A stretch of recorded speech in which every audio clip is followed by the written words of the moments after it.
Sugar Land Studios, KILT FM HD2 Houston. On Odyssey Sports Station, the Texans play here. Check out the BetQL Network, wagertainment for every fan. Get sports betting tips from the best in the game. Available on the Odyssey app and our sister station, 650 The Bet. Sports Radio 610 presents Seth Payne and Sean Pendergast. We coming to H-Town. Let's get their work in, man. Let's go. Great day, great day. Oh, give me some juice, baby. Oh, yeah. Let's do it. Hey, what's happening, everybody? Happy Tuesday morning to all of you. Hope you're doing well. Nice to be with you. We appreciate you getting up with us. We're all getting up at the same time. It's just that on our clock here in San Francisco, it's 2 hours earlier. It's 4 a.m. here, 6 a.m. back in Houston, and we appreciate you getting up with us. I am Sean Pendergast. He is Seth Payne, bright-eyed, bushy-tailed, ready to go. Feel good. I'm ready to go. I had a good night's sleep. And last night, you had a good day's sleep. Yeah. I fell asleep at p.m. and I woke up at 7 p.m. and the person in the hotel room next to me was being entirely too loud for 7 p.m. What were they and doing? I realized it was I'm pretty sure it was Show. It was Ron Hughley. Was he next to you? Yeah. And I'm guessing he was watching the Rockets game because he was getting animated and he was yelling about something being a foul or something. And I honestly thought you could hear it through the I wall. almost texted him like, oh, it's 7 p.m. And yeah, there's no reason in the world I should be asking him to tone it down at 7 p.m. That was right down the stretch of that game. Yeah. That game started at like 4 o'clock local time. Yeah, so I put my earplugs in and it was fine. Turned the fan on high and slept straight and I through. caught up and then I got to watch the game on replay early this morning and see exactly why he was so excited. Yeah. Well, they won. Yeah, 118-114. No Kevin Durant last night. Yeah. He sprained an ankle over the weekend, and I saw people. I guess the story I saw was he tripped over the foot of a fan courtside, and Lane Kiffin was courtside at the last game the Rockets played in Houston. He was in town for some LSU function. Yeah. And he was sitting with Blake Fertitta, who went to LSU. And I saw a lot of people go, man, I hope it wasn't Lane Kiffin that he tripped over. This classic Lane Kiffin move. Just trying to be a little jokester. Getting in people's, invading people's personal space a little bit too much. That, you know what? I look at a mild ankle sprain as good load management for Kevin Durant. I thought about that too, actually. I'm like, as long as they're 3-0 without him in the lineup this year. Yeah. I'm not saying, like they should routinely rest him or anything like that. He said they talked to him about this last week. One games played 44 minutes and scored 38 points or whatever he's had a nice run here. And he's like, I loved his answer. He's like, they pay me $50-something million a year. Yeah, he's old school. It's basketball. And even Udoka has said, look, we try to take him off the court. That's we'd love to load manage him a little bit, but he just doesn't want to come off. That's one of the reasons you love him, and you just gotta. So a mild ankle sprain, if it takes off some of the overall wear and tear on the rest of his body, absolutely. Here we go.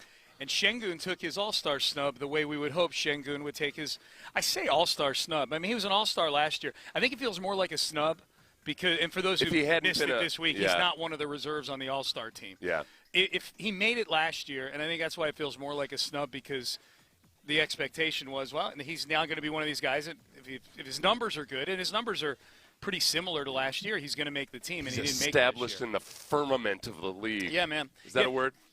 It is now. Okay. He had 39 points and 16 rebounds last night. So that was nice to see. Yeah. This is. I told you yesterday I was getting agitated, and I realized, I like to ride the waves of an NBA season as much as anybody. I like to be knee-jerk and reactionary and everything, but you have to step back and kind of like what it was with Şengün. It feels like a snub because he made it last year, and in your mind, you're like, oh, okay. So he'll be a top 3 player by this time next year, of course. Yeah. There will be no denying it. Likewise with the Rockets, you start off with the expectations of adding Durant. You try to forget about Fred VanVleet. You conveniently forget guard is actually a big thing and a big deal, and you think, well, still, but they added Durant, and of course they'll clearly be a top 2 team in the Western Conference, and they got off to a great start. Yeah, so we saw some early evidence that hey, this might work, and obviously the point guard thing. If they're going to get something done, if Rafael Stone and Ime Udoka and ownership feel that this point guard thing, the lack of a point guard is a big deal. They've got to figure something out in the next 2 days. I mean, the trade deadline's Thursday this week, and while they won that game last night, it was a close game. against a bad team where the Rockets turned the ball over 16 times. You know, it's still not great. You know, and that's the question. You didn't get Kevin Durant to win games by 4 in Indiana against the 13 and 37 team. I know he didn't play last night, but you didn't get Kevin Durant for February. You got him for May and June, and is this good enough to win then? And I don't think it is, right? I think they're a good team, but the clunkiness of the offense, I think, is still hugely problematic for this team. And then I've got the separate issue of it turns out that the hotel we're staying at is billing my credit card for my room. Did that affect your enjoyment of your rewatch of the It's Rockets affecting my enjoyment of life right now. It's one of those things that Dude, me too. It's not a big deal. I mean, I'm kind of impressed that we're staying at the hotel we're at because now I know how much they're paying per night. But it's but there's 2 nights billed on my credit card at this point, and knowing myself, I'm not the kind of guy that takes care of this kind of stuff immediately like I should. No. So I know I have to keep it in my. I have to keep it right there, hovering on the front of my mind until the show is over. So I immediately go to the hotel and take care of it. We should call them. Can we call them? Call them on air and resolve your credit card bill? Ask them why they're charging me all this money for my hotel room. That would be an interesting thing for today. Yesterday, our gimmick was you grabbed one of the kids off of the Ithaca. That was a fun segment, actually. Yeah, the kid that's going to take our jobs one day. Yeah, if you missed it yesterday, it was about 9:15. If you want to go back and listen on the podcast or on the Odyssey app, but we've got multiple. It's weird. Multiple upstate New York universities are here. Syracuse University, St. Bonaventure, Ithaca College, Marist College. A couple Texas schools are coming later this week, but they're all here. All their broadcast schools are here broadcasting from Radio Row, and Ithaca is right next to us. And we grabbed one of the kids just to put him on the air. And as far as my anxiety over some young kid from a college taking our jobs at some point, I think you picked the worst possible kid. That kid sat down, and he was way smoother than me and you. I wasn't worried about that because he was very smooth, like a play-by-play guy would be. It's a different skill set, you know. Now he might also. There's a lot to work with, though. Definitely, 100%. Yeah, no, that's. But no, it's your. I'm not. Like now, it sounds like I'm trying to throw shade at the kid or something or anything. I don't think he probably wants to be a sports radio like streamer or podcast or anything. God. I think he has a dream of doing play-by-play. Oh, okay. And that's a whole different avenue. Okay, well, so, there's 6 other kids here. If you grab now that I see that no threat to my particular niche, I will help him instead of squashing him underfoot. Well, I don't know if you looked at the text page. His name was Devin, and they had Devin replacing all of us on the station. He's a good-looking kid, too. So I think he's going to be ideal for play-by-play if that's what he chooses to go into. That's true. He's handsome. He doesn't want our job. No. He's handsome. Yeah. Well, they've got college here, private institution. They've got like 5 really nice lav mic setups. Oh, you're looking at the equipment. I'm looking at the equipment that they just left out sitting on the table. Pretty trustworthy. So when we went to school, this was the whole thing. Cornell and Ithaca College are both in Ithaca, New York, on separate hills. Yeah. And we would go down into town into Ithaca because, how do I state this politely? They're not here. The Ithaca College women tended to be a different. It was a different group of women than the Cornell women. Yeah. We had St. Mary's College across the street from Notre Dame. Yeah. Smick chicks. And they're rich too because it's a really expensive private school. St. Mary's. They don't have need-blind admissions or anything. Yeah. So that was the dream. You go, because a lot of the football, whatever your stereotype is of Ivy League schools, the football team is different. A lot of the players, like the students at large, are a lot different too. Sure. But we have a dream of going over and grabbing yourself a rich chick. From Ithaca, whose dad is all excited that she found a promising young man. Yeah. Who's in fact just trying to welch off her rich daddy. Rich daddy. Mm-hmm. Do they operate a little differently in the morals department too over at Ithaca? I wouldn't say that. I'll ask the 2 young ladies. Ask the 2 young ladies. Yeah, I'm far too old to be commenting on something like that. I'm not going to do it. I'm just joking. Yeah. Maybe. No. But so anyway, there's a lot. I talked to the St. Bonaventure kids for a while yesterday. How were they? They're awesome. Kids are awesome, man. Listen. If you think that if you think this younger generation is lost and worthless and all that, you're spending too much time on social media. Every time I spend time around teenagers or kids in their early 20s that are on sports teams or whatever, I am shocked and alarmed at how much more mature they are than I was at that age. Should I go say hi to the St. Bonaventure kids? Yes, today? you should. Should I? They'll sit in they'll listen to you and soak in whatever bad advice you're giving them and everything. Should I power rank these upstate New York broadcast kids by the end of the week? Yeah, and we should give them a championship belt. Yeah, we should give them a WWE belt for whichever one is the most impressive. We have a WWE guest coming on later today. Yeah. 9:30 Houston time. Big E. Okay. Big E. Okay. He's in the WWE world. He's very famous. I know that's yes, not Big a E. world you dabble in, but you'll like him. Yeah. Oh no, I will. I always like all these guys. They're always they're very charismatic, entertaining He's guys. part of the broadcast team now. He was a wrestler. He was a power lifter and a wrestler in high school and college. He played football at Iowa. Oh. And good, because these Iowa offensive linemen, people are getting all excited he'll have an opinion on it. Like he pops up on game day and I know who he is. I know who he is. Yeah. I don't know what his wrestling persona is or anything. He's Big E is his name. We'll get it worked out. I understand they call him Big E. Yeah. There's usually more person just his name. I know, and I don't want to hash it out at 6:10 in the morning. A person named Sean should know that. Yeah. Thanks. Appreciate that. You got Sean's. Oh, there's a Sean over there. I know. I need here. to do something to separate myself. So we had media night last night.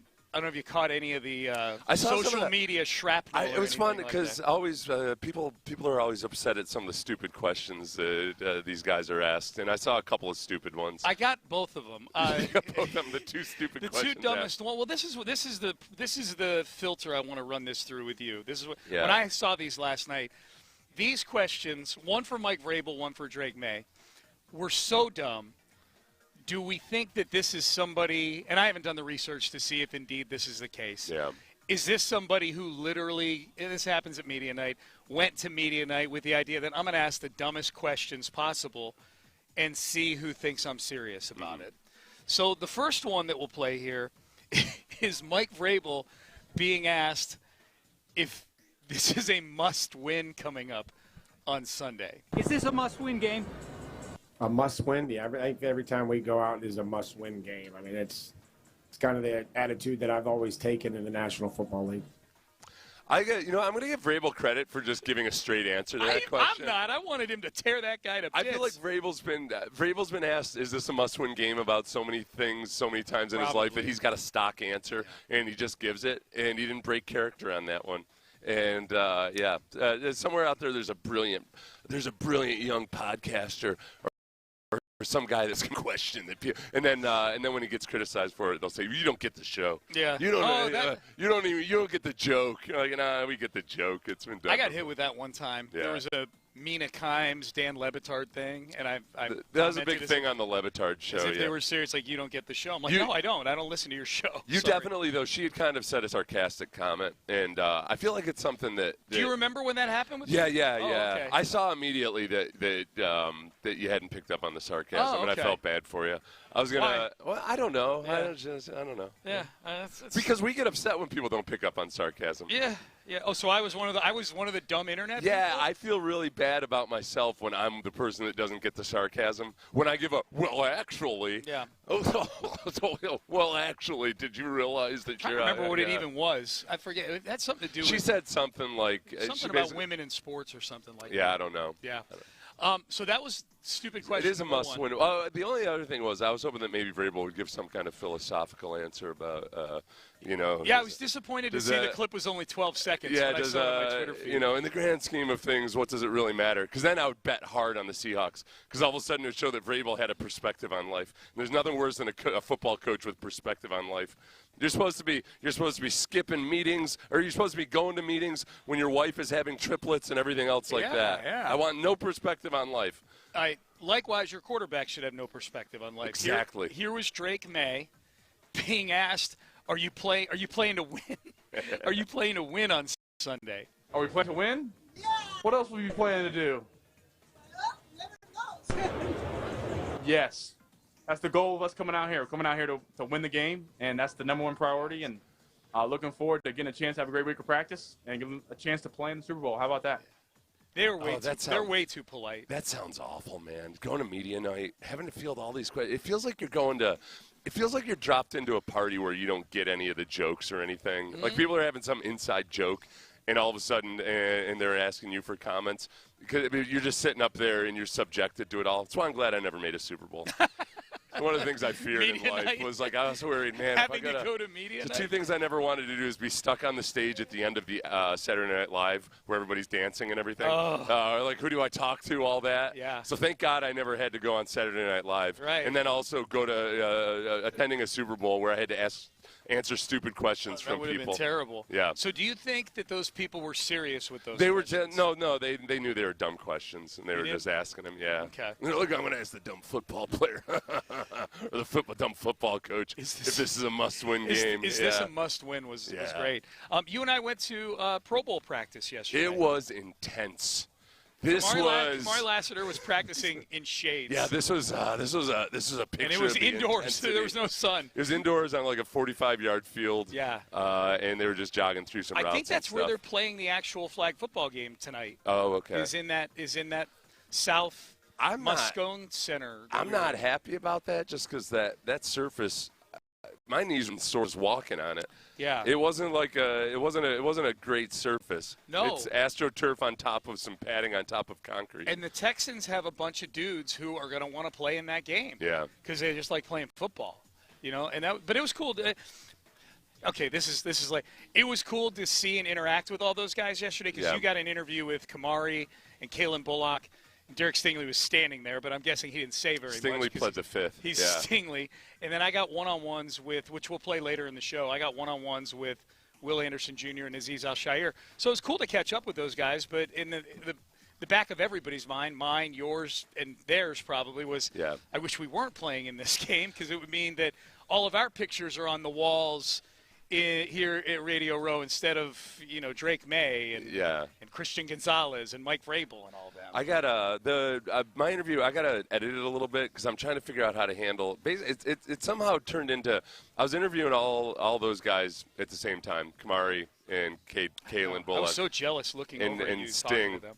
And because I called him Derek, and that was a big, I called him Derek instead of Sting. You call Reggie Reginald. You're I call a very everybody by their formal name, and that was a big thing. Yeah. But then I fell into some rhythm where basically every question I was asking, they felt was like a pause type of question.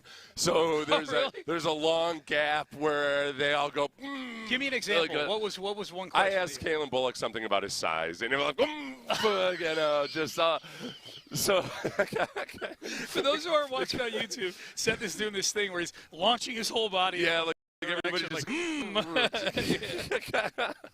oh my God! So I chided them at one point for their generation. Right. Just Very after I told all of our sophomoric. listeners, so like, hey, no, these kids are fine. I chided them. I was like, your generation, not everything has to be about this. So I'm trying to figure. I gotta edit out the pauses a little bit, but just because the pauses got longer and longer. Oh my God! All right, pause.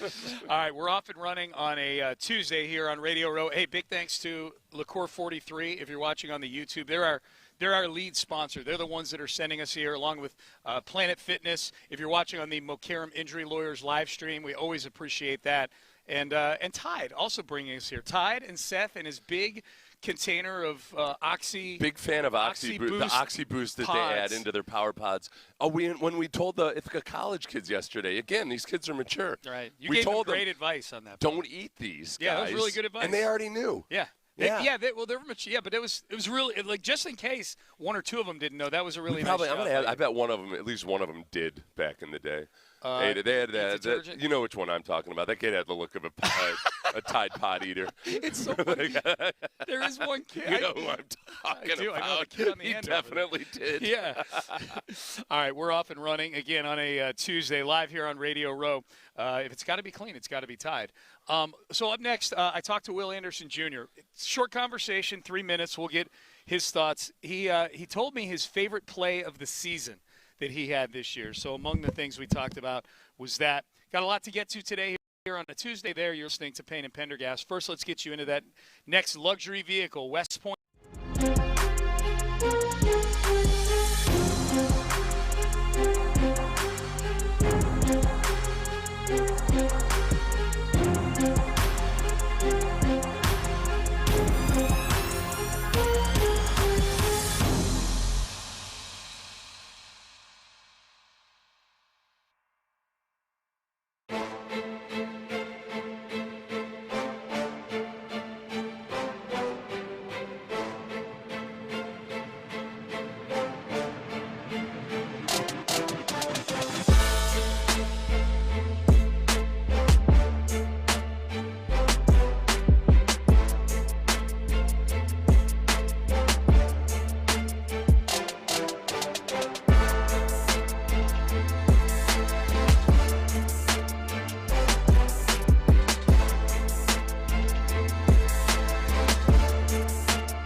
Number 43 presents Sports Radio 610 on Radio Row. Here's Payne and Pendergast. All right, so for those who don't know, who maybe didn't tune in yesterday, Seth, myself, the rest of us here with Sports Radio 610, we are staying at the same hotel as the Pro Bowlers who are in town. So our hotel kind of rocks at night, man. I know you went to bed early last night. Yeah. If you choose one of the nights this week to rock, the lobby is a good place to go do it. Usually I sit down. I gotta go through my spreadsheet the night and figure out if this is going to be the night I'm going to rock. I'm going to rock. I'm very methodical. Hold on a second. Let me check the formula on this Very one. methodical. That's whoa. I think I'm going to rock. Seth's in the lobby. He's like, damn, this is not the night I was supposed to rock. I was trying to be polite with my loud voice and whatever because we have our Dallas station, our sister station. Our brothers. Our RJ and Choppy and whatever. They're right next to us. And like there's nobody else out here. Yeah. And it's crazy. They got us both like pushed right up against each other. Yeah, and then but then I was chatting with Choppy a little bit, and then I remembered, Choppy likes to try to get me pissed off. Yeah. So and he did. Yeah. So now I'm going to be my normal loud self. I'm not going to be polite anymore. Okay, yeah. That's it. That took 27 minutes. I'm not going to be polite. Yeah. And two. Yeah. I'm ready to rock. Yeah, ready to rock. I am ready to rock tonight. I didn't rock. I just walked through all the rockage last night because I went to bed pretty early, too, last night. Because you and I are going to Alcatraz today at 1 o'clock. Talk about rock. Figgy's going with us to document it. And I have a relative who was imprisoned in Alcatraz for 9 years. For what? Donald Ward Pendergast, larceny. What did he do allegedly? Larcened. Yeah, he larcened. Yeah. Was he organized crime? No, that's a different branch of my family. That's the Kansas City Pendergasts. Yeah, the Pendergasts in Kansas City were kind of... We ran the show back then. They were like political bosses, right? Yeah, Tom Pendergast was the mayor of the town. Yeah. And they were into all kinds of rackets. So what did he larcen? I'm not sure. I'm going to read up on it. He apparently, he's got a Wikipedia page. He testified about how awful the conditions were in the solitary confinement that he was in at one point. Oh, really? Yeah. God, I would love solitary. Oh, that'd be the best. I would be getting in trouble all over the place just to get. How long do you think you can handle solitary? I don't know, probably like 17 years. I would love it. Yeah, he's like, not watching. He's got a straight face. What if we cut the lights off? Thank you. Yeah, exactly. Now I can sleep. Dude, people, Aaron Rodgers probably paid like $20,000 to go into the darkness for 3 days. Yeah. You know how much? I would look at it like I'm printing money sitting in there in solitary. You'd walk up to about 10 citizens, assault all of them, and say, "Put me in, take me away, boys." I'd be annoyed that they kept bothering me 3 times a day with my meals. with your slice of bread, and your tin cup with dirty water. Yeah, I watched the movie Papillon. I was like, that is the life. My God! He got his my own favorite scene solitude on a life raft at the end. My favorite scene in Shawshank. It's not the one where he walks out of the pipe and looks up at the sky. I like the scene where he's in solitary. No, don't take me away from all of those prisoners who want to stab me at any given time and stick me in solitary. Yeah. So how long was he in solitary? I don't know. I'm going to find all this out, but I have all of his cell numbers. Oh, so we can go see where we can see exactly where was incarcerated. Donald Ward Pendergast was incarcerated. Oh, this is awesome. Could be fun. So we're doing that, and we got the media party tonight. Okay. So you may just have to rock today. In fact, they call Alcatraz the Rock. Yeah, I know. I made that joke already. Oh, so if we yes. Hey, Aaron, I'm missing a hell of a show. Yeah. Let's get to Will Anderson Jr. He can bail me out of this whole thing. So we were at Pro Bowl practice. Damn it, we were at Pro Bowl practice yesterday. Knock knock.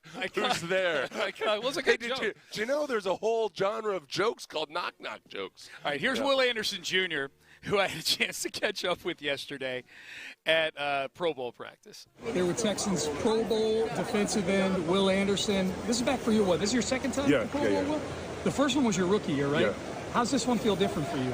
Man, it's a surreal moment for me to be back here, man, but it's just a testament of the guys in my room helping me, God, of course, just, all the hard work you put in to lead up to these moments, but also to get around a bunch of athletes that put in a lot of work, too, and just to see the respect around here, it's been cool to see.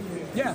Is it as much fun, hanging at the hotel, talking to guys here, in between reps and the walk? Yeah, most definitely. And it's like, it's kind of weird because, like, sometimes you play with some of these guys in college and then you get to hang back out with them now and catch up with them and everything like that.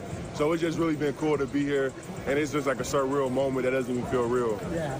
I feel like you're somebody who would actually pick things up at something like this that you use in real games. Yeah, most definitely. Right? Yeah, so it's cool. For sure. Will Anderson, Texans Pro Bowl defensive end. How is it? There was one point during the walkthrough I was looking. All 5 of you guys who were here from the Texans were all out there. 7 of the 5 were Texans. How's it feel to be here with this many of your brothers? Yeah, man, it feels amazing, dog. I mean, it should be more, honestly. Everybody's been unbelievable this season. Petrie, D-Hunt, the whole defense we came in. But to be out here with these guys, especially the 2 young guys, they really deserve it, man. To see them flying around out here having fun and the respect they have out here, it's been cool to see. Do you have as much fun hearing about who else made the Pro Bowl on your team as you do here? Oh, most definitely. Most definitely, because you see the hard work all week, all year long, man, and you see the hard work being paid off. So to see these guys out here means everything. How fun is it to have your family here? We're staying at your hotel. I saw your folks walking around the lobby. How fun that's is my it to village. have them be able to be part of this? Yeah, that's my village, man. It means everything for me to have them here, man. They're a big reason why I'm here. The support, the love, everything has been awesome.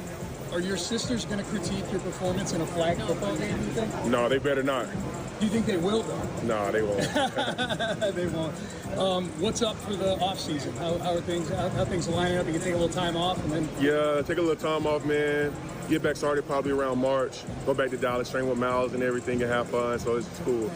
Now, you're going to be your finalist for the Defensive Player of the Year. And it's, and Miles is one of them, too. Yeah. And I have a feeling you two are going to finish next to each other in the voting, if I had to guess. Yeah. How surreal is that going to be? See, like, the work, because we've seen the work that the 2 of you put in together, and especially the fact that you work together, but also, I would imagine, he's a little older than you, the experience to draw, the things you draw from his experience. Yeah, most definitely, man. It's one, I got to say, man, big shout out to him, dog. Like, he helped me out a lot this offseason, taught me so much about, how to take care of your body, all those type of things, everything. So to share this moment with him, win or lose, draw, man, to be here for him, man, it means everything because he took me under his wing when he didn't have to, and it means a lot to me. Do you have a favorite play from the year that you had this year? Probably the game-winning sack and touchdown against Jacksonville. Oh, Rankin's touchdown. Big Rank got the ball. And it's to share that moment with him, man. Having him back here has been awesome, so that was one of my favorites. Well, you guys saved your season that day. Yeah. The comeback in that game. Hey, Will, man, appreciate it. Congratulations on all your success. Thank you. I appreciate it. He's the only 3-time belt pick post-game person in the history of the belt. Yes, sir. He's the man. He's Will Anderson. That part at the end, for those who don't know, we do the championship belt pictures after Texans wins on the postgame. He's the only one we've ever done multiple. I've got 3 belt pictures with Will Anderson, and he's got different drip in all the pictures. Yeah, cowboy hat in one of them. You might have to name it the Will Anderson belt. We might have to. Yeah, that's true. Yeah, that's true. He's up for Defensive Player of the Year. And it's almost definitely going to be Myles Garrett. So you and I were talking about it yesterday about how it's probably nice. I think Will probably realizes that too, and that he doesn't have to prepare a speech or anything. But if there were an upset, he'd be ready to go. Well, because, I think Will would probably most likely finish second in the voting. But what if there's a split somehow, if enough people really feel strongly about either Micah Parsons or Nick Bonito or something, and Will wins in an upset? No? There's not a chance in hell. I don't even know if they're taking bets on that award. But he had a hell of a year, man. He had a hell of a year. And, boy, when he said towards the beginning, I know you heard it too, at the beginning of that interview, he's like, man, frankly, we should have had more guys here. They had 5 guys on defense out there yesterday, and that did not include Jalen Petrie and Danielle Hunter. Right. It was right. So there's 7 guys who played at an elite level this year. Yeah, the Danielle snub was an actual. I don't get too worked up over snubs over stuff like this, but the Danielle one was just weird because he's already an established player. He has a reputation. He's known as one of the best in the league, and the numbers supported it this year. Which usually so many people who vote for it just look at the numbers. And they're looking at sack numbers or interception numbers for the defensive backs or whatever, and they get a huge bump just from that. So snub. I don't know. And maybe Danielle's got a dark side we don't know about that's made him unpopular. Well, I'm frightened of him. So if he has a dark side, I just got twice as scared. But he was second-team All-Pro. He was second-team All-Pro, and he didn't even get alternate for the Pro Bowl. Yeah. It was just – that was – honestly, I'm not even mad about it. It's just weird, Sorry, we got a technical issue. It was my fault. Okay. Thanks, Aaron. Oh. the Bullock respect, too. He mentioned about how Kamari and Bullock were getting a lot of respect out there. I thought that Bullock was one this year that it was cool to see other people from around the league talk about him and how impressive it is to watch him play. And part of it is just if you're watching a game on television, his speed just pops off the screen. Yeah. Like his range and his ability to just show up out of nowhere. It makes for a fun television watch because you can't see it coming. He enters stage right. Yeah, he and closes all of a sudden fast. he's there. Yeah, the Buffalo game was the turning point for a lot of perception change about the team and about some individuals, and nobody more than Kalen Bullock. That was a game where he forced 3 turnovers. I'm glad you asked about his sisters. For those of you who don't know, Will had 4 older sisters, 5 older sisters, who bullied him mercilessly growing up. Yeah, he was the youngest. And it sounds like they still bully him after games if they feel like he didn't play that well or anything. I asked him. You heard it. I asked him. I said, are they going to critique? Because he said they still mercilessly critique him. Even as a pro, he gets texts after games. And he said, no, they won't critique this one. And I was like, are you sure? I feel like now I picture him in a Game of Thrones type scenario where he's the heir because he's the oldest son, but he's got 5 older sisters. And they're just constantly telling him what to do and just how he should handle this situation or that situation. Yeah. Just poor Will is just sitting alone next to his fireplace contemplating how to placate all his sisters. That's great. All right, so that was Will Anderson. I talked to Aziz Al-Shaair as well. We'll hear from him in the 7 o'clock hour here today as we're live on Radio Row. Thanks to Liqueur 43 for bringing us here for sure. Get yourself a Carajillo, a little Liqueur 43 and a little cold brew, and I've been doing that this week. It's a good approach for sure. Headlines coming up next. It is Super Bowl week, so we've got a little bit of Super Bowl week news. Rockets get a win last night. We'll talk about that. Something happened yesterday. Boy, I took a victory lap on this World Baseball Classic thing, and I shouldn't have jinxed it. Should not have jinxed it. But we've got an Astro going to the World Baseball Classic, and we'll tell you who it is in headlines coming up next. Daisy sour cream dips. If you make your viewing enjoyment that much more fun. Hey,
222.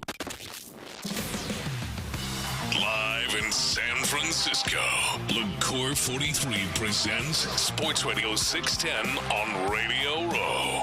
Here's Payne and Pendergast with today's headlines, powered by Men's Tea Clinic. Look at Ben Gary, man. We had we have the specific Super Bowl lead-in coming back from the break, and Ben just jams the brakes on it and throws that headline drop in there. Ben, you're the man.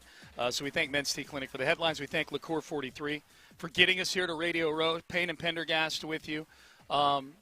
Still giving everybody the update here. If you're not watching on YouTube or Twitch, it's a gigantic room where it's built to accommodate probably, 200 different radio or streaming outlets here. And right now there's 3. Which, and it was by midday it was hopping yesterday. There was a lot of people here, but apparently Dallas and Houston are the only 2 stations stupid enough to send their morning shows, which I'm cool with because I love it. Yeah. But the Odyssey Dallas and Odyssey Houston said, no, we're a team. Everybody, morning, midday, and afternoon all goes together. We're a team, and we're the only ones that want it bad enough. That's true. We got to use some cliches as to why we're here at 4 a.m. local every day. They don't want it as bad as we do. Mm-hmm. All the other stations. The other thing, too, if you're listening throughout the day, I know a lot of, back in the day, a lot of people used to just accept every single guest that came by. So, you'd have, hey, here's this guy you never heard of who's going to talk for 17 minutes about life insurance or something. Yeah. We don't do that. We give the stiff arm to just about everybody. Yep. We've got no interest in that. Yeah, we're still doing our show. No interest in life insurance either, if you're listening, Brandy. All right? Listen, you forge ahead on your own. That's okay? It. We operate without a net in the Payne household. So it is Super Bowl week here. Media night was last night. We'll talk about that a little bit more as we roll on. We're going to start to get into this game a little bit more here, too, I would imagine. Screw that game. What is your scale of 1 to 10? I am at a level 10 in terms of wanting the Seahawks to win. Okay. For no other reason that it would be all that's good and pure and holy in this world to, at the very least, see the Patriots lose this game. I've seen at least 2 different clips. I heard these guys talking about it over here yesterday from New England. He's pointing at the WEEI, yeah. About how, really, they're really ahead of the curve. They probably would have ended up in the Super Bowl in the next 5 years consecutively. This year's kind of a bonus. So the dynasty might even be that much. Stop. I'm exaggerating a little bit. I could see them saying it, but it's. Which is I like, because that's exactly the same thing they were saying about Brian Daboll and the Giants when they made the playoffs, or when he had his promising first season there. Imagine, look at how good he did in this year 1. This is crazy. It's all gravy, baby. And I also just think that the Seahawks are a more dominating football team. Yeah. And I'm a little biased because I think just in the games that we watched very closely versus the Texans, I came away from the Seahawks game feeling like, yep, they whooped them. They just flat out whooped the Texans. The Patriots didn't feel that way. No, it felt like CJ whooped them. Right. If CJ just throws 2 interceptions instead of 4, you probably win that game.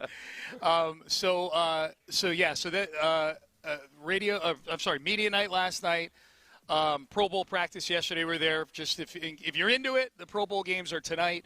There are 6 Houston Texans that are playing in it. I saw the tug of war yesterday, and I wasn't cool with even Will Anderson being involved in the tug of war. He was in the tug of war? The tug of war to me is like the World Baseball Classic. I just I don't care about this event, and I've got athletes that I do care about participating in it. Well, you brought this up earlier. I mean, you and I were at practice yesterday, observing them on the very surface that I believe they're going to play on tonight. Yeah. Wasn't a great surface. Yeah. It was. It felt like a display at the mall. Yeah. I was looking for the sunglasses kiosk. Mm-hmm. It was. I'm not super stoked about it.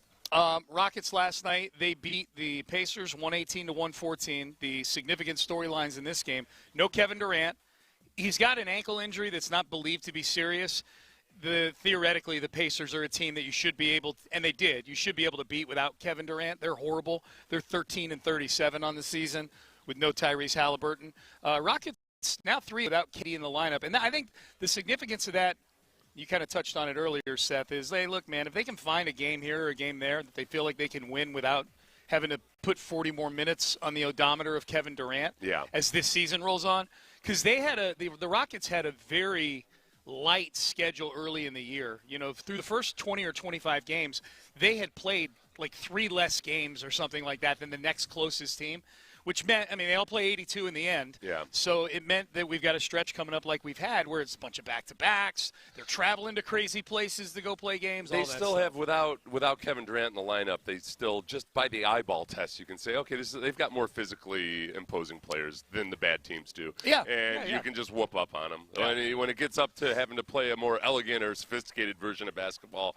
then that's where we start to see some of the shortcomings. But I don't worry about their ability to whoop up on the lesser teams in the league. So Rockets win last night.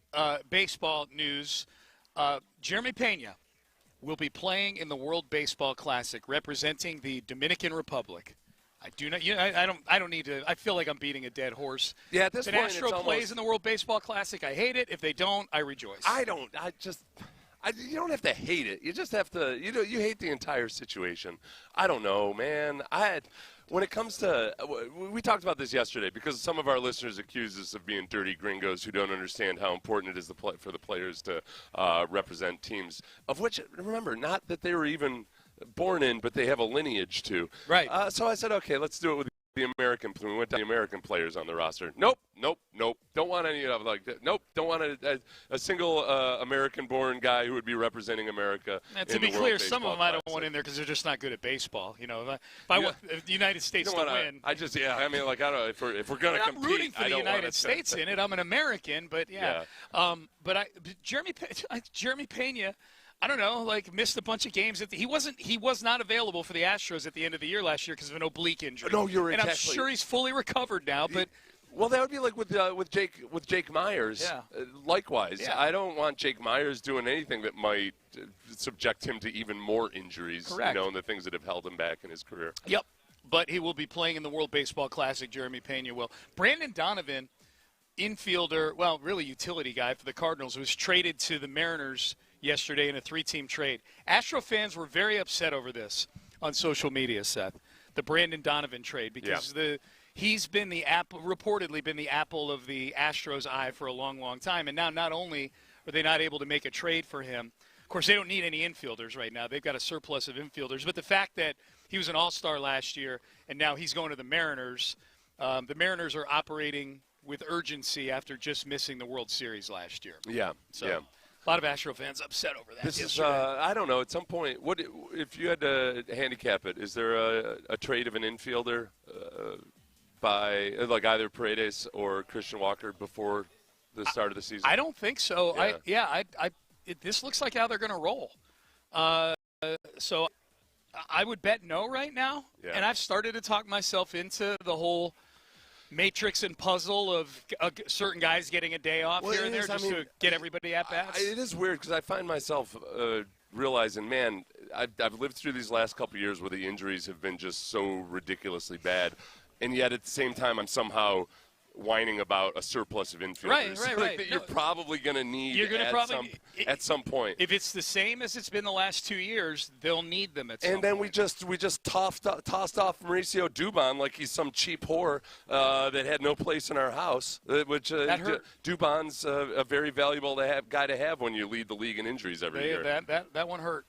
All right, Payne and Pendergast with you. Into the 7 o'clock hour we go. Steve Smith, former NFL wide receiver, with our friend James Palmer, they have a podcast together, had an assessment of the Texans wide receivers room that I'm anxious to play for you, Seth, and I'm curious if you agree about Steve Smith's assessment of the dynamic in the wide receiver room for the Texans. We'll get to that. I spoke to Azeez Al-Shaair at Pro Bowl practice yesterday. We'll have that interview for you in the 7 o'clock hour as well. A lot to get to here on Payne and Pendergast here on a Tuesday. Stay there. Hey, it's February 3rd. I'm good at math, so I can tell you that's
Studios, KILT FM HD2 Houston.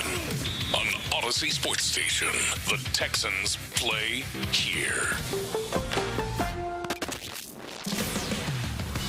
Live in San Francisco, LaCour 43 presents Sports Radio 610 on Radio Row.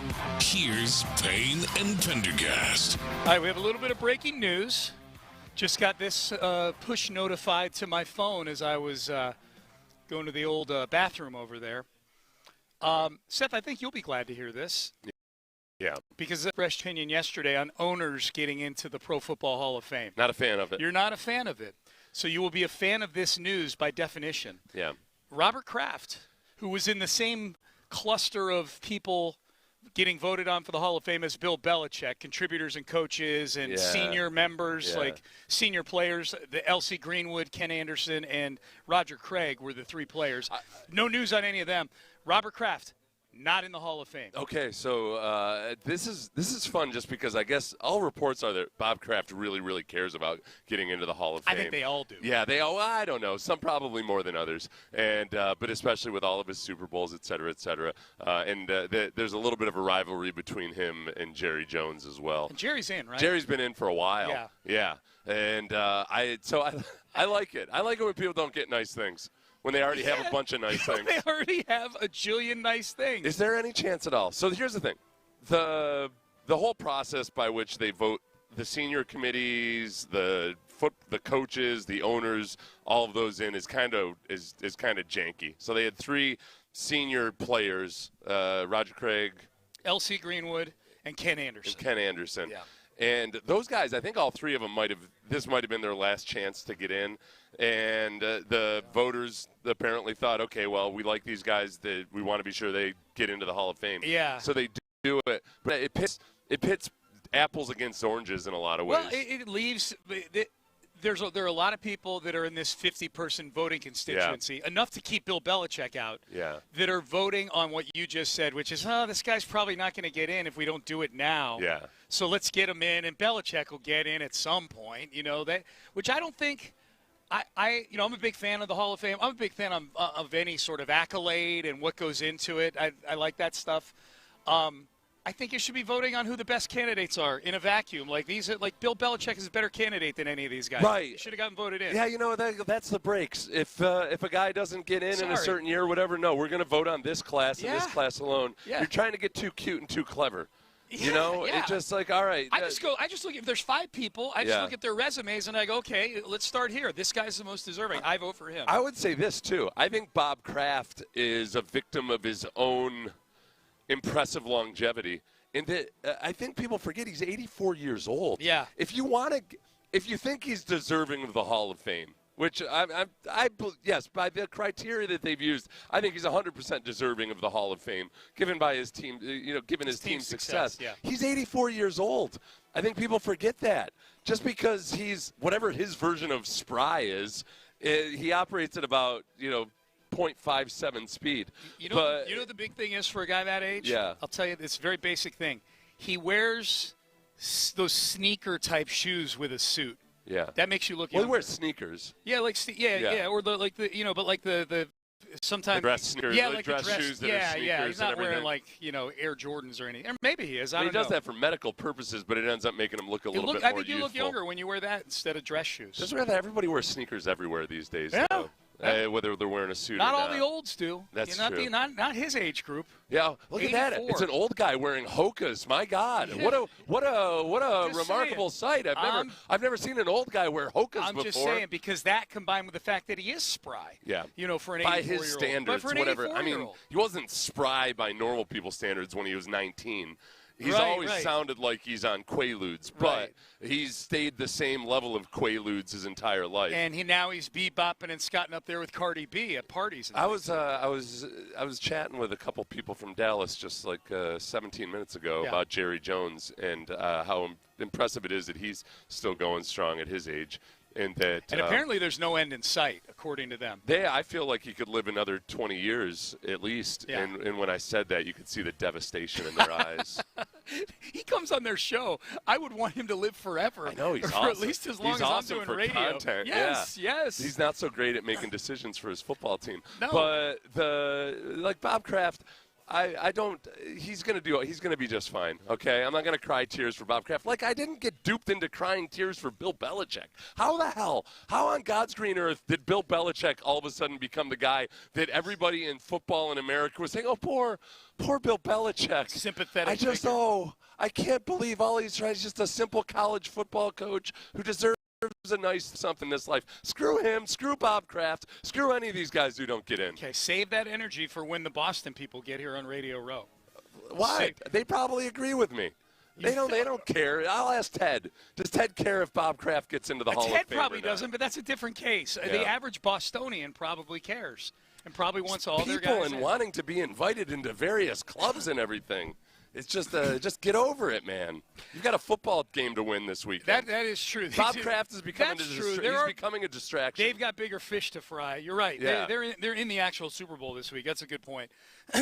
Steve Smith, former NFL wide receiver, does a podcast with our friend James Palmer, and they were talking about the Texans. This is late last week. Talking about the Texans, talking about the wide receiver room. Steve Smith, Hall of Fame level wide receiver. And he had this take, and maybe he knows, maybe this take is coming from a place of chatter behind the scenes about kind of the dynamics in the Texans receiver room. I found this to be very interesting, and I'm curious, Seth, what you think of it. Steve Smith is saying Tank Dell coming back next year means he is taking back over the wide receiver room that is his wide receiver room. Yeah. Nico Collins, yes, he's the number one wide receiver, but from what I've heard and what I know, that wide receiver room belongs to Tank Dell. I've always heard that. He was kind of the alpha in that room, isn't he? Yes. Mm-hmm. And so if the alpha is out because he's, that devastating knee injury. Oh, I was there for that. And he's trying to get back to his presence, then, he's going to take and fall back into his role as big dog once he gets there. Okay. And that's Tank Dell. Okay, I found that to be interesting. Now, I think there's a very good chance that Tank Dell, his popularity is Nico level, both in the building and outside of the building, especially with his ties to the University of Houston. Alpha and big dog. I felt like you're trying to. Sometimes when you're in a situation, especially like Steve Smith's personality is kind of one of a guy that would be concerned with stuff like who's the alpha and everything. There doesn't always have to be an alpha. To me, even when Stephon Diggs was there, it felt very much like those guys were all just really good teammates to each other. Yeah. I think Tank might maybe have the most extroverted personality. And he's obviously got a great relationship with C.J. Stroud and everything. Sure. But it never struck me as, with the Texans or any position group in general, there doesn't need to be an alpha or there doesn't need to be a guy that's leading the group or whatever it might be. I think that those guys have all struck me as it's been a very professional group for the last couple of years. Yeah, and look, and Tank, Tank is a tough kid. He's a tough player, no doubt. He's suffered some severe injuries, obviously, that have ended all three of his seasons with him being injured. He obviously didn't get on the field this year. It was just a strange take to me because Nico Collins was voted a captain by his teammates this year. Yeah. I mean, he was voted a captain. Like, that's the tone that I think Steve Smith was talking about wasn't a popularity contest. It was that brings sort of energy to that room that raises the level of the room beyond what anybody else in that room brings to that room. But I'm going to talk to James Palmer about this when I see it this week because James said he had heard something similar, and I'm curious what similar is with that. I mean, I don't know. Who's the alpha on this show? I feel like you and I don't have an alpha. No. Well, I mean, you've got a big personality. I do. Yeah. But I don't ever feel like, but you see me around Radio Row, I follow you around everywhere because I get lost.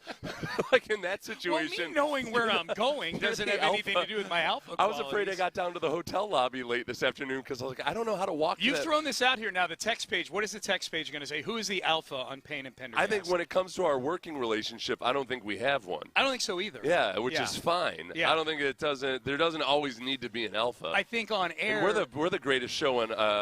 We're the best in the world. Best in the world. That's right. B-I-T-W. That's what we've been determined. Yeah. We've been. It's been determined by us that we were the best in the world. Yeah, throw it to the text line 713-574-46. Does this show have an alpha? Does this show have an alpha, and if so, who is it? Right. Yeah, I just Steve Smith and James Palmer talk to people that I don't talk to, so maybe they know something we don't. I just thought it was an odd take. But yeah, and then if so, does a wide receivers room need an alpha? Right. I would say no. You don't need an alpha.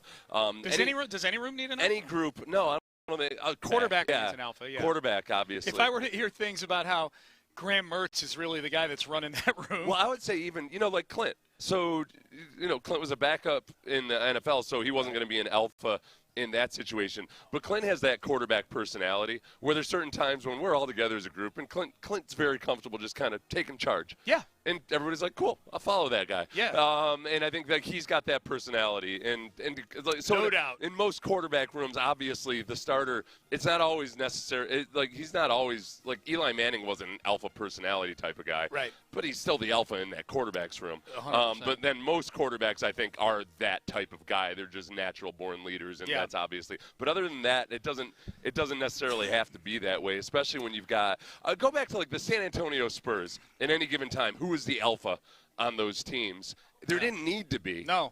They were the right mix of guys. Yeah. God, that's true. I'm trying to think who, Tim Duncan was the best player. He was the least alpha type. Yeah, for sure. And yet he still led in his own way. They did a really good job of just, if you get the right kinds of guys together, you don't necessarily need a defined alpha in a group. Well, and we're talking about Tank Dell specifically here. And of all the things I need Tank Dell to bring to the table with him coming back, and it seems like it's a lock that he's coming back in some shape, form, or fashion for the spring. Whereas this Joe Mixon thing has been completely either confusing or confounding or secretive at worst. Tank, they're very open about right now, is that he's healthy enough to where they think he's going to be ready for OTAs and things like that. Of all the things I need I feel like I need Tank Dell to bring to the table. Like being an alpha in the wide receivers room is like 9th on the list. I feel like Tank is also more importantly than an alpha or anything else like that. He's CJ's little blankie. He makes CJ feel warm and comfortable. I think there's something to that. Hey, you know what? Not even in a QB receiver type of relationship. Yeah. He soothes. They're CJ. buddies. Yeah. All right, so we went to Pro Bowl practice yesterday, and we caught up with a few of the guys. I caught up with Azeez Al-Shaair, his first Pro Bowl in his career, and he's come from the muck. He's come from the muck, and also more interestingly, so he was an undrafted rookie free agent. He's worked his way up to where he's now in the Pro Bowl, and a named Pro Bowler. Yeah. But he went from, in the course of one calendar year, being reviled by people nationwide and everything, and the people were holding up as a villain. This year it was really cool to watch. He was getting so much love from broadcasters and other people in the league and everything that I felt like people were watching him more closely this year because of the Trevor Lawrence situation last year, and realizing like, oh no, he just plays football hard. Could it also be, let me give you a hypothesis. Yeah. Could it also be that the rise of Trevor Lawrence in the second half of the season, people were like, this is annoying. He didn't end his career. That Trevor Lawrence is actually good is kind of annoying. People to all are like, of us. I kind of wish Azeez had actually aimed for the head instead of Azeez. Instead of Azeez or instead of Trevor just sliding into his forearm. Yes. Yeah. So that may be. But also, that was probably the first that a lot of people even paid attention to Azeez Al-Shaair when he hit Trevor Lawrence last year. Not that he was a bad player or even a below-average player. Like Azeez Al-Shaair kind of rose through the ranks in San Francisco, had a really good prove-it year with the Tennessee Titans, and he's been a good player, obviously, on the Texans and continues to get better. But that was the first that, say, the average fan had really made. The average fan probably hadn't even heard of Azeez Al-Shaair. Yeah. Before that. So hitting Trevor Lawrence was kind of like his Kim Kardashian tape. It raises it. Was right. Kind of like raised his name and image in the mind of the public, and they started paying attention. And in the short term, it was bad for him because what he was being recognized for was what people perceived to be a dirty play. Yeah. But now he's in the consciousness, and now you can't help but learn more about him and all the good things that he does. Yeah. And so people are. I think it's a good point. Like the he Kim got Kardashian thing. Well, because you're drawing the comparison to the. Yeah. You told that Kardashian story yesterday, right? That was a different story. Yeah. He got all pro votes this year. Obviously on the Pro Bowl, and he's Walter Payton Man of the Year for the Texans. So let's hit this here. This is Azeez Al-Shaair and my conversation with him yesterday. Here with Texans Pro Bowl linebacker Azeez Al-Shaair. How's that sound, man? Pro Bowl linebacker. That sounds good, man. I mean, last time I talked to you was before the season started, and I think you asked me about my own individual goals, and I was telling you I had them, but as the team continued to do our goals as a group, I knew that mine would come, and this is one of them for sure. So I'm grateful. Very much so. And I remember that interview at the Greenbrier. I waited around for about 45 minutes for you because you were working on extra things, man. You're working on your hands. You were working on your, your reaction, things like that. How's it feel for the hard work to pay off like this for you individually? Man, it's a blessing. Like I said, I played for 7 years now. Finally getting my first one, especially being undrafted. Like, it was a lot that I had to overcome to get to this point. And so I will never take it for granted. Even if I would rather be playing in the Super Bowl, I'm just grateful for the recognition because, there's no higher honor than to be recognized by the coaches and the players that play the game and watch the tape and they know. What was your reaction when you found out? Man, I was super ecstatic, just finding out, D'Amico telling me, man, it was just surreal because like I said, I've worked so hard to get to this point and, just to accomplish something like that I've been around so many great players that's never been able to do that. I play with players who, got all this money, have made plays in this league, but never was able to accomplish that. So for me to be able to do that, knowing, there's so many guys that I looked up to and admired that were never able to be Pro Bowlers, it really is surreal. Have you had a moment here, where it's kind of hit you that you're a Pro Bowl? Do you feel like you belong here? Oh, yeah. I know I belong. I think even without the Pro Bowl, I knew I belonged in this league because I had to work to get here. Even when I got my contract, like I said, I was undrafted free agent with a torn ACL. So I know for a fact I belong here, no question. But you just talk about being at the Pro Bowl. It's good to see the guys. Obviously, we had to talk briefly after the games and before games, but, to see them in a more light environment, a lot of pressure and anything involved, and so you really just feel the personalities from everybody. I think it's cool. You brought it up. Obviously, you would like to be selected for the Pro Bowl but not play in it. So exactly. You're playing in the big game on Sunday. Does that affect your enjoyment of this experience at all? Nah, because at the end of the day, you got to have gratitude because there's also a third alternative, which is I'm not in the Pro Bowl and we ain't in the playoffs. It's always can be worse, so you always be grateful, and it could always be better, so you're always hopeful. So, I'm grateful for what I have, and God willing, next year, I have this conversation. It's at the Pro Bowl Media Day. Yeah, for sure. Super Bowl Media Day. Yeah, Super Bowl Media Day. So have you started looking ahead to the offseason and what the process is going to be to try to? Not really. It's just, especially now with just now finishing the season, just trying to kind of decompress and let it all play itself out, and then go from there. Once we get back, then I'll really get my mind right. But I just try to take some time away from the game and just clear my head to recharge because it's going to be another mountain we got to climb. Spend a little time with the family and whatnot. Sure. That's great. That's great. Azeez Al-Shaair, Pro Bowl linebacker, man. Congratulations. It sounds great. Thank you. That was the one thing about Azeez was he was the one guy who was disappointed that it wasn't in Orlando because that's where his family was all there, And so he lives there. I asked him after we were done. Yeah. We talked for another 5 minutes or so, and that's where he spends the off season. He spends it in Florida. You know who the most impressive guy I saw out there yesterday in terms of a lot of times, most of the time when you meet football players, you're like, oh, he's not as big as I thought he was. Ricard, that fullback for the Ravens. Oh, is he out there? So big, yeah, for a fullback. Yeah, he looks like he looks like a Division II defensive tackle. Yeah, he's almost 300 pounds. Yeah, he's huge. Yeah. He's gigantic. Yeah, but he's not that tall, so he doesn't. That was impressive seeing him. That's okay. Other than that, I thought they were a bunch of punks. Well, and I told them so too. No, you let them know. I kicked Jeffrey Simmons in the thigh. Well, you know this because I was standing next to you on the sideline. I was surprised how big Patrick Surtain is. Oh yeah, he's a big corner. The corner for the Broncos. Because the ball kind of came skidding over next to us on the sidelines. He came over and picked it up, and I'm like, oh, who's that? And he turns around and Surtain on the back. I'm like, damn, dude looks like he's like as tall as a defensive end. Flacco too. Flacco's got that weird quarterback thing where when you meet him in person, you're like, oh, this guy's. I knew he was large, but this is a large human being. Yeah. This guy could have been an offensive lineman if he'd packed on some weight. He'd had some pride. You talked to Azeez for a little while there yesterday, not like in an interview format, but you guys look pretty chummy over there. Yeah, we ended up. I didn't interview him. I just chatted with him about stuff. life, Sean. Yeah. I'm not going to disclose it. Did you give him advice, or did he give you advice? No. Well, I told him a book that I was gonna. I need to forward that to him. We talked about reading for a good chunk. Okay. Yeah. Because he strikes me as a reader. He said he never used to read, and in the last couple of years he started reading a lot more. So yeah. I gave him a book recommendation. There you go. That I got to send him. People are weighing in on the alpha aspect of the show. Yeah. That's what I was curious about. Yeah. Someone just said, Ricard, undrafted free agent, go get him. Hey, real quick, I'll get to the alpha thing. Did you see Jakob Johnson out there yesterday at the practice? I didn't notice him. He was there. He wasn't there practicing. He's there for some international media outlet interviewing guys. Oh, all right. The fullback, the former, I don't know if he's still on the roster or not for the Texans. Yeah. He was out there, Jakob Johnson was out there interviewing guys. He wants to get into our business, it would appear. Yet another guy we need to fend off. Ricard is 6'3". I didn't realize. I thought he was like 6'1" or something. Yeah. What's his dude. weight?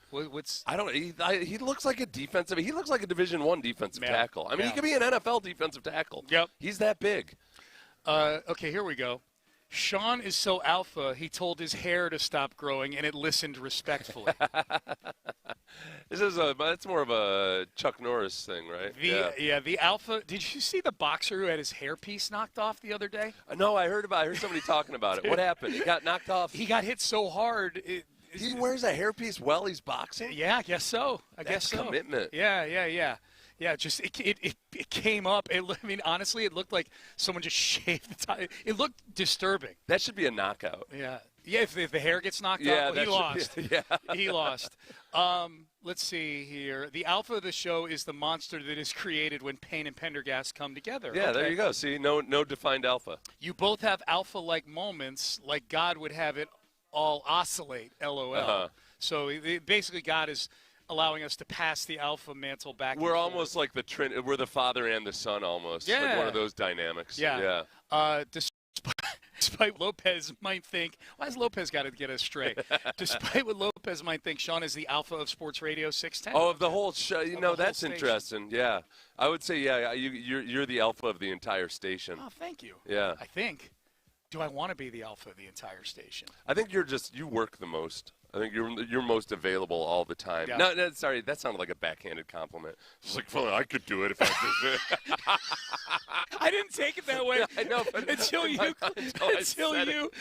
framed it. I mean, you're around the most, I guess. I guess if you hang around. This is the equivalent of she's got all the right holes comment. Oh, my God. It's not that there's an alpha on your show. It's that Payne and Pendergast are alpha of the shows. Yeah. Sports radios. Oh, they're saying our show Our is show the is the alpha of the shows. Of the station. I'll take that. I will, too. I'll take that. And I'm going to flaunt it at everybody. Well, that's what a good alpha would do. That's what a good alpha does is remind them of their place. That's right. Yeah. Reminds all the betas So who we're they not are. even getting people really claiming that one of us is the alpha on the show. This is one I like. I like. Sean is the alpha. Seth is the enforcer. Oh, okay. Yeah, that's probably closer to the real dynamic. Yeah, maybe so. Well, the whole thing would fall apart. That's true. If one of us had to be in charge, if they said, "Hey, you're going to be the alpha," that's what we've decided. We had a program director who was like, "All right, you're going to be the alpha." It would have to be Sean because just organizationally and in terms of all those things, it would have to be Sean. So right. You're winning. You're winning almost by a hypothetical. Yeah. That you're like, if we had to decide if we didn't get along well and everything. But I like the enforcer label for you because when the bleep gets real. Yeah. You're not afraid to bring the heat. Yeah, I'm like a capo or something, right? Yeah. Or like a bodyguard.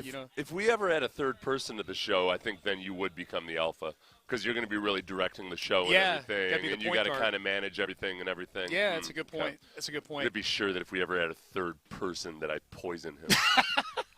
Or her. Yeah. Well, I'd feel bad. It would be a bad look for me if I poisoned a female coworker. It would. I can get away with. I could probably get away with it, like physically assaulting a male coworker, but obviously I can't do that. To a female coworker. No. So that's going to be the power move. Is if we had a third host and it's a female, that's your little Machiavellian. Like this will put Seth in his place. Because you think I would be the one behind it? You'll knock me down to third That'll rung. never happen. Yeah. It won't happen. Sean is the mom. Seth is the dad. But Sean packs all the lunches and makes all the dinners. No alpha. That's from Irwin. That's true. Like a lot of. That is the organizational stuff. Yeah. That's what I do all day. I pack lunches and make dinners. And meanwhile, I'm the don't tell mom type of dad. Yeah. Just don't tell mom. Everybody loves you. Yeah. Oh, my God. Both of you guys are equally alpha. Y'all mesh very, very well. That's cool. We like that. Your producer is the alpha. Ben, you just got to vote for the alpha. Ben is the guy who least wants that mantle. Oh. That's true. Yeah, Ben. There's been 2 words on the air for the month right there. People will get mad at us that we don't bring Ben onto the show more, and Ben very much does not want to be on the show. Yeah, he's cool with it. And Ben says really funny things when he does come on. I would love to have Ben on the show more, but he's hard to get a hold of.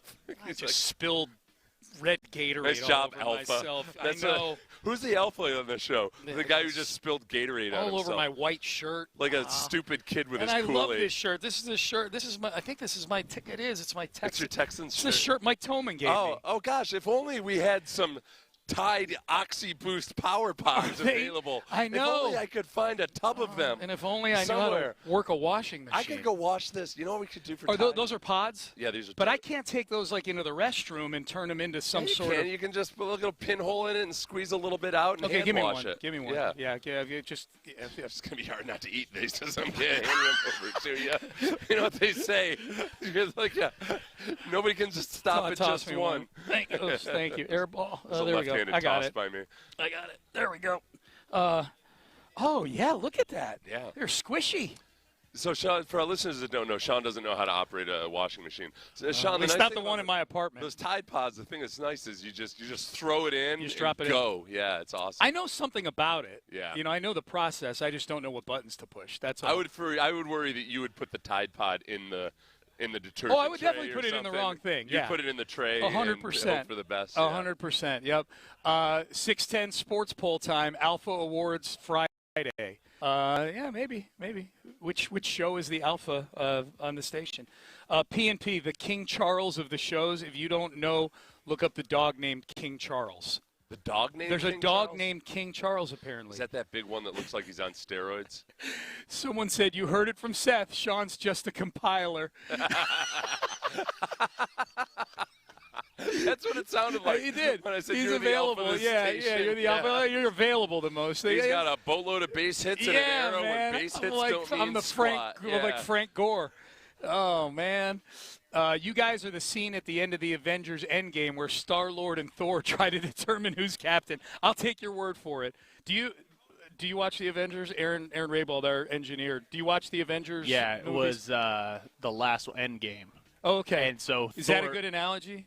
Not really, because y'all don't argue over it. This is just them, like, it's Chris Pratt and whatever his name is, Australian dude, being petty to each other, and you're like, and they're sitting there, and Chris Pratt's being, like, statually smaller. Yeah. And he's like, everybody knows who's the captain on the ship. And he's like, right? Me, right? Yeah. And Thor's like, yeah, of course it's you. Yeah. I was like, y'all aren't petty like that. No. Yeah, we don't argue enough. That's probably what it is. We really don't argue all that much. So that's where I feel like if we argued more. Like, we disagree on things, but we don't get violent. Yeah, but that would be the real test. Is where sometimes I feel like I've done a really good job, changing from what I used to be. I used to be super. I used to be angry a lot. Yeah. Or just super aggressive at times. Go and I don't die, do that. everybody. But yeah. That'd be funny. That's a You're drop like, from that'd be 2 funny. days ago. That'd be funny if you were like, I think I used to be angry all the time, and then Ben goes, pow. No, everybody. But there's times where I get tested, and I think I realize, I don't know if I've actually grown at all. I think I've just managed to I've kept myself out of situations where that part of me emerges. Yeah. I've engineered my environment, but I don't know if I've actually grown one tiny bit as a human being. Oh, my God. So if you all of a sudden, let's say you accidentally doubled your testosterone dosage or something, and you came in and were just, bowing up to me all the time, then we might have to figure out who the alpha is. We might have to have a conversation. Yeah. Aaron Raybold, engineer extraordinaire, has a Tide pen. Oh, wow. And so I just take that and just draw on it? Okay, Aaron, awesome. did you get that from the Tide people, or do you just carry it with you? Do you carry a Tide pen? No, I carry it with me because I usually, at one Texans game a year, I will bump into somebody in the press box and spill coffee on my polo. Oh, okay. And usually it's Is like that- a and that Liberty works, white polo. huh? Is this They what I'm do. supposed to do? Out immediately? You probably want to hold it down so the detergent gets Okay. in. But also the Tide Why Pod did I have idea. to spill it on my right hand? I got to write with my left hand with The this Tide Pod pen. idea in the bathroom might not be a bad idea. Okay, I'm going to use both during the break. For my butt? In the bathroom? I mean, it'll clean. What do you use to wipe? Tide Pods, of course. Sometimes it does feel like I'm wiping a marker because it just keeps. There's a comedian that does that bit. Yeah, it's Jim Jeffries. That's funny. Sean, okay, this is a good analogy. Sean is Michael Corleone. Seth is Sonny Corleone. Okay. Sonny's kind of the more hot-headed one. Oh, yeah. Michael, yeah. and now he got killed Sonny on the gets killed causeway because of it, right?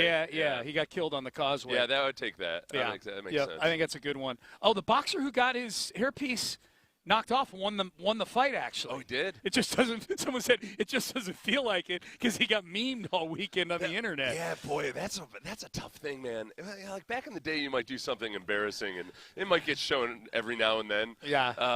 Like on television or something. But now you do something that, and immediately he knows I'm a meme. Yeah. I'm a done. GIF. I'm a meme. I'm done. I'm going to be used as a running, people are going to end arguments with this video. It's going to be, especially because boxing, which is way less mainstream than it used to be, he Yeah. could win 4 different titles from 4 different federations. Yeah. Drape all the belts all over him, and they're going to be like, you're the hairpiece guy. He'll always be the always guy be the who got hairpiece his hairpice knocked Always off. be the hairpiece guy. If he does it, what he needs to do in modern fashion also is parlay that into something. A new hair.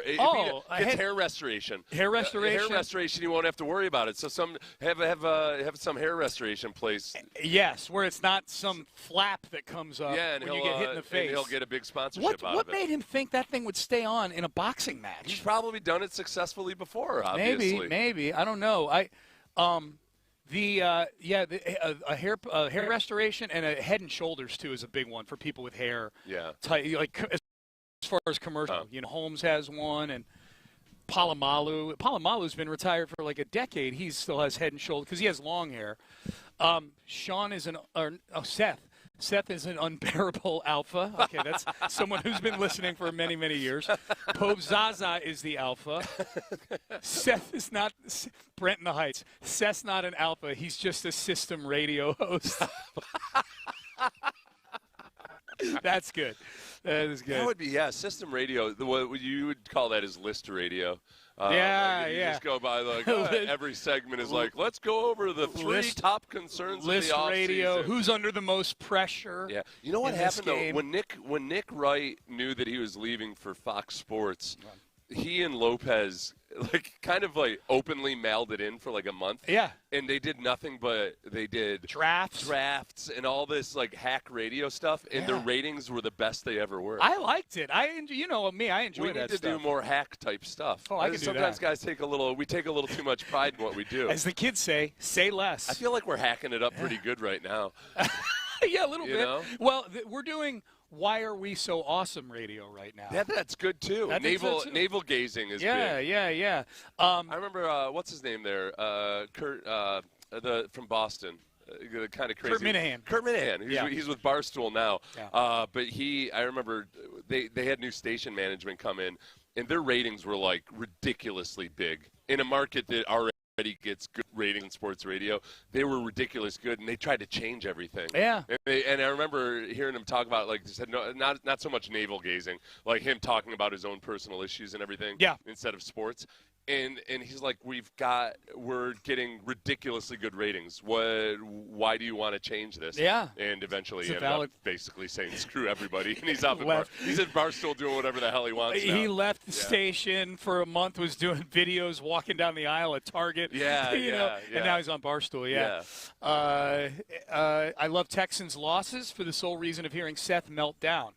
Well, Ted Johnson said that yesterday. Ted Johnson said after the Patriots. He listened to us the day after. He said he listened to the whole show. Yeah. He's like, yes, these guys are nailing it. Yeah. Thanks, Ted. He was really enjoying our misery. He was. Well, we would have done the same thing. You and I were texting the week after when Jarrett Stidham goes right down the field and scores a touchdown. Yeah. And they're up 7-0, and the defense for the Broncos had the Patriots number.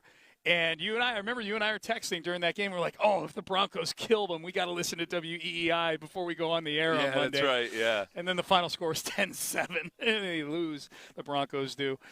Only a true alpha keeps a Tide pen handy. Acknowledge that, man. That's true.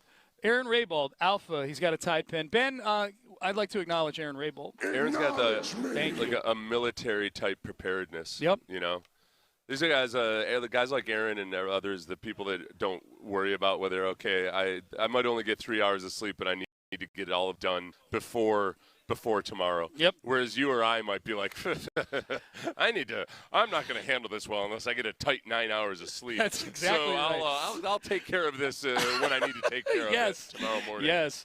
All right. Payne and Pendergast with you on a Tuesday here on Radio Row. Hey, big thanks to LaCour 43 for getting us to Radio Row. Planet Fitness as well. We always appreciate you guys tuning in on the Mokaram Injury Lawyers live stream.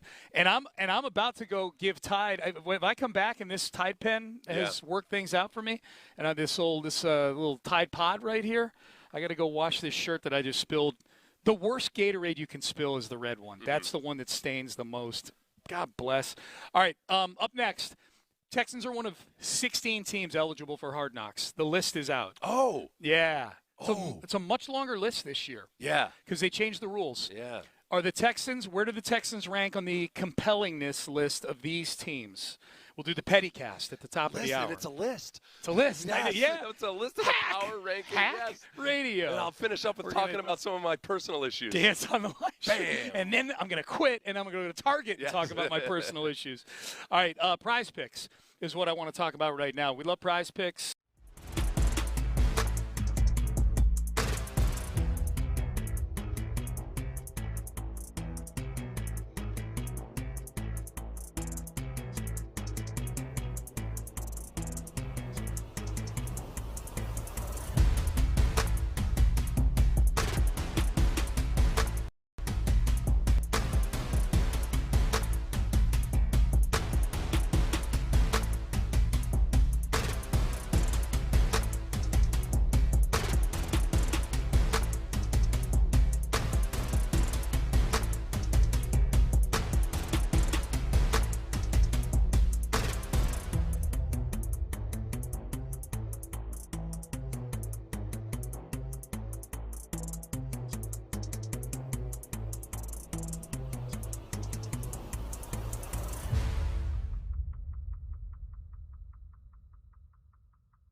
Francisco, LaCour 43 presents Sports Radio 610 on Radio Row. Here's Payne and Pendergast. All right, I think I have my first bad co-host moment of the trip for you, Seth. Many people know who listen to this show that I have two jobs on game day for the Houston Texans. One job is host of the pregame and postgame show. That is actual work for the Texans. I suppose this one is work for the Texans in that Seth does work for the Texans as well. But my other job is to make sure that Seth Payne does not eat himself into an ice cream sandwich coma. Yeah. And I just made you aware of there's a freezer bin that's, I don't know, probably about, 4 foot by 3 foot. It's a big like cart, like an ice cream cart. And it's a freezer. And inside that freezer, and it's the big Snickers label on the outside. And I looked at it, I said, it's probably locked. We're the only ones here. No, it's open. And inside that Snickers freezer are roughly 1,000 little Snicker ice cream bars. No, you're a jerk because your job is to keep me from eating ice cream sandwiches on game day. I had already checked that thing yesterday, and it was empty. I would have walked right past it. I already had noticed it yesterday. I don't know how it escaped your notice, Mr. Skinny Pants. But I checked yesterday, and there was nothing in it, so I would have just walked right by. But you had to be like, hey, Seth, dude, there's a bunch of Snickers ice sandwich in here. It's not just full. It's really full. Or Snickers ice cream bars. I know. I thought at first when I opened it, because I opened it like an hour ago, I just didn't eat any of them. I thought it was actually just like mini candy bars in a freezer. This is way better. You didn't know about the Snickers ice cream bars? I probably did, but I just hadn't thought about it. I just looked at it and it looks like Halloween candy in there. I didn't know they had mini Snickers ice cream bars. Because I equate the ones those size I equate with Halloween. Yeah. So I'm like, these are probably just frozen because people freeze candy bars sometimes. Yeah. But it's ice cream. And it's a danger. It's just like with mini brownies. Remember when Garrett Heinrich? Remember we had that surprise party for Garrett Heinrich? I do. And I told him about the surprise party accidentally.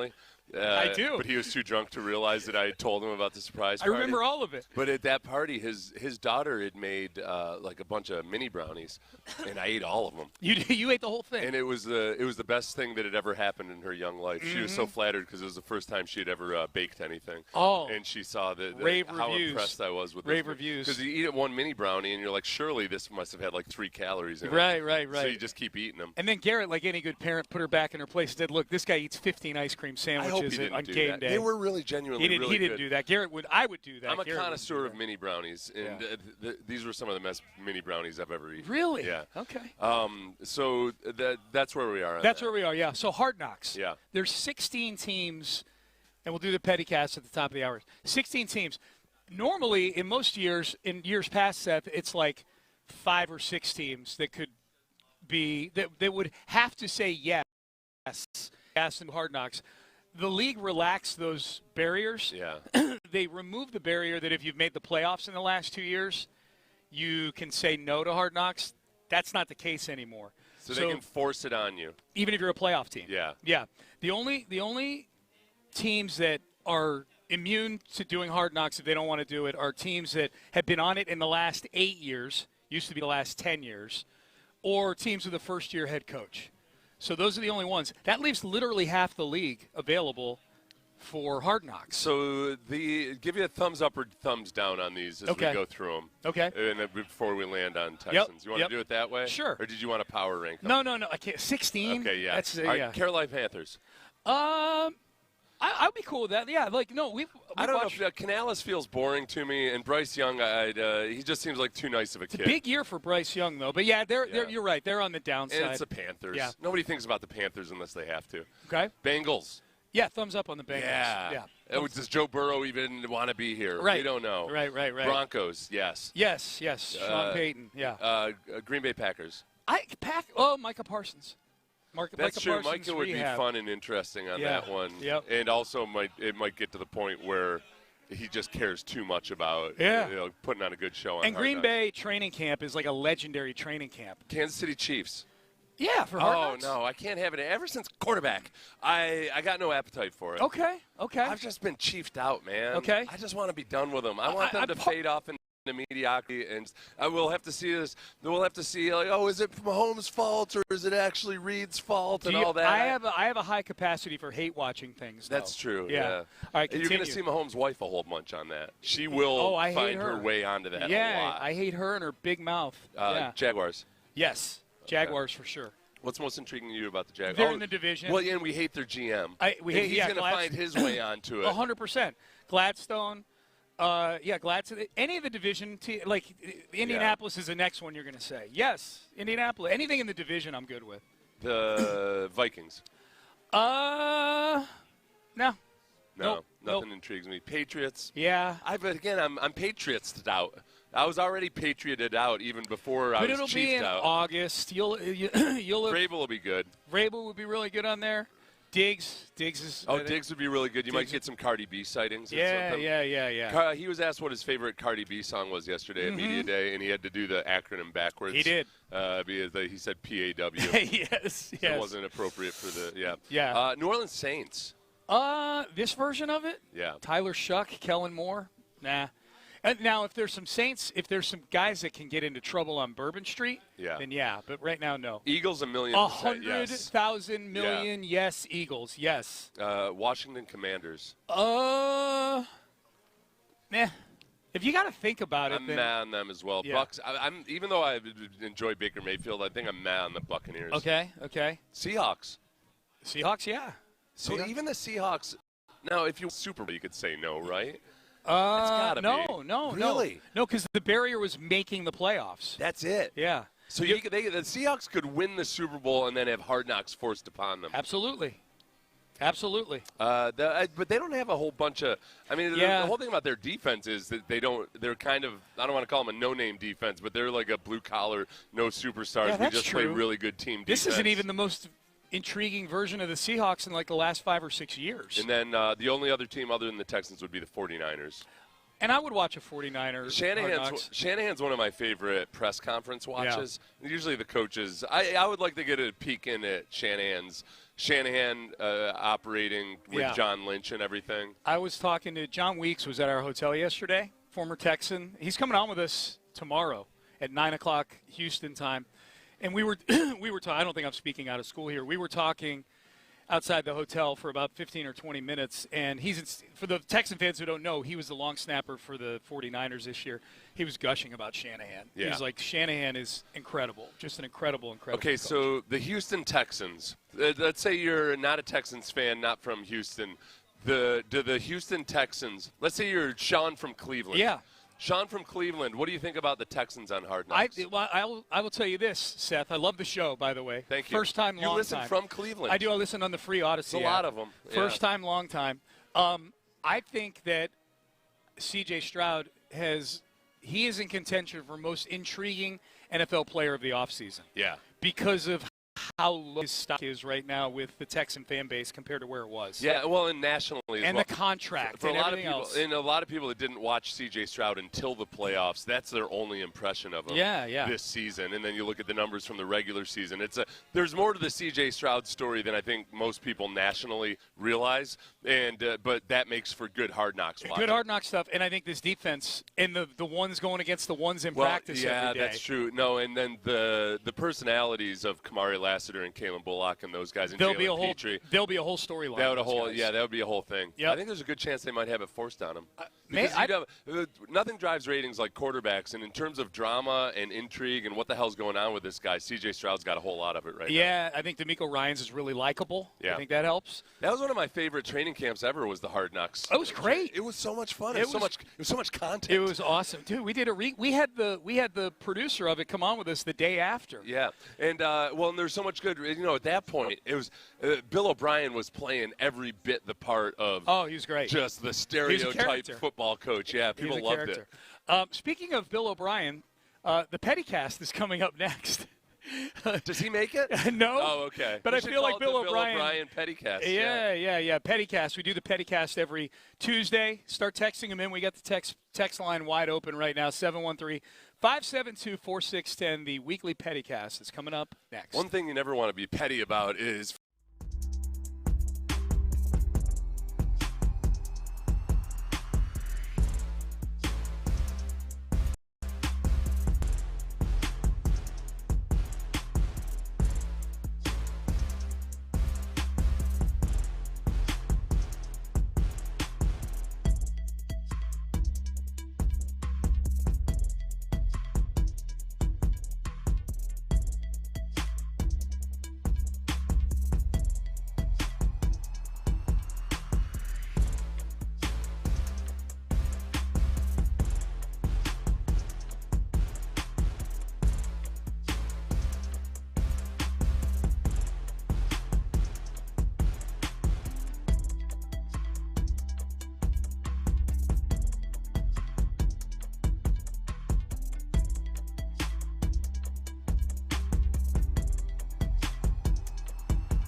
KILT FM HD2 Houston.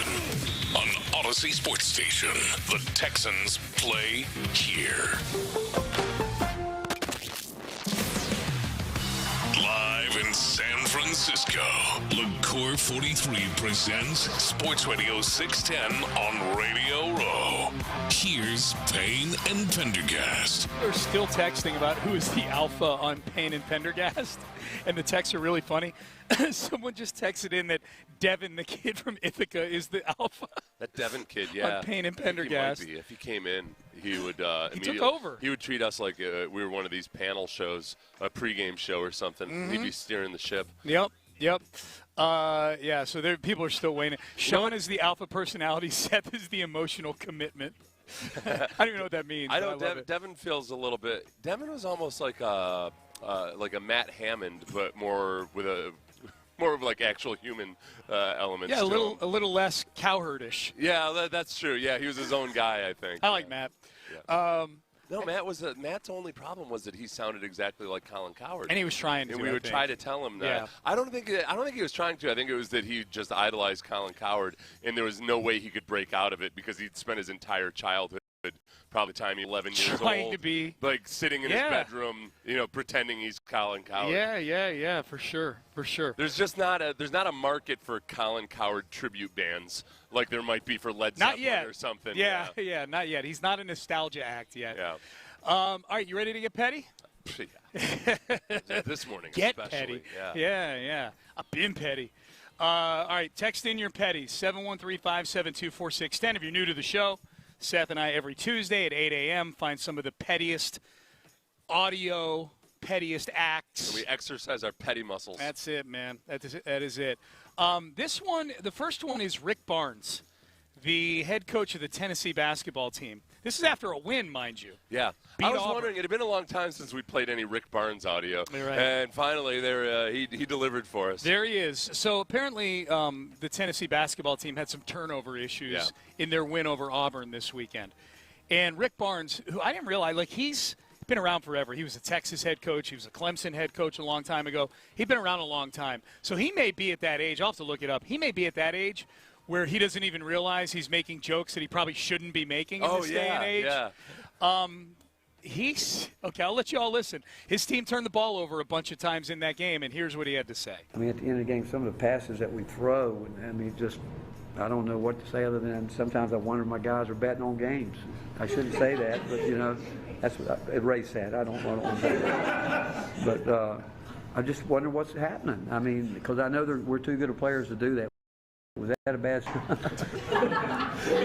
I apologize. I shouldn't have said that, but dude, he really, there was he knows 100% he shouldn't be saying that. There was a betting scandal where a couple dozen guys got arrested last week in college basketball. I don't know. I have a hard time, but but it's still he's joking.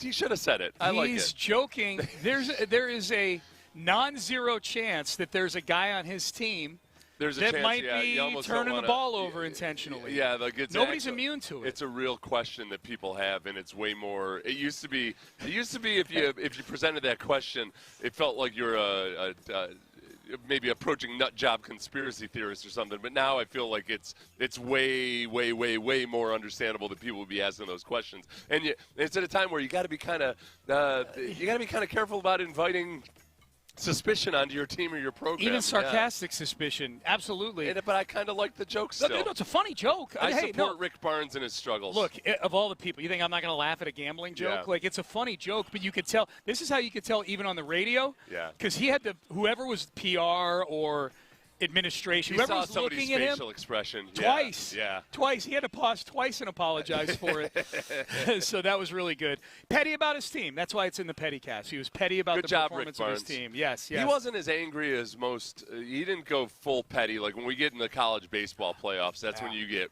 full bore angry and petty. Yeah. The basketball is second place right now. College basketball coaches during the tournament, super petty. But college baseball coaches, which is a surprise of the century for me. I didn't know the college baseball coaches could be so petty. They don't pop up often, but when they do, it's fireworks. Yeah, I shouldn't say it's not all college baseball coaches. But the high performers are all from that group. They're Hall of Famers. Yeah. All right, next one. Jason Kidd. This is actually after the game against the Rockets. Jason Kidd, head coach of the Dallas Mavericks. This is from the game, the loss to the Rockets on Saturday, where Cooper Flagg went off in the fourth quarter of that game. Jason Kidd's been using Cooper Flagg more as a point guard now these days than he did earlier in the season. So he was asked about that. Do you have any question? Are you sure this is the route you want to take? The media kind of grilling him on that, and here's what Jason Kidd had to say. Coach, you get a lot of national criticism for playing Flagg at point guard. But over the last 2 games, I don't give a criticism or criticism. That's your opinion. You guys write that. That's not that. I've done this. I played this game. I played it at a very high level, and I know. But I don't give a you guys right, because you guys have never played the game. And so I've built players, so I know what doing. So to take criticism, it only makes me better. Because if I wasn't doing it right, you guys wouldn't be poking holes at what I've done. That's it. I don't. I give you know what? He gets high marks for forgetting the definition of criticism. He's flat out by saying at the beginning he said that the criticism is not actually criticism, didn't he? Just because you don't like. I don't know. I got lost in the sea of F-bombs. Just because you don't like the criticism doesn't mean that it's not criticism. My ship capsized in the ocean of F-bombs that he was dropping there. And then he pulled the "you didn't play the game." That was a classic good petty right there. Well, and then the whole thing. I was cool with everything he was saying. I get he's like he played point guard at a very high level. Jason Kidd's a Hall of Famer. The part at the end that I didn't get was, if I didn't do so much stuff right, you guys wouldn't be criticizing me for this, as if bad coaches who've never done anything right don't get criticized. Did anybody ask him if they were maybe trying to market Cooper Flagg as a point guard that the Rockets could trade for? Why are you calling attention to this? Yeah. Oh, that's funny. Rockets need a point guard. Yeah. You seem to think Cooper Flagg is a point guard, and yours is an organization known for trading away awesome basketball players. I mean, he pulled out the petty handbook and executed it page by page. I was wondering, where it gets really petty, though, too, is there's a lot of great basketball coaches who weren't NBA players as well. Right. So he's being petty towards any coach in the league that wasn't an NBA player. Didn't play the game? Yeah. All right, you love Shannon and Ocho audio. I do. Okay. I haven't listened to this whole thing. As soon as I listened to the first 15 seconds of them going off on the firing of Kwesi Adolfo-Mensah, the GM for the Minnesota Vikings, and the biggest angle surrounding that whole firing was Diana Rossini revealing in a long-form article about it that he took 2 weeks off for paternity leave a couple of years ago during training. That was the biggest nugget, at least. Yeah, biggest nugget. There were a lot of other angles about why did he get fired, what was the timing of it, and everything. Yeah. That was the juiciest nugget that came out of it. No doubt. So here's the guys from the Nightcap, Shannon Sharp, Chad Ochocinco, on the Kwesi Adolfo-Mensah firing. Kwesi Adolfo-Mensah decision to take paternity leave raised some eyebrows around the NFL, but was never revealed until the Vikings fired him as a general manager on Friday. Hey, Unc, this is funny to me. The birth of a child is important. Now, I understand that being there for the birth of your child, that's one thing. Taking a leave of absence for 2 weeks, to me, that's kind of strange a little bit. I think about his position as a GM. It shouldn't be much of an issue because he's still engaged in a sense. He's just not there in person. Now, this happened in 23. Why didn't you mention this in 24? Why didn't you mention it last year? Yeah. Why are you trying to salt the man up and make him look bad now that you done fired him? If I'm not mistaken, it was his first child. If I'm not mistaken, his wife was having a very difficult pregnancy. Hell, they're lucky he take the whole damn year. And it's not like he's playing. He don't have no impact on the game. He ain't calling plays. He's not throwing the football. He's not catching the football. He's not blocking. He's not tackling. And I'm not trying to diminish executive front office people. Right. But their role is not as important once training camp starts. They can pick up the phone and call. He's accessible. He's just not wherever the training camp is. Right. He's not there physically. He's tending to his wife. And I'm curious why the execs are trying to make this out to be a bad thing. Because they tried to make him look bad. It's reported that he wanted J.J. McCarthy. Kevin O'Connell was like, I think we probably need to keep Sam Darnold for at least another year. You think that was his decision? Yeah. I really like their format because it really does seem like Chad a lot of the times is just being clued in on the stories. He's really curious. Like he does zero prep. No, but that's good because that's how a lot of people are. A lot of people listening also don't know it. He's the voice of the fan. I thought about doing that with my friend Drew because Drew's a very busy business person, but he's interested in stuff. So he'll call me sometimes, and I have to explain the stuff to him. Yep. And I feel like that's probably a good podcast So when he format. comes on your YouTube, he's Ocho. This is Drew Hodgson, for those who don't know, former Texans. But just kind of explain the story to him, and then they lead through it. You're Unk, and he's Ocho Cinco. We wouldn't be as good as those guys are at doing it, You'd but still, be but good, it would though. be fun. It would be fun. I think you guys would be good. The whole thing is that so there's two separate issues here. One is whether he should have or should have not taken the paternity leave. The other, and I think the more petty part of it is, all right, man, did somebody high up in the Vikings decide, as we release him, as we fire him, we're also going to release these nuggets? Or was this just something where, Diana Rossini's calling various people and somebody drops that nugget kind of like, she got it from somebody. I'm guessing that if somebody tells that story, it's because it was part of an overarching trend or something. Yeah. And where it wasn't just this one thing that happened 3 years ago. And they just felt like for whatever reason he wasn't working the same type of schedule that most NFL and here's GMs an example. Are. Yeah. But it is whoever did drop it. If they really, that's world class pettiness. Now, if it turns out that it was because of all those extra elements, the difficult pregnancy, there might have been. You never know what happens to the kid being like all the things that can happen after a childbirth. Shannon's saying that was the first I've heard of any of that. Yeah, it's like that's out of bounds pettiness, though. Yeah. If it was an isolated incident and it was like something above and beyond the normal circumstances. So last one here, Kawhi Leonard was one of the all-star snubs. Yeah. Alperen Şengün, Kawhi Leonard, there's a few others. Kawhi's numbers are great this year. He's a great player. Doesn't play as many games as a lot of people would want to see him play. He's probably the face for load management in the NBA, but an undeniably Hall of Fame level player. Well, he got snubbed.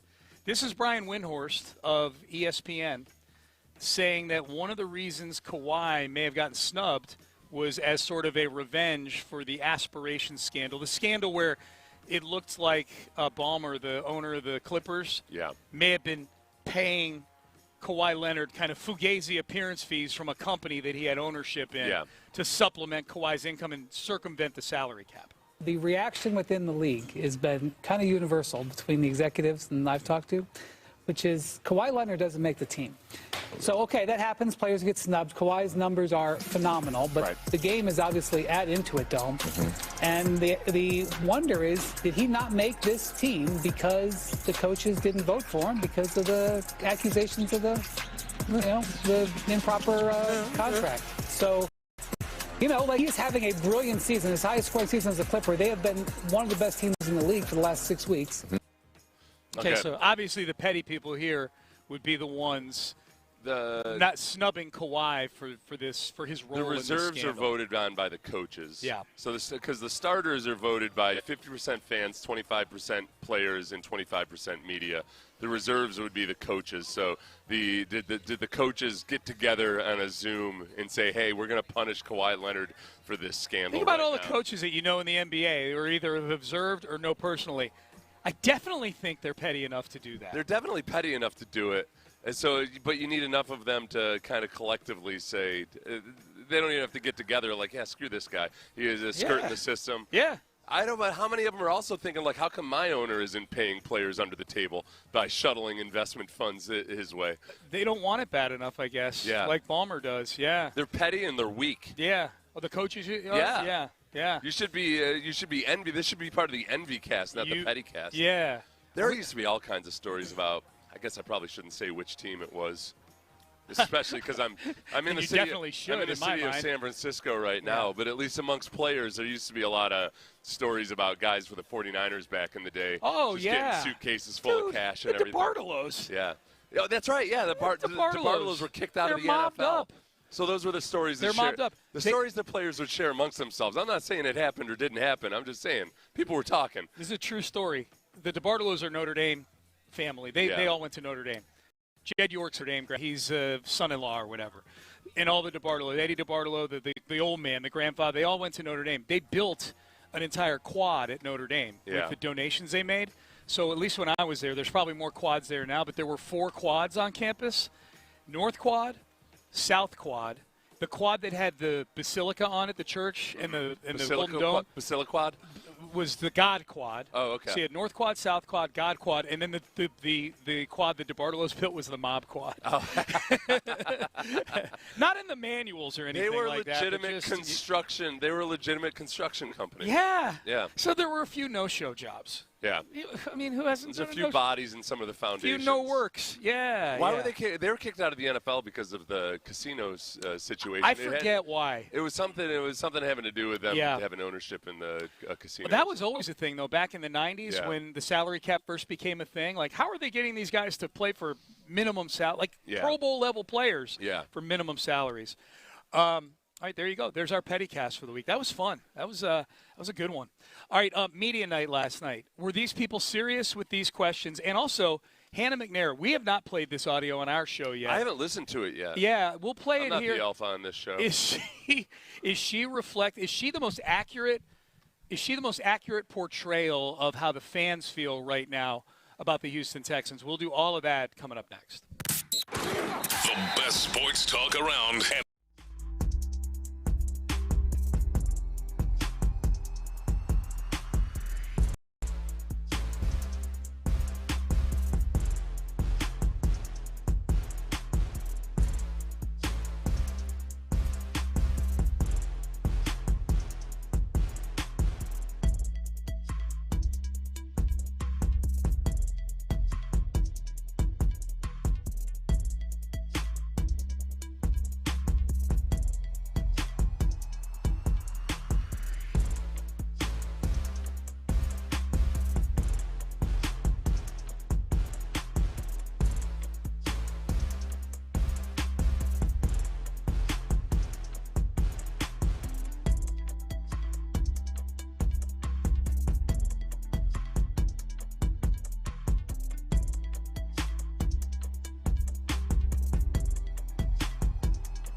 Francisco.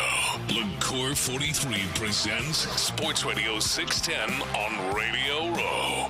Here's Payne and Pendergast. Okay, this is good. We always tell people to send in their petties after we get done doing the Pettycast. I was working in oil and gas and got fired for being on my phone during break. So me being the petty person that I am, I went to the project manager and told him that nobody was wearing their equipment inside the tank. Long story short, he caught all of them wearing no equipment inside the tank, and the whole company got banned from the plant. If I don't eat, you don't eat. Holy crap. Wow. Took everybody petty. down. Yeah, but that's messed up because now he's messing with people's livelihoods. Yeah, he didn't just mess with the managers. Yeah. He took everybody down with him. I got it. You know what? No judgment. I got hats off to you. That's the pettiest thing I've ever heard. Yeah. We asked for people's petties. Well, that's a big deal. I remember when I was, dabbling in oil and gas. That was I was a landman for like 9 months. The best 9 months of my life. I loved it. It was fun. But it was a big deal because we were doing work for, I think it was Exxon. And, man, we had to do so many – you do these safety, presentations and everything. And they've got all these stories about how a guy, there's like a vice president, got caught not wearing his seatbelt. Yeah. Because safety is such a big concern. And he was fired from the company and everything. So they're pretty serious about that safety stuff. They have to be, right? Yeah, that is messed up, though. Yeah. Like all these other guys. If I don't eat, you don't eat. Yeah. And by you, I mean everybody. Everybody. I don't think he probably expected that everybody was going to get fired off that job. Yeah. Or maybe it was a bunch of jackasses or something. Could have been. All these guys are not wearing these guys are not wearing their safety equipment. Meanwhile, you got mad at me for talking to my because I was talking to my wife about her pregnancy. Yeah. It's one text. He's leaving it up to us to fill in the rest of the blanks. You know. I have questions, but I'd applaud the pettiness. Good job. This cough button for me here. You're the man. Can clear my throat now. Yeah. Oh, good job, Aaron. Aaron's been on it today. He had a Tide pen for me earlier when I spilled all over myself. He's got a cough box for me because I'm an old man who coughs all the time. Media night. Old man sounds. Media night last night. From this Barca lounger. Media night last night. All right, we need to determine were these real questions being asked by reporters to Mike Vrabel and to Drake May. Let's start with Mike Vrabel. This is a shortcut, so he gave a very cordial answer to this. Is this a must-win game, Coach? Is this a must-win game? A must-win? Yeah, I think every time we go out, it is a must-win game. I mean, it's kind of the attitude that I've always taken in the National Football League. Yeah, it's a kid just doing it, just going out and saying, like, I'm going to ask all the dumbest cliche questions. That was their bit for the night. That's your 100%. Because I think the next one we play, I think it's the same kid asking the cliche question to Drake May. Okay, here is a question. This sounds like a female, so it might be a different one. Oh, then the first dude sounded like a female. Okay. Oh, the first dude. Oh, okay. I thought it was a guy. The first one. I thought it was too. Oh yeah. No, this one coming up here. Yeah. I was trying to take a shot at that guy. Play this one. Oh, okay. Here's Drake May. Are we playing to win? Yeah. What else will you be planning to do? Yes. That's the goal of us coming out here. We're coming out here to win the game, and that's the number one priority. And looking forward to getting a chance to have a great week and a chance to play in the Super Bowl. How about that? Okay. Oh, I didn't realize that woman was the one asking the questions the first time we played it. Yeah, that was definitely a woman who did the. They're just asking dumb questions. Okay. It's one of the Super What Bowl are some other questions strange. They should ask? They like as far as like dumb questions. What are like questions? the cliche dumb questions? Because I feel like those are questions that do get asked during the regular season. They do get asked about, is this a must-win? Is it a must-win game? But, like, this is the final chance. Right, it's a stupid one for the Super Bowl. It's always a stupid question. Yeah. But this one is, you get a pass in Week 8 for asking it, though. I guess, there's no dumb – the problem is there's really no dumb questions. It's all about what answer it elicits. Sometimes dumb questions elicit the best answers. They do. These are like cliche dumb questions. Text in. This is more a call to the listeners than it is to you. What are some stupid questions? I don't like the stock questions of like how's it feel to win that, or how's it feel to be here? But they're fair questions. How much pressure is on? I don't like how much pressure, because how much of anything? The answer to me, I was like, it's 6.8 kilopressure. I like the way Caleb Presley does it. He's the long-haired mullet guy from Barstool that'll ask like questions about like, what do you say to people who claim that you're mean to orphans and stuff. Like he just makes stuff up about things that people don't say. They don't even know. Yeah, They say that. Yeah, that's funny. Yeah, that's funny. That's a good bit. Yeah, yeah. No, but text in. What are some stupid cliched questions that you'd fire at people to be funny at media day? I mean, because some of the stupid cliche questions all depends on whether that player or coach is interested in giving an answer. Right. Because Arian used to do this. Arian would get a boring question, and he would give an intentionally boring response, and people would lambaste whoever was asking the question. But then he'd be with a different reporter, and the exact same questions. Arian's giving these long, interesting answers and everything, and people would say like, "Oh wow, what a great interview! What a great question!" Because Arian is really interesting when he feels like talking. No, so it wasn't about like the question itself. It was just, okay, is Arian interested in talking today? He or plays not? favorites. So yeah, text in 713-572-4610. This was Hannah McNair at the senior showcase / girls flag football showcase that the Texans do at their facility every year. The senior showcase has been going on forever. These are senior in high school football players who haven't yet found a college home. So you have a lot of these D3 schools that come in. And so that's been a big thing for the Texans, and they've added girls flag football to it. Aaron Wilson caught up with her, and she said she's having a hard time processing the loss to the Patriots still. Feels like just yesterday you guys were in the playoffs and in the fight, and now all of a sudden, it ends. Your thoughts on the season overall and the big picture and the outlook for the team going forward? Aaron, it's very hard to talk about because I'm still, wishing we were there this week. And I feel like we could have been there. And I feel like it was right there for us. Right now we're going to just go back and look how to improve and what we need to look at. Everybody will look like as a team to see what we need to do. Yeah, you can tell. I think of all the people in the Texans organization that the fans feel like most comfortable about. Like, yep, this person will chop heads off if she feels it. If this person feels it needs to be done. I feel like Hannah's the one. I think a lot of people look at Hannah as kind of like the backbone of the organization. Well, at the very least, I think she mirrors the emotions of the fans the most. Yeah. I don't know if that means she's going to fire 50 people because of it, but she's I think clearly she would fire 50 people at the drop of a hat if she saw fit. Maybe. I think. Yeah, maybe. So I just think you can tell in her voice right there, like she ain't over it yet. No, that was Sean McVay said that he probably won't watch the Super Bowl or might not even watch the Super Bowl because you get and then the Texans weren't as close as the Rams were, but there's that element of the way you lost that game, and you can see how everybody, 21 players on the Texans stacked up really well to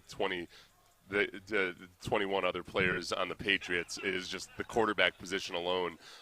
In a day where Drake May didn't even play all that well, the quarterback play by C.J. Stroud was so abysmally bad that was the difference. Yeah. And that's a hard one, though, too, because you'd love to say, man, look at that. They were so close. But when your quarterback plays so atrociously, you're not close at all. I mean, it's just it's like I've got a nice turtle, but it doesn't have a head. And like, oh, okay, cool turtle, bro. Yeah. Personally, I like turtles that actually have a head. Have a head, yeah. We're walking around with my prized turtle and saying, oh, he's just shy. He's not sticking his head out right now. That's what the Texans were. They were a frightened turtle. Mm-hmm. They were built to endure, except that at some point C.J. Stroud's got to stick his little head out of the turtle head hole, and he never did it. Yeah, the 95% of the turtle that's not the head was really intimidating. Yeah. Beautiful shell, claws on the legs and things like that. Where the hell's the head? It was exactly. Yeah. People are texting in their questions. See, I don't think this is a bad one. What was going through your mind when you did dot. That actually, that question usually needs to be framed a little bit more specifically because those are some of my favorite. Those are some of my favorite answers at times. Is like, could you take us through exactly how that play happened? Because what's going through your mind? Like sometimes I think people hear that as an athlete, you hear it and you think like, I don't know, are they asking if I was scared or if I was nervous or something? But actually take us through the process of the play. Sometimes you get some really interesting responses. Like nobody asked CJ about the interception in the Steelers game. And that's one I almost feel like that's one that maybe CJ would have liked to have had an opportunity to explain. Yeah, for sure. I like that question or at least that theme question, because sometimes you get a really detailed answer about this is what I was looking at, this is the coverage we saw. I messed up. I thought it was going to be cover 2, and it was something else. It's the only – if you're ever interviewing Derek Stingley Jr., which you did yesterday, it's the only way to him to talk. Yeah, he loves breaking down the actual We had him on the X's and post-game O's. show after that Dolphins game last year where he had the 2 picks, including the one that sealed the game against Tyreek Hill. And so we had him on the post-game show, and the answer's about – hey, how's it feel to clinch the division? 8-second answer. How's it feel this? How's it feel that? Take us through the interception with Tyreek Hill. Okay, well, I noticed before, like the plays before, when he was in the slot, this is going on. So I have this leverage. He talked for a minute. Yeah. So that question usually is just better phrased as instead of saying, just take me through it, or take us through it, or how did that happen, or whatever. Yeah, I think that's a fair enough question. Though. Yeah. I think that's all right. My favorite cliche question, are you good on time? That's me. That's me. That's me asking Caserio if he's good on time. I stopped doing that.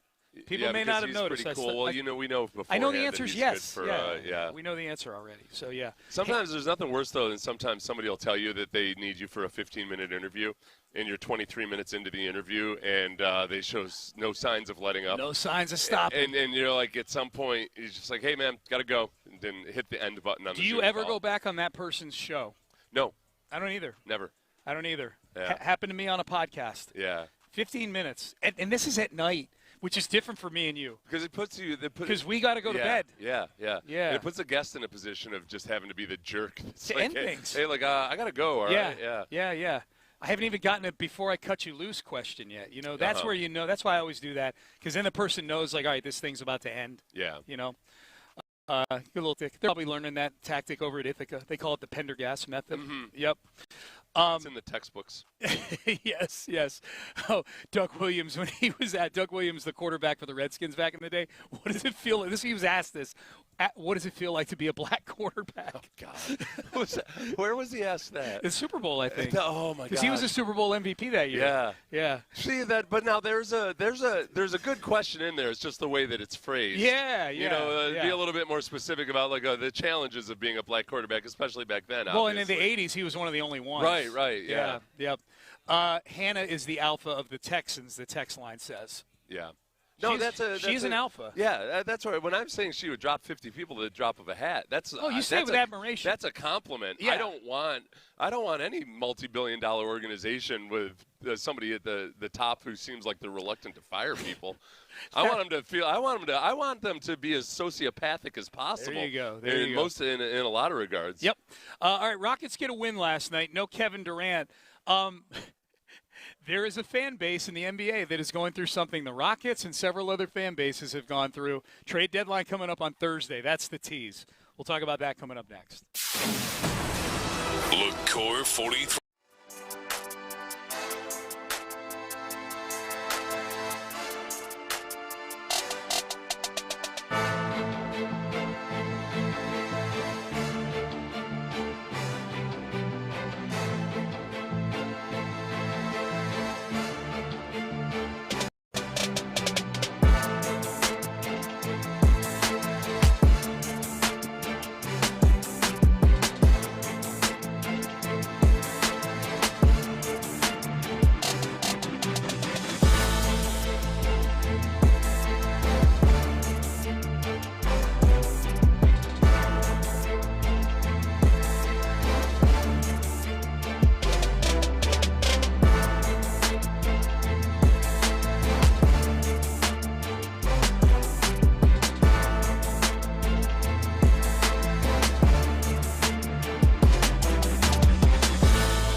live in San Francisco, LaCour 43 presents Sports Radio 610 on Radio Row.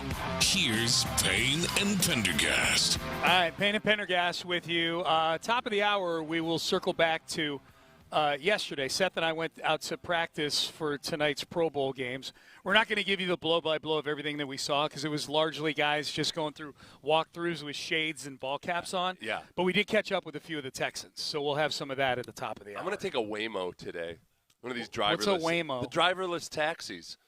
Oh, yeah. They're all over the place. I knew they were here. I knew they had them, and I just had never really thought about it. Should we take one to the pier when we go to Alcatraz? Yes, we'll take a Waymo to Alcatraz. Okay. Yeah. That's There's not a bridge that goes something over I've there. dreamed about since I was a child.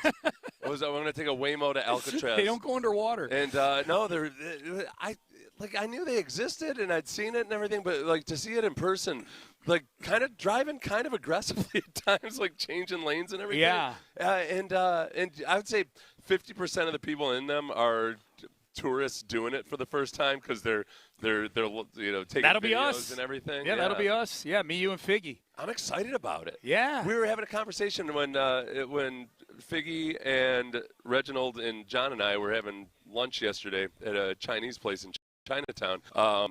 We were talking about just how, someday we're going to be telling our grandkids, oh, yeah, people used to drive their own cars. And they'd be like, what, really? And yeah, and they'll say like, well, what did you do? Like, what about people that are idiots? Yeah. I'm like, oh no, they were allowed to drive. Yeah. Like, what about people who'd been in a bunch of accidents? Oh yeah, they drove too. Everybody drove. Even if somebody had like got caught drunk driving, oh yeah, they drove. Like right now, it seems weird. Yeah. I think 50 years from now, people are going to be aghast at the notion of individual morons being allowed to drive cars. The equivalent of that right now is stick shifts. Like, no, back in the day, we put the clutch down, and we go into first, and we put the clutch down, and we go to second. I can't remember the last time I saw a stick shift car. Yeah, so that'll be 40 years from now. That'll be the equivalent. I would imagine they'll be amazed that people were allowed to drive their own vehicles by passing a really easy test when you're 16 years old. Right. Are you sure? Because people seem really dumb. Yeah. No, they let us drive. It was wild, man. So we'll hit the Texans at the top of the hour. Rockets win last night.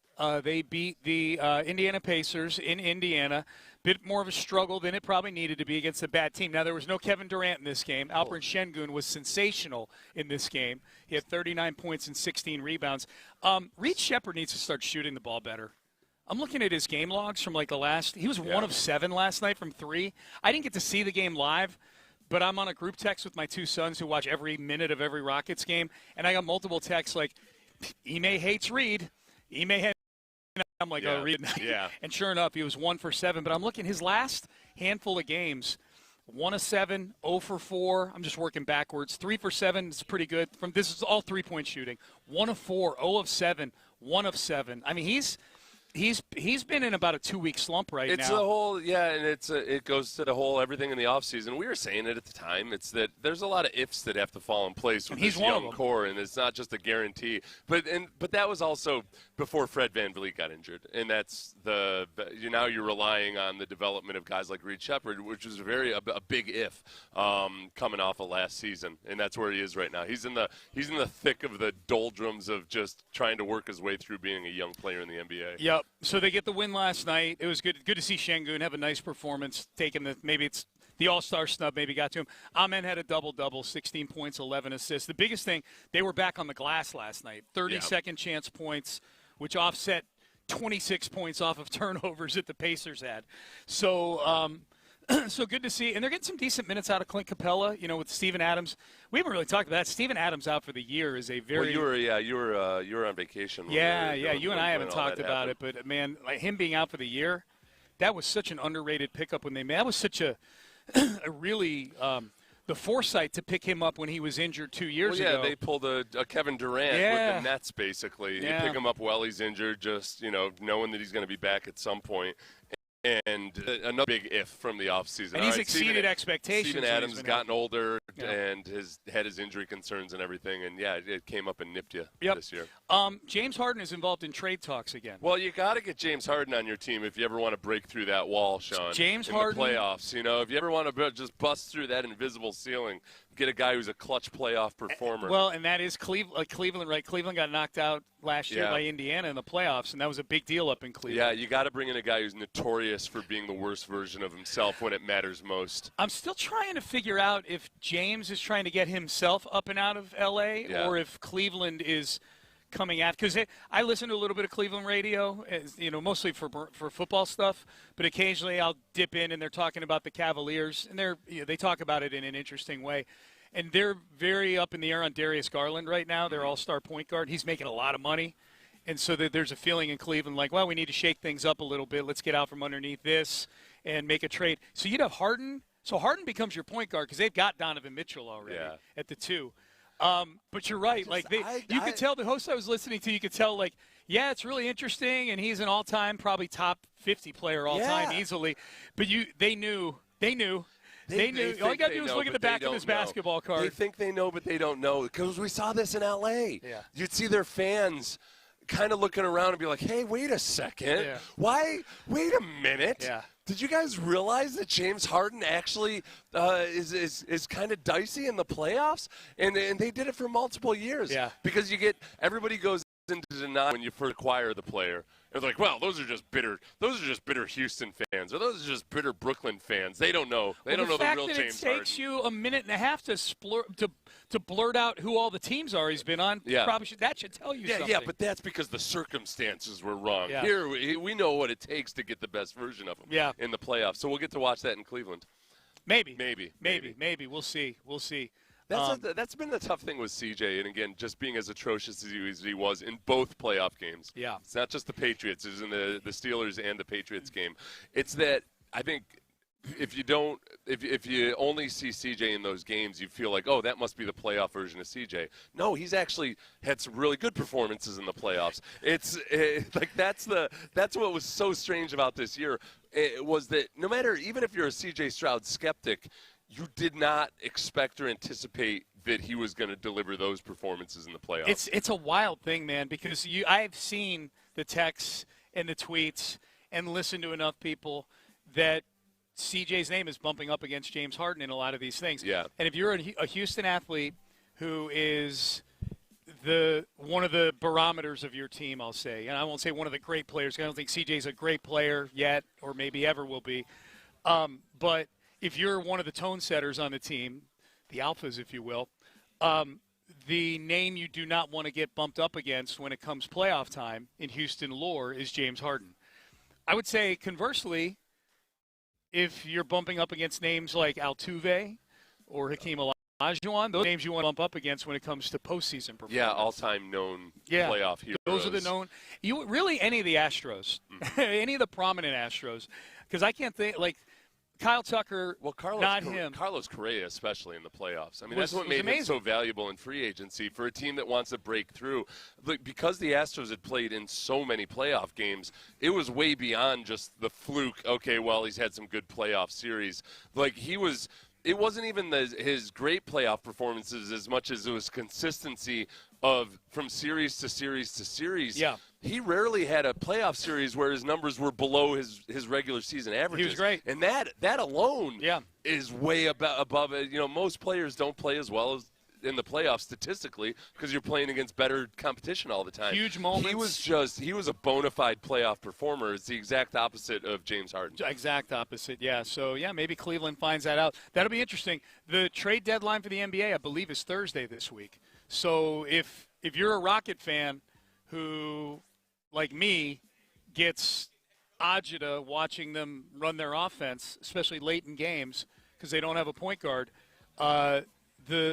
barring a buyout of somebody after the trade deadline, and that happens sometimes. Veteran guys don't want to be on a team, so a team will buy them out and they can go somewhere. That's its own market. Yeah. But if you want to make a trade for a guy that's worth trading for, you got to get it done in the next 2 days. I think there's a chance that there will be a trade that is leaves people upset because you're going to give up a young core member, but that the Rockets might decide, but we need an actual point guard in here, or we don't have any chance of busting through that ceiling. Yeah, it's so that you're going to give up a little bit of your future in a hardcore contributor right now. But if we really want to get significantly better against the really good teams than we are right now, we're going to have to do this. It's going to be a tough needle to thread for Rafael Stone because it's going to be, chances are, it's going to be one of two things. Either, yes, they're going to give up somebody you don't want to give up for a guy that, the Rocket fans are going to feel they lost that trade because you had to give up Tari Eason or Amen. Nobody's touching Amen Thompson. But for a mediocre point guard. Just because you have to have somebody that can handle the ball.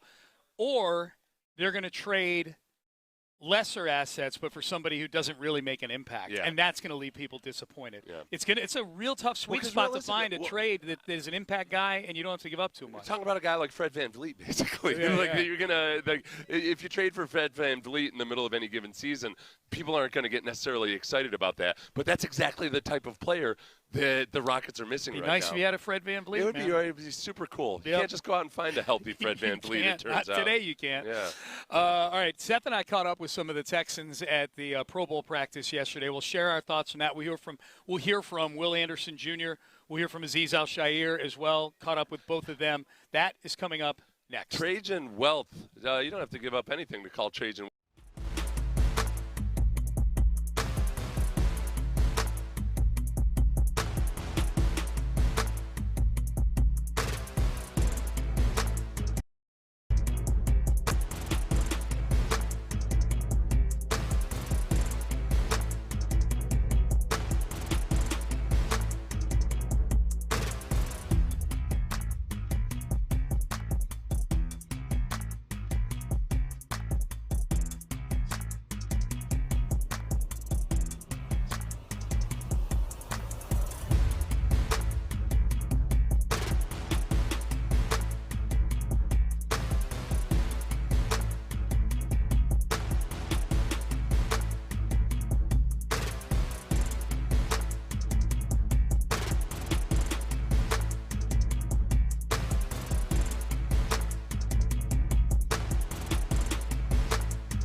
station. The Texans play here. Live in San Francisco, LaCour 43 presents Sports Radio 610 on Radio Row. Here's Payne and Pendergast.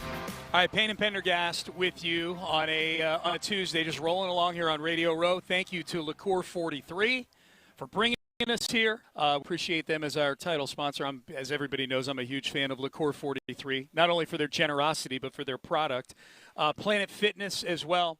Thank you to them. Mokaram Injury Lawyers, they always sponsor the live stream back in the studio, so it would only be natural they would sponsor the live stream here. You can watch on YouTube and Twitch.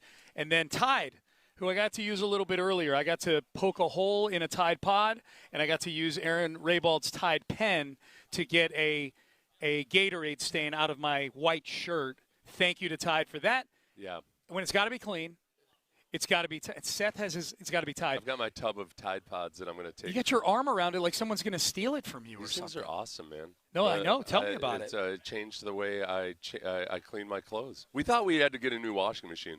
We thought maybe we'd have gotten like our washing machine, maybe the seals had gotten just two.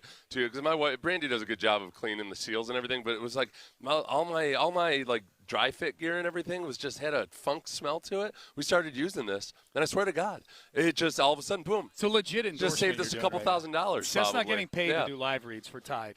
Yeah, whatever percentage of my income I spend on Tide Pods, it's worth it because I didn't buy a new washing machine. Yeah. Are you going to be this protective of that OxyClean Tide? I'm going to carry it with me today when I do. And speaking of Mokaram Injury Lawyers, I don't know if they handle the little Uber scooters. I'm going to start using those today. Are you? And I'm almost definitely going to get. I was going to say they just sent 3 lawyers to a conference room to start planning for this. I don't know if they handle those kinds of accidents because it's probably going to be my fault though. That's the thing. That's the thing. So fault. I'm Mokaram Injury Lawyers. That's right. That's right. Hey, bottom of the hour, we are going to be joined by WWE superstar. I don't want to say former superstar. He's retired from the wrestling part of it, but he's part of the commentary team now. Big E. He's actually doing a series on Sumer Sports YouTube channel coming up for NFL draft season. So there's actually be some NFL talk with him. Yeah. But I wonder how he's just getting back from Saudi Arabia. The Royal Rumble was in Saudi Arabia on Saturday. Okay. So he was doing the studio show for that in Saudi Arabia. So I can't imagine. Here I am whining about a couple hours difference time zone and everything. They jet lagged their way back from Saudi Arabia. We could have more wrestlers on the show if you want, because I know you love it. I just don't. I don't know them all that well, but they're always really entertaining and interesting people. Well, if you don't mind me giving you a little 4 or 5 bullet point, get you up to speed on who they are. You know? And maybe I'll read it, but who knows? Yeah, they're always interesting enough guys to talk to that you don't have to do a deep dive into who they are and what their life is. I can tell you they've got interesting things to say. He would be great even if he didn't have an NFL theme to why he's walking around. It's better if I'm unprepared because then I'm going to ask some question about I see that in 1978 you were wrestling the Iron Sheik. Yeah. We don't need any of that. No. Yeah, that would be something if you started dropping little factoids on them. That would be cool.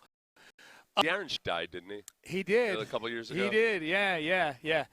He lived on for a long time after his wrestling career was over. Stayed way more relevant than you would think in this era of cancel culture. Sure did. Yeah.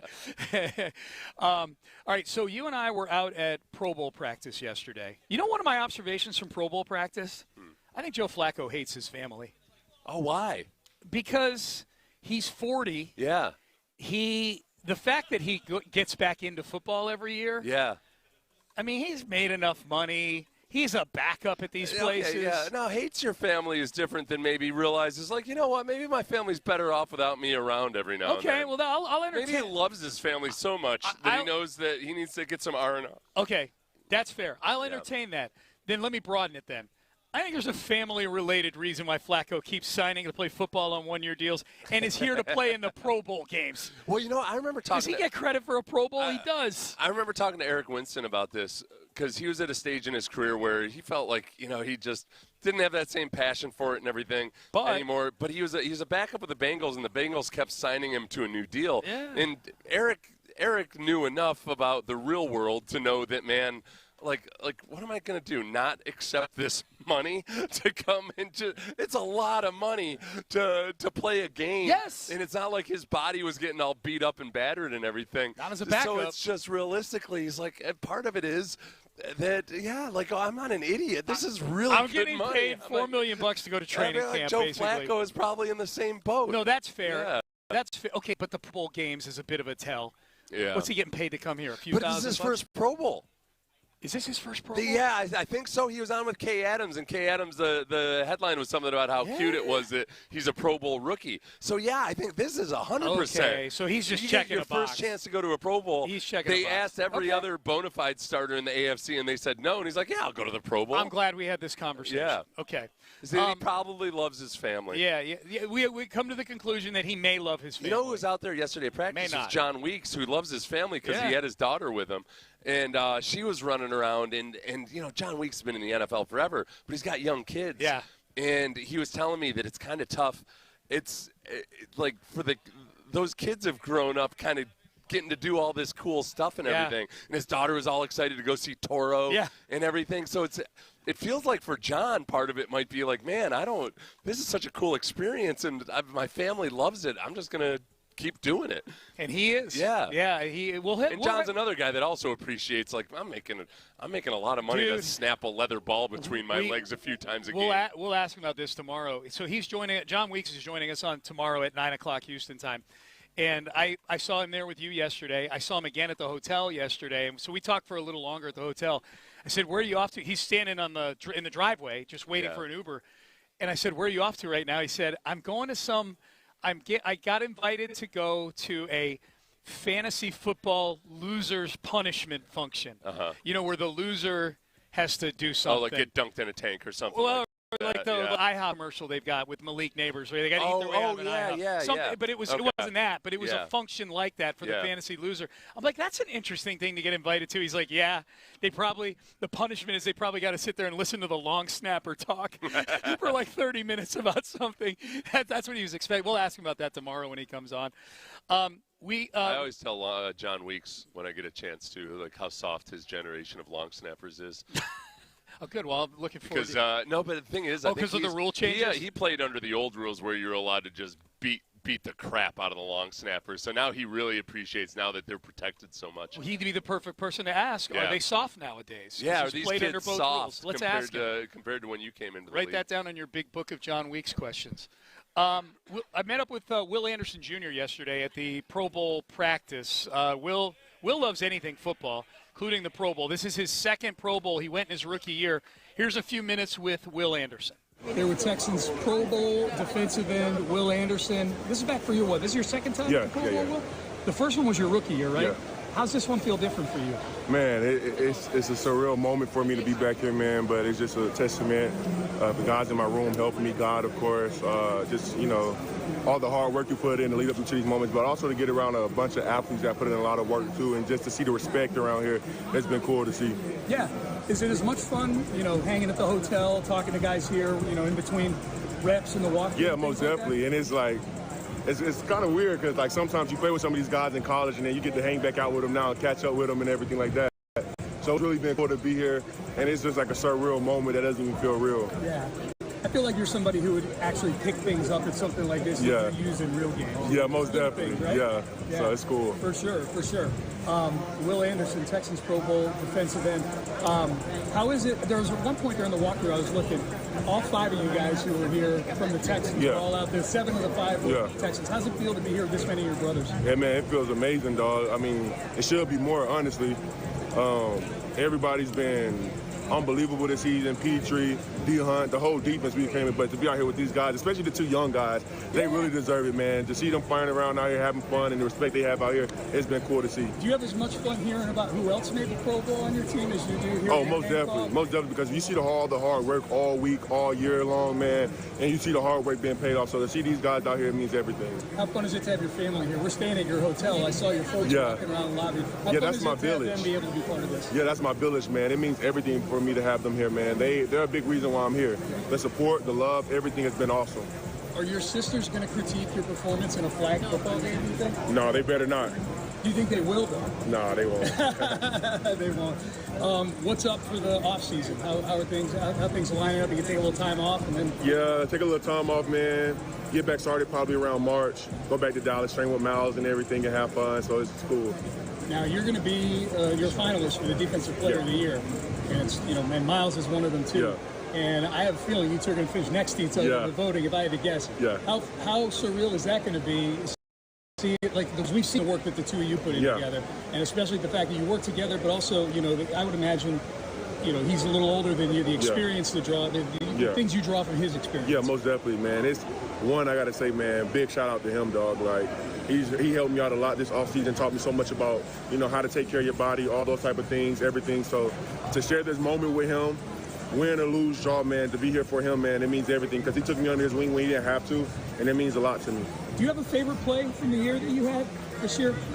Probably the game-winning sack and touchdown against Jacksonville. Oh, Rankin's touchdown. Big Rank got the ball. And it's to share that moment with him, man. Having him back here has been awesome. So that was one of my favorites. Well, you guys saved your season that day. Yeah. The comeback in that game. Hey, Will, man, appreciate it. Congratulations on all your success. Thank you. I appreciate it. He's the only 3-time belt pick post-game person in the history of the belt. Yes, sir. The man. He's Will Anderson. He loves taking pictures with that belt in the post-game show. That was Texans defensive end Will Anderson. Yeah, that last answer. Sheldon Rankins, a big influence on his career when Will came into the league in 2023, and Sheldon was a veteran guy here. Left for a year. Sheldon Rankins came back. Huge to have him back. I was not expecting that to be the answer. The answer that a lot of people give when they talk about their favorite Will Anderson play was that one where he chased down Josh Allen. Oh yeah. Where Josh Allen escaped the pocket, and Will. It took like 17 seconds for that play to go from beginning to end. And the whole thing about that play was that it was because Will missed the sack initially. Yeah, he didn't have a great shot at it. It wasn't like a missed tackle or anything, but he had a shot at it and he missed it, and then got back up and ran around. That probably wasn't his favorite, just because it was really impressive hustle by the entire defensive line. Yeah, but it wasn't necessarily like an impressive pass rush move or anything. And remember too, what he was working on this offseason was he talked specifically about getting separation at the top of his rush and also finishing at the ball, which he did on getting the ball out. And he had a couple picture-perfect moments this year where he just took the ball right out of the quarterback's hand, either Drake May or whoever else. Yeah. So like that, it's been cool with Will to see the things that he works on and he talks about in the preseason.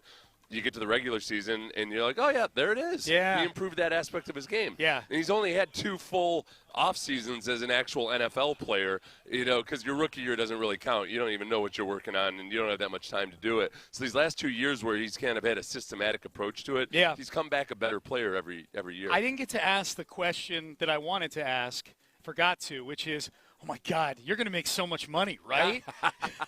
Yeah, you should have. What's it feel like to be about to get this much money? Yeah. Do you get nervous just walking around that you're going to turn your ankle or something? Don't get hit by a bus? Hey, we still got a few minutes. You put in the notes you have a Gary Walker story. Oh, I'm always up for a good Gary Walker story. Well, this isn't really an entertaining story or anything about Gary Walker because he's an entertaining person. But for the youngsters, Gary Walker was one of the first 2 guys ever to make a Pro Bowl for the Texans, him and Aaron Glenn did 2002. But I remember when Gary would go to the Pro Bowl, it was always cool. He would tell me about some of the guys that were there with him, and I was always impressed by some of those guys that were perennial Pro Bowlers, like how impressive their work ethic is, even when they're at this meaningless game.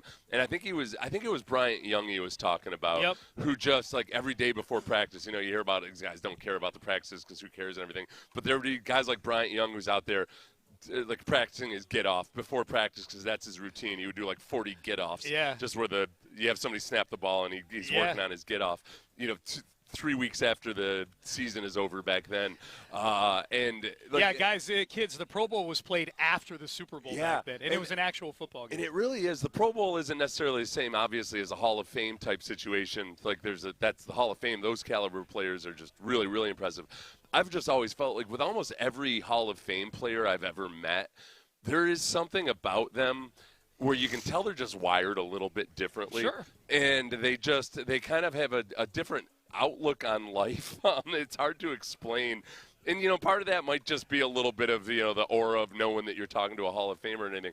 But they systematically they approach the game like in a systematic way that sets them apart from other people, and they kind of just have a sense of controlling their own fate and their own destiny that's really, really impressive.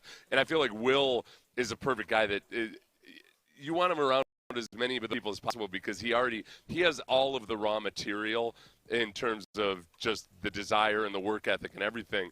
But he's always seeking to refine it, and like he takes in those lessons from the older guys on the team. He's one of my favorite football personalities I've ever come across. Yeah. Because he's just like the embodiment of so many things that you hope your young, like if he was your own kid, you'd be so proud of the way he operates. Yeah, and I think I truly think he's a guy that even at these skeleton walkthrough practices where guys are wearing baseball hats and shades while they're practicing, I feel like Will, maybe not through the practice, but through being around some of these guys, and he's still a young player. Most of the guys that are there yesterday are older than Will Anderson.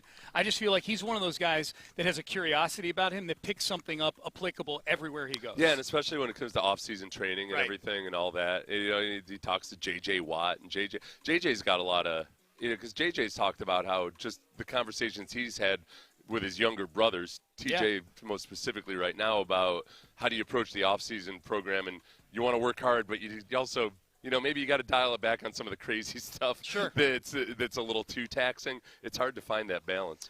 All right, bottom of the hour, we'll be joined by WWE superstar Big E. He's not only will get some WWE talk in, but he is part of a company, Sumer Sports, and we've talked to folks from Sumer Sports on Radio Row in past years. It's an analytics company tied to the draft, and he's going to be hosting a series on draft evaluation, so some good NFL draft talk. He played football at Iowa, so he's got a football background in addition to his many, many years with World Wrestling Entertainment. So he'll join us at 9:30 on the show. Up next, NBC is doing something interesting with their broadcast on game day that actually involves somewhere that Seth, me, and Figgy are going today.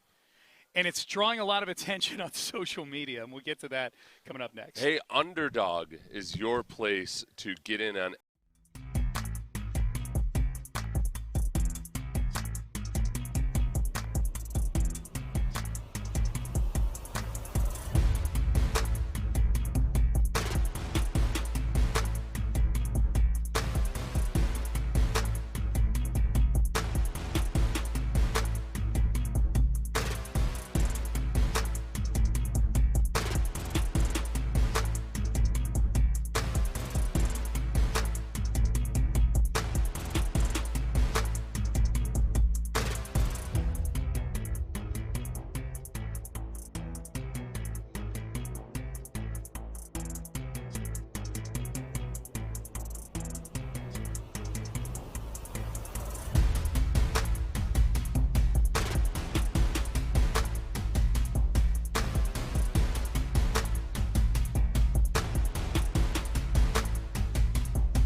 LaCour 43 presents Sports Radio 610 on Radio Row. Here's Payne and Pendergast. Payne and Pendergast, brought to you by LaCour 43. The whole station brought to you by LaCour 43 this week. We thank them for getting us here to Radio Row here in San Francisco. Also Planet Fitness for helping get us here to San Francisco. Yeah. Shout out to the Mokaram Injury Lawyer live stream and everybody watching on it. We appreciate you continuing to tune in on that, whether we're in studio or on Radio Row. And a big thanks to Tide for many, many reasons. But the biggest one, getting all of, not just us, but there are several Odyssey stations here. And Tide is the big catalyst for getting all of us here as well. If it's got to be clean, it's got to be Tide. And I've got my my tub of 45 XL pods. Is that how many are in there? I should get it. It looks like it should hold more than 45. I was thinking about making it into a pendant that I wear around like this. People around here would know me as the Tide guy. The lamest rapper. Not lame, but like maybe the best paid. Maybe the coolest by rapper. the Tide Corporation. Yeah, that's true. Or whoever owns Tide. Yeah. Did you bring any of your heavy gold chains this week? No, because we have to pay for our own bags, and it would have pushed it over 50 I might have to go out and buy my own heavy gold chains. That's the only reason. I could create a pendant out of this. That's the only reason. No, you know what? I take it all back. You'd be the coolest It's rare rapper that I here. find you without your complete assortment of heavy gold chains. I feel naked without them, if I'm being honest. Yeah. Maybe I'll make one, too. Maybe that can be our gimmick, you know? Who the hell owns Tide? It's not on here. Is Tide like its own standalone company? I'm not sure. Text in. I'm sure we'll get all right. I got to go check their board of directors before I. Okay. Hey, so you, me, and we're going to be joined by Big E in about. We're scheduled to be joined by Big E in about 3 minutes. So you, me, and Figgy are going to Alcatraz today, Seth. Yeah. It's Procter & Gamble. Put the damn it's Procter & Gamble. It is, okay, yeah. So, mystery solved. That's why people tune in. We're going to Alcatraz. You know who else is getting sent to Alcatraz? Oh, it's one of the alternate broadcasts, isn't Jack Collinsworth, Tony Dungy, and Rodney Harrison. Oh. That sort of like secondary studio team for NBC. That feels like they've got guys under contract where they're like, we got to find something for them. I wish one of those guys actually had a criminal record or something, because then they could really have some fun with it. That would be great. Those guys are all squeaky clean. Other than Rodney Harrison got a PED suspension, but that's about it. Yeah. They don't send you to Alcatraz. Not bad. No. But here's the thing: they're going to be broadcasting their branch of the pregame content from Alcatraz. Okay. Yeah. So they're, I'd imagine. I hope they have some fun stuff planned for Alcatraz. What's the biggest thing? Can you spend a night at Alcatraz if you want? They have a night. Okay, so I looked into this because I got our tickets for the tour we're doing today.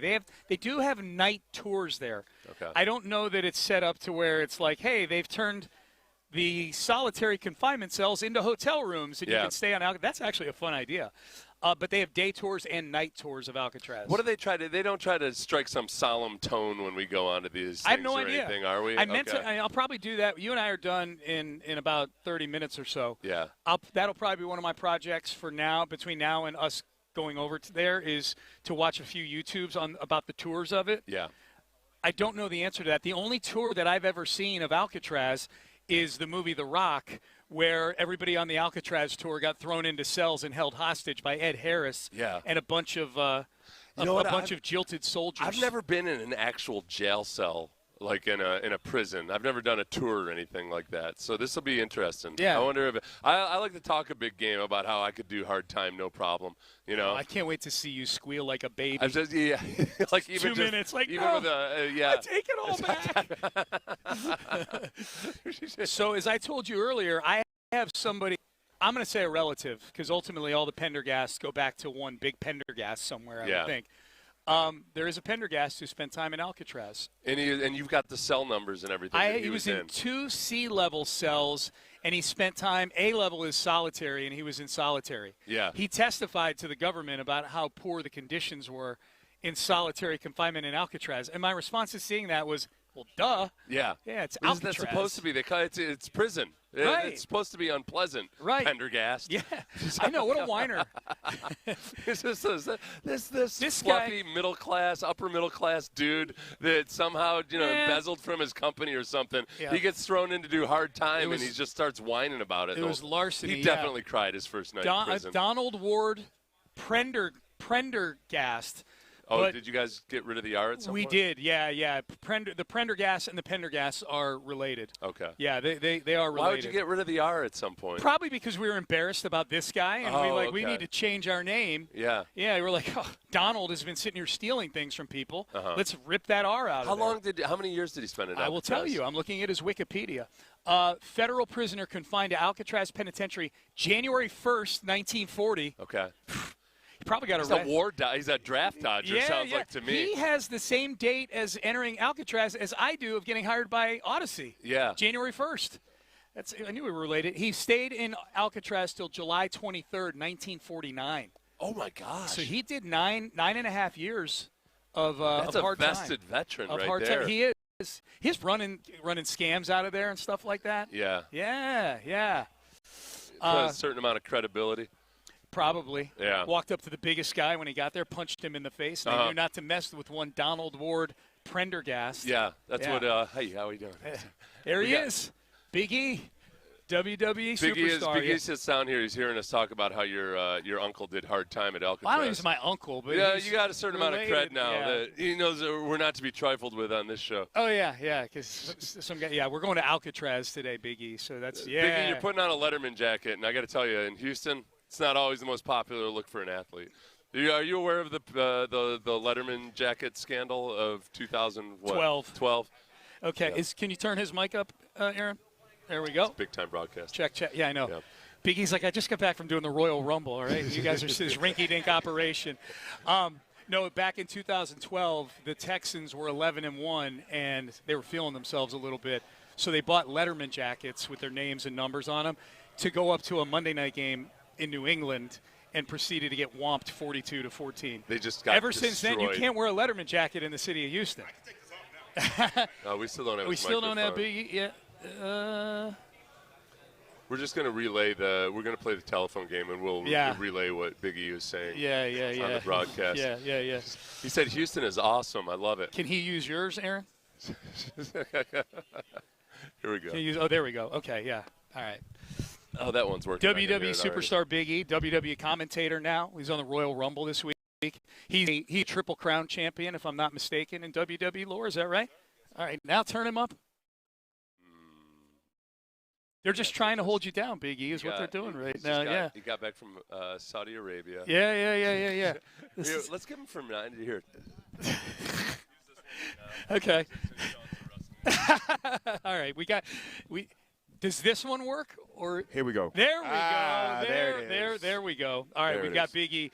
Big E, WWE superstar, WWE commentator, former Triple Crown champ. Yes, sir. And we're going to talk about Sumer Sports as well. Absolutely. Didn't realize you were about to be an NFL draft expert. Look at me. I wouldn't say no. I'm not an expert. I'm a host talking to people who have a lot more expertise. You're talking to the experts. Absolutely. That's my job too. So we connect on that level. It's great to meet you. It's Likewise. great to have you here. Yes. Yeah, absolutely. You were just coming back from Saudi Arabia. Yes, we had the Royal Rumble. My current capacity with the company is all the PLEs, what we used to call pay-per-views. I do pre-shows and post-shows, so just flew back. But I live in Oakland, so it's nice to be home. Just came across the bridge, and now we're here talking all things the evaluation, Sumer Sports, and the Super Bowl. Yeah. Okay, we'll get to all that. What did you think of the Royal Rumble? I thought it was a good Rumble.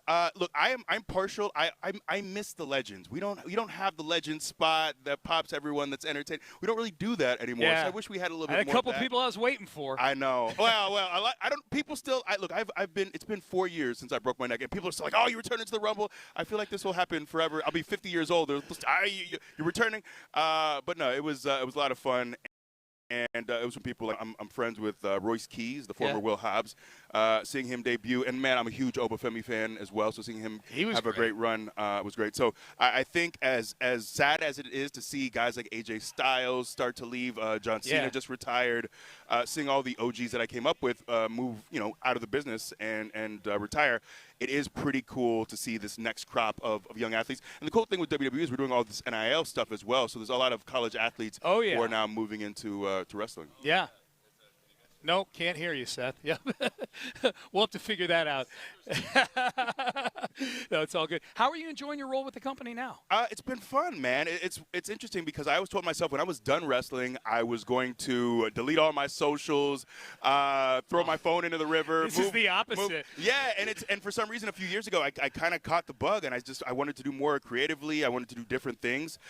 So this is something that kind of came out of nowhere. I don't know if you remember the press conference in Vegas they did a couple years ago with The Rock, Cody. Oh, yeah. So that was my first foray. They just flew me out there. They didn't even tell me what it was for, and then I'm on the plane like, hey, we need you to do this panel.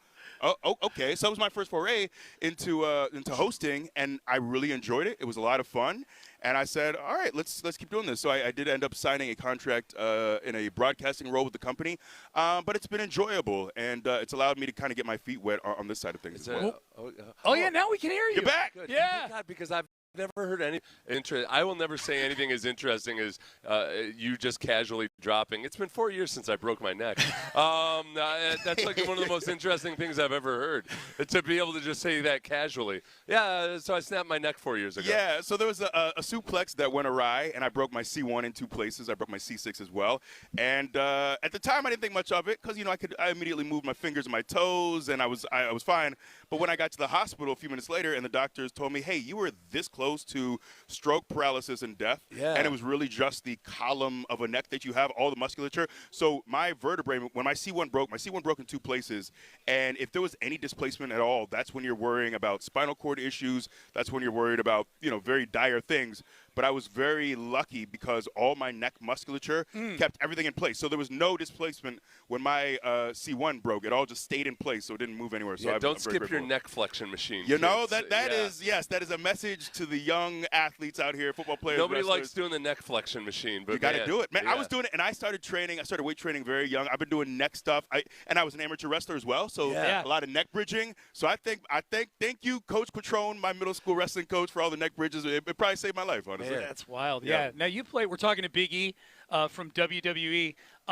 You've got an athletic background, wrestling, powerlifting, football at Iowa. Played at Iowa, yes, football at Iowa. I want to make sure we get the Sumer. I've got like a million New Day questions that I would love to ask you.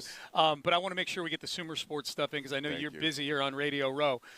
So you do have a football background as well. Played college at Iowa. Was it your dream to eventually play NFL, and WWE kind of found its way to you? Yeah, so I grew up in Florida where, football is king, and I feel like that was my first dream. I always wanted to play football. But I went to I played youth ball when I was young. I actually played against Mike Williams, USC Mike Williams, when I was a kid playing youth ball in Tampa. And that was always the dream. But I ended up going to a prep school that didn't offer football for 6 years. So, for the longest time, and my parents were very dead set, like, this is where you're going. Then finally got too expensive. My senior year, I transferred to a public school, Wharton High School in Tampa, and I played 1 year of football. Mind you, I'm maybe 5'11", trying to play defensive tackle. I played at 235 my senior year, and typically your junior year is your most crucial year of getting recruited. But I was so lucky. There was one day I was in the weight room. So to get to the coach's office, you have to go through the weight room. So we had a bunch of scouts, and Phil Parker, who's the DC at Iowa, who won the Broyles Award a few years ago, was recruiting the school at the time. I was benching 315 for a set of 10. He sees that and inquires about me, and he ends up getting some tape. It turns out that my D-line coach at the time actually played for Iowa's D-line coach. So the fact that I was an amateur wrestler, they loved that. I was a state champion. I only had the 1 year of experience. I was really undersized for the position, but because they could trust that they could talk to my D-line coach and learn about my character, and also they saw the little feat of strength as well, I was really fortunate. So I ended up getting the scholarship to Iowa, and this was when Iowa had just finished number 8 in the country. Robert Gallery was just drafted number 2 overall. Chris Doyle was, renowned as one of the best strength coaches in the country, and Coach Ferentz was really building something there. So for me, it was a no-brainer. I always wanted to leave Florida and get to play Big Ten football. So things didn't work out for me. In 2.5 years, I tore my left ACL, tore my right ACL, broke my right patella, and tore my left pec. The neck was fine. Yeah, the neck was fine, thankfully. So I had a hard time with injuries, but I'm really grateful for the experience. And now for me, being able to go back to Iowa City, I was there for the heartbreaking Oregon game. Got to be there for the Penn State game. It is really cool now. You don't see something like what we've built at Iowa, where you see Ferentz has been there since 1999. Forever. Yeah. It's unprecedented. So it's really cool to be able to go back. And like I said, Phil Parker recruited me 20 years ago. Yeah. He's still there doing it. Yep. So it's great to still be involved with Well, the program. this Dunker kid, this guard, this offensive lineman with the glorious mullet, he's caught the imagination of a lot of Texans fans. As he should. I mean, well, he's a tackle now, but a lot of people think he'll they kick project inside him to interior, to guard. And he's talked about even snapping a little bit to see if anyone wants him at center. But, man, that Iowa line won the Joe Moore Award for a reason. That was a very good offensive line. And I think Bo Stevens, Logan Jones won the Remington. A lot of great players up front for Iowa. So tell us about the evaluation. It's on Sumer Sports YouTube channel, right? And it's going to be Sumer Sports big in the analytics and the evaluation that goes into the analytics and the evaluation kind of playing a part with each other. Yeah, the process. Tell us about your role on that and what we can expect to see on there. Yeah, so, man, I had an absolute blast getting to do the show. So I am a host. We have 10 episodes that are coming out, and each episode will focus on a different position group.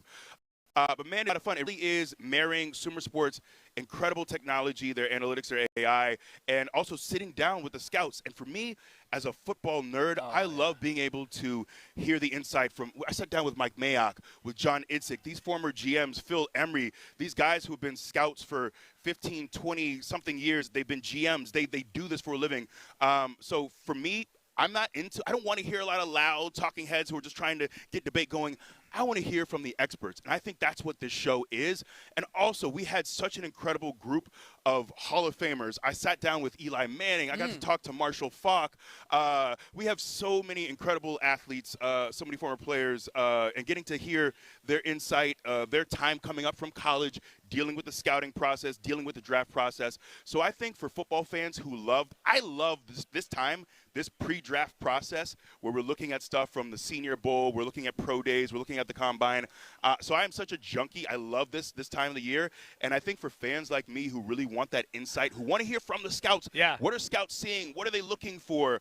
You're going to get that insight in droves. So I'm excited for this to premiere February 12th on YouTube, The Evaluation. I'm telling you, give us a chance. Tune in. We have a wealth of knowledge just breaking down the game. Well, that's 100%. I'm going to use that. That's I feel as soon as the Super Bowl's over and you have to dive into the draft, it's overwhelming, like how many different guys and everything. So that sounds perfect. I'm excited about that. All right, the one of the GMs you didn't mention, just real quick, we have to get a picture when we're done doing this. The GM for the Texans, Nick Caserio. Yep. Huge fan. Huge WWE fan. Yeah, so he will be very jealous that we got to sit down with you here. I promise you that. Yeah, he comes on our show once a month and he insists on walkout music.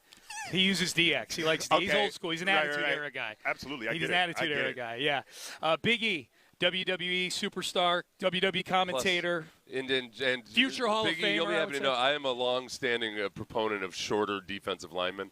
I was 6'4", and I used to wish sometimes that I was 6'1" because you got that natural leverage. And like Jerry Ball was like 6 foot maybe. Yep. John Randall, incredible. I love John Randall's game. Look up like Poona Ford. Is another. I remember Tank Reese back in the day at Kansas State. But you're right, man. Aaron Donald's another guy. Exactly. But it's always you always say in football, low man wins. But it allows you to get that leverage. So I appreciate that. Big E, you got places to go and people to see. We'll cut you loose. Good meeting you, man. I appreciate it. Enjoyed it. All right, that's the great Big E joining us here on Payne and Pendergast Sports Radio 610. Final segment coming up. We'll find out what the guys on In the Loop got going on. We'll do all that coming up next. Stay there. Look, Corey.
222. Live in San Francisco, LaCour 43 presents Sports Radio 610 on Radio Row. Here's Payne and Pendergast. Hi, Payne and Pendergast. Again, thank you to LaCour 43 for getting us here to Radio Row. Planet Fitness getting us to Radio Row. Mokaram Injury Lawyers for the live stream. And Tide. It's got to be clean. It's got to be Tide. They're getting all the Odyssey stations here to Radio Row. You know, all the Odyssey stations that could make it here. After Big E left the set, Figgy walked up. And Figgy falls into that category because Big E is a very, very strong individual. Yeah. He's a little bit shorter in stature. But Figgy, I think, if Figgy hit it hard in the weight room, he'd be strong as hell. Yeah, he's stocky. Yeah, well, then have you ever met his sister? Yes. Yeah. She actually was a lifter. She's a right? bodybuilder. Yeah. And she's jacked. Yeah. Figgy, if you ever wanted to get after it, could be really impressive. I think he could too. Figgy, why don't you lift weights more? You get too big. Oh, yeah, okay. I can see that. He's naturally, he walks around kind of yoked in his natural state. Got to make sure his clothes fit, man. Yeah. Got to make sure his clothes fit. If only, a common problem a lot of guys complain about is I don't like to lift weights because I get too big and strong. Yeah. I feel like I'm a little insecure about being too big because I used to get teased for being, For being stocky? Yeah. Yeah. Wait, I feel like you're doing this all wrong. No, if somebody's teasing you for being too muscular, that's on them, not you, man. See, they used to call me Jailbird because it looked like I just broke out of jail. Like you had prison muscles and everything. Yeah. No, Yeah. you could just do on a daily regimen of calisthenics, you'd look like you were a weight room junkie. Yeah, that's what people used to call me. Yeah, I did. Okay, wait a second, though, Yeah. Biggie. You're sitting here and telling me that you don't want to lift weights because you get too big. Yeah. People make fun of you for having too many muscles. Now, to be fair, this was when I was a kid. Right. So that kind of made me a little insecure where I don't really try to focus on the arms as much. Yeah. I'd rather slim down. I want to see, can we do a year-long experiment with you guys where we just get you yoked as hell? We can have a before and after. February, we'll start after the Super Bowl. You just 3-day-a-week workout, full body workout, nothing extreme or anything. And I bet you're going to look scary in a good way. Yeah. But you don't want to do it.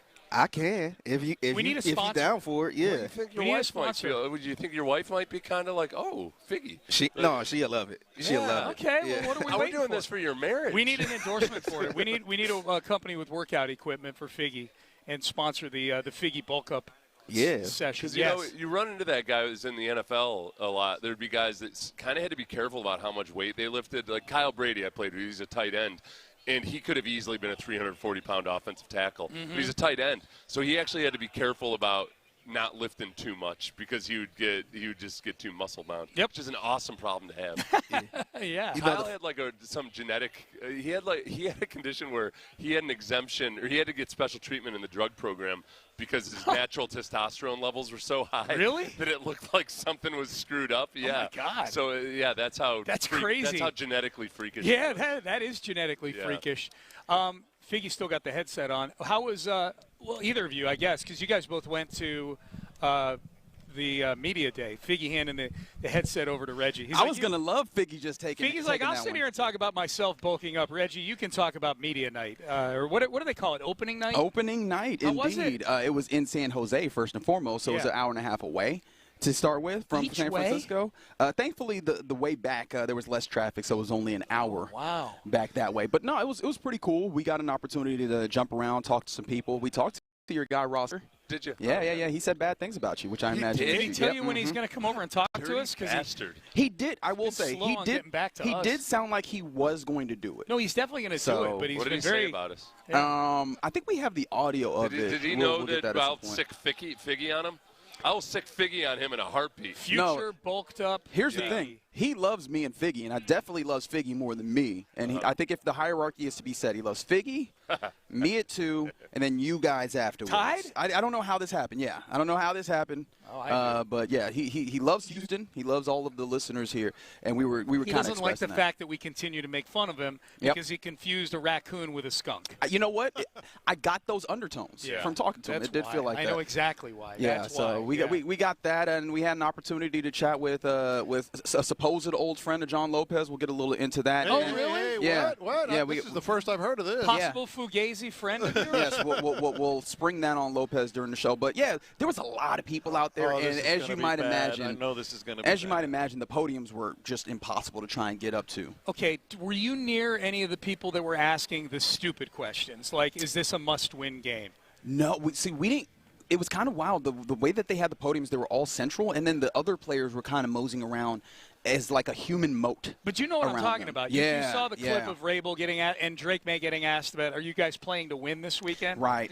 Were those, could you tell, could you look at those people and say they're just joking around doing that? I didn't get a chance to see Or could you them. look at them and say, no, these people are really stupid. Like, that they they might have definitely asked- meant it. They might have asked, if they're not sports reporters, they ask AI, what should I ask? Yeah, in this press exactly. conference? And that came up. Exactly. There was a mess of people where you could barely see probably about 10 to 15 feet in front of you. There was definitely there was a dude in a Charizard outfit or whatever. Yeah. So there was a mass of people of various different level of seriousness. Okay. So I don't even know who asked that question. Was it one of these people that actually has their Sunday best on, or was it a dude who was in a Charizard Pokemon outfit? I don't know who was actually even asking the question. Okay, gotcha. We arrived at the place where we were giving the people the benefit of the doubt. They're like, it's a bit, and they're doing it. But you never know. There's a lot of really stupid people in the world. If that is a bit, how are we ranking that as a bit? Just are you playing to win? It's too obvious. Yeah, you know what I mean? Like if you're going to come up with a dumb question to ask. I think it's funny if they got dared to ask it. Like if it was a bit from a local show, and they're like, I dare you to go to Radio Row and ask. They like, were the Rabel. fantasy football That loser. would be something we would do. Oh, Like, that's what we should do. Is it? I dare you to go there and ask, is it a must-win That's game? like an old Stuttering John type of thing. Because then we would be replaying it and laugh. We Yeah. did that. We would be laughing at it, I think. That sounds like a station bet for a fantasy football. Yeah. If you finish last, you got to ask, are y'all playing to win this You got year? to, at Radio Row. At Radio you Row. have to ask. Yeah, it does. It sounds like a dare. How do you guys feel about the bit that we are establishing with all our guests, where obviously our guest seat is brought to you by Tide? Because if it's got to be clean, John. It's got to be Tide. There you go. I am offering every one of our guests a Tide Pod to go.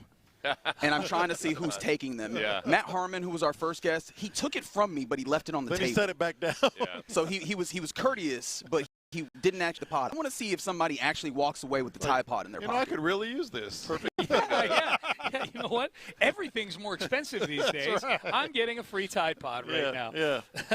That's great. It's a perfect thing to re-gift. Yes.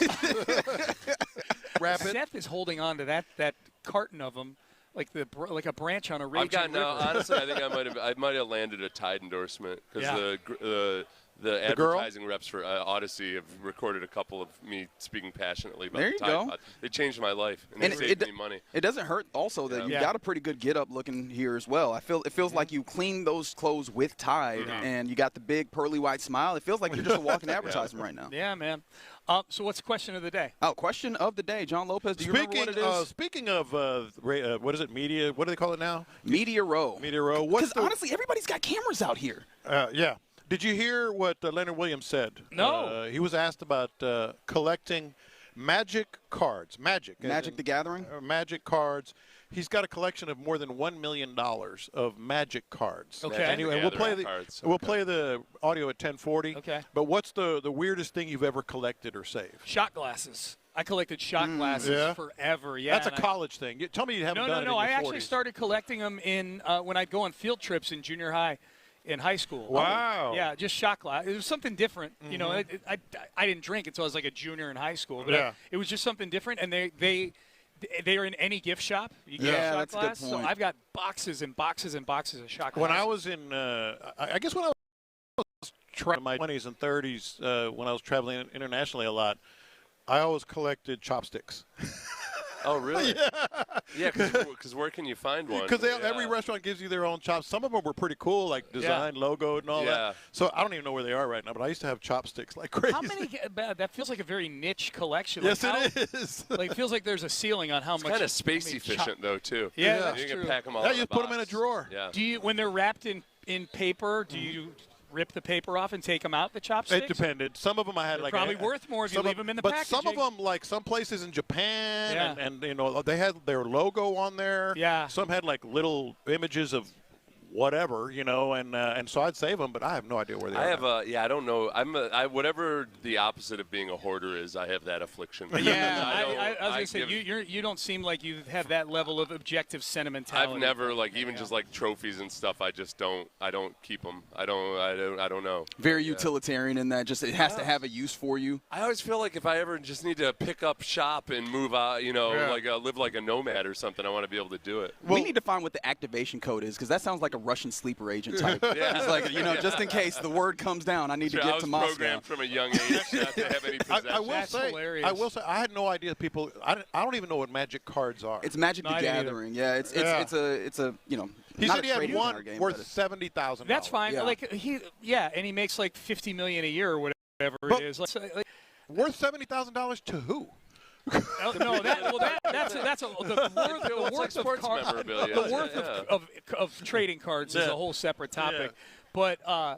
But like you could name almost anything for an athlete. Like he has $1 million of spatulas. And I'd be like, he makes $25 million a year. He can go collect $1 million. Whatever the hell he wants. He's got spatulas from every country, every time. Bad restaurants, good restaurants, big spatulas, small spatulas. The other thing I used to keep, but you can't anymore because they really don't even exist, is ticket stubs. Yeah. Oh, I had a whole drawer full of those. They're all on your phone now, but I have a box of tickets. I just like going back and looking at like concerts I went to in high school. I went and saw Michael Jackson at the Rosemont Horizon. Wow. The ticket was $20. Goodness gracious. I still have the one I still have because it's in my office is the first concert I ever went to. I was 12 years old. Yeah. Elvis. I still have that. That's your first concert? Yeah, Elvis. Yeah. Wow. My big brother and sister took me. Oh, my God. Yeah, so that was pretty cool. Goodness gracious, everything's downhill from there. Yeah. Did your sister get spontaneously impregnated by by the king? She was gyrating, baby. Yeah. She was gyrating. I was like, what are you doing? That is great.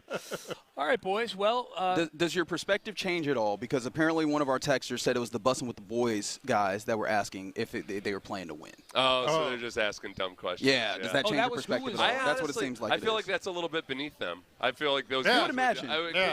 By that, it was probably Will Compton that was asking the questions. I feel like Will's because I saw him asking a question about something the cookies that Drake May's wife cooks or something. Oh, I saw that one. Yeah, she's a big baker. That's become a big thing with the Patriots. I would have expected Will Compton to have a better, but now he gets away with it because by virtue of it being him asking the question, and the people are going to recognize him and be like, oh, it's just Will being Did he Will. wear a getup? Do we know? Did he wear shades and a hat that said press in it on the? That would have been funny. I didn't see the fedora with the word press. He was just dressed like Will Compton. Yeah.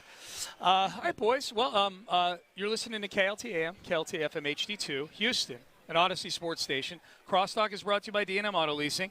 Thank you once again to Liqueur 43 for day 2 of Radio Row for Payne and Pendergast and for the whole station. Planet Fitness, Mocarum Injury Lawyers, and Tide as well. Crosstalk once again brought to you by D&M Auto Leasing. Oh, antibodies to you. Antibodies to you, and I'm gonna go run Figgy through some calisthenics. Yeah. I just went to the birthday party of one of our friends he turned 78. It's Pa Scanlon. He can still do 70 push-ups in a row. Oh, my That's God. a life I envision for Figgy. Give me a month and I couldn't do I don't even know if I was like, still is not a word that's necessary. Just that he can do that at all. That is a superfluous word. Oh, my God. All right, Reggie Attitula, John Lopez, Figgy Fig. Is it Colin back in the studio? Yes, it is. Yeah. Colin Neal back in the studio. They are in the loop, and they start now. Day 2, baby. Day 2. At Radio Row in San Francisco. Much appreciation to our friends at Liqueur 43, where I am super surprised, John Lopez, that this Liqueur 43 bottle has not been cracked yet. I thought Ron was going to drink the whole damn. I'm certain. As soon as he sat down at this table yesterday, he was like, you think we can sip on this? That is how we're doing out here in San Francisco. Again, also appreciation to our friends at Planet Fitness. Maybe they're the ones who are going to work on getting our guy Figgy Fig yoked. But then also appreciation to Tide for our guest seat sponsorship and all of our big game coverage, because if it's got to be clean, it's got to be Tide. That's right. So we appreciate all of them for helping us get out here to Radio Row. A good assortment of guests today as well. Very football-y today. We're talking to Nate Tice. I'm telling you, I'm super excited for this one. You don't want to miss I can tell. That conversation. If you thought Matt Harmon was really good yesterday, Nate Tice is even better, I think, with all due respect. respect to Matt. So we'll have him at 11 o'clock right at the top, and then immediately after him, or maybe not immediately, at 11:30, we'll have Adam Shine as well, and then Patrick Kearney, who played 11 years at defensive end. I'm looking forward to that. Yeah, and he's got a kind of a bent on brain health. So I think that will be also an interesting conversation, not just from a football perspective, but also from a brain health perspective. I'm interested to see how the older school of guys, with all due respect to them, feel about like these guarding caps and how they're looking at some of this health portion of it. So we'll do all of that, but as usual, we'll hit a lot of our staples as we go, and we always want you involved. So appreciation to y'all getting involved. 713-572-4610 is the number to text. Make sure that you let us know what you're feeling, what you're liking, what you've heard thus far, and then always appreciation to the Mo Kieran Jewelers for the live streams. We keep it 100.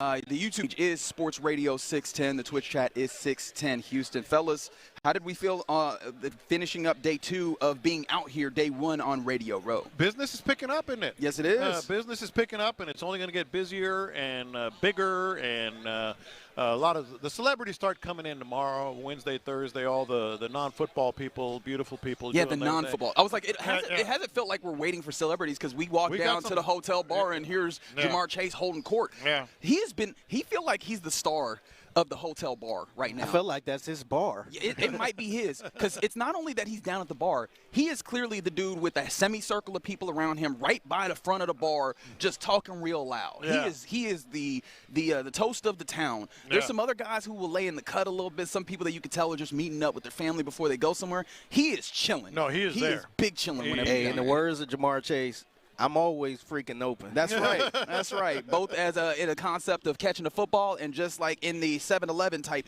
circumstance. Yeah. He is just here holding court. So that has been fun. There's been a lot of different people that we've seen as we've gone along as well. But man, we had a fun time ourselves getting out on the town. We broke contain of the safe area right around Radio Row. We went to Chinatown, baby. Man, that was fun. I love it. I love it when you have a hunch.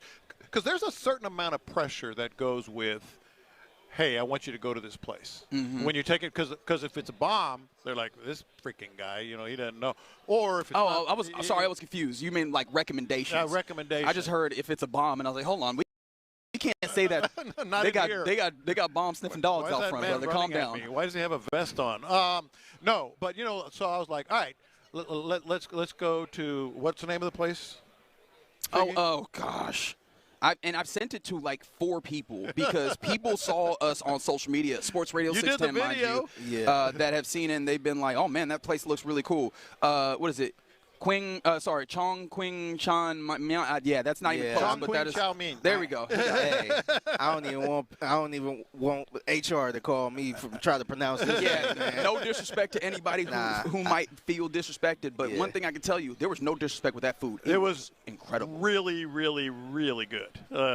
Beyond good. So that made me feel good. And I wanted to take you guys to just Chinatown in general. For sure. It's only like 4 or 5 blocks away from. Yeah. the Figgy, did you know the historical nature of the Chinatown here in San Francisco? Yeah, I heard about it some years ago. Like I already knew, but yeah.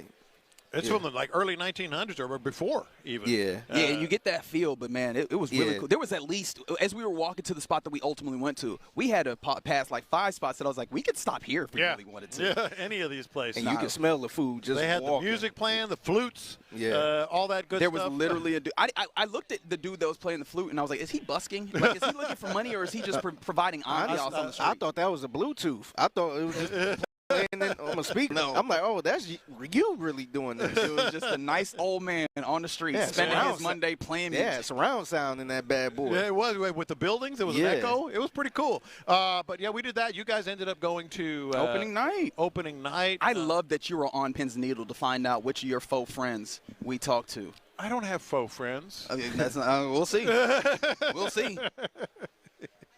We will see about that. Right, that's right. Good day, big day. Obviously, today I rode down the elevator with John Weeks, and I have to have a little confession. Uh-oh. Do you want to tease your confession now, or do you want to save it? No, I'll do the confession now. We got others.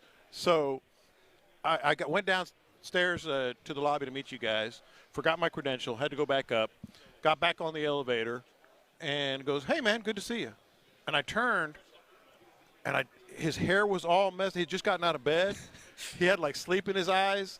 He had a T-shirt and gym shorts, basically like we look, when we roll out of bed, but we were already dressed. I didn't recognize him at first. Wow. I went, hey, how you doing? Like I did the whole who is this? Hey, what's up, man? Yeah. Well, if you use like just normal average person eyes, you wouldn't go, oh, there's one of the pro or there's one of the football players that's here. I know. Yeah. But got a pretty good relationship with him. For sure. But I think we've gotten to the place where, especially in the hotel, when you're coming down, you're kind of conditioned. Like you're looking for here's the athlete body. There's the athlete body. Okay, that's an NFL employee. Just keep moving. And you could easily be like, oh, there's an NFL. Oh, sorry, that's John Weeks. But it only took me like 2 or 3 seconds. Then I turned back around and went, oh, that's John Weeks. Did he catch? Did you catch him? I think he might have. Okay. He played it off. I don't know. I'm not 100% sure. But no, it was all good. Yeah, it was all good. But at least he played. I didn't recognize him when he came to us. You didn't? Yeah, because he introduced himself to Reggie because he never met Reggie. Right. Yeah. And then, how you doing, Figgy? Yeah. Come on, man. I know who you are, man. Come on. Actually, I know that he checked us out when we were out there when we posted on Sports Radio 610 about going out to Chinatown. I forgot he was in San Francisco. Yeah, we need to ask him for recommendations. I am getting, especially now that we're out here and we're getting video out on the social media and everything, I'm getting so many people like, hey, you got to go there. You got to go there. Yeah. And it's great. We might need to check in with John Weeks because he will know in his year being. He'll be here tomorrow. I think he's going to be with the boys. I believe he will. Yeah. I believe he will. I'll get a time to make sure that the people can set their radios to talk to old Weeksy. But let's get going here on day 2 on Radio Row in San Francisco. As interestingly enough, there's a little bit of news that's been trickling out various different places. We'll talk about what old Roger Goodell said in his press conference yesterday because there was some stuff that there was some stuff that caught my attention. But that's a tease, by the way. Yes, that is what we call in the business a tease. But interestingly enough, there was 2 things, and one of them does tie into the hotel bar that we got about the Pro Bowl. I feel like we're in this weird place, and we've talked about this, where what does the Pro Bowl mean to people? Is it still an accolade? And there was a number of guys that we found out in the last day that, okay, why did Shedeur Sanders end up as a quarterback? Well, this guy said no, and this guy said no. One of those being our very own C.J. Stroud. How did that hit you when you found out that C.J. Stroud did indeed decline an invitation to come to the Pro Bowl? It didn't really surprise me. I know he wanted to get away for whatever reason, and that's what I wanted to talk about with you guys here, because he did give his representation gave a reason yesterday.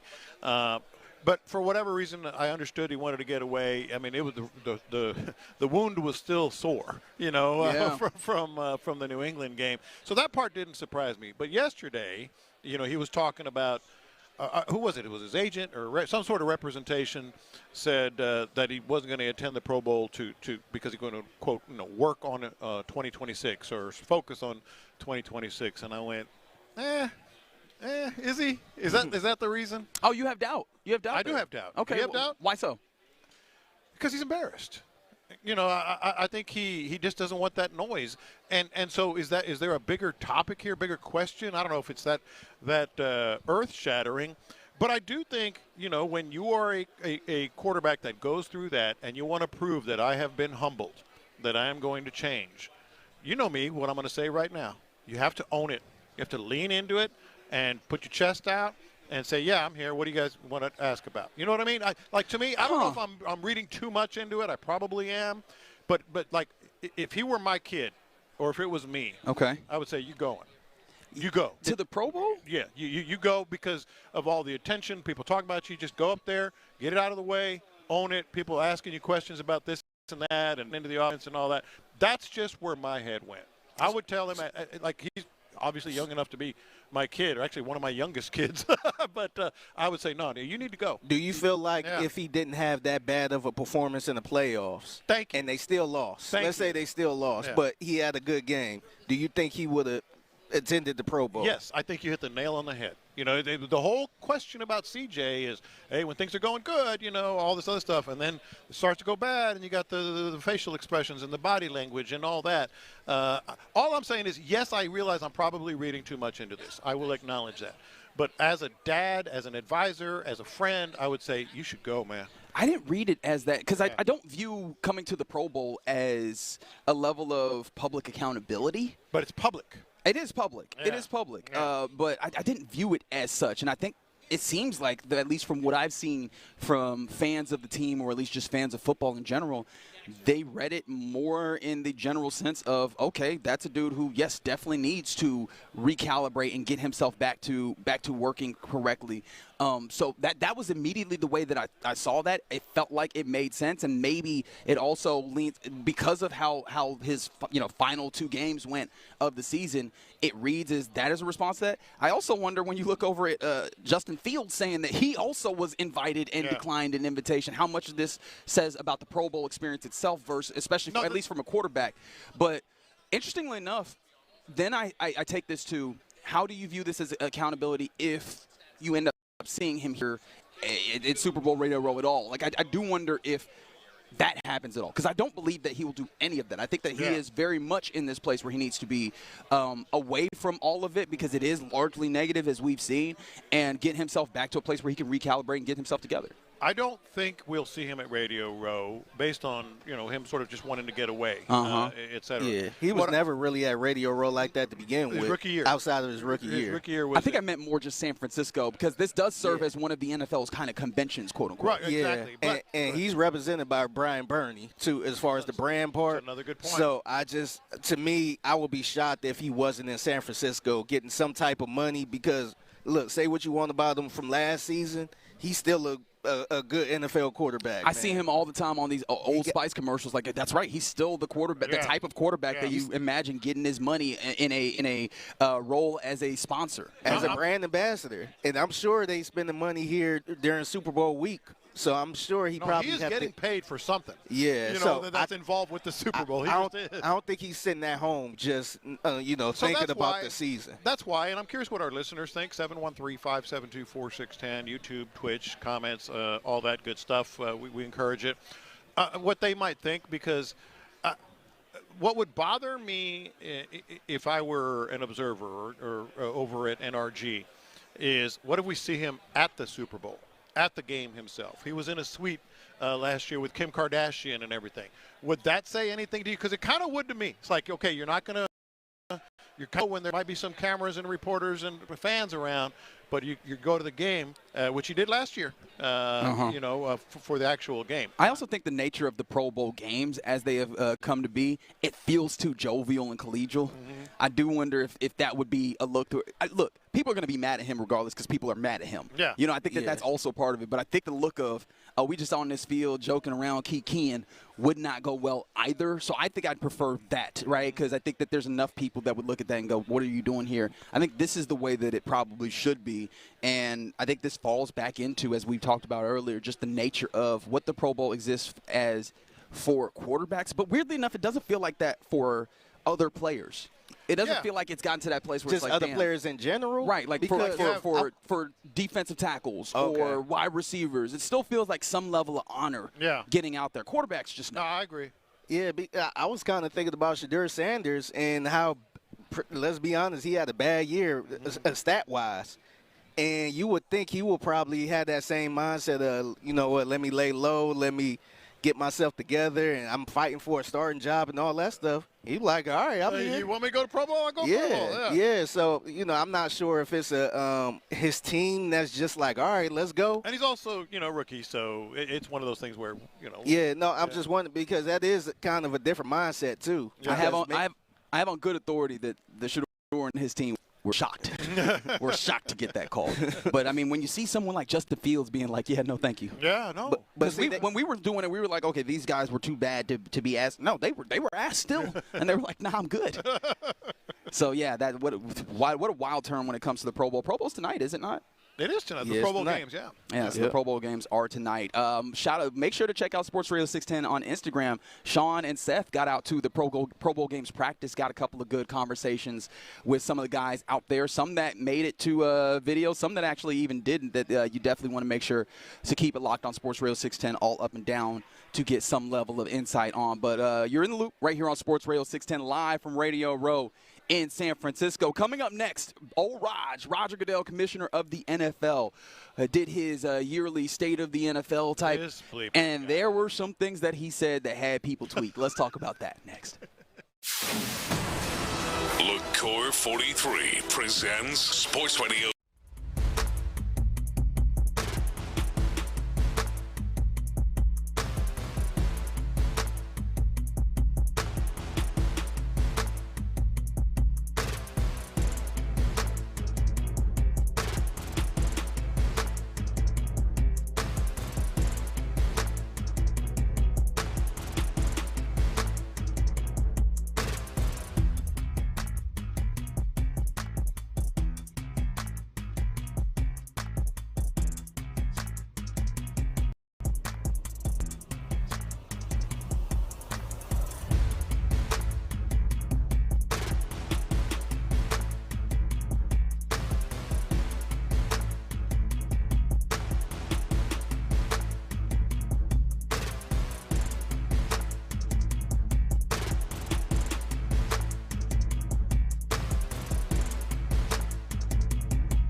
Powered by Mokaram Injury Lawyers. Heard in an accident.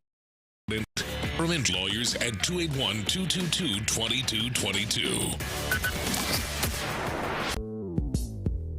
Houston, let's get in the loop. You better get ready because we're going to show up and show out. With John Lopez and Reggie Atatula. Always live, always local. Seemed like they got off the, off the slide. Oh, if you listen to Lil Kiki. I was cringing. Hey, no, Lil Kiki is a legend in these No, if Lil Kiki said it's off the slide, then it's off the slide. You're in the loop on Houston Sports Leader, Sports Radio 610. Yes, indeed. You are in the loop here on Sports Radio 610 live from Radio Row in San Francisco. Courtesy of our friends at Liqueur 43. We appreciate them getting us out here. Man, it's been a good day to this point, and it's only just getting started. Yesterday was really fun.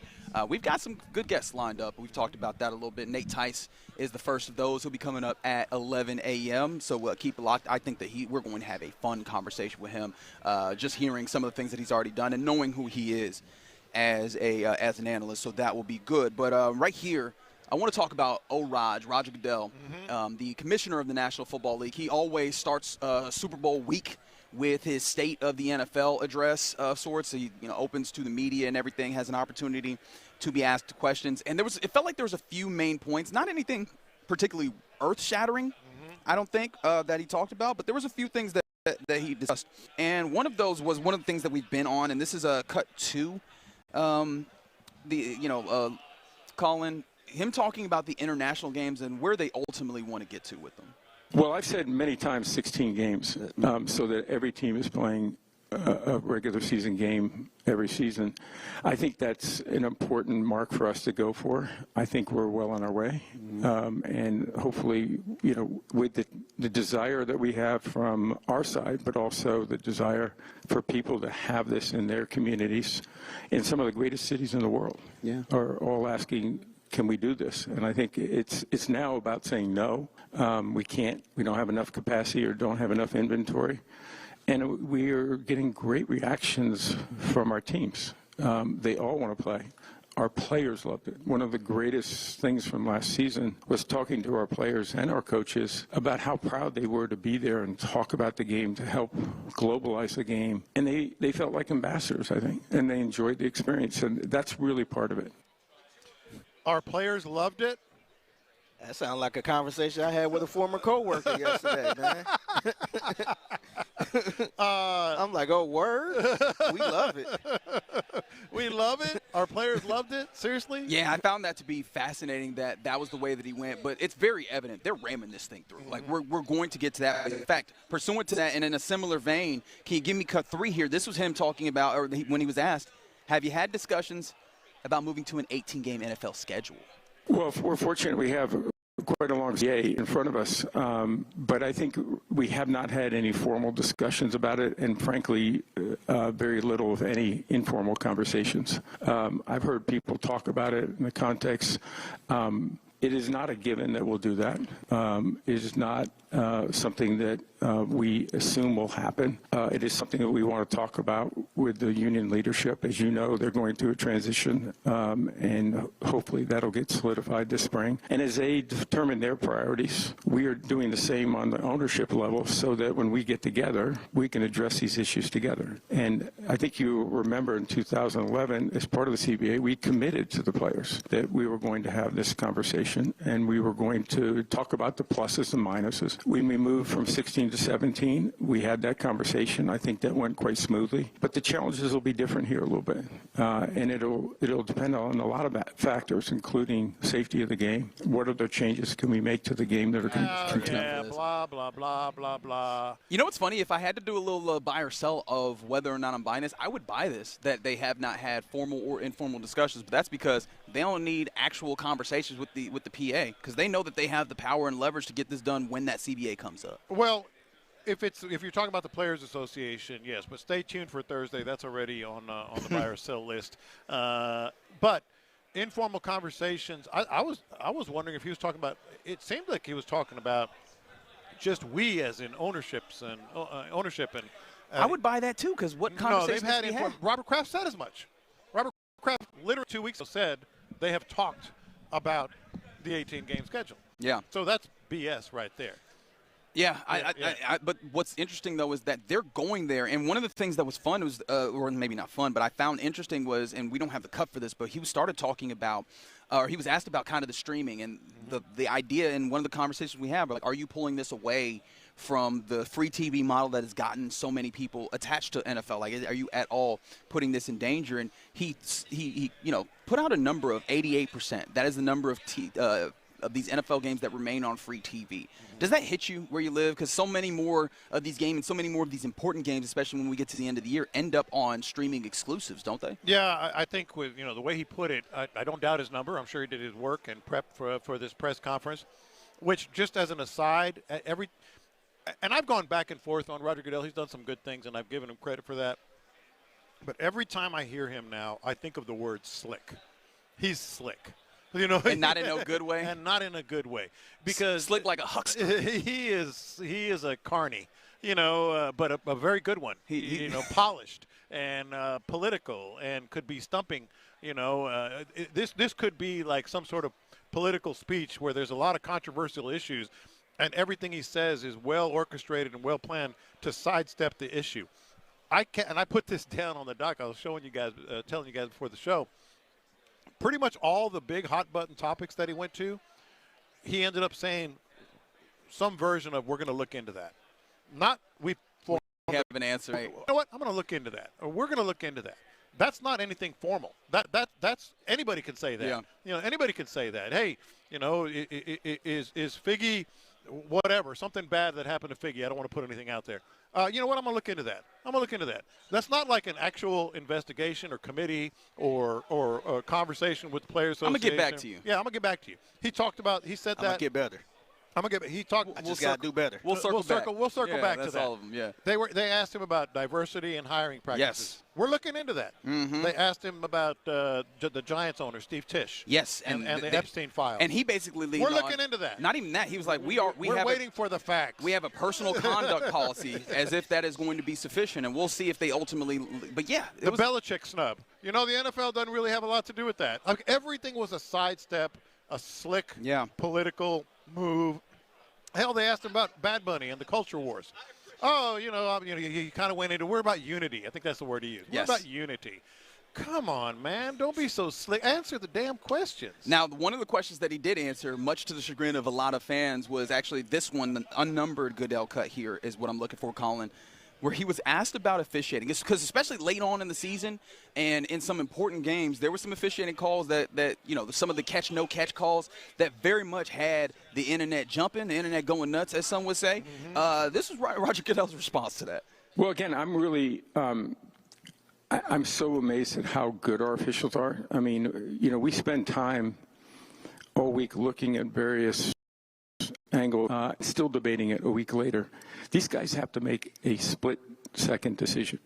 And the men and women on our field are incredible. And I think that they've proven over and over again they're really wonderful at what they do. On the other hand, it's a difficult sport to officiate. It's fast. It's quick. And we have to be able to use technology, in my view, to try to prevent the obvious errors. We really need to do that, don't we? That's what he's saying. I'm fascinated as to that's how you ended up with. Yeah. I understand the sentiment that he has, and I get probably why he goes to our officials are great or whatever, because it's tough to do the job. That they have a collective bargaining agreement with the player, with the officials as well. That's something where I imagine that is a tenuous relationship that you have to go to. You know what the thing that caught my attention, and you will not be surprised at all? He is doing, as you talk about being slick, he is doing tech bro slickness where we just going to add AI to this to make it better. What do you mean you're going to use AI? We're going to try and find a way. How is AI officiate football? How does that work? Is it going to go to probabilities? You know, he probably was right. He probably got a first down. Also, I feel like enough people have used AI to this point. Don't AI be hallucinating and making stuff up? Yeah, well, right now it is. But it's also another default deflective tactic.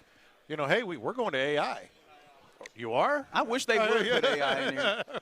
I think the effective thing they'd say about the possibilities, and again, as you said, it's just kind of thrown out possibilities, nothing that they're actively working towards. Yeah. Would you like the idea of them including New York, the New York Replay Center, and having them be able to throw a flag in the instance of a egregiously missed play on the field? I've always believed that they should. It has to be a real-time thing.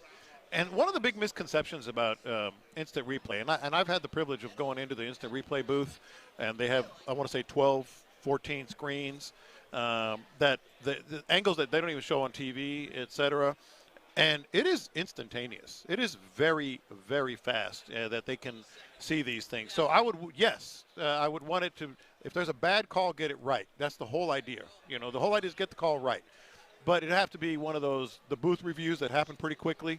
I think it'd have to be one of those. You know what this feels like? This feels like a monkey paw situation where you wish for one thing and then you don't think about the unintended consequences. As a lover of soccer, knowing the VAR, video assistant referee is what they call it, there's still human error that happens on that side of it where you go, okay, well, we'll have somebody who's looking at a screen and clearly they'll get it right? Yeah. Not enough. Not enough. And so this is one of those things where I hate to say this because this feels defeatist. We're going to have to get used to or be comfortable like we were at one point with the errors that are going to happen. I do feel like this probably is something they should do, but I caution everybody, this is not the panacea. This is not the fix. That overall fix that's going to happen. You're still going to have issues. The question is, can they tamp them down to some degree? And I would hope having more screens and more opportunities and avenues to fix things would do that. And I think the thing is you want to fix the big issues in the big moments. Yeah. So you're going to have hiccups all throughout the game at some point, but the big moments that define somebody's season, I think that's the stuff you want to get right 100%. Yeah. So Roger Goodell giving you a lot of not much, but also in the places that he give you things that make you mad. That's why we call him. I'm going to look into that. Yeah, I bet you. That's why we boo this man. That's why. Every single chance we get, we boo this man. That's right. That's right. And he gets paid handsomely for it. All right, you're in the loop here on Sports Radio 610, live from Radio Row, courtesy of our friends at Liqueur 43. Coming up next, let's get our question of the day. Out at opening night yesterday, Leonard Williams, Seahawks player, he revealed that he has a collection of Magic the Gathering cards valued at more than $1 million. What's the weirdest thing that you've ever collected or saved? 713-572-4610. Let us know your thoughts, and we'll talk about ours next. The best sports talk around, anytime, anywhere.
cars. Hurt in an accident? Call Mokaram Injury Lawyers at 281-222-2222. Live in San Francisco, LaCour 43 presents Sports Radio 610 on Radio Row. Here's In the Loop with John Lopez and Reggie Atatula. Yeah, you're in the loop here on Sports Radio 610, as the big voice man said, live from Radio Row in San Francisco. Let's get to our question of the day. Let's get to our question of the day. Because myself and Figgy made our way out to San Jose, a little bit of a drive, but it was worth it to be able to get open the flight. That's the thing, man. Bay Area, you be thinking about Houston. How would we compare that to Houston? Would that be like going from the east side of Houston over to Katy? Did it feel like that? Nah, that was further than that. It felt further? Yeah, it felt further. It felt long as hell, man. It's like an hour and a half and an hour back. Yeah. So it was traffic. Yeah, it was It's like traffic. it's like going to Conroe. Yeah, like that's what I was trying to Conroe. think of a good example, a good comparison. Yeah. From where? From where we're from like the middle from the station. Yeah, from the station. Yeah. Over there in Greenway. That's a Plaza. hike, man. Yeah, it was definitely a hike. was a Thankfully, hike. we weren't driving. Thankfully, Yeah. we were in those coach buses or what Yeah, have you. yeah. But it was an experience to get to opening night to see all of the all the various different players and coaches that were open to media. Man, they got a lot of fans out there too. Yeah, they've been doing that about the last 8 or 10 years. They open up the grandstands and people they can hear. But they it was they at have the headsets. It was at a convention center, so it didn't even have the nature of last The year. stadium. It was literally on the field or in the stadium at the Superdome, and so the fans could sit in the seats. It would feel a little bit more natural. They were just kind of over in the corner in the the convention center there, but they were having a blast. They were talking to streamers and everything, so that was really cool. But one of the guys that was there, obviously, was the Seahawks, Leonard Williams, and one of the things he was discussing was one of his near and dear collections, which you'll hear him talk about here.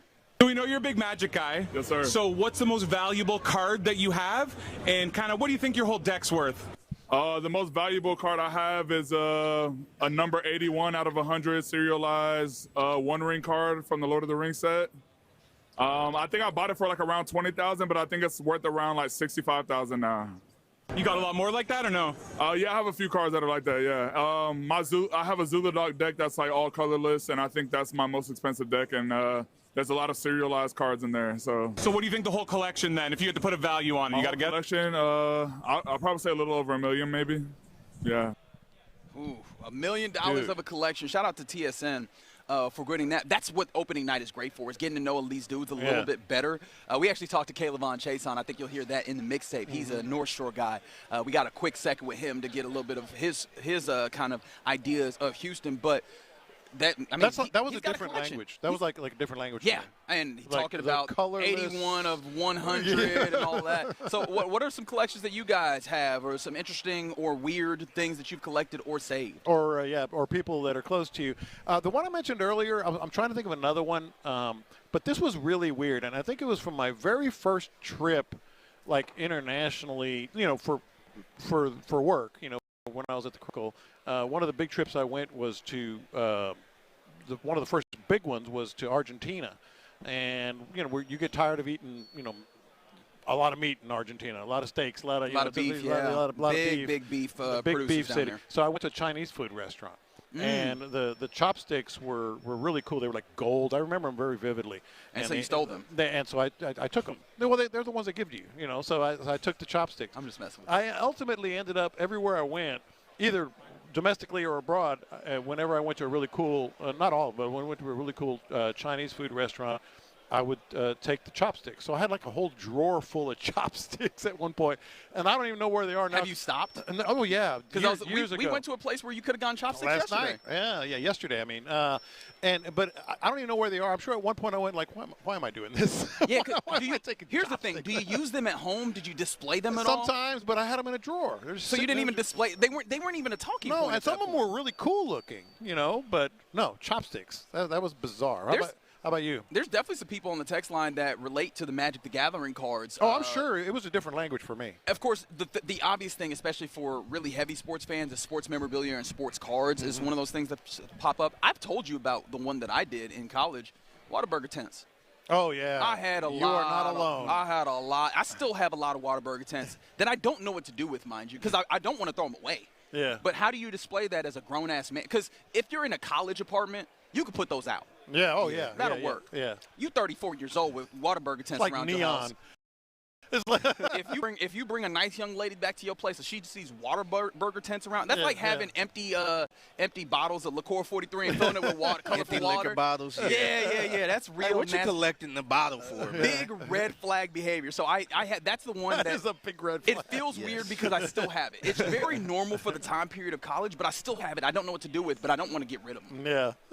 How about you? Yeah, so I wasn't really a huge collector when I was younger, but the one thing I do want to start collecting is video games. I'm talking about like the Physical original copies? Yeah, so physical copies, even the game consoles. I kind of want to make a display with a whole bunch of game consoles.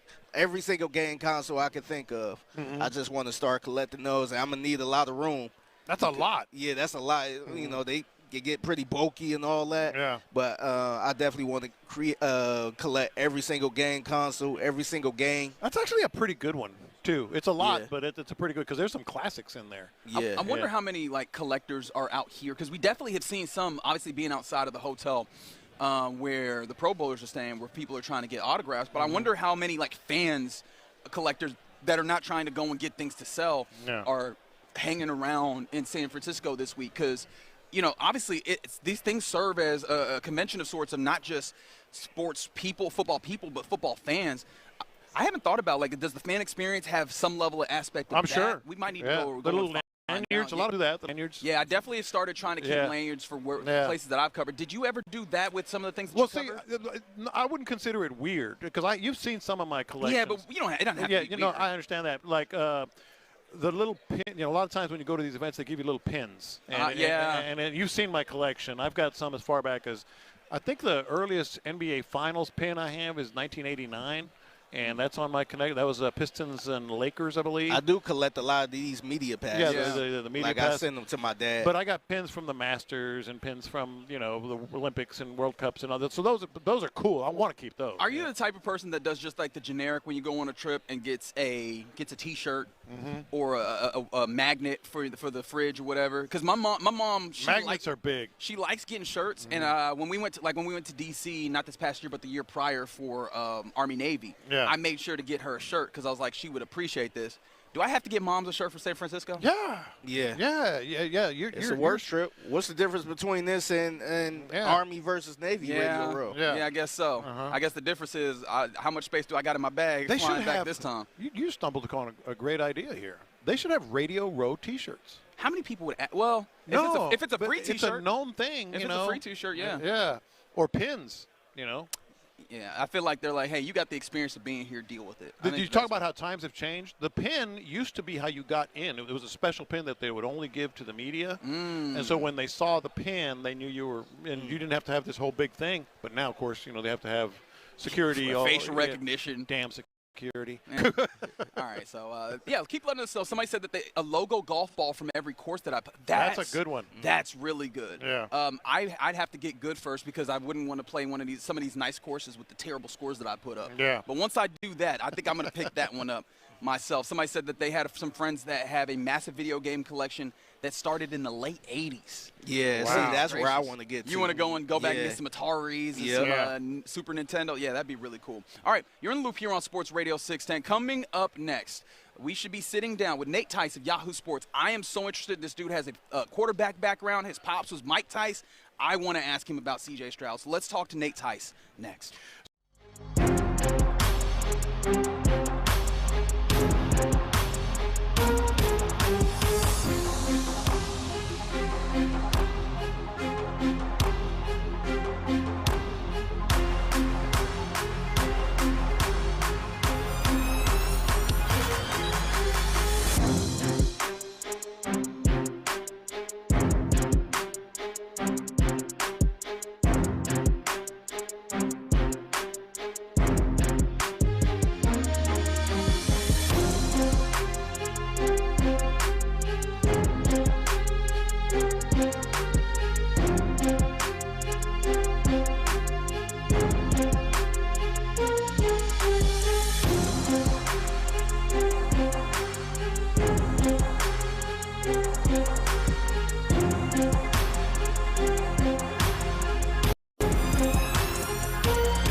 firm. From the West Point Lincoln and West Point Lincoln of Sugarland Studios, KILT FM HD2 Houston. On Odyssey Sports Station, the Texans play here. Live in San Francisco, LaCour 43 presents Sports Radio 610 on Radio Row. Here's In the Loop with John Lopez and Reggie Atatula. Yeah, you're damn right. Radio Row, San Francisco is where we're at. You're in the loop here on Sports Radio 610 rather. You'd think I'd be able to speak doing this job. I'm very excited is what's the case. Giddy is the word I would use. Giddy is a good word. He's the words man. Giddy. That's John Lopez. It's like watching a Swiftie invited to the wedding. That's right. Y'all got me? So sitting down in our tied guest seat, because if it's got to be clean, John Lopez. Yes. It's got to be tied. There we go. I thought you were gonna let me down for the first time. I was gonna ask our guest, who you were about to introduce, and nobody knows who it is yet, if he would invite you to his wedding, because this is kind of. He doesn't know me well enough yet. This is sad. This is sad. How much he is just. He is your biggest fan. I've been excited. No, because they got me last year as we're talking to Nate Tice, Yahoo Sports. He's an NFL analyst and the host of the Football 301 podcast, or show rather, because it's YouTube. All whatever. All of the Yahoo Sports Fast Network. TV minus, as I like to call it. Yeah, there we go. They had me last year because last year we got a chance to talk to Aaron Schatz, obviously the inventor of DVOA, which for me. I get nerdy, and so they were like, oh, here he goes. I think you might be my Aaron Schatz this year. Okay. That we get to sit down with Nate Tice. Because I love your work. Obviously, if people don't know, your dad's Mike Tice, so you dyed in the wool of football. Yep. You played at Wisconsin, where Russell Wilson was your roommate at one point, which I'm sure. J.J. Watt was my teammate. Yeah, that's right. That's right. In fact, we might need to get a little insight as to what that was from perspective. Is great. But for us, I think we have to start in this place because, as you might imagine, in the city of Houston, the great city of Houston, the conversation, if you go to the HEB, if you go anywhere, what's happening with C.J. Stroud? Do you still believe? I was very intrigued when you started tweeting after the Texans bowed out of the playoffs about C.J. Stroud. How do you view the circumstance of C.J. Stroud? Because there's a non-0% contingent of Houstonians that are out on him. I have smart friends in the national media texting me and going like, what would you do? I'm like, extend him. And they actually were like, excuse me? And I was shocked. And this is something that I'm in my own bubble sometimes. I get to work at home, and I just watch a lot of film. My wife has to hear my Riley Leonard takes and stuff, and and then I do a podcast. And so sometimes I'll tweet stuff or I'll say stuff, and I'm not aware of maybe like the national perspective, even if the game just happened. But with Stroud, before the season, I viewed him as a top 10 guy, a guy to me that's a tier 2 guy. A tier 2 to me is that you can win a Super Bowl with. Maybe it has one flaw, or maybe he's obviously not the superhumans like we see at the top, Mahomes and Allens of the world. But when I saw Stroud, I always thought that he was in dire circumstances. I mean, last year it was an abomination, not only just some of the personnel up front, but some of the coaching. Not only just Bobby Sloak, but the offensive line coach. Sure. And I thought that he was put in a lot of tough situations. Since he's been a starter, the Texans have the worst run game in the NFL. And of course, Stroud is not going to be part of that run game. But if the quarterback's not going to be part of the run game, well, dude's got to do their part to help us all out. So when he gets a lot of third longs, and I see him time and time again being able to, stand in there, fire the football down the field, throw with an unbelievable style where he's not able to, doesn't even have to step, and he can just throw with the accuracy. I understand what happened in the playoffs and the spiraling that happened. Yeah. But there's just so much good that he does, and I understand that the defense was a class defense, a one that you could ride to the Super Bowl in theory. But I do think that Stroud does so much that teams would be begging for. I tweeted this, that he was a locked-in top 16 guy is how I put it. Yeah. And I stand by that. This is a guy that you do extend. He's 24. He's almost 2 years younger than Bo Nix. Yeah. And people are like, oh, man, Bo Nix. Stroud, and I know this sounds controversial, Stroud is better and more consistent than Bo Nix as a passer, doing real quarterback things. Nix can extend and everything. But it's just one of these things that I think he's almost gotten a little underrated because he's not doing the all-world stuff that maybe we expected after his rookie year. But this is still a quality guy. But here's the thing, and this is something that we talk about. That style thing that you're talking about in the situation, that's not a little thing. And I don't think D'Amico's going anywhere, and I don't think that style's going anywhere. So how do those two things, go together? You've got this guy that's a gem, and yet it's not quite the fit, does that warrant an extension or warrant a remaking of the offense for him? Well, that's what they tried to do with this year's draft class. And I know sometimes with the receivers they took. Yeah. And that's because if you're going to have a guy that wins from the pocket and is going to dice you up from the pocket, well, we need more than one pass catcher in Nico Collins. Nico Collins is an ace. When he's healthy, he's one of the best receivers in the game. But you need auxiliary targets. A guy needs secondary targets, and that's what you're hoping Higgins and Knoll can be. I'm still high on Knoll. I know his playing time went down here, which I've still been trying to figure out. But Higgins came along even better than I was anticipating. I like his size. I like that he can move inside sometimes as well as like a power slot, as I like to call it. But those guys were rookies. They're day 2 rookies. So like this year in the playoff game against the Patriots, he's throwing to Dalton Schultz gets hurt in the first quarter. So he's throwing to the guy from Ohio State, I'm blanking on his name, tight end, Stover, who is a project tripping over himself. He's throwing to round 2 rookie. He's throwing to Christian Kirk, who's body catching everything. But if you get guys that can actually win on routes and catch the football with Collins out there, yeah, it can work. And I think the offensive system that they're going for is more for Stroud. It's more going to be – it's not going to be exactly how Stafford and the Rams are, but it's more of that downhill play action and downfield passing. So it's not – an offense. It's not a thing, like I say, he's not going to be that tier 1 guy, but you can easily win with this. It's just that he does need some more auxiliary weapons around him. We're talking to Nate Tice here in the Loop on Sports Radio 610, and you mentioned the downfield play action, but it did not feel like this team that their identity was one of creating explosives. I've heard you talk about this recently, even that was one of the big trends of this season was explosives carrying the day. This team, Lopez, what did you say you felt like their identity was a majority of the season? Just don't screw it up. It's kind of felt like that. Their whole identity, don't screw up. Yeah. They play a lot of close games by design almost. Yeah. You know? Very tight. Yeah. And I agree with that. I think some of that is because, like, even in the run game, nothing got loose in the run game. It was just run the ball for 3-4 yards. The Steelers game was one where actually it was like, that's the funniest thing is the Steelers game was kind of the epitome of this offense was supposed to be like. Run the ball very well on first down. You saw Stroud on third down actually do well in that game, but then you just had his couple of trying to do too much. I thought the worst play in that game was the turnover in the red zone. That was his worst play, but on rewatch, Stroud did a lot of good in that game that I actually was even surprised maybe afterwards. But that was kind of like, that's the formula. Sure. It's a little bit. Woody Marks had a nice year. They need another guy with some juice in the backfield to create some more explosives because Woody Marks does a lot of the dirty work stuff and can pick up blitzes and all that. Nick Chubb is Nick Chubb. I love Nick Chubb. It's Nick Chubb with 1 B. Sure. He drops a B. It's like he's shortening down and like he's limited as well. You can't use him in protection as well. So it's like the baseline was okay. Once they figured out the offensive line in Week 10, when Stroud came back from injury, from his concussion, I believe, right? Yeah. Yes. When he came back, this offense was a mid-tier offense, 16th, 18th, 14th. That's why I'm a little bit more encouraged because I only got to see it for a few weeks and it actually was decent.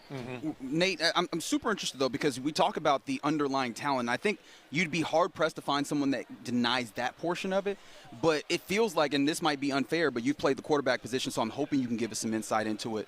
It feels like there's a mental aspect of this that we can't really put a finger on. How do you then, explain what happens in those 2 playoff games where you have 7 turnovers and 10, potential turnovers when you consider the fumbles that were recovered? Like, how do you get there? Because that's the thing that I think a lot of our listeners are looking at where it's like, hey, the talent be damned. If he can't mentally hold it together, then what are we doing here? And not to kind of like everybody use whoever the Super Bowl finalists as like these big lessons. Yes. And sometimes you almost have to be nihilistic. Like, what did we learn? Nothing. Yeah. But I'm going to say that like Sam Darnold is one lesson of some guy that limited his mistakes. And if you watch him this year, this is the lowest he's scrambled. This is the lowest sack rate he's ever taken. It's because there's a classic coaching adage: if you make a mistake, make it fast. I think when the play starts extending, Stroud's very smart. I got to interview him once, and I was astounded. Like, he's a football junkie, too. And I think he's a guy that's aware of the situation a little too much. Like, okay, this is the haymaker. Right. I'm going to throw it. Right. Oh, the haymaker's not there, but and he should right away check it down. Yeah. Or right away throw it away. But doesn't. That's the mental aspect. And that's the mental aspect. Yeah. That's teachable because it's easier to teach that to what I would say is wheel in a wild horse or reel in a wild horse as opposed to making a guy – I'm not trying to slander the guy, but like Derek Carr. Hey, please push the ball. Please throw. Hey, you're under pressure. You got to throw the ball now.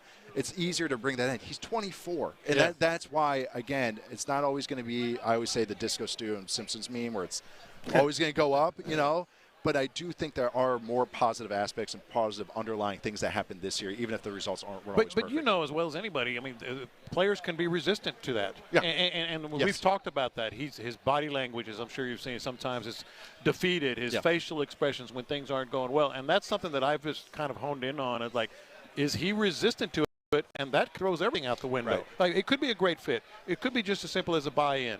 You know, this is a good offense for you, and you can win a Super Bowl. But what if there's not the buy-in from the quarterback position? And that's hard because you have to earn your trust. Like the best example of a coach earning buy-in was when LaFleur got to the Packers. The first year with Rodgers fought everything. I don't want to do a Shanahan offense. I don't want you to control everything. I want to do my pointing. I want to point stuff out. I want to signal. And then after year one, they had a solid year. And then year two, they're like, and then LaFleur was kind of like, all right, do you trust me now? And then he was like, yeah, I do. And then he won 2 MVPs in a row. That's the high end where it works out great. And I think Rodgers, of course, is an all-timer. We're arguing if Stroud's even top 16 now. But I do think that you have to earn the trust. I thought there was enough from this offense that they earned the trust. And you got to understand, too, is that it was better. It's still not good. You know, it's still Trent Brown in the year 2025. It's still Ed Ingram in the year 2025. They played better, but it's still average at best. So I always want to get to the firework factory, all be done, and all be great right away. But it's more like just looking at the baby steps. And I don't know how the personalities mesh or anything. I assume he can take hard coaching, but I don't know. But I do think that I think there will be more buy-in because they did see some success, and maybe, hey, I tried it my way and it didn't work out too well. Maybe there's some humbleness there. Real quickly before we go, if that the personalities don't match and he can't take hard coaching, it all falls apart, right? What happens? I mean, the whole thing, right? The whole thing falls apart if he take hard coaching, right? Well, I don't think about that. You don't think so? No. Okay. Because there's guys there's plenty of quarterbacks can't take hard coaching. Look at Philly. I mean, they won a Super Bowl. So, I mean, it's the NFL. Obviously, you want everyone to be freaking Phillip Rivers, but I think sometimes we, just because a guy is not this tough, I eat glass, we think it's bad. Some guys just have to be coached in certain ways. If they're talented, it's more like if you're talented enough, then you can get coached how you want to be coached. That's how I look at it. I think Stroud is. I think you win games because of Stroud, even if how the end of the season went. And that's why I've just seen enough, and I've just seen he does the things that the top guys do. I obviously doesn't have the scrambling, design, run aspect. He's a decent athlete to scramble, but that's not how he wins. But this is if the circumstances are good, you can win in a way like Jordan Love does with the Packers. But you need a run game to sustain more efficiency because he can create the explosives with his arm. So that's the missing element, I think, to his formula. Other guys have different formulas for them. That's what Stroud needs to me. We appreciate Tide and our Tide guest seat here in the loop. And for joining us, Nate, would you like to take a Tide Pod with you? You can. I mean, are people still eating them? No. I have a feeling that you're not supposed to do that. I probably shouldn't have said that with them. Legal says we can't. Yeah, I feel like we shouldn't. Get him off! Get him off! There you go. That is Nate Tice of Yahoo Sports. You can hear more of him on Football 301, streaming on the Yahoo Sports Network Fast Channel, yahoosports.tv, YouTube, and everywhere you get your podcast. Nate, we greatly appreciate you, brother. Yes, sir. All right, Lopez, man, this was a really good conversation. I mean, the decisiveness with which he feels on CJ, there's not even, you can't equivocate at all with this, right? There's, as much as we've had conversations about CJ Stroud, and I think that the most critical, that felt like that was unequivocally, no. This is a guy that you absolutely stick beside. Well, look, we've been saying it's not necessarily CJ, and that's why I kind of wanted to go back and forth with him on, if there's no buy-in, and Nate actually said, I don't know. Nobody knows what's going on in that building and the conversations to be had. I think it sort of reaffirmed that C.J. Stroud has it, however you want to define that. But to me, it also reaffirmed, we don't know if he's buying it, So, and that it's frustrating because I don't know if that settled anything really at all in terms of how C.J. Stroud and the future is going to. And, oh, by the way, one more thing. Yes. It still comes – everybody who we talk to here, whether it's on the air or off, is like, boy, they got to fix that line. Boy, they got to fix that running game. Yeah. Yeah. Yeah, you do. It's kind of throwing the offensive staff on the right there in front. Mm-hmm. Where it's just like, man, y'all got to get it together. If everybody else thinks CJ is good, then I mean, you can't make him get into this game if he's not good in this game, right? And I want to remind you, because look, reasonable minds can disagree on a lot of things. I want to remind you of Nate Tice's bona fide. His pops was Mike Tice. Yeah. Mike Tice was not a bad coach in this league. He played the game, because I know sometimes people will come for that. He played the game, and he's done a lot of research on this. And he was not talking from a first perspective, but he's very deep in that as well. So this is not an uninformed conversation that he brought to this. And that's why I wanted to end the conversation the way we did, because the idea, I think there's people when we have the conversation about CJ that will go, yeah, he's talented, but he's a head case. Yeah. At the end, I was like, okay, if he can't take hard coaching, what happens? And he goes, find a different way to coach him. That was the answer that Nate Tice gave at the end. Yeah. And I do think that that's fair, right? That what does Mike Tomlin like to say? That he does not run from hard coaching, right? Or the difficult coaching circumstances. He runs towards them. I do think that is the sign of a good coach is, can you find a way to connect with the guy? And I think that will be ultimately some of the ways that we judge this coaching staff in full, not just D'Amico, not just Nick Caley, this coaching staff in full, of how are you able to tap into that. Hell, Gerard Johnson, I think that's going to be a big one, is as much as y'all are boys, are you able to get him to deliver the deliverables as a quarterback? And I think that's going to be an interesting portion. I think it's going to be everybody on that coaching staff, new coaches, old coaches. That's their number one charge, is to find a way to get him to buy in, to get him to not be a guy that doesn't want to embrace this offense, completely. And that's where I feel frustrated, because, you have a guy that we just spoke with that knows the game and knows coaching and knows, and for him to say, well, it doesn't matter. I think it kind of does matter. Okay. Like says, well, if he doesn't buy in, to your point, afterwards, like, well, what if it all falls apart? He goes, no, you just find a way. Well, this is year 4. We're going into year 4. Yeah. And, if you don't find a way, I don't know. I think it goes back to that. I don't know. But then this brings into light, as Figgy, you're talking about, not just the coaching. Hey, Nick Caserio, when you get up here and say that the offense isn't a concern, right? And when you say that, hey, it's more than just the quarterback. This is, and of course, I'm not going to say that Nate Tice is the end-all, be-all, but Nate Tice, in essence. But it's not just him. It's the conversations we've had for months. Right. All the conversations are, well, get your quarterback right. Yeah. He's the type of dude that you can win with. But the thing is, are the Houston Texans looking at it that way, or are they looking at CJ ain't it? Yeah. Well, we don't know specifically, but the thing that they have told us they're looking at is this is the way that they're going to play football. It is. It is the way they're going to play football. They're not going to change. That don't seem like that favors in C.J. Stroud. Yeah. At least not to this point. Or at least not right now. So we'll see how that continues to shake out. A very good conversation. Sit down with Nate Tice. And we could have taken that a lot of different places. I really would have loved if we had 2 segments to get into where the NFL is in general. Because there's another one coming in that we can do. We absolutely do. Because coming up in the next segment, we'll do a little bit of revisiting, but we will also be able to sit down with Adam Shine of Mad Dog Sports Radio. We'll talk to him next. Keep it locked right here as we are live from Radio Row in San Francisco on Sports Radio 610. LaCour 43 presents Sports.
610 for non-stop previews and analysis leading up to kickoff on February 8th. If it's got to be clean, it's got to be Tide.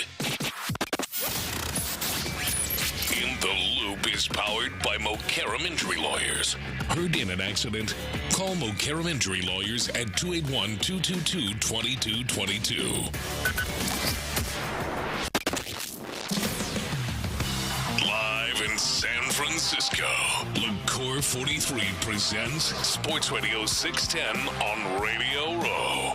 Here's In the Loop with John Lopez and Reggie Atatula. And appreciation to our friends at LaCour 43. Appreciate that, man. I'm on ride for my guys. I love you guys. It's been fun out Not as much as you love Nate Tice, but that's right. Yeah. That's right. And I'm not afraid to say it. I mean, he was really good. Shout out to appreciation to Nate Tice for sitting down with us. The text line is kind of up and down. There's obviously some people that want to sit in their anger. Somebody said, hey, man, can we at least get a full offseason before becoming CJ apologists? The burn is too fresh. The question I ask is, how long do you want to be mad about that? I can understand that. How long you got? Right?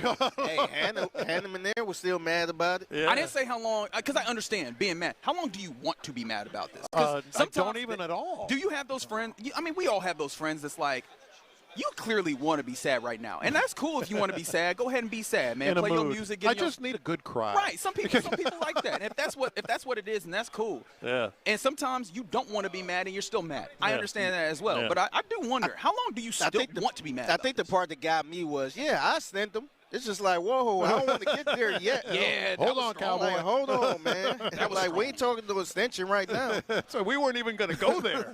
Like, hold on, man. That was really strong. That was really strong, and that's why I appreciated Nate Tice sitting down of Yahoo Sports. I do want to make sure I appreciate LaCour 43 for sending us out here. Also, Planet Fitness helping us get out here as well, and of course, Tide for being our guest sponsor and just bringing you our big game coverage all week long. Because if it's got to be clean, Lopez, it's got to be Tide.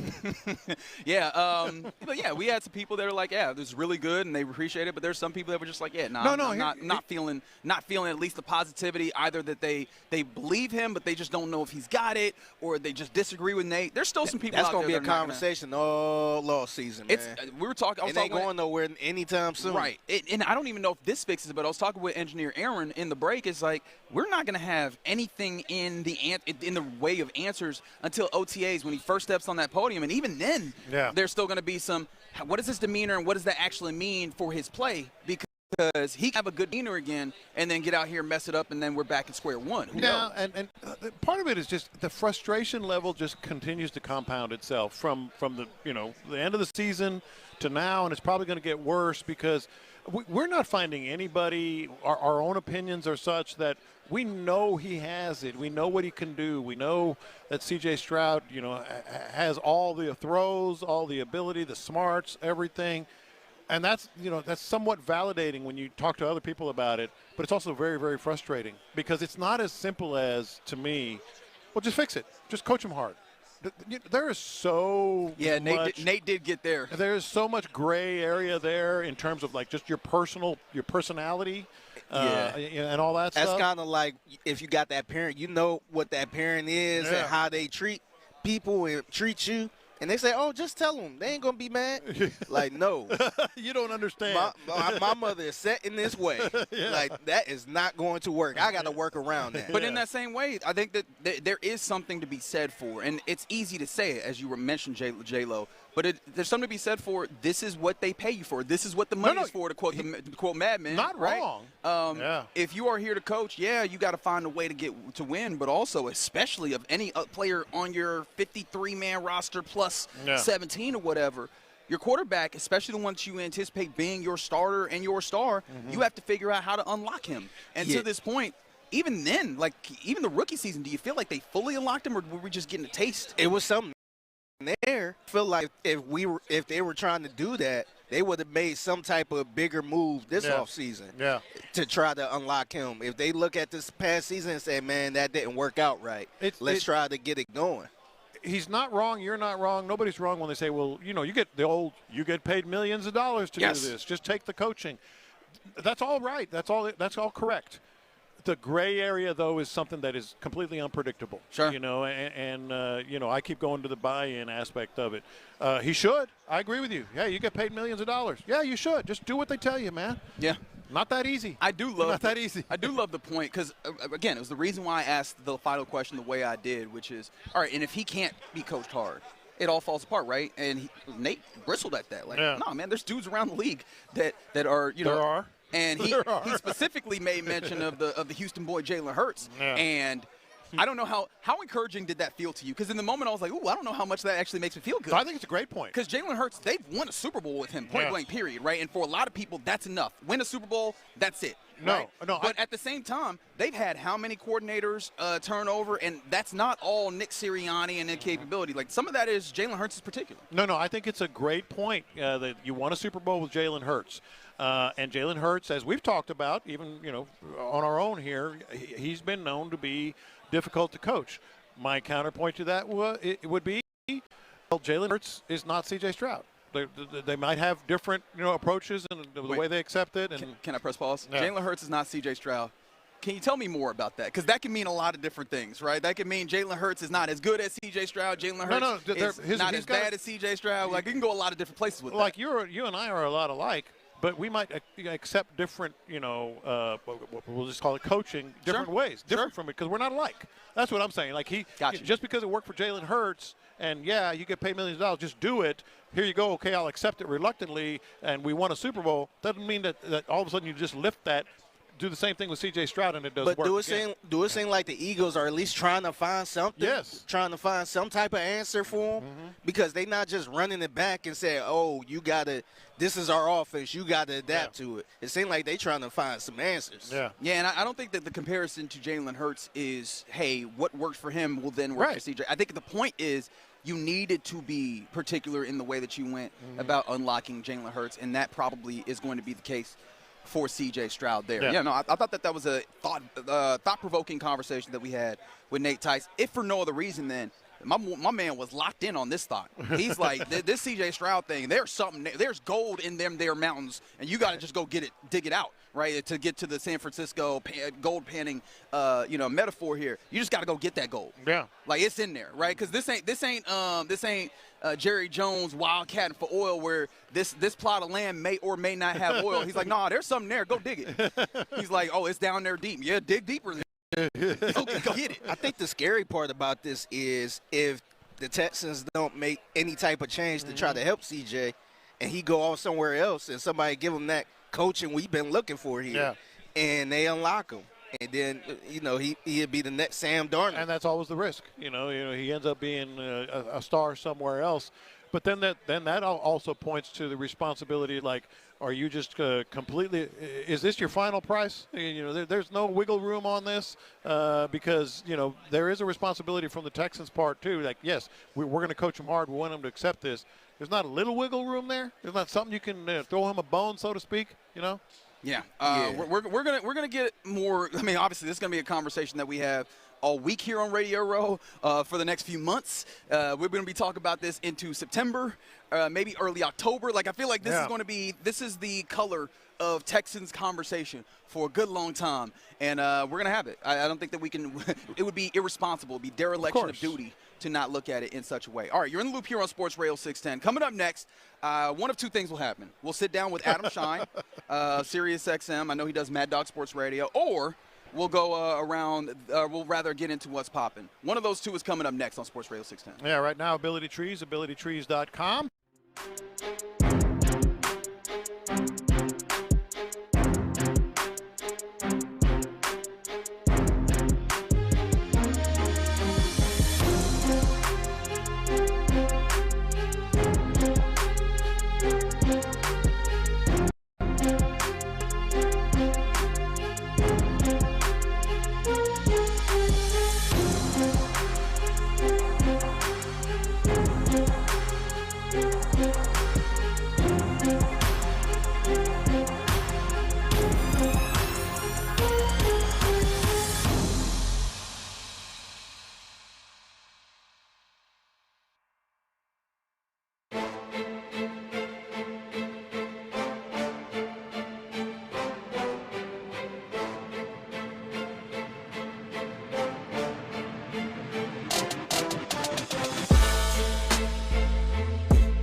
by Mokaram Injury Lawyers.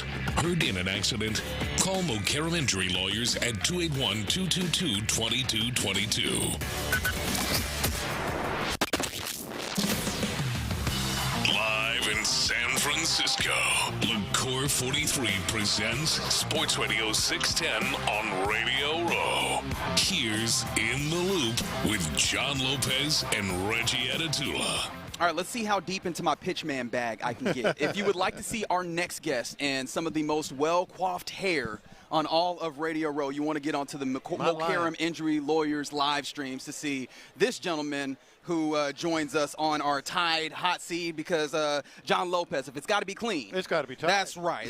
Our guest is Adam Shine of SiriusXM and CBS Sports. You can hear Adam on his daily show, Shine on Sports, weekdays 8 a.m. Central Time on SiriusXM, Mad Dog Sports Radio. He is Adam Shine. What's happening, man? I got to tell you guys are fantastic. Love you guys. Huge fan of the show. Huge fan of the station. And, man, it is great to be here on Radio Row. I'm so excited. I always say the Super Bowl is my Super Bowl. The Super Bowl is my Super Bowl. I am so amped to be here with you guys. How many does this make for you? This is my 22nd in a row for SiriusXM. Yeah. Wow. Yeah, and total. But my first Super Bowl for SiriusXM was in Jacksonville for the Eagles and the Patriots. Wow. The Donovan McNabb throwing up on the sideline. Yeah. That was my first Radio Row for SiriusXM. So you would be good. Now we're going to get into some good stuff here, but I've got 3 grandchildren now, 3-year-old, going to be 2, and I mean a 2-year-old and a 1-year-old. And so we're doing a video. How would you describe Radio Row to a 5-year-old? Wow, what a great question. It's a convention. And it's a lot of people who are here to promote their products, and I love it. We had Charlie Batch on before, and I like to call it, and he said this to me, when I see you, Adam, I feel like it's a family reunion. Yeah. And I love that because, first of all, I like people. I like seeing people like you that I respect in the business. I like chopping it up with people. Yeah. Like, I don't like traveling for work necessarily. I travel once a year. I like doing the Super Bowl. I like talking shop with people. I like getting interesting people on Shine on Sports on Mad Dog Sports Radio. So it's a great media football convention. There you go. And a wonderful family reunion. There you go.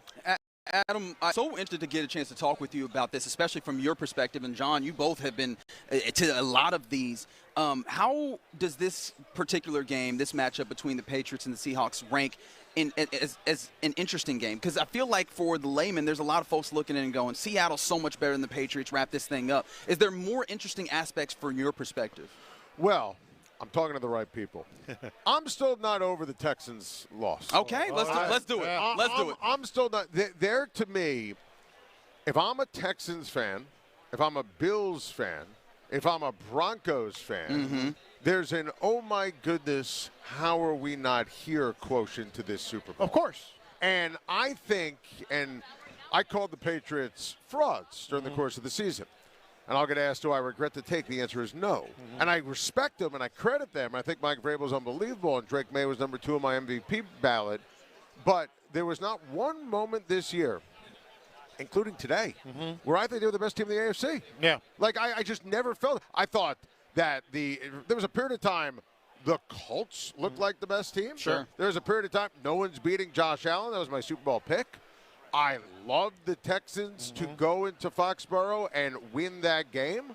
I picked the Chargers to win. Yeah. I picked Denver to win. I think that Jacksonville had a feel at the end of the season, regular season, after they spanked Denver in Denver. Yeah. The Jags could make a run. It's a pretty wild story that the Patriots are in this game. You know this. I've been covering sports in Houston for 41 years now. And every time Oilers or the Texans would get eliminated, I would be like, well, damn. Either they choked or they got beat by a better team or it was just, bad luck, Houston luck or whatever. And this time, I said it yesterday, it was still lingering with me. I was just sick because they absolutely positively should have been here, except for, number 7. Well, and I'll take you a step further, John. First of all, I'm with you. Yeah. And I almost feel like nationally that's been lost in the shuffle. And I remember saying before the playoffs started that I thought the Jags-Bills winner would go to the Super Bowl. The fly in the ointment team was Houston. Because Houston with that defense, and I voted Myles Garrett for Defensive Player of the Year. I had 3 Texans on my ballot of 5. Okay, Like, I think. Well, can you give me those Texans? Yeah, sure. Will Anderson. Yes. I had Hunter. Okay, good. And I had Stingley. Okay. I had 3 of the 5. I mean, I think D'Amico Ryans is unbelievable. Yeah. And if CJ protected the ball, if they punted on 3rd down, you would have won the game, and you would have beat Denver. And that's like not even a far-fetched thing in terms of predicting in sports, or this could have happened. Right. And I think, and I remember saying this at the time, the Texans' defense was so nasty and so special that they absolutely, and I was of the opinion all year, Seahawks, Rams, Seahawks, 2 best teams in the NFL. Yeah. Houston, I thought, of all of the AFC teams, had the best chance to win the Super Bowl because of how their defense could have matched up with the NFC winner offense. Sure. And the other thing is, I was saying that if you had the exact same thing with Phillip Rivers coming in week 14, 15, whatever it was, but he played for Houston, it would be a walk to the Super Bowl because he wouldn't have made the bad decisions. That's he wouldn't have. point. You know what I mean? 44-year-old right off the couch, Phillip Rivers would have taken this team to a Super Bowl. The CJ thing is wild to me. I mean, that rookie year was arguably as good as any in the history of the NFL. Line issues, he's making bad decisions, play calling. I mean, it's been wild watching it from a national perspective because I love CJ. I root for CJ, but his last 2 years have been poor. Can we bring you into a conversation that we were just having? Sure. We sat down with Nate Tice at the top of the hour, and one of the things that he basically got to is there's oil in them their mountains, I guess, or gold in them their mountains is the statement. Basically, C.J. Stroud, he has the stuff. It is incumbent upon coaches to bring it out of him. And I made sure to ask just to make sure, what happens if he can't take hard coaching? Does that ruin it all? And he thought no. Where do you stand on that? Where the idea of how much responsibility does a coach to have to get that out of a player, even if maybe that player is not well situated hypothetically to take that kind of coaching or a particular type of coaching? It's a phenomenal question, and to me, like, that's the definition of coaching, right? Like that's why a coach is there, and I. When D'Amico Ryans was hired, and I love D'Amico, and, our guy Kevin Cooper, when he was running PR for the Texans, I went to Syracuse with him. Yeah. And I remember I visited the Texans on training camp. He's like, I'm telling you, D'Amico's a special human. Special human, special player. So I've had, D'Amico on the show, and I've admired him forever. And I love the way he goes about his business, and I love the way he coaches. The offensive coordinator situation has been troublesome. Yeah. So CJ's been problematic, and I've been surprised by it. I love when the Texans picked him. I loved everything about that. Rookie year, sensational. I'm surprised that the Texans, though, don't have an elite offensive coordinator. Yeah. Now, there are talent issues, too. Sure. But I'm surprised that they don't have someone who I would call an elite, fabulous, no doubt about it, difference maker running that offense. Yeah, and the other part of that is there's been some turnover, and now they're sticking with Nick Caley as the offensive coordinator and sticking with the entire offensive staff. So are we going to be going through this again? I guess it comes down to C.J. Stroud. I've said this like 7 times already today. Just his buy-in and being able to embrace what they ask him to do. Listen, I think that in terms of the buy-in, it's supremely important. I think that he needs to buy in.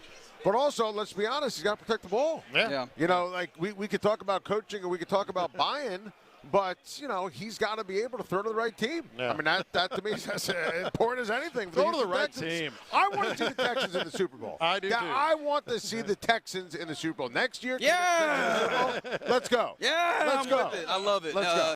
You talk about elite offense coordinators, elite Super Bowl radio road guest, Adam Shine, here with us. Make sure that you check him out, SiriusXM and CBS Sports. You can hear Adam on his daily show, Shine on Sports, weekdays, 8 a.m. Central on SiriusXM, Mad Dog Sports Radio. And we always appreciate Tide for our guests. Love Tide. Because if it's got to be If clean. you're going to do your own laundry, you can take That's one right. of those. By the way, would you like a Tide Are you Pod? kidding me? There we go. There we go. How great is this? Thank you for sitting down with us. That's Adam Shine. You guys are the best. Appreciate you, brother. There you go, Adam Shine. Right. I maintain the best hair on Radio Row that I've seen, at least to this point. Have you seen any better, John Lopez? I have not. I don't think that I've seen anything better than that. Yeah. And as Adam Shine walks away from the table, I want it noted.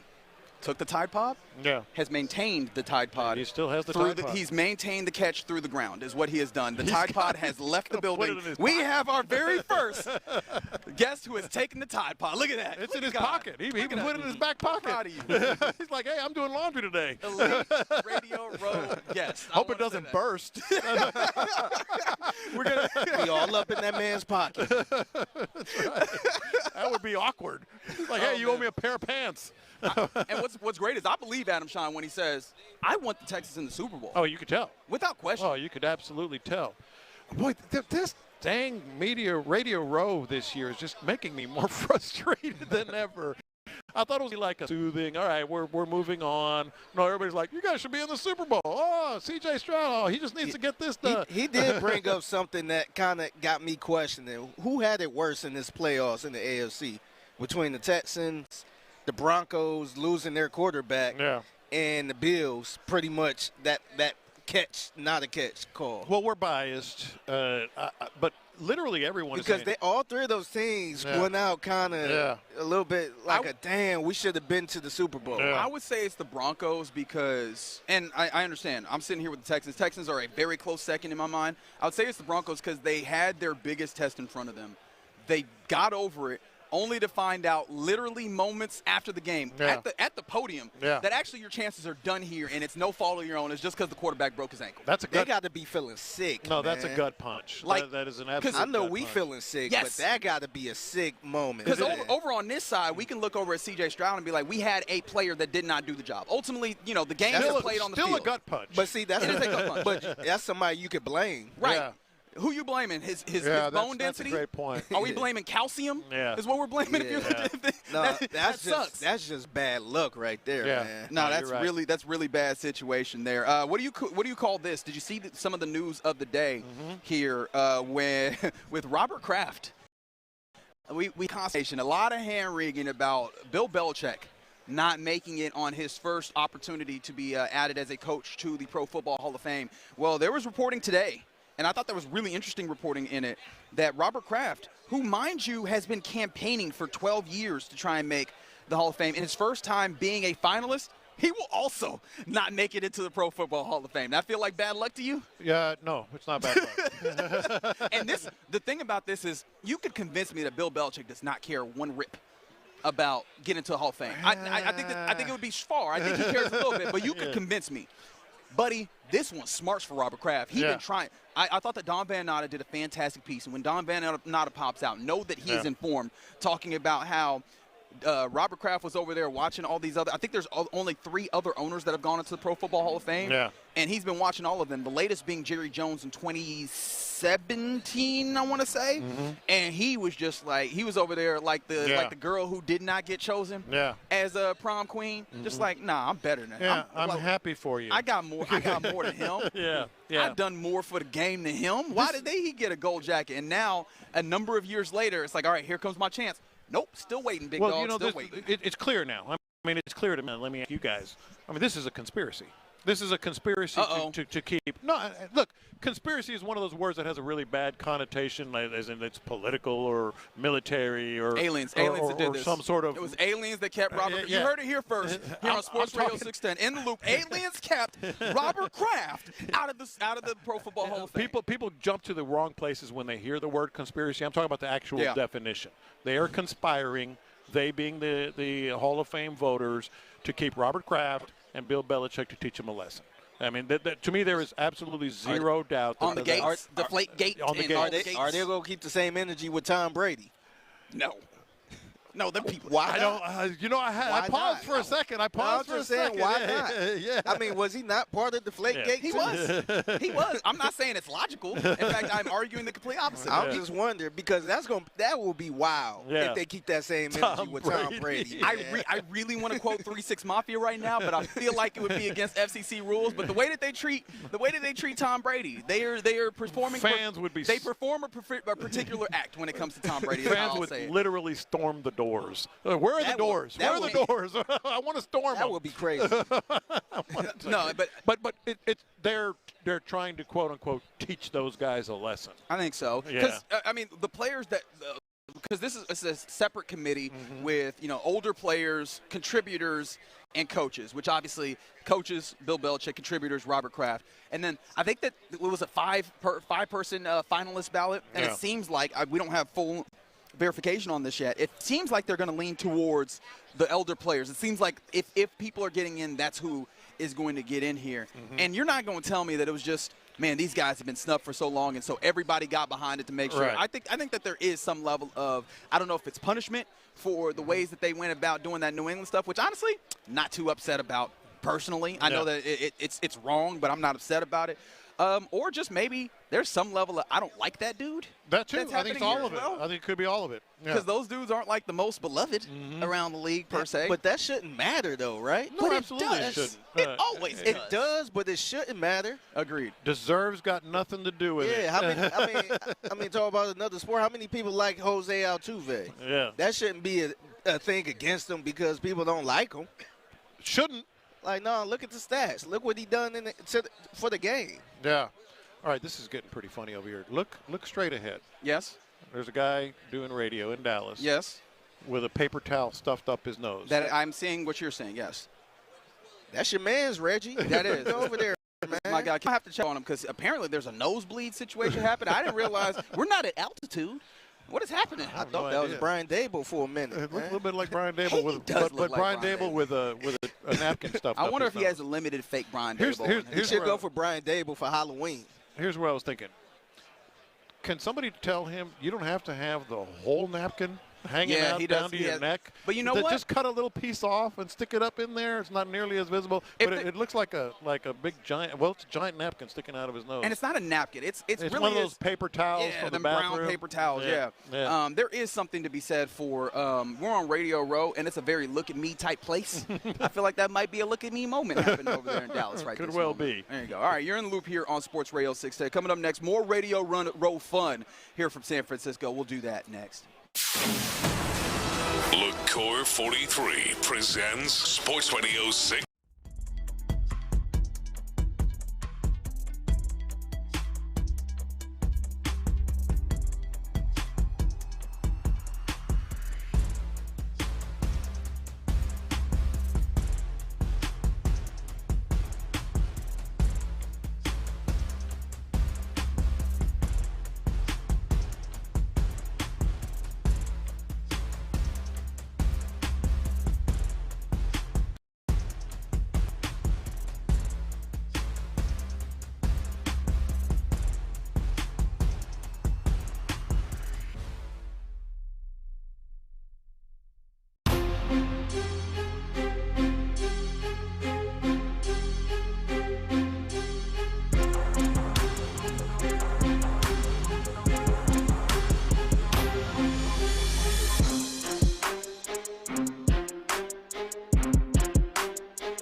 felt a lot like something that we should recap a little bit into what's popping, because we sat down with Nate Tice, and I was very intrigued by this. I hope that you guys were as well. The conversation we had with Nate Tice, he came from a place where he started with the conversations having at the start of the year, or actually at the end of the year with some other people, was, what do you do with C.J. Stroud? And he went, extend him. I know that one hit Figgy, but I think the real heart of the issue is that he thinks there is indeed the makings of, what do he call it, tier 2, a quarterback that you can win with, maybe with a few caveats on just the way that it happens, but a quarterback that you can absolutely win with, even after seeing the 7 turnovers in the final 2 games of the season.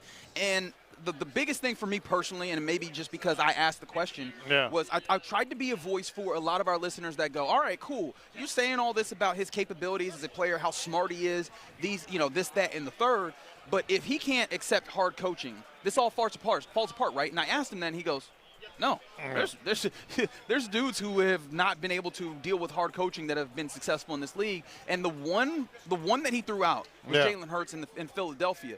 And so I thought that was very interesting. And then we talked to Adam Shine, and he seemed to be somewhat in line in the idea that, hey, man, your coach's job is there to get the most out of your quarterback. Look, it's all right. It's all correct. There are always everything is individualized here. Is he going to be the guy that can accept it? For every Jalen Hurts out there, there's a lot of quarterbacks that just didn't, were pouting, didn't fit right, didn't, wanted it their way or the highway, and things fell apart. And so that you have to be fair about this. Yes, everything that C.J. Stroud is, we're nodding our heads. We agree. We understand what he's capable of and the plays that he's made, et cetera.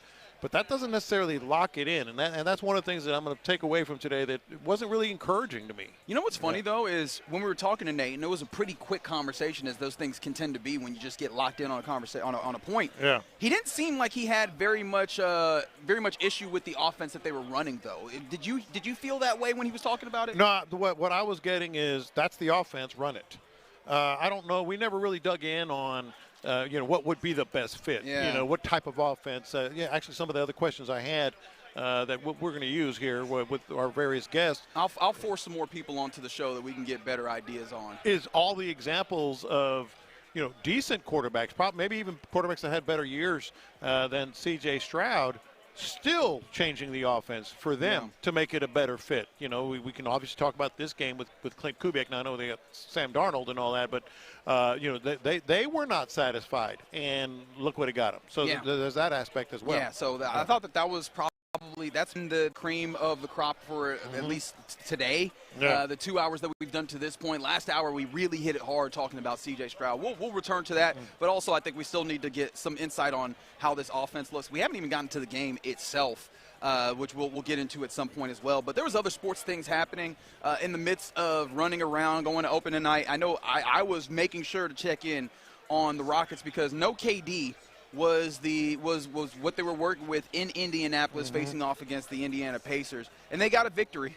A narrow one, but they got a victory nonetheless. I believe that the score was, and of course, as soon as I was going to go, 5 or 7 points, something like that. It was a pretty close final there, and I feel bad for not having that in front of me when I went to it.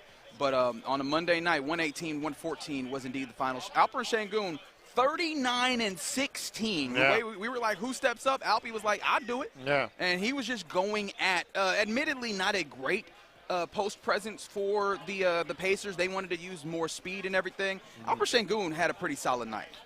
His best night of the year. Points, at least the best night of the year. I thought Amen played pretty well. Jabari knocked down some shots. Those players that were peripherally important to this team that we sometimes have had questions about stepped up in the absence of KD.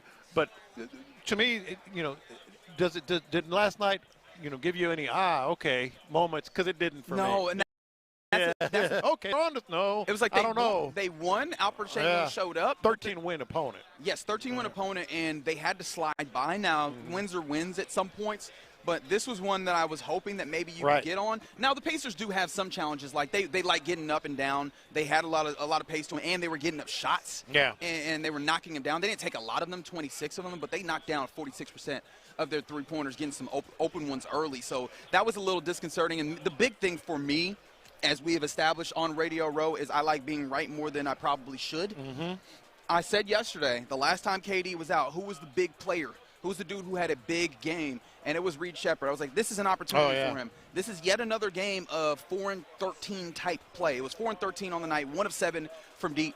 Reed Sheppard on a real lull here. 1 of 7 is frankly just unacceptable. I mean, that's why you're on the floor. I mean, you're on the floor to be able to knock down those big shots.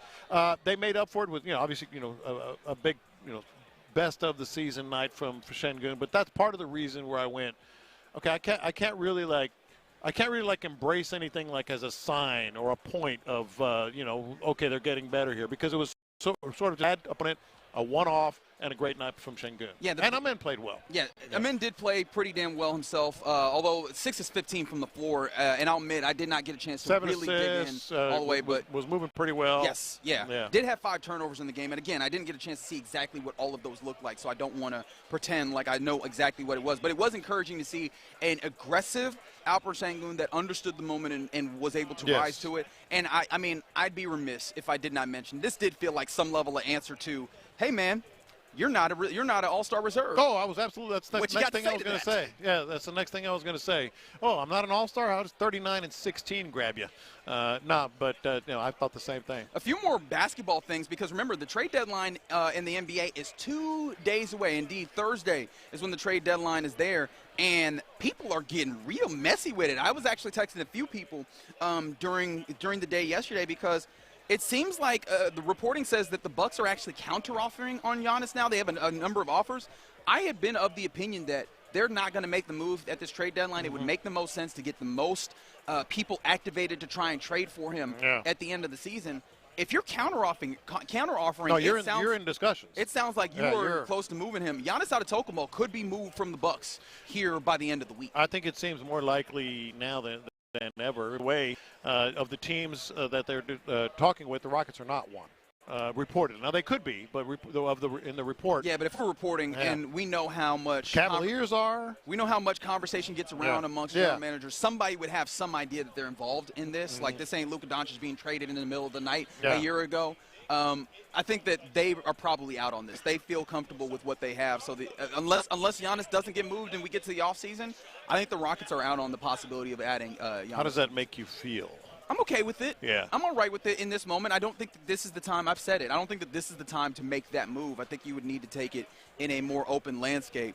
It would be frustrating, especially because it does feel like the West is a possibility of him making his way. Although, talking to Figgy here, who has kept his eye on what the Cavs are doing, because they've been talked about a lot. Sounds like Cavs might make a couple of moves to try and jump them right back to the top of the East. Yeah, man, they were. I kept seeing them in the conversations with Giannis, and then James Harden. I didn't really see that coming out of that. Just kind of came out of nowhere. Yes. So it seemed like they willing to part ways with everybody but Donovan Mitchell. Correct. At this point, which is crazy. They're trying to remake this on the fly, at least if they are able to get the things that it sounds like they're talking to. But that brings up, hey, you remember James Harden? Oh boy. You remember his propensity to be upset with the place and then one out? Seems like that's popped up again, because it sounds like it is James Harden that no longer wants to be in Los Angeles and is kind of spurring this on, like he's asking for a trade.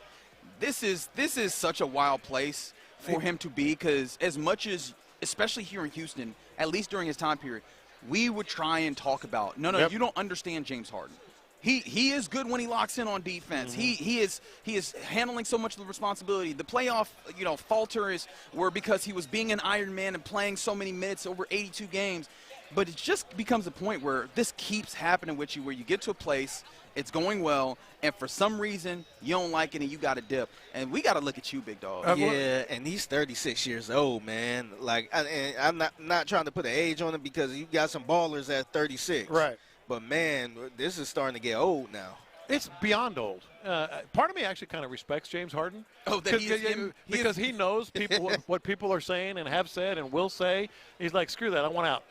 He just does. He's a guy that just can never be happy. We all have those friends like, dude, you're at the Super Bowl. I don't know. He's just never happy. You got your nice lady, good house. Yeah. The kids are great. He's in L.A. And he's in L.A. He's from L.A. He's from L.A. The team is kicking ass. That's right. They're getting themselves back on track. I mean, and he's like, you know what? I don't know. Like, I don't what's like the way she eats her like- peas. You know, it's like Is he Jerry Seinfeld? He's from Jerry Seinfeld? Seinfeld. Yeah, she's gorgeous, but you know, She laughed funny. I don't like that. She eats her peas with a fork. I mean, or whatever he said. Like, he just cannot be happy.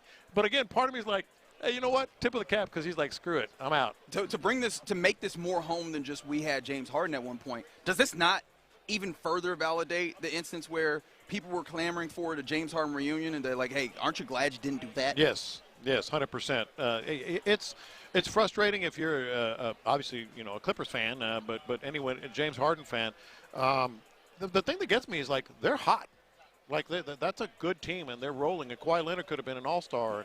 Now, the one thing I will say in James Harden's defense after we did all of that talking down on his name, it does seem like the Clippers would not be a place where they would be looking to sign him to his next contract. That's what I was thinking. I think it's a money thing. I think they're not signing them to a bigger contract and all that, and they want somebody in the long run. Well, that's not helping his cause. Yeah, in terms of which is why Darius Garland of the Cleveland Cavaliers was thrown in there. Yeah. Somebody that can stay, somebody younger, and that could be around for a little bit.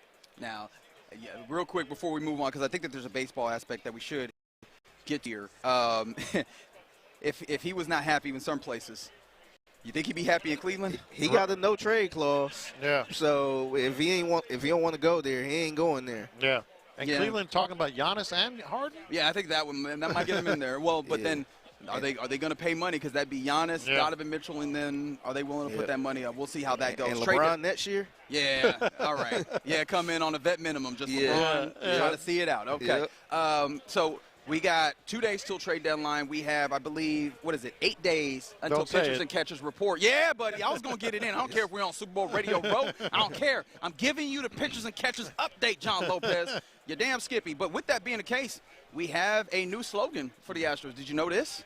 I did not. Yeah. So they just actually, as of 5 minutes ago, tweeted out their new, like a hype video for the season. Right. And their slogan for the season is #Chase the Fight.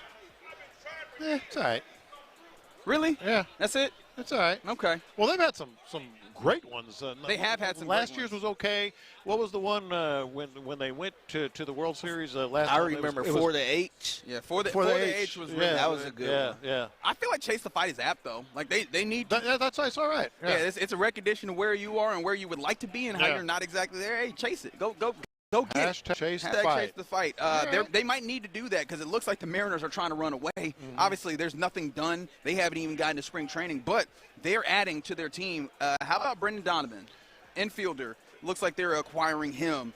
And young assets, he's a difference maker. This feels like a Mariners team that, in addition to what they've already demonstrated, they finally did the thing where we're like, oh, okay, they're supposed to be coming? Are they going to actually? They looked good this past year, and they're adding more. No, this is a big get for Seattle, and they have something that the Astros do not.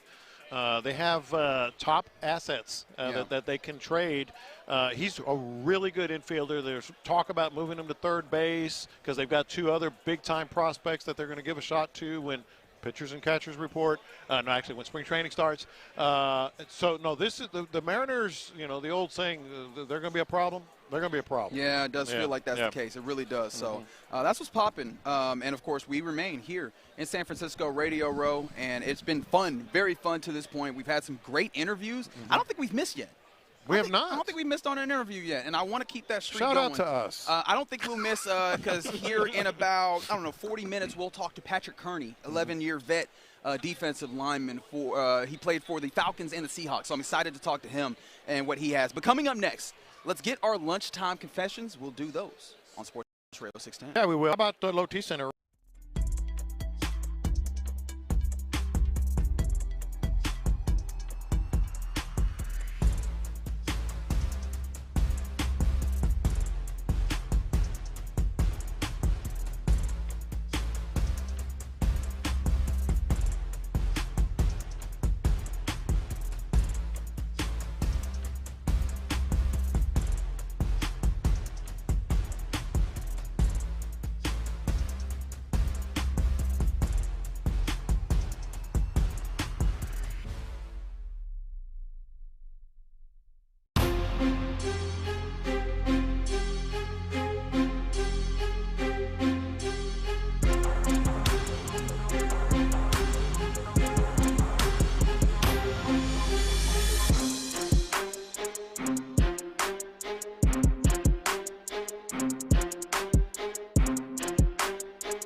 gotta be clean, it's gotta be Tide. In the Loop is powered by Mokaram Injury Lawyers. Heard in an accident? Call Mokaram Injury Lawyers at 281-222-2222. Sometimes it's sports, sometimes it's not. Whatever it is, Reggie and John are keeping it real. It's In the Loop's Lunchtime Confessions, presented by the Men's Clinic on Sports Radio 610. Watch this. These are my confessions. Back on Radio Row here for the big game. Man, things are picking up. This for a Tuesday, this is about as busy as I've seen in a long time. It's going to be a big, big week here. But on to confessions. I feel kind of bad. First of all, it's the first little confession saying this. About what? Because I kind of getting a little irritated by the Ithaca College kids that are next to us. Oh, what? I don't want to say it. They're kids. We ran the one last night. Yeah, real dude. His name was Colin as well. Yeah, I'm sure he's cool. I'm sure he's cool. Here's what's irritating me. First of all, I'm really pulling for these kids. Glad they're here. Sean and Seth had one of them on the radio. There's a butt coming. Trust me. And I think it's going to. I hope I have nothing but the best hopes for all their particular futures. But I walked in today. And we talked yesterday about how they wear, they're wearing suits, which is cool. They're and dresses, and dresses, business attire, so to speak. So I walked in today and I saw this guy. Not only are they wearing suits, they're wearing different suits every day. So they're wearing different, full-on business attire and suits every day. Like, how many suits do you even own? I got a few of them. I probably got like 4 or 5, but I would need the whole grip for the week. Yeah, they're wearing this is they're like Steve Harvey over here. I mean, it's like what's going on? So, and this is the second part of my confession. I don't think they're wearing the Harvey collection. I'm wondering if I looked up how expensive is Ithaca College. Oh, yes. I'm wondering if they're like, ooh. Let's see how much debt. Let's see how much debt they're in. I'm going to Ithaca. Mommy and Daddy are sending me to Ithaca, and I love them and I pull for them. But I'm like, are they the rich? Are the rich kids? Okay, you said you looked this up. You're not going to give me an answer? I am. Top third. Not like one of the So most. they're not at the Ivies, but they're. See? I'm changing some minds over here. Top third. Top third, thereabouts. Top, Not quite upper crust, but they in there. But they got some crust. Okay. They got some crust. They from the hood. So am I wrong for like, okay. Oh, they're from the hood of Ithaca. Yeah, man. It's hard out there, man. Yeah, whatever you say. Like Sean Pendergast from the mean streets of Connecticut. Nah, yeah. But pulling for him, but I'm like, okay. Yeah. You need a school somewhere else. Yeah, well, where's TSU, man? Let's go. TSU should be out here. I hope so. Yeah. See, why didn't we get sat next to TSU or U of H? I feel like we should have had a little bit of hometown flavor to this. These are my confessions. I learned something about one of our teammates that I kind of knew, but I didn't really know well enough. And his name is Ron the Show Hughley. Oh, boy, this is going to be juicy. I'm rubbing my hands together. Well, sensitive, hell your ass. That's right. I know that we all cover sports and we're all fans to some degree. I didn't realize how much of a fan, capital F, capital A, capital N fan he is. He talks about loving KU basketball. That dude is not lying. When we were on the flight here from the one San Diego, because we connected in San Diego. Yeah. When I'm telling you, on the flight, what he was doing was watching Kansas games. And I'm not talking about current he was running back games from earlier on in the season. Oh, he wow. was running back games from earlier on in the decade. Yeah. He was running back games dating back to maybe 2012 I might have seen a game. What? My boy, he just runs games. That's a fan. And I'm like, I don't think this is just because we're on the flight. I think he just does this with some free time. Yeah. It's like, you know what? Let's run back the Elite 8 game from 19. Yeah, I bet he does that. And I did not realize that he was that level. And I feel like that is an indication. Like, that's an indication. No, for sure. Of, your fandom is, are you the type of person that's like, damn, I just kind of need to see this game again from however long ago. Yeah. Just to do it. I just need the hit. No, I think that's a fan. That's impressive. Yeah. Respect. Yeah. Yeah. Yeah, Especially because you have to do so many other things. just because of the job. You got to keep up with so many things. Yeah. And I bet my man is just like, yeah, but I need a hit of that Perry Ellis. I need a hit of that Perry Ellis. Get the shakes. I haven't watched Paul Pierce. You got any of that? Play a little basketball too long. Let me go back. Have you watched that. the Aggie game from maybe, let's say, 15 to 20 years ago, just running back? No, occasionally I'll look at a highlight here or two when something comes up in a conversation. See, that's different. But I haven't watched. You ain't watching the full game, or even the condensed game. Just like going back and be like, damn, I want to go back and watch. Like the closest thing I'll do to that is like huge moments. It's not even just fandom. I'll go back and watch the Rose Bowl real quick from 05 just because I'm like, I got to see one of the greatest college football games again. It's been a little while. My man was just like, this was a Big 12 game from a Thursday night back in 2020. Yeah, no, Let's go back and see it. If you sit there and watch it with him, he'd be like, yeah, this is where he go. Look, see Mario Chalmers, he going to bounce it off his shoe. Here comes that three. No, he going to bounce it off his shoe. It's going to roll out of bounds right there. And the reason why this came back to memory for me yesterday was we were trying to, organize to go to dinner. I feel like we got three waves with our crew. It's the early dinner, it's the reasonable dinner, and then there's the late dinner crew. And he was on the late dinner crew yesterday off of nothing other than, hey, I can't leave this Kansas game. They playing Texas Tech. Like, that's literally what it was. He had to wait until Darius Peterson got that game over with. Then he's like, now I can go eat. Now we can eat. These are my confessions. So this is my second Radio Row, traveling with the station and all that. I'm having a blast, but I got to confess, man, a little iffy about Radio Row in the big city. Because I really enjoy New Orleans, and maybe because it's New Orleans. But here, I felt like, I don't know if the city just a little bigger and it's a little intimidating and we downtown. I don't have that same feeling I had last year in New Orleans. Maybe I'm just thinking New Orleans and all that stuff. Yeah. And then I'm also thinking about next year, which is going to be in L.A. Yeah. So I'm like, man, I wonder, and you could probably speak to it more, Lopez. You've been to, what, 17? 16. 16. Do you feel like the smaller cities are better for a Radio Row, like a good smaller city? I ain't talking about just a random small city. I think there's only a handful. Yeah, because like Atlanta, I feel like Atlanta will be fun.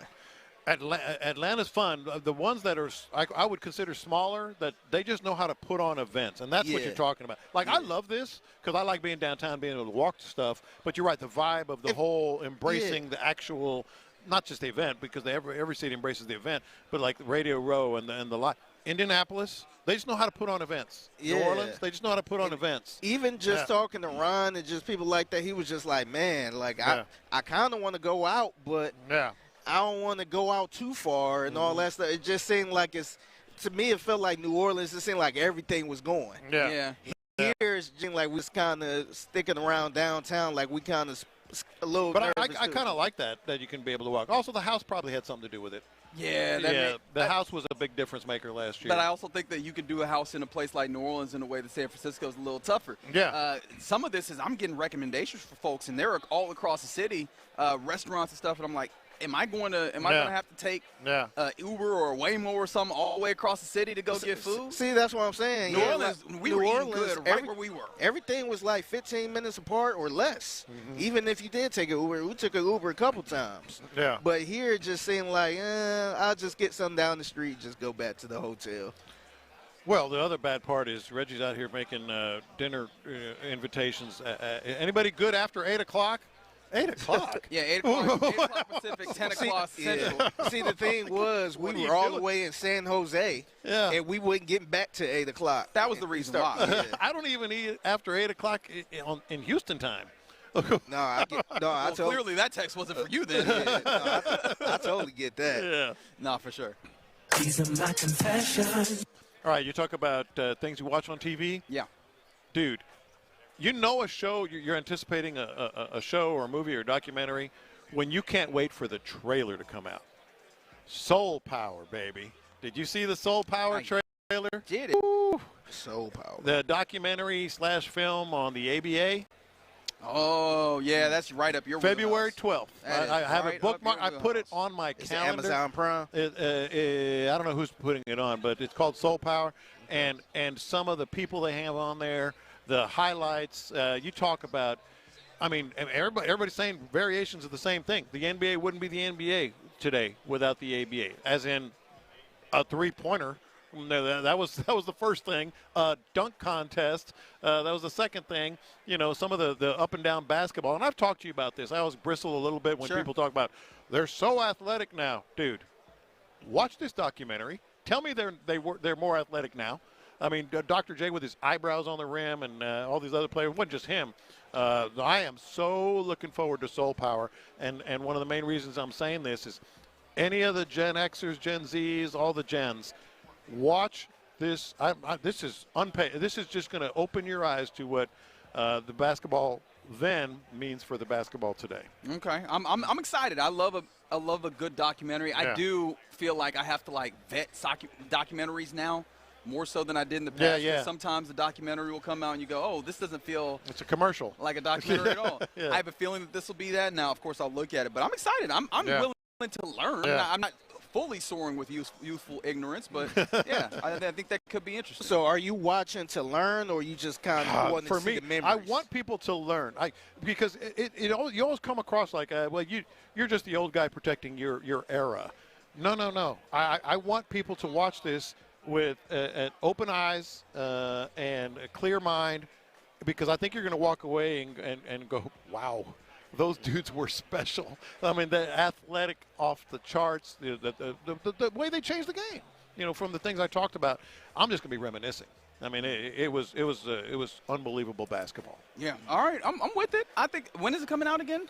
February 12th. Okay. Yeah. All right. So we'll be back in Houston. I'll definitely take some time to watch that. We might have you do a review on it at some point, just to get a feel for what you thought about it, how accurate you thought it was, since you lived way back then when they was playing the ABA. Yep. You just couldn't resist. I couldn't. I am not a good person, and I acknowledge that every single day. All right. Who are great people are the people at Liqueur 43 who got us out here to Super Bowl Radio Row. We appreciate them. Coming up next, let's go around the NFL. We didn't get a chance to do that. I think that this one big decision the NFL made will make the Super Bowl broadcast so much better. I'll tell you what that is next.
is powered by Mokaram Injury Lawyers. Heard in an accident? Call Mokaram Injury Lawyers at 281-222-2222. Let's go around the NFL in the loop style. Why are you smiling? Because I love football. Here's John Lopez and Reggie Adatula. I'm going to tell you all about how much fun you're going to have this season. On Houston Sports Leader, Sports Radio 610. All right, let's do some around the NFL. Very much not the time that we usually do it, but Radio Row dictates certain things happen when they happen. We were very happy to be able to talk with Nate Tice. Earlier, we talked to Adam Shine. It's been fun thus far. But, John Lopez, I've been sitting on this conversation to be had because the NFL announced something that I think is going to be huge for the Super Bowl broadcast and make it so much more watchable in some ways. And that is? The NFL apparently has said that they will not allow prediction market commercials during the Super Bowl. So sports betting companies like FanDuel and DraftKings will still have their ads. We've seen those. But we're not going to get inundated with all the prediction markets, which is, I mean, if we're going to be honest, I'm going to lay this flatly. It has been the back door to basically universal sports 100%. betting Yeah. that has happened. And I think this is huge because this reminds me of, this is reminiscent of, and tell me if you think I'm wrong here. You remember when everybody was like, we going to get into this crypto heavy? I don't even remember what that might have been a Super Bowl probably 3-4 years ago. It might have been. I know it was a year Odell Beckham was playing for the Rams. Okay. Yeah. Because he had like a contract where most of it was paid in crypto or something, or Bitcoin. I remember watching that Super Bowl and seeing damn near every spot being crypto, and it drove me up the wall. It did me too. And maybe I was, and somebody said they think it was 3 years ago. Maybe I was just particular because I looked at the crypto thing and said this does not add up and it doesn't make sense to me. But I feel like everybody was like, damn, enough already. And I could very much have seen the likes of Kalshi and all the poly market just absolutely eating up the entirety of the Super Bowl market, the Super Bowl advertising market, and you had nothing but prediction market commercials. And the NFL was like, yeah, we're not doing that. Yeah. Here's where I think it gets a little dicey. It's okay. So again, if we're being honest, it's sort of the end around. Yes. From like actual betting on lines and spreads and overs and unders, because it is a market. It's probabilities. You could probably explain it better than I can, but it's basically like a stock market for games. And the probability of this, and you can do this and that, which makes it legal to put to invest. I'll put it that way. To invest, how they would describe it. Sure. But it could be easily interpreted as a bet. You're making investments and selecting on you're investing on futures, which the future is the game. To my very uneducated mind, sounds a lot like how I'd be investing in this bookie to see who gonna win in this basketball or football or baseball game coming up in the future. Again, maybe I'm wrong, and you said I would like to clear something up. You said I could explain it better than you could. No, I can't. No, I can't. I don't know, man. It hits me about the same way as it hits you.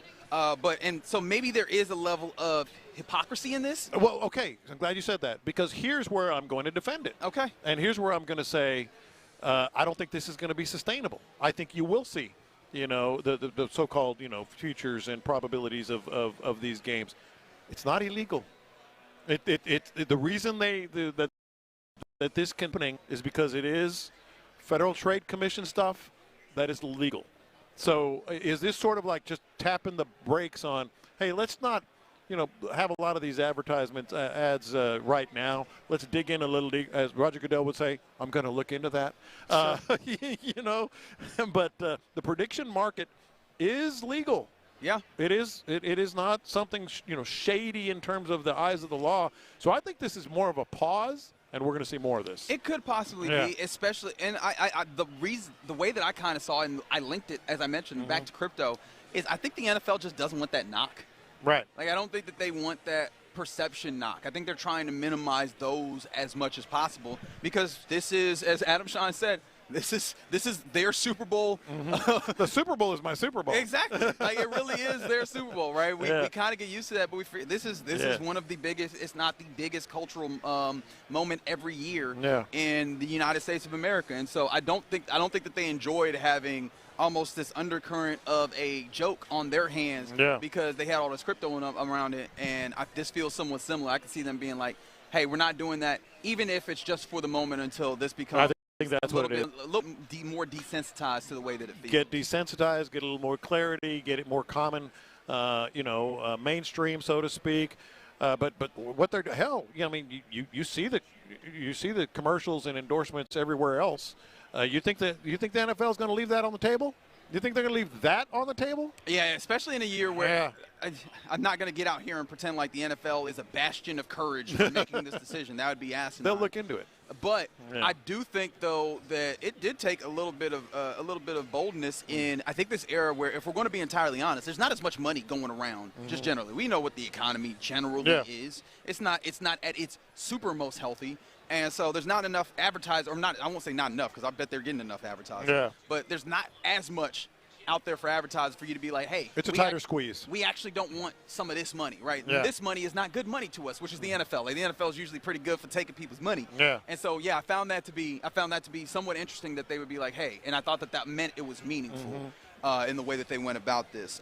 Some other things around the NFL. We talked about it earlier. Robert Kraft. We talked a lot about the Bill Belichick not making the Pro Football Hall of Fame. It appears that Robert Kraft will also not make the Pro Football Hall of Fame this year. He has been supposedly campaigning behind the scenes for something like 12 years. And so this is his first time as a finalist, and still, nope, not going to do it, big dog. Yeah, the NFL officially will announce the class day after tomorrow. Yeah. And he will not be, reportedly, a part of that class. And I think this makes it as clear as day. This clears up a little bit of the Bill Belichick snub, and clearly it makes it, to me anyway, these voters, these committees are sending a message to the Patriots about all the gates that they had, and I don't necessarily agree with it, but I guarantee you that's what it is. It does feel like that is the case here, so we'll watch that. Some other things, the hiring carousel has gotten to the second level. The Giants have an offensive coordinator. They are where Matt Nagy, the former offensive coordinator for the Kansas City Chiefs, lands. So he goes from being the Kansas City Chiefs offensive coordinator, trying to get a head coaching job, not getting that, looking at his old spot and seeing that Eric Bieniemy is occupying it, and then landing with John Harbaugh in New York. How does this one land to you? I think it's a good spot for him. I think with Andy Reid, you never know exactly who's doing what. And now Bieniemy being back there, I think they had that good relationship where they excel the most. And I think Nagy can. I'm not a huge fan of his his work necessarily, but I think he's going to be able to have it all to himself with Harbaugh up there. Yeah, I think that's fair. Maybe he continue to build his resume. Yeah. With a guy who just took that spot back. In Eric Bieniemy, and I think that there's clearly reasons as to why he wanted to go and make sure that he had a strong case that people could not knock him on. But Matt Nagy, he's been a head coach, and it feels like he should not have to, or at least, he should not have to necessarily go on like, hey, prove I can do this calling portion of the game. But here he is, so that's wild. Well, he was somewhat limited in Kansas City, no matter what. Sure, but I mean, he was going to be. Now I think he could kind of maybe spread his wings a little bit more. Maybe so. We'll see if that ultimately ends up being beneficial for them. How about this? Brandon Beane, the general manager of the Buffalo Bills. We have kind of pointed in somewhat derision the way that he's handled things. Him and the owner had got out here. Still not used to him being the general manager of the Bills, by the way. Brandon Beane? Yeah, it just seems. I know. That's what I'm saying. It just seems weird. They threw aspersions upon Keon Coleman and saying that was the wide receivers coaches and whatever. And now you look up and who did they hire to be the head coach as the offense coordinator that was previously there. Yeah. So there's been a lot of criticism that have come from their movements and some of the explanations that they've had for their movements up there. Apparently, he told Tyler Dunn of Go Long, bleep the outside. He said it's about the right selection for this team, and if we win, they'll love it. That is true, however. How sold are you on the Bills winning? Because this actually does impact the Texans and all the rest of the AFC. 100%. We continue, this thing stacks up. Look, I mean, the entire AFC, and we've talked about it. Some of the major bold moves that they've been making are going to affect the Texans. This one, to me, I'd feel pretty good about as a Bills fan. Because I think Joe Brady, what more do you want on your resume? What else do you want on your resume in terms of, the success you've had at the college and the pro level, being able to do this now all on your own, kind of similar to Nagy. I think, he's going to be able to it's sink or swim time. There's no question about that. But I think he's going to have a much better relationship with the offense and Josh Allen than anyone could. They better be right, though. Yeah, they got to say it's sink or swim. Like you better be right because they outwardly were very, as I mentioned, derisive. Like they spoke with a level of confidence and with a level of bleep you that makes it so that if you're right, everybody will love it. But also, if you're wrong, we are coming. Oh, it's over. We are coming to laugh at you. We are coming to talk crazy about you. Yeah. And so the Bills are going to be a very interesting thing, and it depends on how they build it. Also, Brandon Beane apparently has talked. He talked with Adam Shine, in fact, about the trade deadline negotiations to try and prove that they were trying to add pieces that just didn't kind of work out numbers wise and everything. That's going to be the big thing for me. As much as Josh Allen is one of the best quarterbacks in the league, we're seeing that you can only take that so far. And this felt like a year where they were like, hey, you need to put more around him. That's also going to be incumbent on Brandon Beane. And does he do more now? Simply because it is sink or swim. It is, maybe a one and done. I don't know if they can. I don't know what they would look at. Yeah. All right. So this is not and around the NFL, but this is breaking news in the National Basketball Association. Trade deadline is Thursday. Grizzlies didn't want to wait till then. They're trading Jaren Jackson Jr. and 3 other players to the Utah Jazz for 4 players and 3 first-round picks. That is what Shams Charania is sending out. So the Jazz. The Jazz. Yeah, that's the wild thing. So the Grizzlies are selling, right? And it's not Ja Morant. Ja Morant is the guy that you go, all right, he's the guy that they're probably done with. They're going to move on with. Jaren Jackson Jr. is the other guy that you would think, hey, he hasn't heard anything. Yes, he has some weird stuff into his game. They're sending Jaren Jackson Jr. to the Jazz, who – does this feel like a buy for them? Does it feel like the Jazz are no longer going to be sitting back here just trying to be bad? Yes, but why? I mean, I don't understand, what the win is. I mean, are they even that close, to be able to make a move like that? I don't think so. I don't think so. And I don't think Jaren Jackson Jr. is the type of player that then changes your outlook in a great deal. I do love what Lauri Markkanen is, but I don't know that Lauri Markkanen and Jaren Jackson Jr. with the other pieces that they have then makes them, particularly in the West, this kind of seems like a punishment. It kind of seems like a punishment. What, Jaren Jackson Jr. to go and play in Utah? That does feel like going from one apart. They're 15 and 35. That's what I'm saying. Like, what? Why? What are y'all doing? Why? I don't know. Yeah. I thought Markkanen was going to be on the trade market. I thought it would be going the other way. Yes. Yeah, I thought it'd be going the other way. You said trade, and I hadn't seen it yet, and I went, oh, okay, this is going to be good. And I'm like, I'm telling this you, isn't good for anyone. I read it off. I had not fully gotten an idea of what the trade was until I read it out, and that's when it really hit my brain. And I'm like, what are both of these teams doing? Well, I do get what the Grizzlies are doing because they got 3 first-round picks, and they're just getting out of the business of we're not good enough. We're not going to keep trying to hit this mediocrity. Let's sell. Let's try and get ourselves back around. I am very confused as to what the Utah Jazz is doing. Which breaking news: a 15-win team just made a trade with a 19-win team. Where's Vernon Maxwell? I want to hear what he has to say about this because I feel like this is the right answer. This is like Washington trading with New Orleans. Like, man, nobody give a damn about these 2 teams. Yeah. What a wild thing to be the first big breaking news for this NBA trade deadline. What a weird thing. People saw Shams tweet and they're like, oh. Yeah. And then you thought it was Ja Morant. Yeah. I'm like, ain't even Ja Morant. And you sending them to Utah? How funny would it be if the Memphis Grizzlies end up on Friday, traded away Jaren Jackson Jr., but not Ja Morant? Oh, my gosh. Yes.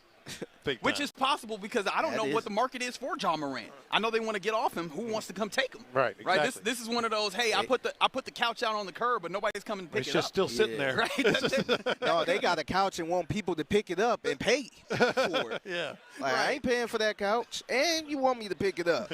We'll see if that ends up happening. So this is movement that's very much well below the Rockets, but it's not changing anybody's. I don't think it's changing anybody's outlook in the league. All right, you're in the loop here on Sports Radio 610 live from Radio Row here in San Francisco. Coming up next, let's get somebody else in the Tide guest seat. It'll be Patrick Kearney, 11-year NFL veteran as a defensive end for the Falcons and the Seahawks. Let's talk to him about brain stuff and defense next. LaCour 43 presents Sports Radio 610, live from Radio Row. Somebody asked us, did you feel an earthquake? And I was like, wait, are they just joking because it's San Francisco? Apparently, no. There was indeed an earthquake. You can see a hurricane coming. You can prepare for a hurricane. You can kind of prepare for tornadoes. Ain't no preparing for earthquakes. All week long from San Francisco, thanks to Planet Fitness. Your Odyssey Sports Minute is brought to you by Zadig Jewelers. This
Point Lincoln and West Point Lincoln of Sugar Land Studios. KILT FM HD2 Houston. On Odyssey Sports Station. The Texans play here. Live in San Francisco, LaCour 43 presents Sports Radio 610 on Radio Row. Here's In the Loop with John Lopez and Reggie Atatula. Yep, Radio Row here in San Francisco with your boys from In the Loop and Sports Radio 610. That's John Lopez. I'm Reginald Atatula. Figgy Fig here with us as well as we roll on day 2 here. It's been fun thus far, and we always have to appreciate our friends from LaCour 43 for getting us out here. Appreciation Planet Fitness for helping us get out here, and of course our big game coverage all presented by Tide, because if it's got to be clean, John Lopez. It's got to be Tide. That's right. Ooh, I put some jelly on that one. You did. I did a little radio voice. You added a little bit there. You did. And so here in just a moment, we will be joined by an 11-year veteran of the National Football League. He played defensive end on the defensive line for the Falcons and the Seahawks. Joining us will be Patrick Kearney here in just a moment. We just got to get him situated. Yeah. And, of course, we're getting them situated here on the guest seat that is brought to you by Tide. Again, John Lopez, just to make sure that Tide's happy with us. If it's got to be clean. It's got to be Tide. That's right. We're joined by Patrick Kearney here. Patrick, what's happening, man? Oh, man, that's a great start. Thank you. We've been working on that all week. If you think that's a great start, wait for the finish. I can promise you we got something situated there. How's Radio Row been for you thus far? So far, so good. Had a few good interviews, getting to deliver a great message that I'm excited to share with you all, and talk a little ball at the same time. Yeah, I'm excited about that. Let's talk a little bit of ball first, but I want to get around to it because we've been really cognizant about head injury. Actually, you know what? Let's go the other way. I want to start there because as I started there, and I want to go because we're real cognizant of it. We had a few players deal with some concussions this season. Starting quarterback C.J. Stroud, Nico Collins missed some time with concussion. Jalen Petrie missed some time, and then he comes back with the Guardian cap, and that's a big thing. I was interested from your perspective as someone who is very cognizant about the head injuries. How have you seen the trend of Guardian caps in the league? How has it hit you watching the onlook? Well, it's a shock to the eye at first, but then you appreciate the aesthetic sacrifice guys are making for what is obviously an effective tool. Preseason statistics have come out where those are mandated, and preseason concussions were down, and so the research continues to suggest this is a very positive concussion mitigation tool, and so you can't help but think that more and more guys are going to make that jump and wear this. Isn't it cool to see, dude, especially a guy like Petrie on defense that is, he's a weapon, that they don't feel like there's a dichotomy between being a tough, good defensive player and being able to protect your brain? Yeah, well, I think as information has opened up in terms of long-term effects, of traumatic brain injury on, Alzheimer's, dementia, CTE, all these things, guys understand, like, look, I can live with a bad shoulder, I can live with a bad knee. Living with a bad brain is a different animal. It's a much more terrifying animal.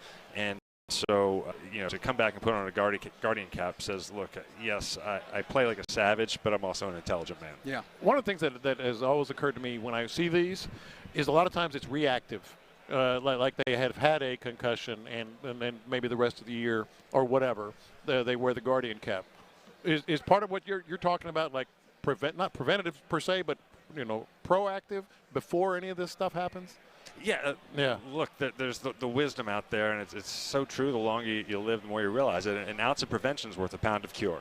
And so being proactive on something as important as your cognitive health can't be overstated. Yeah. And so how?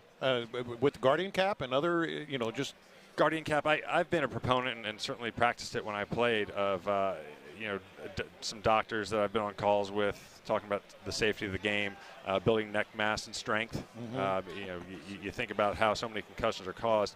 Obviously the knee to the head is a big problem, one, but so many others are caused by the whip. Yeah. Right, and then the brain rattles inside the head. So if the simple math sort of says a large, powerful neck turns a whip into a more controlled deceleration. And so that's, to me, a great tool any player, any young athlete can do to mitigate risk and concussion. Patrick, at what point did you become cognizant, really want to focus in on brain health and this portion of stuff? Because, I mean, you played in the league, and I always think to myself, you have to have a little bit of turning that thought process off to go and do this sport at the levels that you guys did. What point did you find yourself thinking more and more about brain health in the way that you are right now? You know, it's been in retirement. When I played, and I say this, I would do what I did 1,000 times over again. Yeah. What it did for my family cannot be overstated, and so I would do it over and over again. But nonetheless, you know, as time goes on and more stories come out of guys, you know, facing severe cognitive decline, dying from Alzheimer's, you know, dying and finding terrible things in their brains, you know, it doesn't lend itself well, or it didn't lend itself well to those of us in retirement who had you know, suffered TBIs, you know, documented concussion or not. We're all suffering some level of TBI, and then I came across, you know, one of the other things I'm here to talk about today is that's Better Brain. Yeah. And you know, the fact of the matter is, until Better Brain, until I took the time to dig in on all the research that suggests this is very real, I chose ignorance as bliss. I knew some level of damage was done. I tried to keep my mind active, big reader, big into workouts, all these things that seemed to lend itself to cognitive, but was kind of flying blind. Yeah. You know, and so once I was approached by Better Brain and made the connection, and they shared all the research out there that's all independent studies, I said, okay, yes, traumatic brain injuries are a variable in Alzheimer's dementia. There's no getting over that. Yeah. But there's many other variables that we have control over that can mitigate the risk that those TBIs put to us. Right, and this is fascinating. By the way, it's betterbrain.com for anybody interested. And I want to get into some football. I really do, because we've got a defense, man. I mean, we got a defense in Houston. I got you. And so I want to go there specific to the Texans, you know, the Texans defense. And one thing that's always been fascinating to me is DeMeco Ryans has had no qualms about saying, we're not going to disguise a lot. We're not going to really be fancy, not a lot of pre-snap looks. We're going to line up, and we're going to beat you. That seems to me like it goes counter to what every other defensive coordinator tries to do. So why does it work so well for them? They've chosen well.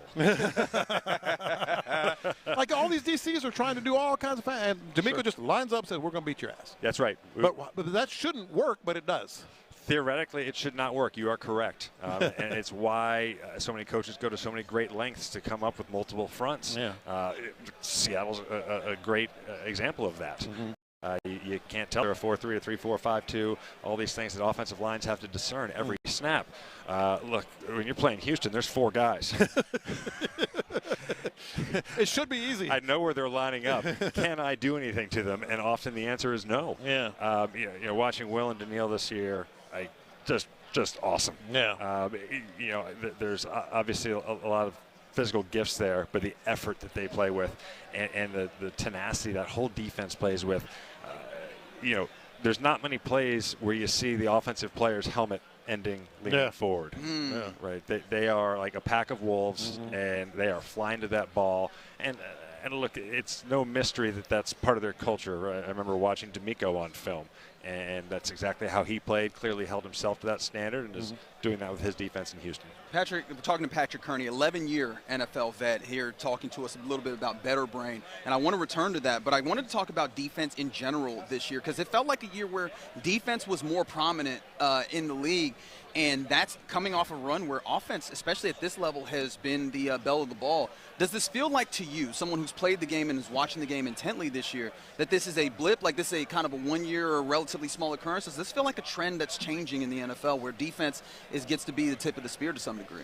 Yeah, you know, it's ebbs and flows, yeah. Right? The game will evolve the ball, and the other side of the ball has to be reactive. Yeah. And these past few years, you know, up until this year, I think what you're explaining is true. And the offenses evolved ahead of defenses, and you know, this year was kind of, hey, the gig is up. We see what you're doing, and we know how to snuff it out a little bit better. You know, will that sustain? Probably not.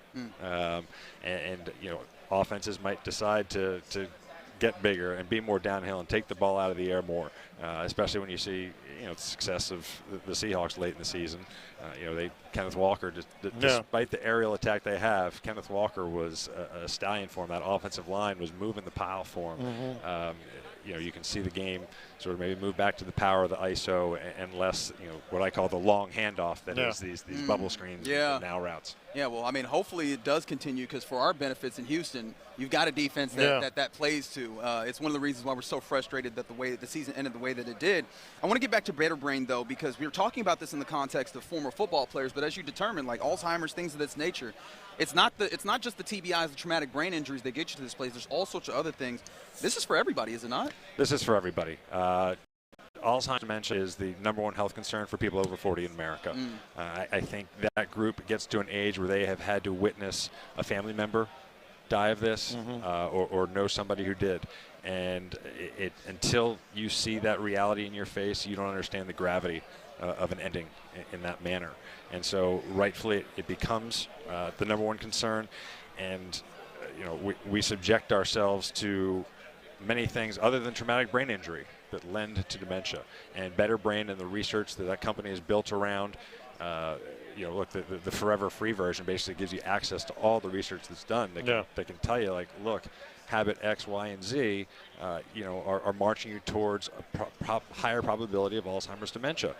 They're easy to correct. Here's what you can do. We're not asking you to upend your life. The price of poker has gone up. Here's how to help it. And all the way up to blood work diagnostics, where you're getting your genetic makeup to really determine your risk to this. There's a new p-tau test, which is I believe a 90% determinant of p-tau in your brain. Right, the sort of the scaffolding for amyloid betas to adhere to, and that's fairly new science. So. This is all available through Better Brain. And so, if you can go for the free forever model and enhance your probabilities against, Alzheimer's dementia and increase your current cognitive health, or you can go all the way to the Champagne model, coaching covered by most commercial insurers, but the initial blood work where you're getting genetic testing and all that stuff, and the immediate coaching for interpretation of the blood work, your lifestyle, your personal history inputs. That's sort of the high-end model of this that really gets you well informed. Man, I love hearing. Yeah, that's good. Because I mean, one of the things for me, there's a level of guilt in. I'm complicit in these dudes putting their bodies on the line. So it's good to see that there's companies that are working to help them mitigate some of these risks as they go. BetterBrain.com is the website if you're interested in getting more of this insight. Patrick Kearney, 11-year veteran in the NFL. Is it safe to say you're rooting for the Seahawks since you played there? It's extremely safe. Okay, very good, very good. We appreciate you coming in and sitting down with us. Patrick Kearney here on Sports Radio 610. Thank you, Thanks sir. so much for having me on, guys. Appreciate it. Sitting here on the Tide seat here, the Tide guest seat. We appreciate them bringing our guests because if it's got to be clean, it's got to be Tide. It's got to be Tide. I didn't even ask Patrick. Patrick, would you like to go with the Tide Pod? We've been offering this to all our guests. Is this something? You got a family that you would like to take with you? I got 4 kids and 2 dogs. You got one? Yeah. Give me an extra pod. Yeah, there you go. You'd be surprised how many people are saying yes.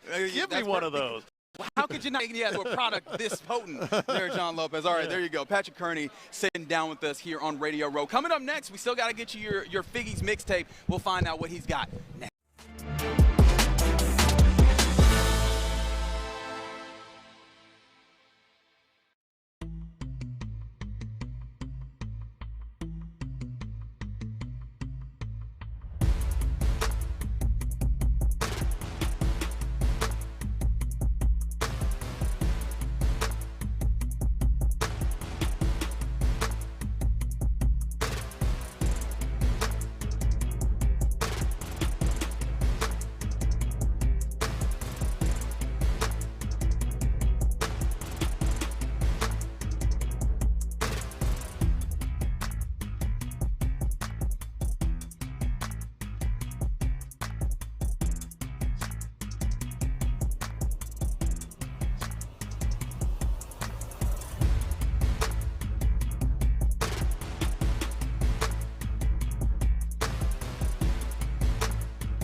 Mokaram Injury Lawyers. Heard in an accident? Call Mokaram Injury Lawyers at 281-222-2222. Pass the aux cord and crank up the volume.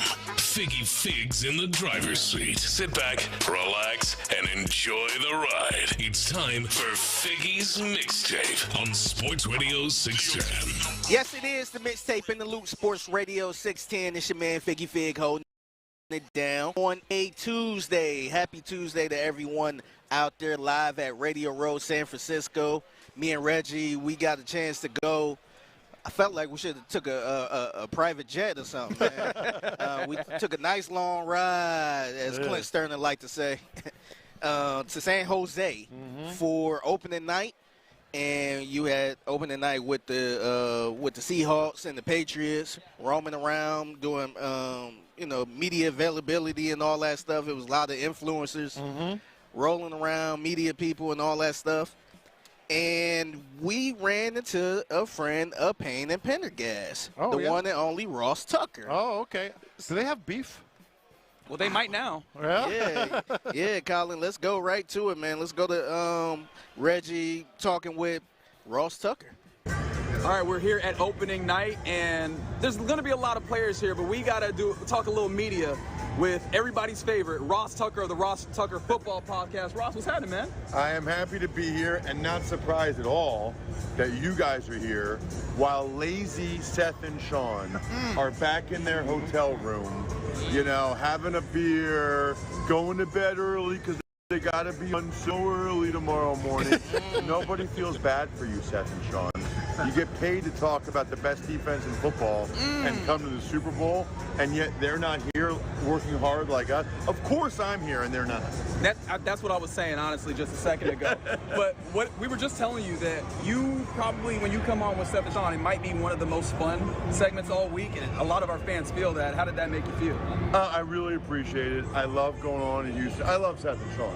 I feel like we've been doing it long enough now that I feel like I know. I've known Seth for a long time because of the whole Ivy League football connection. But I feel like I've known Sean. Like when I come into Houston to do a Texans game, I go out to dinner with Sean, or Seth or whatever, and we try to meet up with them. So it's great. And it's funny because I met a couple of Texans fans here already. One of the guys for DraftKings, one of my employers, is a huge Texans fan. He's like, man, I love when you do Texans game for CBS. So I'm like, well, they were 0-3 until I did that Titans game this year. I think I should get more credit than I do for the turnaround for the season after they were 0-3. I hadn't considered that as a possibility. Unfortunately, you're only going to be our second favorite broadcaster because JJ's still there. I know. Weren't you guys undefeated with JJ? I think that was the case. Yeah. You already didn't have a good chance, but when we have that happening, it's not going to work out in your favor. But what did he ever do on the field for you guys? What did he ever do as a player? Speaking as a player, though, you were just telling us a little bit of story because I don't think we realized it. You crossed paths with our very own Clint Stoerner in Dallas. What was your memory of Clint as a teammate? Awesome guy, great to hang out with. And what's funny? I distinctly remember my third year was Romo and Witten's rookie year. Yeah. And I had never heard of this kid from Eastern Illinois named Tony Romo, and I just kind of figured that Clint would be the number 3 again, and that kid might make the practice squad. It was Tony Romo. Unbelievable. Absolutely incredible. What a time. All right, so we appreciate you giving us a little bit of your time. I didn't want to talk too much football, but, the people want it. We're at Super Bowl Radio Row and everything. I love Houston. If you had to give us one thing that the Texans need to do this offseason to get themselves a winning way so that they can go to the AFC Championship game, maybe even be here next year, what would it be? I don't know. Figure out what's going on with CJ and find a way to get him to play a little bit more consistently. We all see that he has it. And now it's like, how do you get him to have it more often? But that's the difference between average and good and great. We appreciate you, man. Have fun out here at Radio Row because we are. Yeah, you're way better at this than Sean and Seth. I can tell already. You probably have better ratings, right? I don't know about all that just yet, but I hope Parker's watching that. You hear that? That's Ross Tucker saying that. Ross, we appreciate you, man. Of course. Several shots fired along the Several. way. Several shots And number, that's what I'm saying. He hit him with the Patrick Creighton. Lazy. He loved him some Figgy. Yeah. He liked him some me. Yeah. I don't know. We'll figure out how he feels about Sean and Yeah, and it was one of those. Yeah, I like those guys, but it wasn't. Wasn't with conviction. Pendergast and Payne. That's right. Yeah. So I feel like the talking point with us whenever we talk about the Houston Texans is C.J. Stroud. You man. think? Man. I was wondering if maybe he would jump somewhere else. He's like, nope, CJ, let's talk about it. Always comes back to CJ. Yeah, no, I understand why CJ ain't walking around here. Yeah, oh yeah. Yeah, I feel a little embarrassed now. Yeah. Every time bring up Houston football. Secondhand embarrassment. Can you imagine if he was doing the rounds for, like, let's say Tide, like Tide had him sitting down with tables? Everybody be like, so what the hell happened? What's wrong? So what? Were you possessed? That's right. Did you get possessed? Yeah. And the thing is, he may well have had one scheduled, and they're like, no, we got to back out of that one. Yeah. We got to back out of that I'm sure his team probably like, do not ask him about any of the last 2 games. That's right. Do not ask him any of that. He's here to talk about Tide and only Tide. Yeah. It's the Mixtape in the Loop, Sports Radio 610. So we ran into somebody that Lopez considered a friend, but I don't know if he considered you a friend. Lord, this sounds like a setup. Yeah. What? So It sounds like a setup. What are you accusing us of? Setting me up. we ran into J.A. Adonde. Oh, my guy, Jay. Yeah.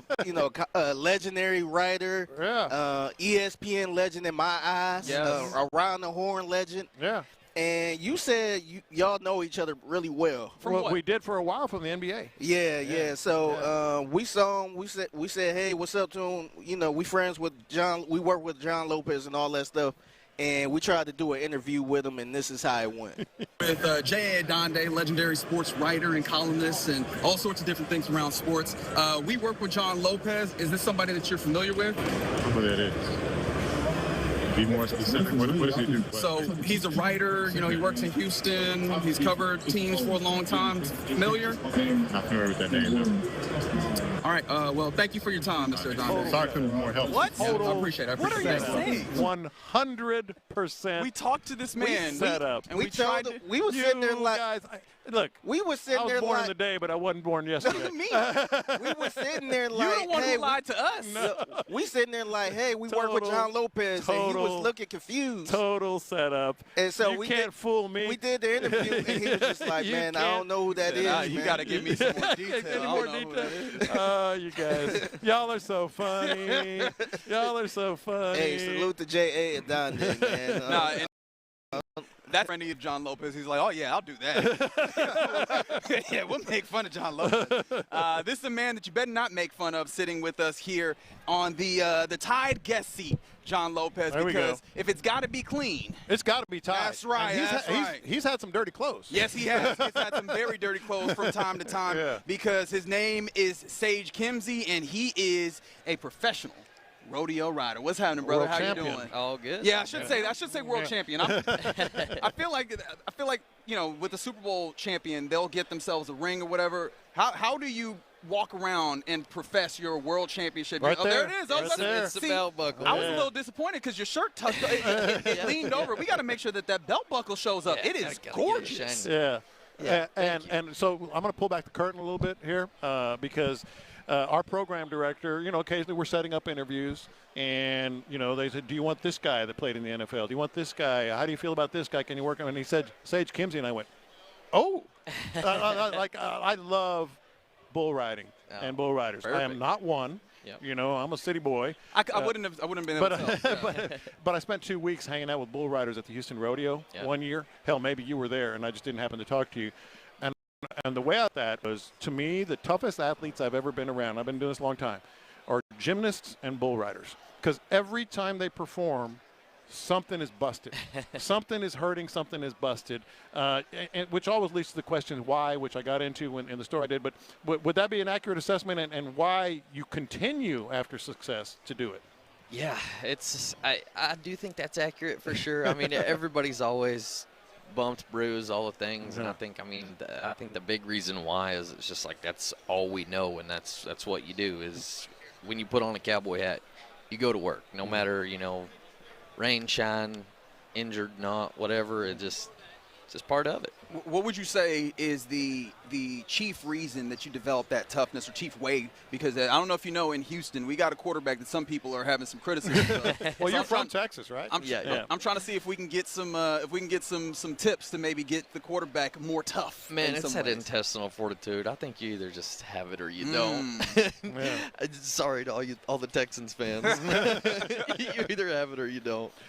One other thing that is interesting to me, like the Houston Rodeo's coming up, and it's obviously a monster, and you've been there. People don't understand, like, people talk about the grind of a football player. A rodeo cowboy, and not just bull riders, you'll ride in Houston, and then you'll get in your truck, and you'll go to Victoria or to Pearland or something. Can you just kind of describe what that life is? A lot of people think it's like you show up, the Super Bowl, so to speak, and that's it. But that's not the daily grind. Yeah, no, it's not. I mean, ours being on the PBR trail is a little different than rodeo. Well, yeah, there's not so much driving. Yeah. But even then, it's, we fly out on Thursday of any given week. We ride Friday, Saturday, Sunday, something like that. Get back home Monday. Usually take the Monday to rehab and kind of just rest, relax from the weekend, and then it's back in the gym Tuesday, Wednesday, and then back on. I mean, it's every week. It's week in, week out. Yeah, but the rodeo cowboys are just going place to place to place. Oh, yeah, it's crazy. Whenever I was rodeoing, you'd be up in Pendleton, Oregon on Wednesday, and then, Houston, back and forth. It's all over the country. Man. Planes, trains, automobiles, trying to figure it out. I can only imagine what that grind ultimately looks like in reality. The thing, though, is we're gearing up for rodeo. What does it take to get ready for the Houston rodeo in particular? Is it any different? Is it just kind of – because it's such a big rodeo. It's quite literally the biggest in the world. Does it at all – is it all different to you? Because, I mean, we're at Super Bowl. It's a different game. It's a different level. Does does it feel like a Super Bowl, or is it just another stop when you're doing that? It definitely feels like a Super Bowl, and it's one of those things like when you're getting ready, it's like all eyes and all stars are on Houston, right? Yeah. So it's one of those deals that it's definitely – I'd say our preparation changes a whole lot just because it's one of those things like stay ready so you don't have to get ready, right?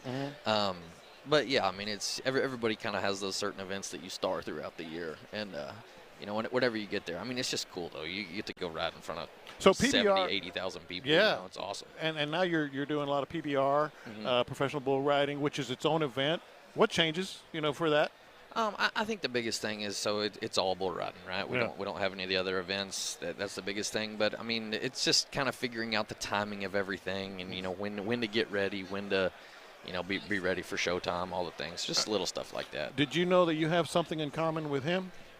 Oh, I'm interested to see where you're going. Yeah. Well, I would love to see. Didn't you used to have the nickname the Professor?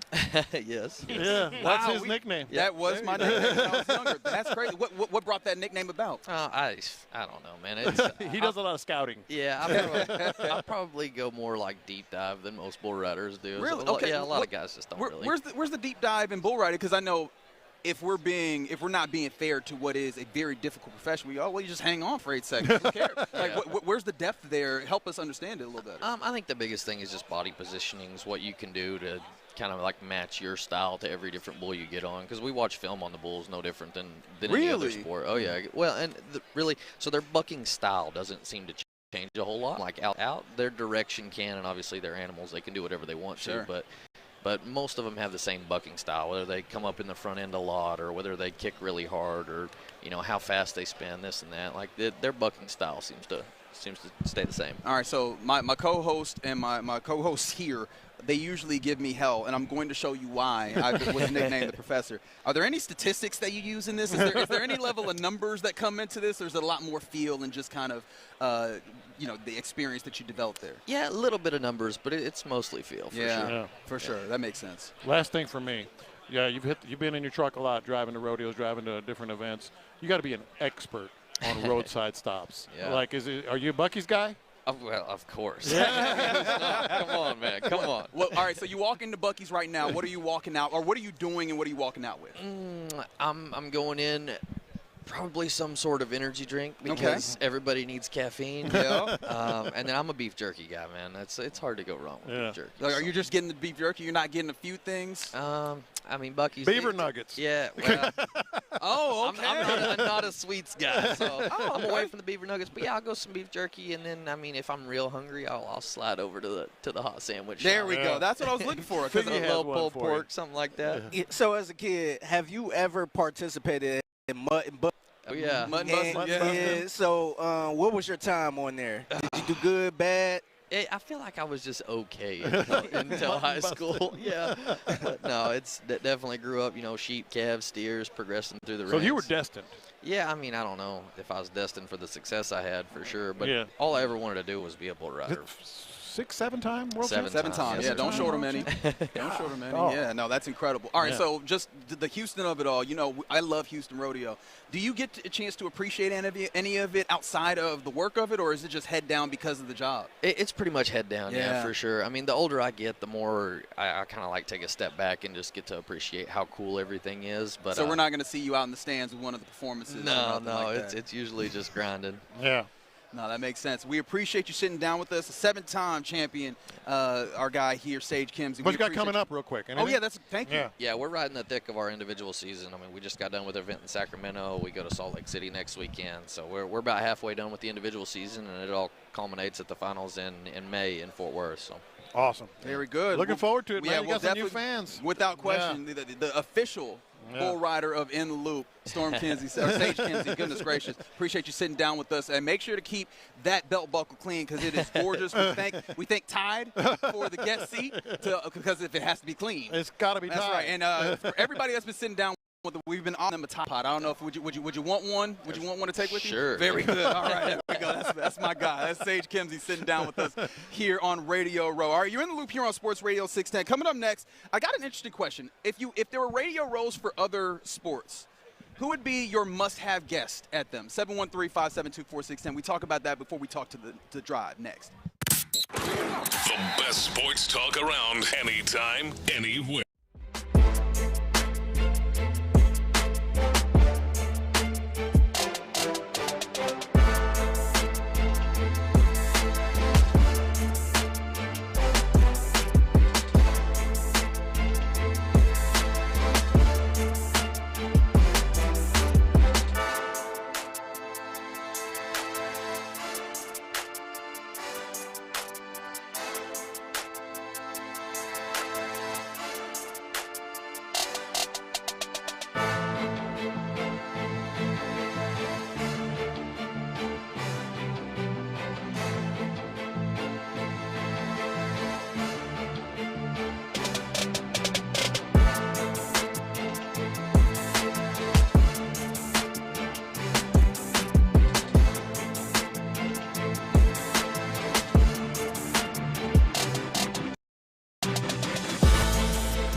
an accident?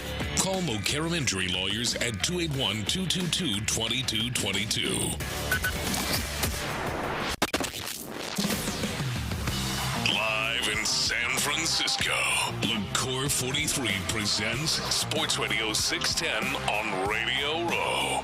Here's In the Loop with John Lopez and Reggie Adatula. Yeah, appreciate you rocking with us here in the Loop on Sports Radio 610, where we are live from Radio Row in San Francisco, courtesy of our friends at LaCour 43. Also appreciative of Planet Fitness for helping us get out here, and of course, our big game coverage is brought to you by Tide, because if it's got to be clean, it's got to be Tide. That's right. Mokaram Injury Lawyers live streams still in full action, and thankfully they look cleaner today. Did we pull back the curtain at any point yesterday that we were working? Well, yeah, we said that it was stuff that we kind of inherited. Yeah, we were on borrowed equipment on day one. Day two, we're up and running fully. You can see got us the nice. banners. It looks nice and good, man. We're having a good time here as Charles, my guy, Charles McDonald walks right past the table. Wearing an Oilers cap. Yeah, we might. Yeah, he actually is. I might have to talk. I might have to fire him up about that at some point. But yeah, here we are hanging out. We're getting ready to hand things off to the fellows of the Drive, Clint and Ron, here in a second. Appreciation to Nate Tice, Adam Shine, Patrick Kearney, who sat down with us, and of course Sage Kimsey. Pretty solid day of interviews. I think that I enjoyed most, I'm not going to lie. That was fun, man. That 11 o'clock hour, we really did get into the CJ thing. And I know that for you, it did not feel like it was. It was frustrating. Yeah, it didn't feel like it helped get you any better of a place. We want some clarity. We want some closure, as people like to say. And it just got worse. And by the way, those interviews, these were guys that dig deep in. And they're saying many of the same things that we're saying. Yeah, we'll get more opportunities to chat about this. This is objective number one, is figuring out what's happening with CJ. So we'll get more of those conversations as we continue here on Radio Row. But that's the beauty of it, getting some of the guests that we've been able to get. That's the objective. Our producer Aaron asked me a question though.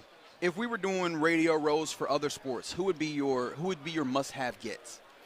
As in, let's say Major League Baseball. Yeah, because that's been fun about this as well, seeing the various different people that we can have an opportunity to check with, whether it's opening night or whether it's here on Radio Row or just happen to pass at a bar or something. Yeah. That's one of the beauties of this type of thing, where we could do something like what we're just talking about. Take a conversation that we've been having and run it by another mind of somebody who you respect in the space. What if we could do that in a different sport? Who would you be looking for? Well, there's categories. There's former players, there's MLB experts. Kind of what we're doing here. Former players, and NFL experts. Former players. I'm trying to think Barry Bonds. Well, that would be the. You know what's funny? I wouldn't want. That would be the whale, but I don't know how insightful. I would love to talk to Barry Bonds. Yeah. Well, I would just about the elephant in the room. Well, yeah, you know what? Actually, that would be, because we could just talk about. Well, the problem is I'd end up wanting to be just like, oh, well, tell me about what happened. Yeah, because he's going to tell us.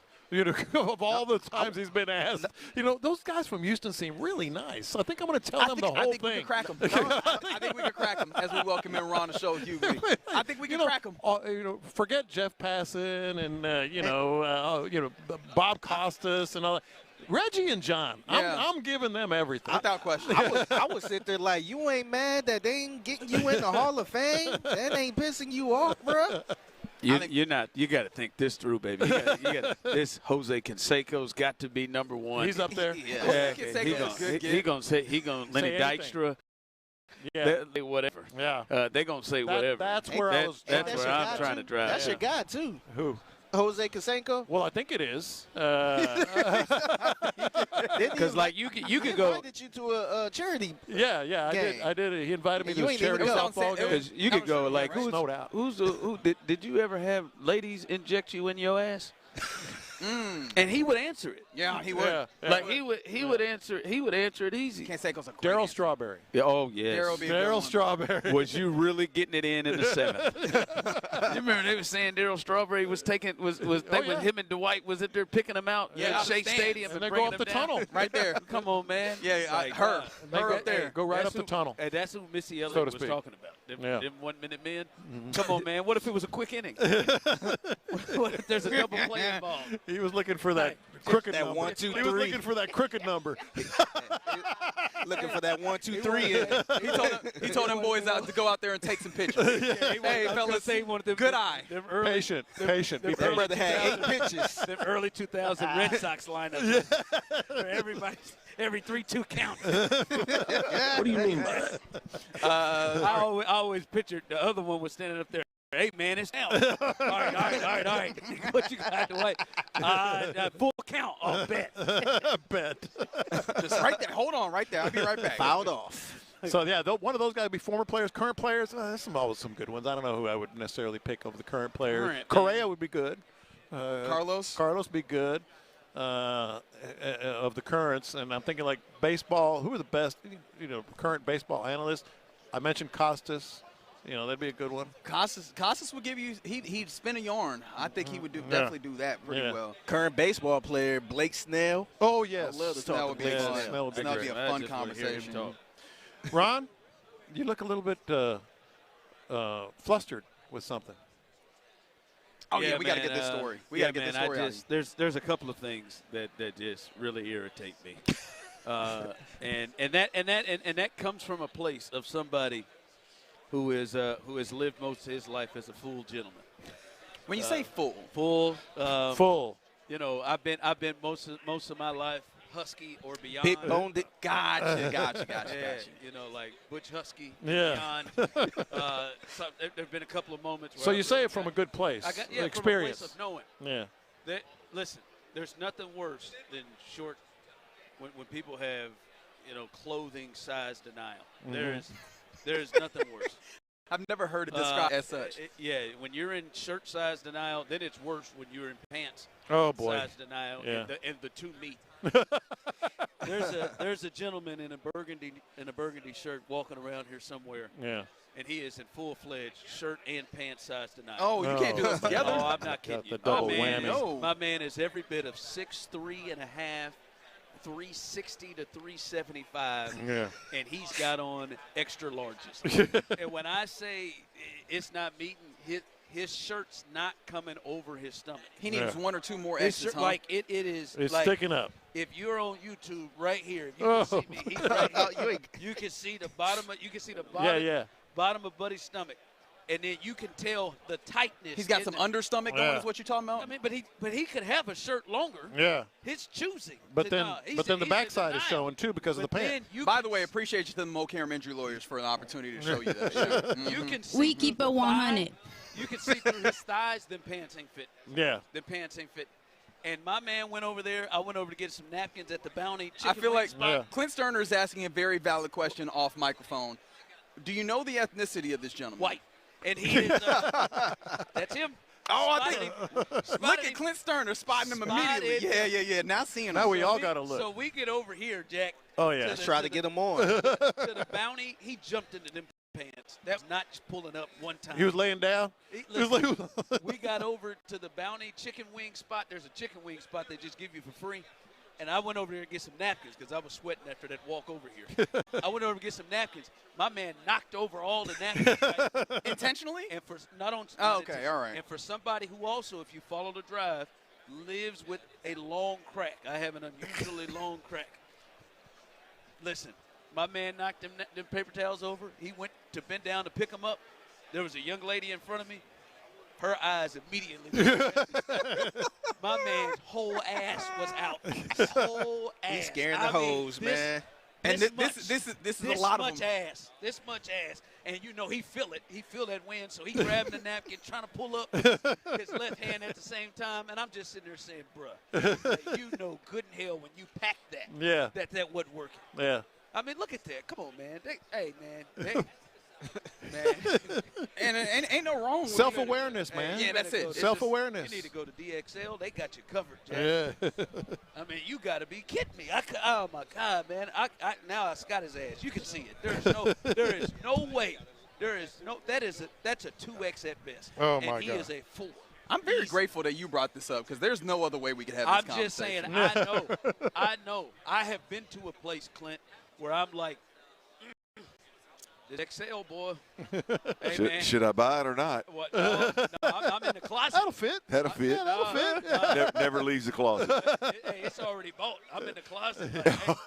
Hey, Well, man, here's the other thing that you I'm didn't. a week and a half from this. Here's the other key element to that. He packed that. He packed it. He packed it to come to the trip, thinking that'll look good. It on didn't get radio. it. It didn't get away. It wasn't with like end of laundry week. didn't You get know, away- like it To didn't be get away fair, he put that together. The jeans, the shoes, and the burgundy top. He did. He put it. He spent some time thinking about it. This isn't one of those deals where I'm gonna look good. Big man just said to hell with it. I'm gonna throw whatever in the bag. Or No, like, he look, pieced you're it together. done with the laundry it's or got something. away from him in the last 2 days. Yeah. Nah, not to that point.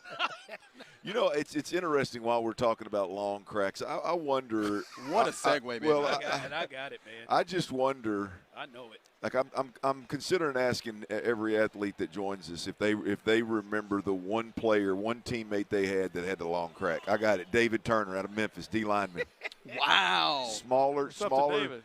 like not quite the SEC size D lineman. Yeah. But still a big boy. And he was decent built, you know. Mm-hmm. But I'm gonna tell you, man.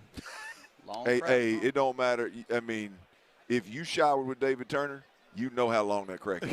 You can play that tough, man. I keep my eyes up. Like, what's wrong with you? Why you? No, man. That crack right there jump out and grab you when you walk in the shower. It's kind of hard to avoid. It's kind of hard to avoid. Dave Turner.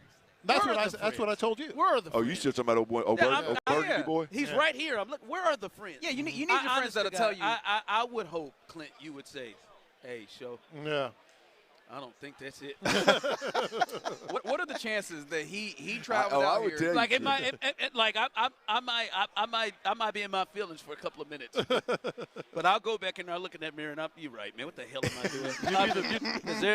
doing? I run my ass. There looked like there might have been a target. There was. We passed one. I don't know if they got what he needs, but there's got to be somewhere within range for him. You'd be the better for it.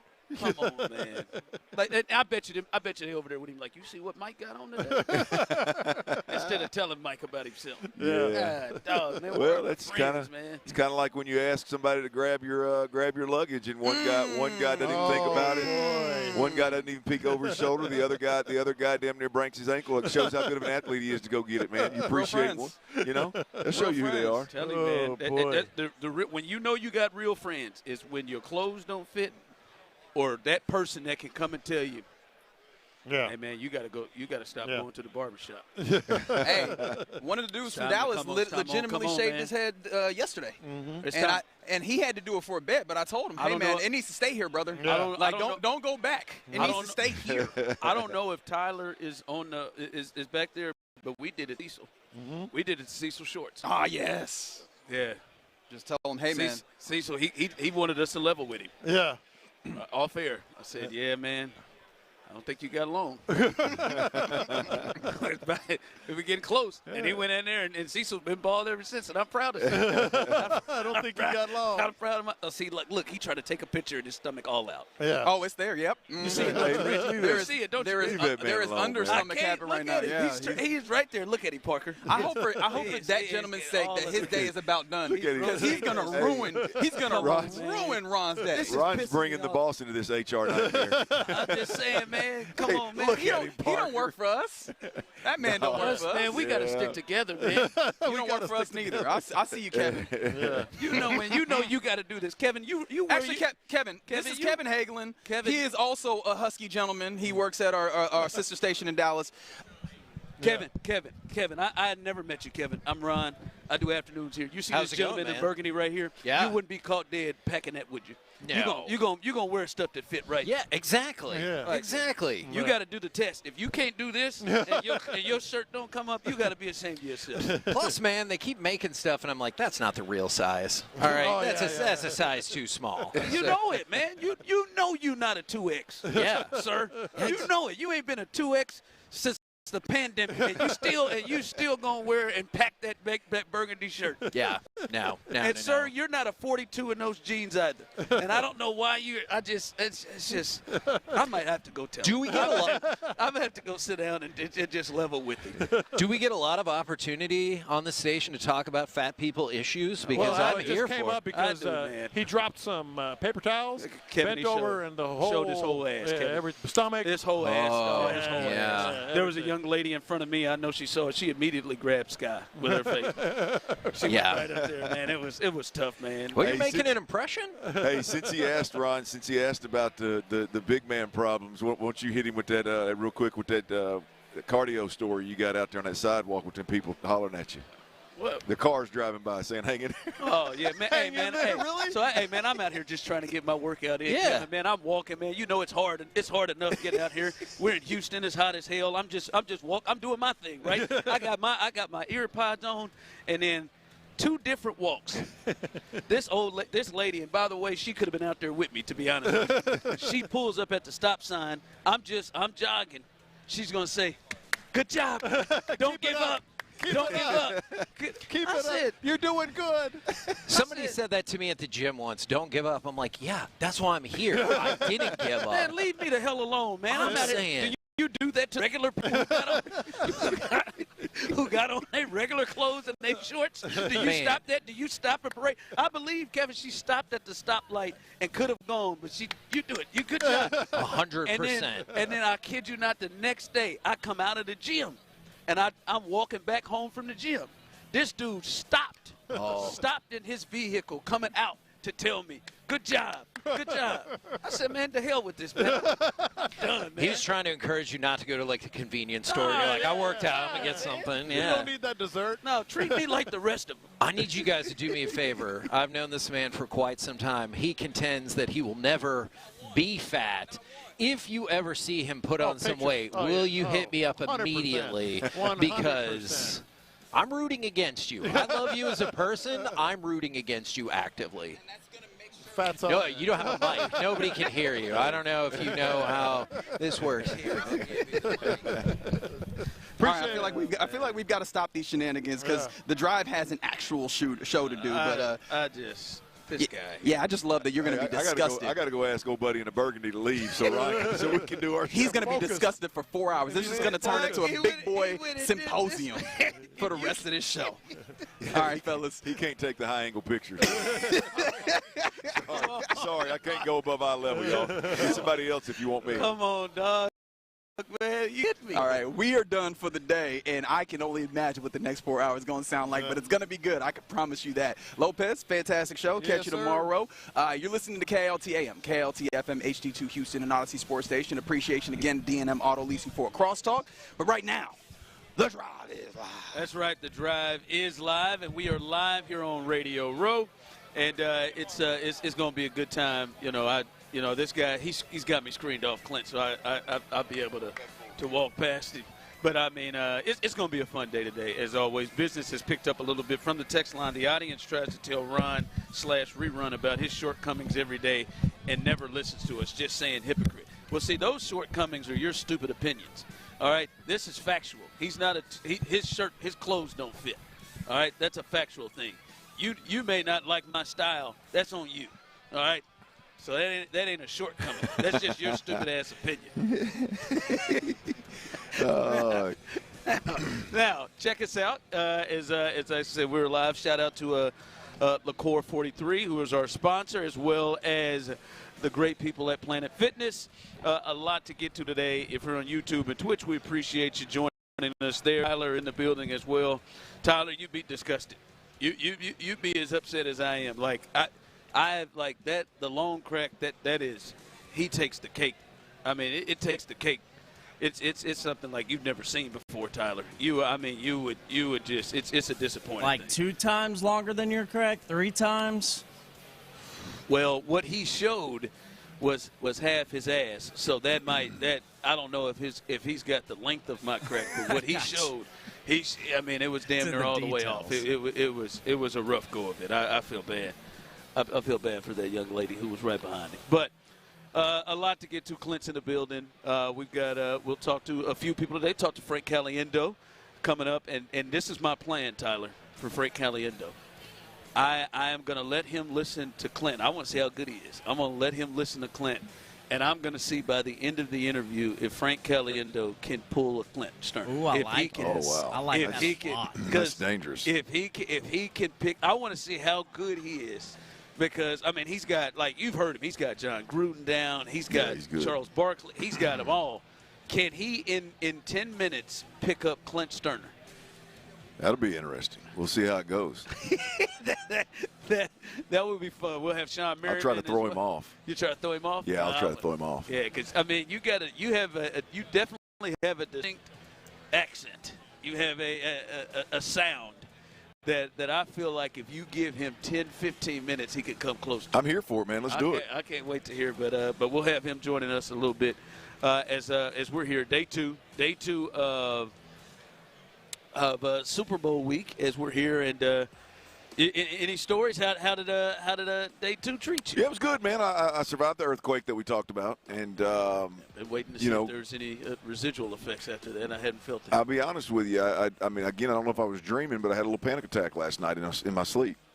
I got up and looked out the window to make sure things weren't swaying and all that. I'm being dead ass too. I'm not joking. I did. Oh, you had one? Yeah, a little panic attack, I think. So, and yesterday got me a good workout in. You know, day two. Down again? Day 2 workout got me a little Planet Fitness workout in, no doubt, and pretty proud of that. This morning, or last night, went to a spot called Water Bar, which is a restaurant, not a bar, and did water? Well, no, it's on the water. See, good call, though. Good call. Gotcha. It's at the base of the Bay Bridge right there on the water. It's a beautiful, beautiful place. Had some raw oysters. Little cold water, I guess cold water oysters, I guess somebody mentioned on social media. Pretty good. Clam chowder. Is clam chowder on the West Coast, is it always really thin? You know, it's not like clam chowder that's a little thicker with a little bit more meatier maybe substance. So I had that. Tremendous. It was all really good. And so I got my oyster feel. My guy, my guy did not respond well to my "what's your most popular item on the menu." There was a tad bit of a language barrier, so I don't know that he really understood me. 2 days in a row for you. Yeah, that's a thing here. So, but yeah, that guy this morning got me a good little workout in this morning before the show. So man, I'm 3 for 3, baby. I'm 3 for 3. Boy. 3 for 3 in the city. Get one in when you leave, and then getting up. There you go. Yeah, man, getting. Well, here's the deal. We got media party tonight. You got the Pro Bowl activities tonight, and so we got a lot going on. So I didn't figure I'd be able to squeeze anything in right then and there. So wanted to go ahead and get it knocked out. Guess who was in there? Who? Michael Parsons getting that knee right again, huh? Yeah. He has taken over the whole. I wouldn't. Well, he was sitting on the couch eating at this point, right inside the fitness center, and then his trainer, I about ran into him face to face when he was coming out of the elevator. I'm guessing the trainer was a little bit late, but a bag bigger than his table carried, and they're fixing to take over that gym with Micah. So that was interesting once again. I was about to say, they got everything Micah need for his rehab, and then. I mean, there's room in that bag, that damn bag. Yeah. You got a lot of stuff in that bag. I will say, I will break this ice. I haven't really told anybody. I almost got in trouble in the hotel room yesterday. Oh hell! I got a call from the front. Apparently, I was a little boisterous during the Kansas game. And, yeah, they won, didn't they? Are you They got serious? Texas Tech, didn't they? I love it. I did. I got a little Hell boisterous. yeah. So what'd they say? Somebody called and said, "Just check it. Is everything okay? Just checking." There were some people calling and said it was that it got loud. And I guess I didn't realize that I was into it. I got towards the end. I complained about a couple of non-foul calls that went off the phone rung. Dude, this is so who good. Who is that? I said, everything is all right. I thought I'd break the news to our bosses. He's sitting right here. I said, I think That's everything. fandom right there, bro. I said, I think it's all right. But I'm guessing. I don't know if it were the people next to me or below me, because I don't know it, but I can get to stomping when and I'm gonna tell you, this ain't no cheap hotel. I mean, you do jumping jacks in that room and nobody's gonna hear you. So he must have been. I'm in there cutting commercials and stuff in my room, and ain't nobody complained once. You must have been really worked up. It's Tuesday, Ron. They did. Yeah, I know it. They didn't call. They did it discreetly. They checked. Is everything okay? We just had some people heard that it was loud. I did collapse on the around a little bit when he hit the three to take the lead. I did hit the deck in prayer, but yeah, that got away. I said, "Oh, let me calm down." I said, let me slow down a little bit before I get us kicked out this hotel. That'd be a bad deal. Hey, boss man, you think you can find me a room here in the city on Wednesday before the Super Bowl? Yeah, no, you got to find your room yourself. That would be a problem, Ron. Also, Seth is in the room next to you, so now I got to figure out if there's some beef between Seth? you guys. Did Seth call the lobby? I don't think Seth. See, no, now I know. So now that gets me. I think it probably was below. It probably was a stumping. Listen, you little whore. Because Seth, I think Seth is much more apt to walk and knock. You think? I mean, I think so. I don't think Seth's gonna get too. That's got somebody with a sleeping baby and it was written all over. Yeah, it wasn't a lot though. I mean, it was just towards the end of the game. It was probably could hear you because he talked about it multiple times on their show this morning. That he was like, I think he thought you were watching the Rockets game. He didn't even realize Kansas was playing. So he heard me. Yeah, he heard you multiple times. We got to get Seth in here. Is Seth going to be over here today? We got to get Seth to get. So he heard. Oh, so he did hear. Okay, damn. All right, well. He's got firsthand knowledge. But I think he would. I think Seth would walk and knock. I think he'd probably text. He's got your number. I think he'd text you. Did he know? But did he know that I was next to him? Maybe.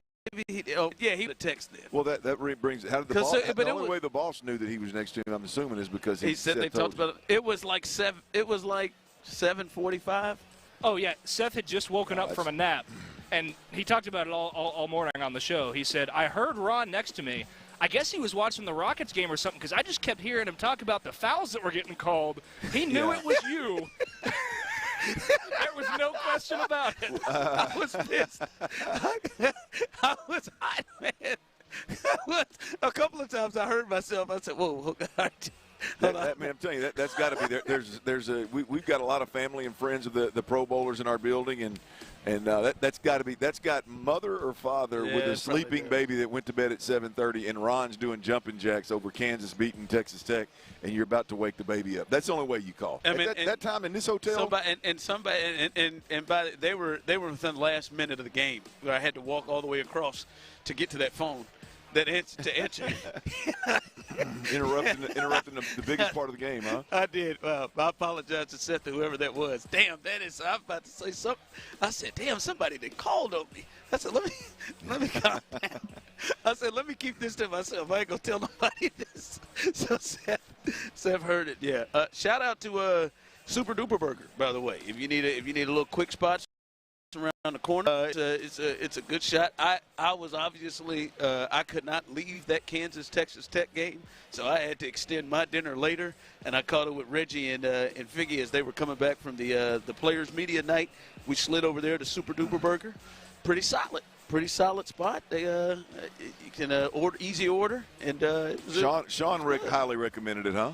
Yeah, it was good. Got it without the bun. Was able to rock it. They did a little lettuce wrap for me. Perfect. It was well done. It was nice. It was nice. So good times here day 2. Hopefully, I promise you, Parker, I won't have any more. More problems. I don't think there's a game. Well, does Kansas? Yeah, I was about to say, is Kansas play again?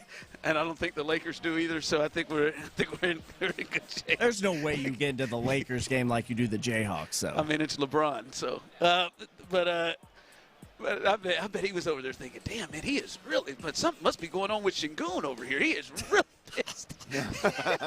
Yeah, he was racking up everything but damn assists. I know he was. Son of a. I was thinking about you, boy. They got you right on the hook, didn't they? Yeah, it was the only one I missed, man. Damn. Got you right. Oh, he got you by the hook. I didn't see the final line. Yeah, 5. He had everything. Yes. He had like 39, 40 points, 16 rebounds, and 5 assists. Couldn't get one more. Just got selfish back there. But by the way, real quick, Clint, kind of news in the sports world. Bill Belichick, obviously, that was the big thing last week. Didn't get into the Hall of Fame, and now Robert Kraft, with his as an owner, 12 Super Bowl appearances. No, 12 or 13 Super Bowl appearances with 6 wins, and he's there again. And he also didn't make it to the Hall of Fame. So this is this is interesting. Is this a Patriots thing? Like it is, like it's almost a no-brainer that the two of those, like no franchise and no owner has won as many championships as Robert Kraft, and now he's doing it with 2 different groups now. It seemed to be no-brainers on both of those, and neither one of them are getting in. If Robert Kraft, if the Patriots win this Super Bowl, it'll be his 7th Super Bowl to win. No other franchise has done that, and he has been the owner the entire time through all of the championships. Because he went with Parcells too. If you remember, they lost to the Packers. He went with Parcells. Yeah. So look, it's this is another one of those where it just baffles me. I mean, you look at that list, the 2 guys that you vote for, hands down, are the 2 guys that have been announced as they're not going to make it out of the 5. And you know, now everybody's painting the picture of it's the process is flawed. You know, it's those deals where, you know, when you look at the ballot, you know, you've got 3 guys that were former players that are all on their last leg, and if they don't make it this time, they're likely not to make it. And then you got 2 guys that you know are going to have multiple shots moving forward. The part you're leaving out of that is it's probably the most deserving owner of all time and probably the most deserving coach of all time in the NFL. Based off what they've done. Yeah, I mean, look, I mean, somebody can argue there's 2 or 3 here or there. That's fine, right? In the history, we're still talking about a first ballot, no doubt about it. So it's just moving the goalpost. Now it's the process. Before it was the voters. Now the voters have come clean or not come clean, but now that's kind of ran its course, and now it's the process is flawed. I don't really care how you couch it. I would be open to listen if it were anybody other than these 2 particular, this coach and this owner. I don't give a damn who was on their last leg. I don't give a damn, you know, what the other circumstance is. There's no conversation that needs to be had before you put the Bill Belichick and Robert Kraft in the Pro Football Hall of Fame. Yeah, it's I don't know. It is. I think there's a lot of questions to be looked at with this. Is this a Patriots thing, right? Like, is this a deal where the Patriots are being punished? But it's interesting because Clint, they had Patriots from this regime that have gotten in, right? Like Ty Law has gotten in. I think Richard Seymour got in. Like, they've got guys that have got. I mean, Randy. Obviously, you don't just think about him as a Patriot, but Randy got in. Like, it's interesting that it is those 2 guys that they are looking up at the top, and it's like somehow they, with the best resumes, as you said, of anybody in their field of what they do, didn't get in. That is an interesting part of what's rolling in here. All right, as we continue, we'll do. We got a lot rolling on around here. Let's move up. We'll do a little real or fake today. A little real or fake. I pose a question. You let me know if it's real or fake. We'll do that as we continue right here live on The Drive. Well, I'm gonna tell you, I know what is real. Ain't nothing fake about Jiffy Lube. There ain't no doubt about it, man. Jiffy Lube is the real deal. 60 locations in and around the city. It's always convenient, no matter where you're at. If you can hear this, Jiffy Lube is definitely convenient. And as usual, I'll tell you about the quick in-and-out service for that oil change. I mean, they have been the king of that quick in-and-out oil change industry since 1979, so you can't go wrong there. But here's the deal. This time of year when it gets a little bit cooler, right, other things start acting up. Other things start acting funny. Your battery doesn't respond well to changes in temperature, right? Let Jiffy Lube check your battery. How about your tire tread?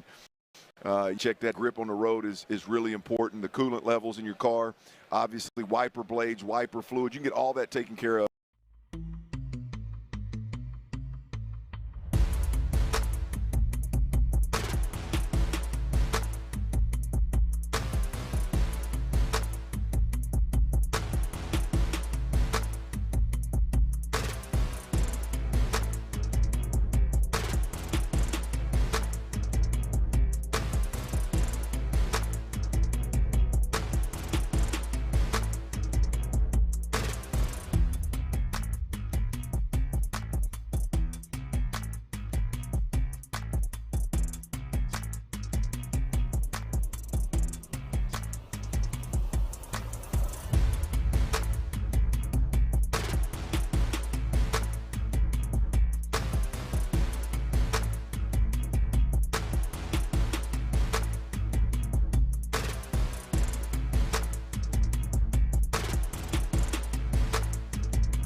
Radio Row. Also, want to thank Tide, who also a part of us here and a part of Odyssey Stations. Remember, if it's got to be clean, it's got to be Tide. We appreciate them as well. Planet Fitness also, and everybody was helped us get here again, and to kind of get you the sights and sounds of Radio Row and what's going on. And Clint, we got, I don't know, but you think this is real?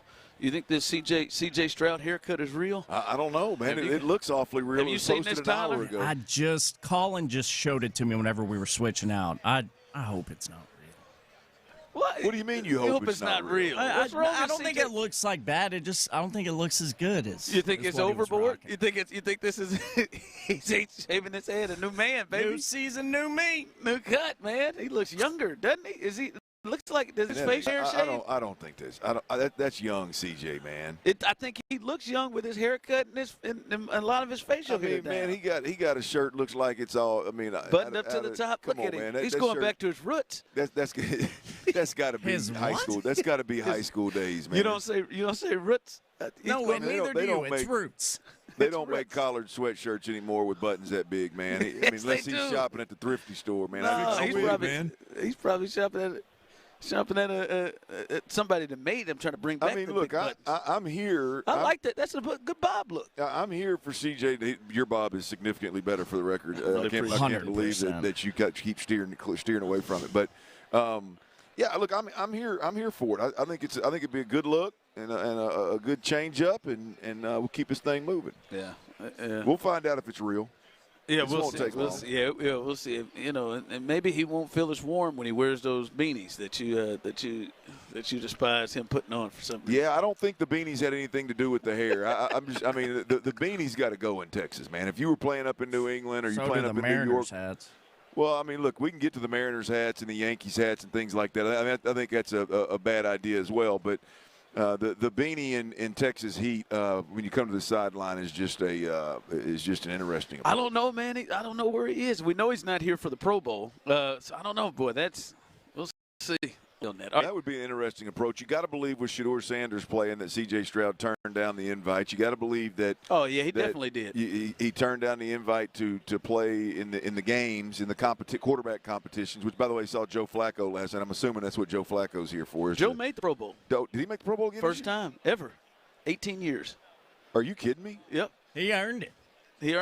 But Shedeur made it before him though. I want to make that very clear. Shedeur made it. So he had to be deep on the alternate list, didn't he? Pro Bowl and Hall of Fame both. Yeah, I think he just passed up Geno. I think Geno Smith was. What are we doing? Was in the running.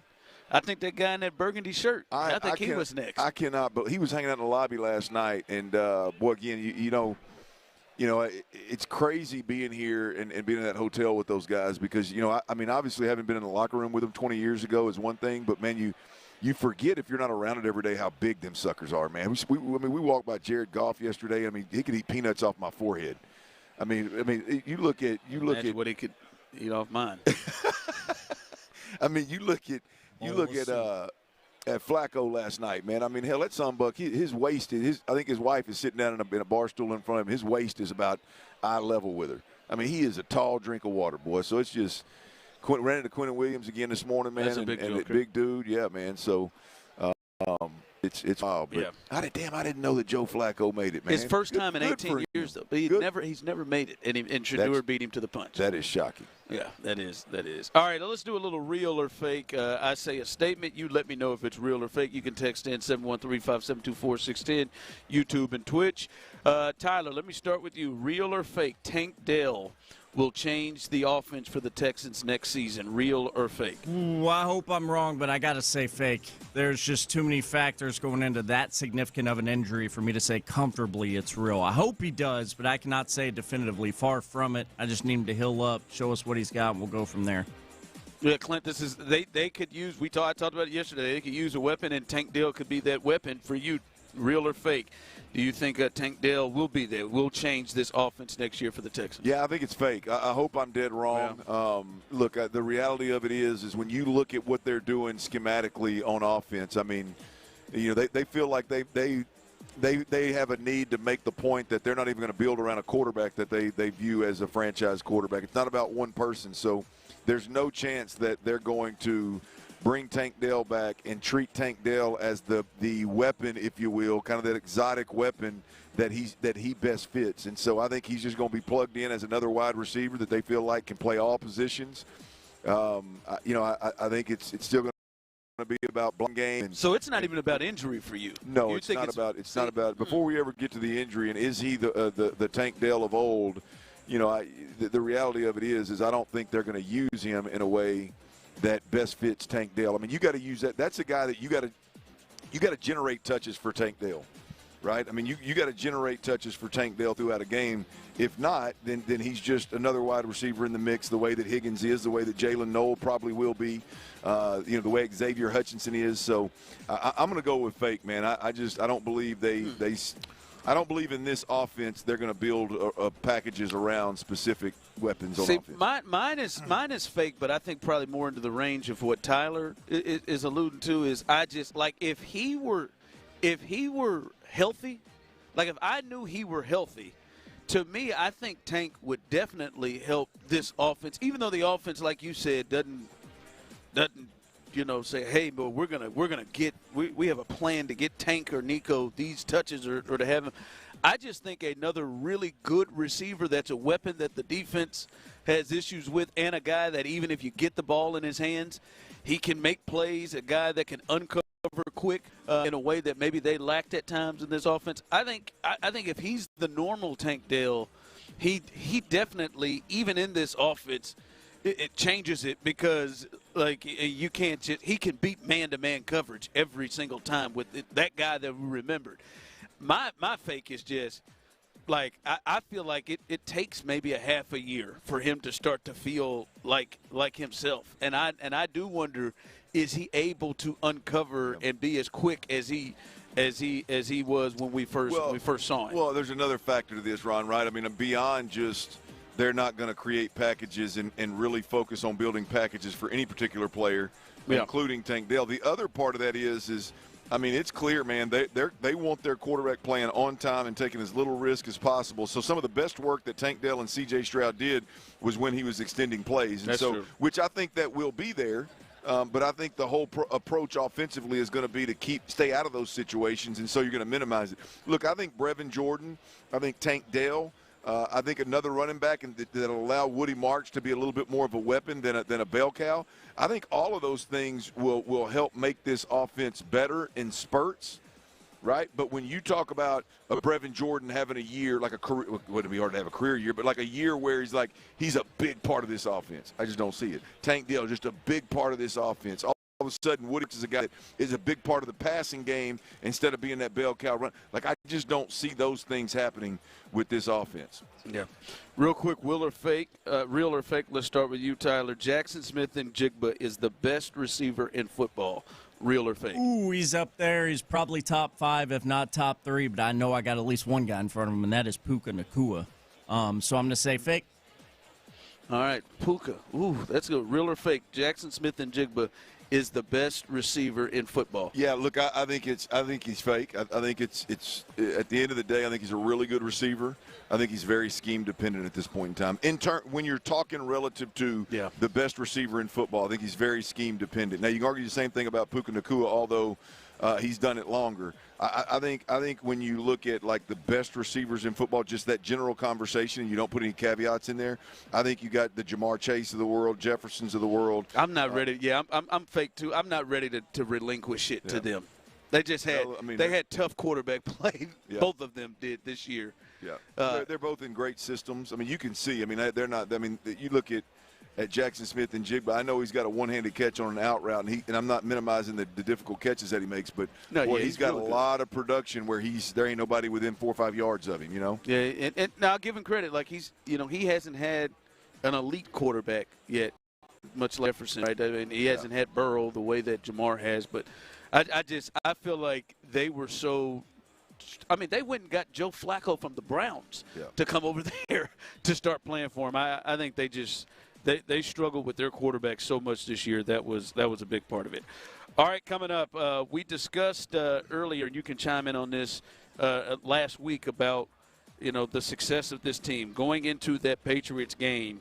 What would be a success? Now that we've seen this season, do you look at this season the Texans had, 12-5, first road playoff win? Do you view this season as a successful season? We'll discuss all that coming up. All right, yourself.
Francisco. LaCour 43 presents Sports Radio 610 on Radio Row. Here's The Drive with Stoerner and Hughley. All right, welcome back. As the big voice man said, we're here in San Fran, Radio Row. Shout out to LaCour 43. Still got to get that drink while I'm down here, Clint. Still gotta get that and get a real good taste. Yeah, that one. Got to get a real taste of that. I'll make sure you get one at our team dinner. I think Thursday night, maybe we're going team dinner. I think maybe I'll get you. I'll make sure we get that Carajillo for the table. There we go. But yeah, man, appreciate them and appreciate Planet Fitness as well. A lot to get to coming up in the next hour. We'll be joined by old Frank Caliendo. He will join us coming up in the 3 o'clock segment. So stay tuned, hang out with us. We'll hear him. And again, my plan is for him to see if he can give us Clint Stoerner. Can he do a Clint Stoerner after talking to him for about 10 or 15 minutes? Can he do a Clint Stoerner by the end of it? I mean, this could make me feel really cool or make me feel really, really bad. How can it make you feel bad? Well, I mean, if a guy that is I mean, the best in the world at what he does, if he now I'd be grateful if he can't figure it out, because then I feel like I'm real unique, you know. But boy, if he figures it out and it sounds like hell, I'd be like, gosh dang, man, that's what I'm working with over here. Is that what you're doing? Boy, that's rough. Yeah, is that what you're doing? So yeah, he'll join us coming up in the next hour. All right, 713-572-4610. Why don't you jump in on this? I remember as we were going into the playoffs, and we were trying to figure out, all right, what would determine as a successful season for the Texans? What would it be? They're in the playoffs, right? We knew it would have been a failed season if they did make it, but they went on the run they did, and we talked about, you got to at least get out of the first one. At least I know you are generally not this on success fail guy, but for you said if they don't beat Pittsburgh, it is damn sure a failure, and a lot of people are in that space. Now that we've actually seen how this thing carried out, how we've seen they go and beat Pittsburgh, they lose to New England, who is in the Super Bowl right now, and the way they lost to New England and how it is and how everybody's feeling right now, when you look at the overall season, 12-5, got a wild card spot, made it to the playoffs for the third straight year, got the 5th seed, had a 10-game winning streak all the way until the loss to the Patriots. First ever road playoff game, the wins they had this year. When you look at this, how do you deem this season? 713-572-4610, YouTube and Twitch. Was this a successful season in your eyes for DeMeco Ryans and the Texans? Absolutely.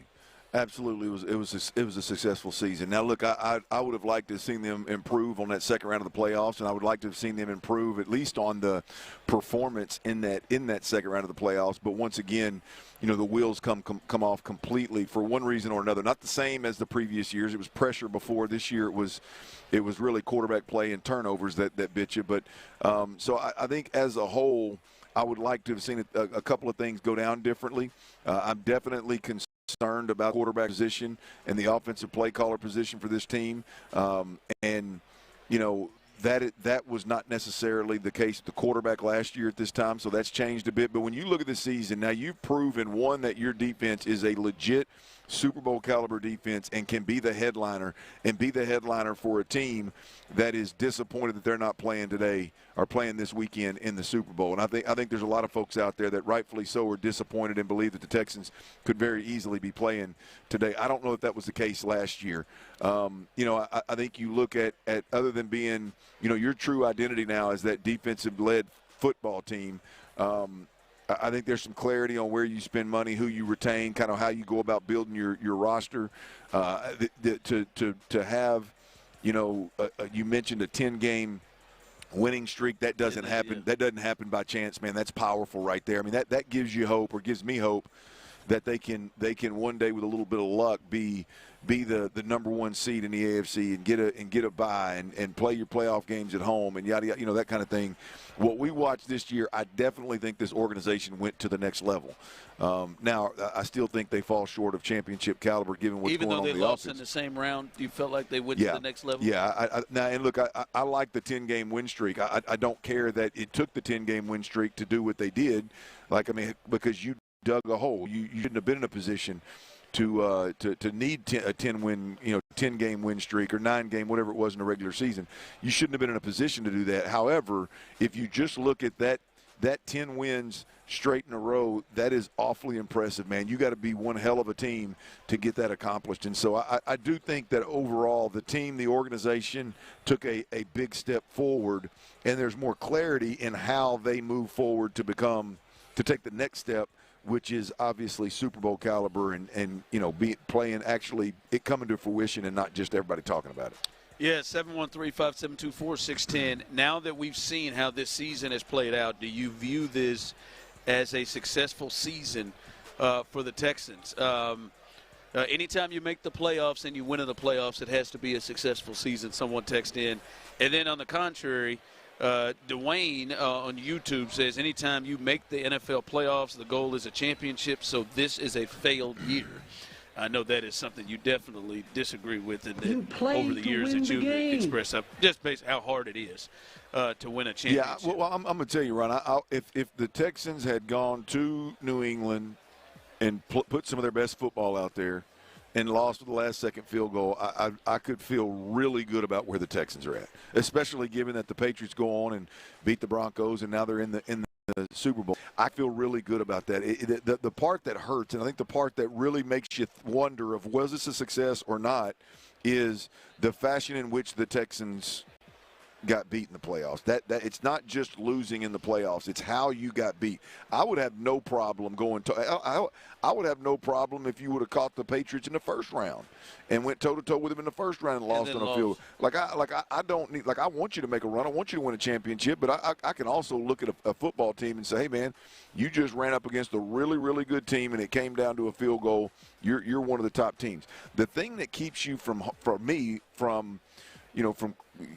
talking about the Texans as a real Super Bowl contender right now is obviously the fashion in which you get booted out of the playoffs and the current state of your offense, if you will.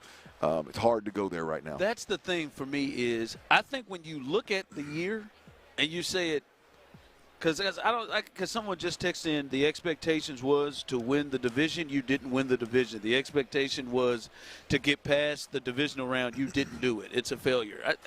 That's a little tough. You can also say they won the most games that they won, over the time period that they've been.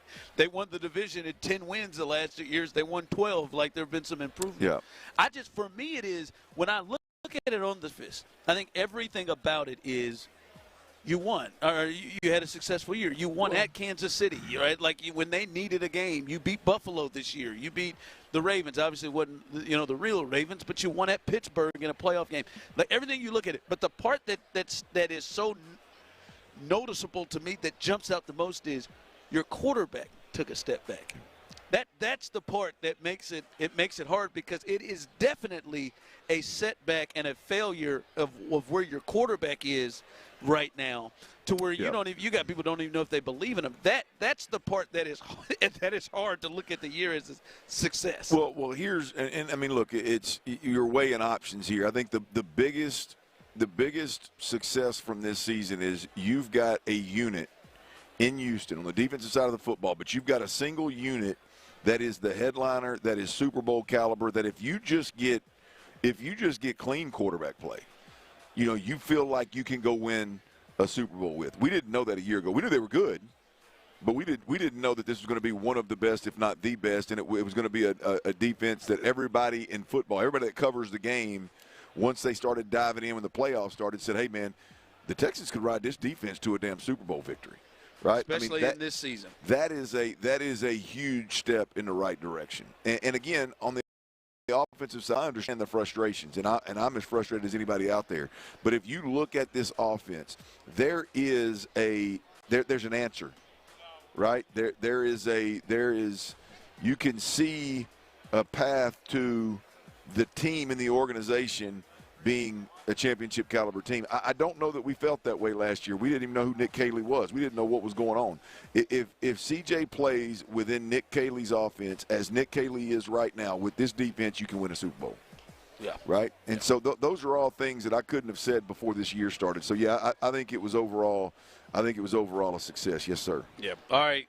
As we continue here live on Radio Row, as we said, big 3 o'clock hour. Frank Caliendo will stop by the drive and join us, and we'll keep giving you the sights and sounds of things. I do want to explore C.J. Stroud, but there's something. Dana Brown has spoken to the media, and you don't want to miss what he has to say. And I think, boy, this could get spicy, real spicy, for some Astros fans. We'll discuss that coming up next. All right, look, if you're in a decision-making position in the sports construction world, Fielder's Choice is the choice.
Online health questions required. From the West Point Lincoln and West Point Lincoln of Sugar Land Studios, KILT FM HD2 Houston.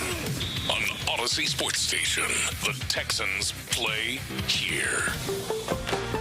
I kept it real as a true professional myself. Live in San Francisco, LaCour 43 presents Sports Radio 610 on Radio Row. Here's The Drive with Stoerner and Hughley. That's right, baby. Walking in like the best in the world, baby. I like that in you. And we are walking in here live from Radio Row. Actually, we're just sitting down. We're not actually walking in anywhere, but we are here live. Radio Row. Shout out to LaCour 43 as they are doing a great job and helping us get here, as well as Planet Fitness.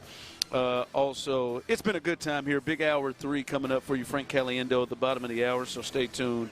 We'll have some fun with him there. Clint, I did want to get some news across to you, and Dana Brown. It is Super Bowl week, and we will obviously be covering all of that. But there's also more rolling on over there, and in basketball, we've got the trade deadline coming up, which will be the 5th, and we're seeing a lot moving and shaking there. And now baseball is starting to get going as well, and Dana Brown spoke to the media. Clint, wait till you hear what player we're very familiar with that he speaks about. Have you had any conversations with Fromber or his representation? Are you surprised he's still out there? Yeah, it's been a while since we talked about, Fromber. We know that he's still out there. Haven't had any conversation lately, but we're keeping our eye on things for all the guys that are still eligible and to sign as free agents. Chance you might want to resign? I'm sorry? Is there a chance you might want to resign? I mean, look, this is something that we would have to talk about as long as he continues to be a free agent. And we will have some discussions because of all the good things that he's done here. And so we'll see, at the end of the day what turns out. But anybody that's a free agent that we think help our team, we'll have conversations about. As far as do we connect with them and make a move? It depends on what that does to our franchise and our future. All right, there's Dana Brown. They're apparently having conversations about Framber Valdez, and when I hear him speak of it that way, I feel like they're having more serious conversations about that than they're letting on, and hell, they should. And 713-572-4610, you hear Dana Brown, you hear the thought that there could be still conversations and interest in free agent Framber Valdez, who it looked like he was getting close to signing with the Giants.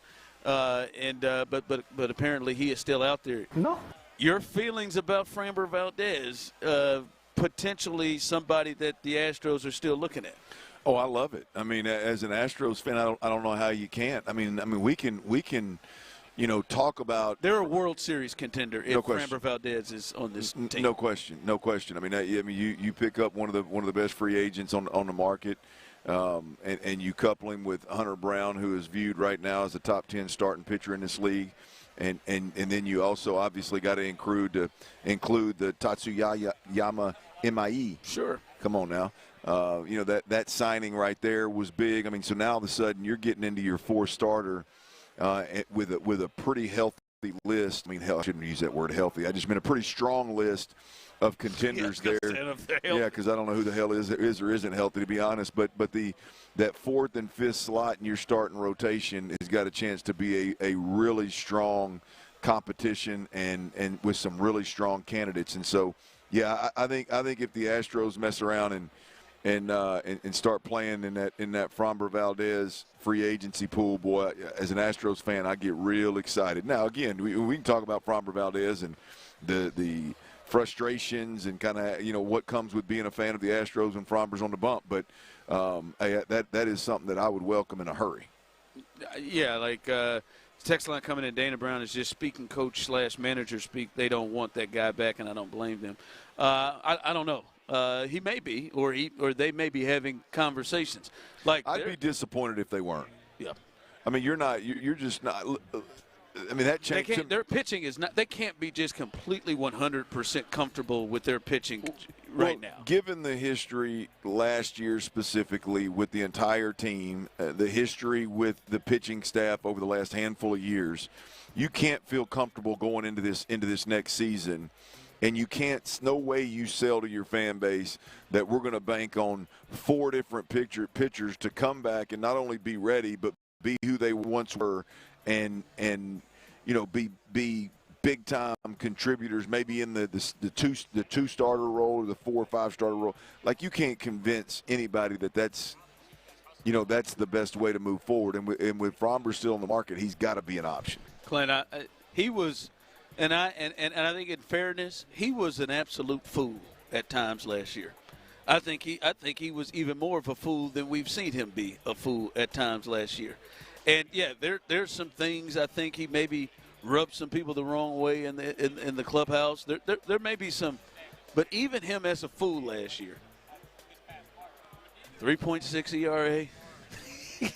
187 strikeouts. He's out there damn near every start, 192 innings, 13-11, almost a 4 WAR. Like, still one of the, and this was probably a down year for him. Yeah. Still one of the better pitchers in baseball. And he was an absolute fool. You put him and Hunter Brown up at the top, and hopefully some of these guys behind them can stay healthy, and Christian Javier is – because right now you're trying to force Christian Javier potentially as your number 2 starter. And that is not – now, wait, if you were to add – like, you add that in, this changes their entire team. Like, right now, I think the Astros are AL West contenders. And by the way, the Mariners just got better bringing in Donovan, making that trade with the Cardinals yesterday, one of the better hitters in the National League, to play second base to make up for some of the losses they had coming off of that team, like Suarez, who's not on their team anymore after the playoffs. They've gotten better.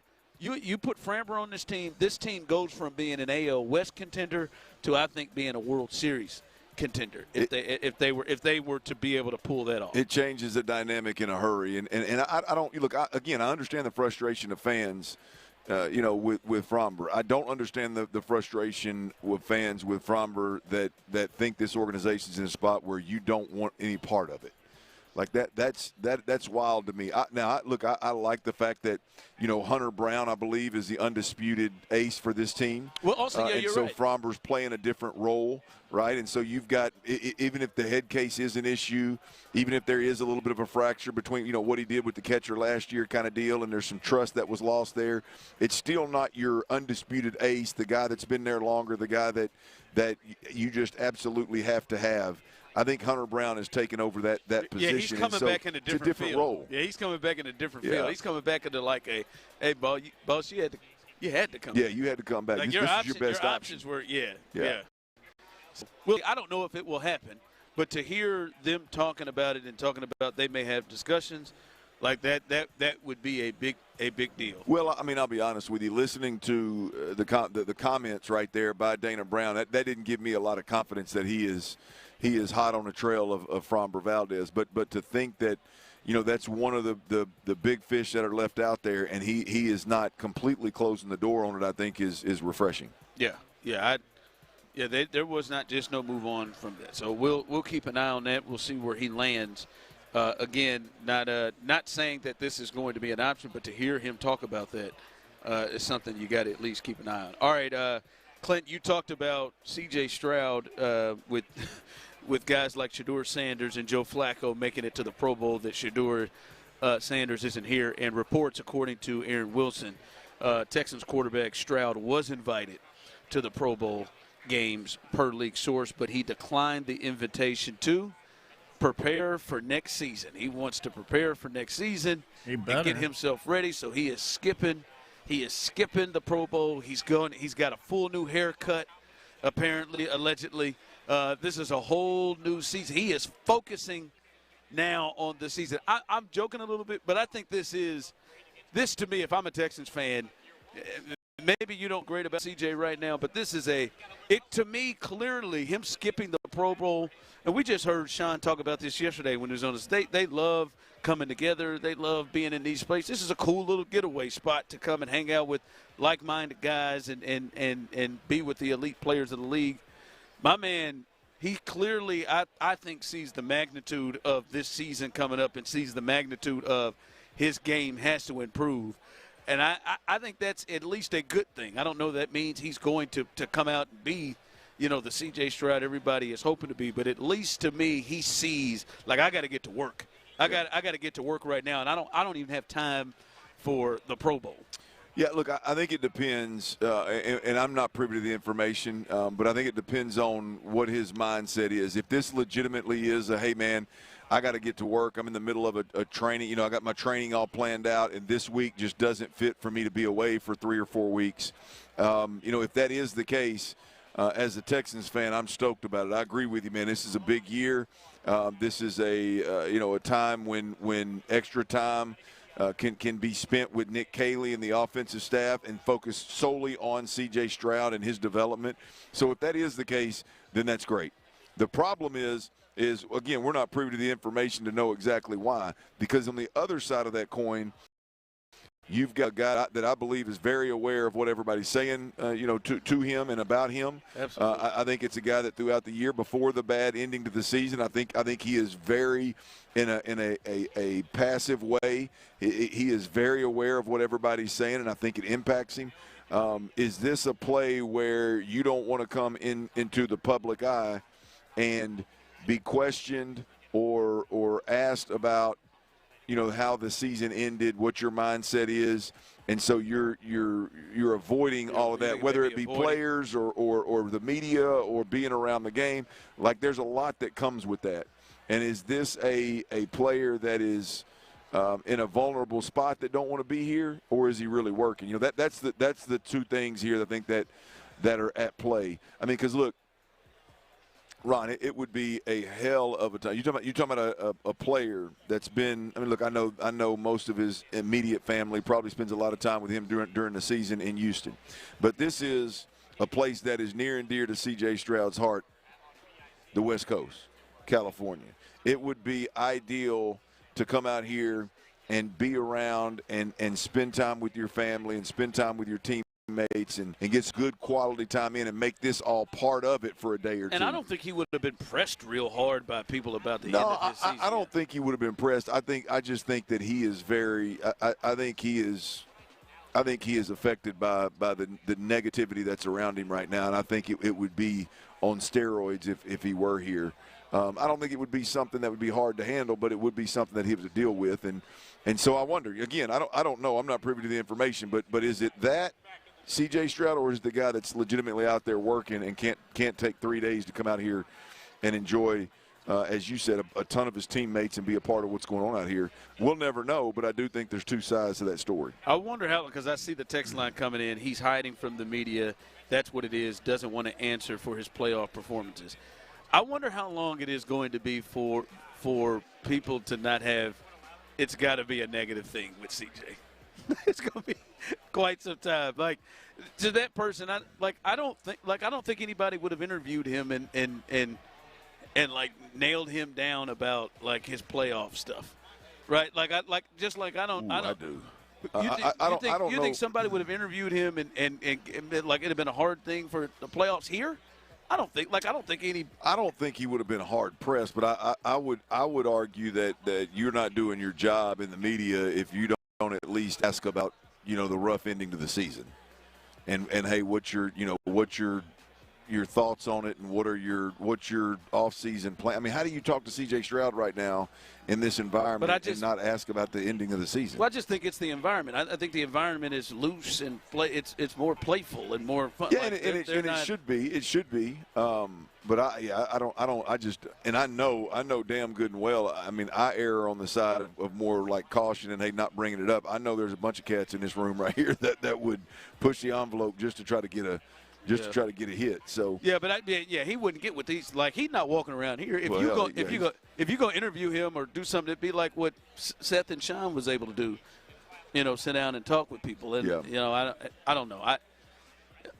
I legit think my man is like, and I'm hopeful for him. I legit think my man is like, yeah, I don't need to be. And maybe there's a part of him that doesn't think he deserves to be in anyway, which I don't think he does. But well, that's the other part of it is, I mean, if Joe Flacco, it makes sense that you said Joe Flacco in 18 years has never been a Pro Bowler. I mean, that's got to be the only reason. He said after 18 years was like, hell, well, let me go see what this is all about, boys. Yeah. Boy, I had no idea they got that low. Mm-hmm. How you feel about this haircut? You got a little bit of time. I've been looking at this. It's not bad, I don't but think it's it real. doesn't look as good as what he was worth. I think it's real. He looks like a baby. This is it's happening to you again. I think this is becoming real. If that were real, that would be. Got hacked. I mean, it would be. It's all over the place. Everybody is putting it up. Well, I mean, somebody else would spot him somewhere. I bet you somebody else is going to spot him. And I'm just telling you, I think it's fake. Look at the sweater, man. Ain't nobody wearing that damn sweater. Yes, they are. In 2026. Yes, they are. Bell bottoms are back. He damn sure ain't doing that right there in Texas. Yes, he is. It's a little cool. I guess it is a little cool. Yeah. I don't know how I feel about it. You got him a nice little sponge brush in there. I see it. He was able to sponge that thing away.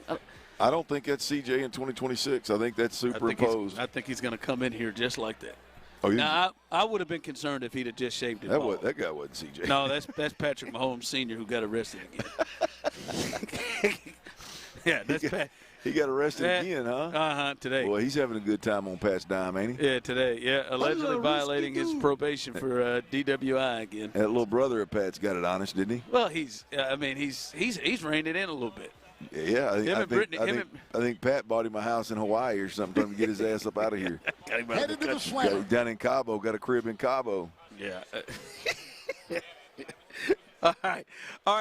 Here we go as we continue rolling here. Frank Caliendo at the bottom of the hour as Reliant Radio. One of the most important pieces that could probably help C.J. Stroud, we're starting to get a potential understanding of what it will take to keep him. And I might be a contradiction when it comes to this. We'll discuss that coming up next. All right, look, all my fellas out there that are dealing with a hair loss issue, a lot of them running around here. A lot of them running around in this room we're in right now, man. You either throw a hat on because you don't want nobody to see that hair loss issue that you're dealing with, or you just threw the towel and you said to hell with it. I'm just going to walk around and not really care about it. Either way it goes, man, listen up. If you're one of those guys, Advanced Hair Simple one-day treatment.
injuries. Hurt in an accident? Call Mokaram Injury Lawyers at 281-222-2222. Live in San Francisco, LaCour 43 presents Sports Radio 610 on Radio Row. Here's The Drive with Stoerner and Hughley. Hey, it's hey. There you go. I knew Tyler would catch on to that. Yeah. Good to be here. It's a drive. Can't always take it too far. Always take it too far. It's good to be here. Radio Row here.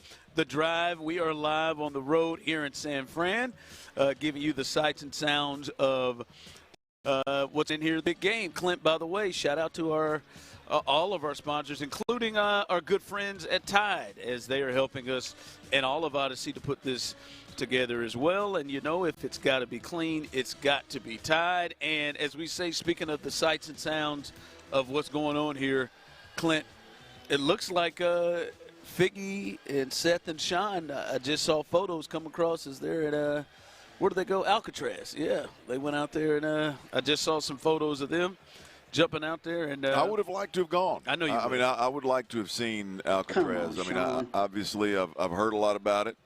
Yeah. Been to San Francisco once and didn't have the time to make the trip, and so I would have liked to have gone. And those guys thought about their teammates and maybe planned it at a time where we could all go. That'd have been nice. Why don't you complain a little more, bro? Oh, my bad. Sorry about that. Sorry about that. There it is, man. That looks like there it is. They're Oh, heading on. wow. Yeah, they're heading on. I mean, did Seth put on the sport coat to go or what? No, that looks like just like a open shirt. I don't think that's a sports coat. Oh, okay. Yeah, just okay. Just well, a look shirt. there, man. I'll be damned. The team's out there having some good times, Tyler. Yeah, they're having good times, Yeah. and good for them as they should. But go check it out. I'm sure there's going to be more content from that trip to Alcatraz from those three. So stay tuned for that, and much more. As to follow all of our social media platforms, and you can catch everything that we're doing out here as we're trying to bring it to you right here. Here in San Fran. All right, Clint, I know yesterday we were talking about, some moves that they're going to have to make in the offseason. And I know I'm going to potentially be contradicting myself from yesterday, because I know yesterday I said, I just don't understand. Like, you find that they've struggled at that O-line spot, and you find somebody like Ed Ingram, who's been able to put together the type of the year he put together. You find somebody like Ed Ingram, like it feels like when they get hits, they should keep them. When they get hits, they should find a way to keep them, especially for a team that has the goals that they have and what they need and what they're looking to accomplish. And then I saw potentially the numbers for Ed Ingram. And now it pulled me back just a tad. According to Aaron Wilson, Ed Ingram's market is expected to be $15 to $18 million per season. That's the range it's looking like for an Ed Ingram. And I'm not saying I'd be out on that, but damn, maybe I didn't know Ed Ingram was going to be nearing $20 million a year potentially to bring him in. And I don't know about you.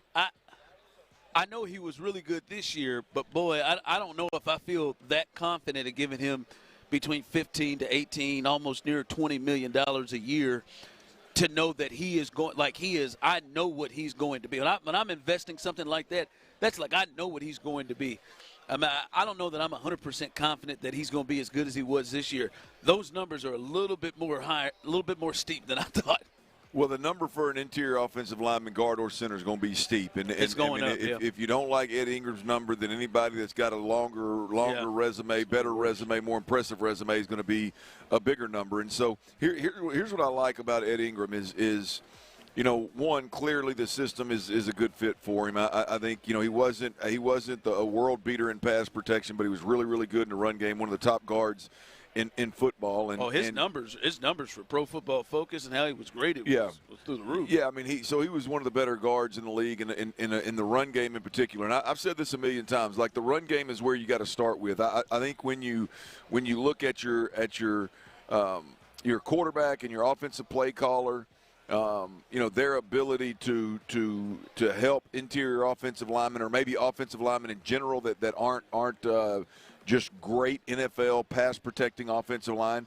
Like you can do things schematically and from a quarterback play to offset some of those things. There's just nothing you can do with the run game. You can either run the ball or you can't. So if you're going to invest 15 to 20, whatever that number looks like, in a guard or in a center or maybe even both, then I think it's got to start with a guy that grades out high in the run game, and Ed Ingram checks that box. So, I'm not opposed to keeping Ed Ingram about. In fact, for that price, that price keeps. Yeah, I mean, you've got to. You don't have a choice. I mean, because they need a center as well. I mean, and look, Jake Andrews, he can get the job done.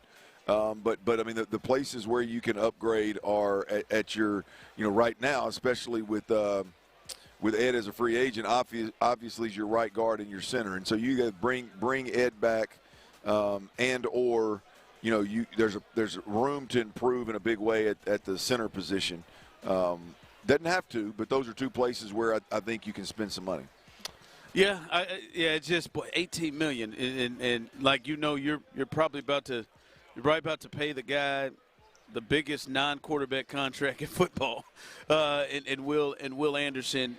But there is a feel though that you gotta have that, right? Like you gotta have that, and you found somebody that you feel comfortable, that you know what they're going to do. The hope is that year two he improves and he's somewhere in the range of what he was. But I know it's hard to walk away from that and then maybe try to get somebody else where they haven't been great at finding guys there. So I'm with you. I think you probably got to bite the bullet. But, damn, I mean, I ain't going to lie to you. I thought we were in a 12 – I thought we were in under a 15 mil range type of situation for interior linemen. Well, I don't think the Texans are in any position. Look, again, I'm not one of those believers that the offensive line is the major issue that's keeping this offense from playing good football. I'm not there. I think they can be good enough with our defense, hell, with the offensive line that you had last year. But, there is an opportunity there to upgrade. And bottom line is if you let Ed Ingram walk, I mean, Ed Ingram was arguably your best offensive lineman this year, maybe with the exception of Titus Howard, who can play two positions and did play two positions. I mean, he's your best offensive lineman. So, I just believe that, I mean, I believe that if you let him walk, then it just creates another hole that you're going to have to fill with somebody. Might as well do it with somebody that you know what you're getting. And I think the big piece to this is how confident are you that Ed Ingram is an answer? Like he's going to continue to be an answer. He was an answer this year because when you pay him like this, that's probably one of the big things is you got him and it was clearly a bargain, right? Like because I don't even know that I believe Ed was actually the thought to be the starter there, right? Yeah, he was one of four. I mean, when you talk about all the different pieces, I think that in their mind it was Lakin and it was probably Titus that were going to be guards, but they were just grabbing depth. And then I wouldn't be surprised if they, coming in, thought Juice might have been, somebody ahead of that. But he came out to be, grade-wise, their best offensive lineman, and probably for me, eyes-wise, behind Titus with everything that he was able to do. So, yeah, that would be a major change. And I'm with you. They're not in a huge position to be like, that's too steep for our blood. Yeah, I mean, if you don't bring Ed back, you've got to go pay somebody to come in there and do it, unless you think that a rookie's going to do it. And I think that's, as I said yesterday, I think that's rolling the dice a bit. I wouldn't be wholeheartedly disappointed in it, especially with the way you're selecting rookies. Yeah. I mean, look, it's. I would think that bringing Ed Ingram back would probably be a priority for this team. Yep. 15 to 18 million. We'll see what he actually gets. 15 to 18 worth of priority, huh? 15 to 18. They got some money to spend around here. All right, coming up, we will hopefully hear from our first guest here on the drive today on Radio Row, Frank Caliendo. He's got John Madden, he's got John Gruden. He's been doing some of the best impersonations of guys, and we're going to see. I want to see if he can pull off a Clint Stoerner impersonation. By the end of this interview, is he able to pull off Clint Stoerner? Just maybe let him hear you a little bit and see if he can pull that off. Frank Caliendo, he'll join the drive coming up next. Well, I'll tell you, all you need to worry about is pulling off is one of them days he dips off that shelf at the grocery store.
business and success, visit our website at amanet.org. If you're in need of a website that provides an unparalleled consumer experience, I highly recommend AmericanEagle.com.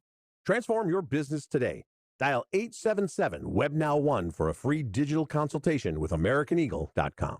Injured? Call Mokaram Injury Lawyers, 281-222-2222. Things might have started out a little rocky, but I'll tell you what, after a little while, we started seeing eye to eye, man.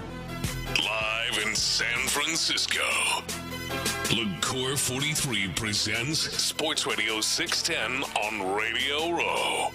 Here's The Drive with Stoerner and Hughley.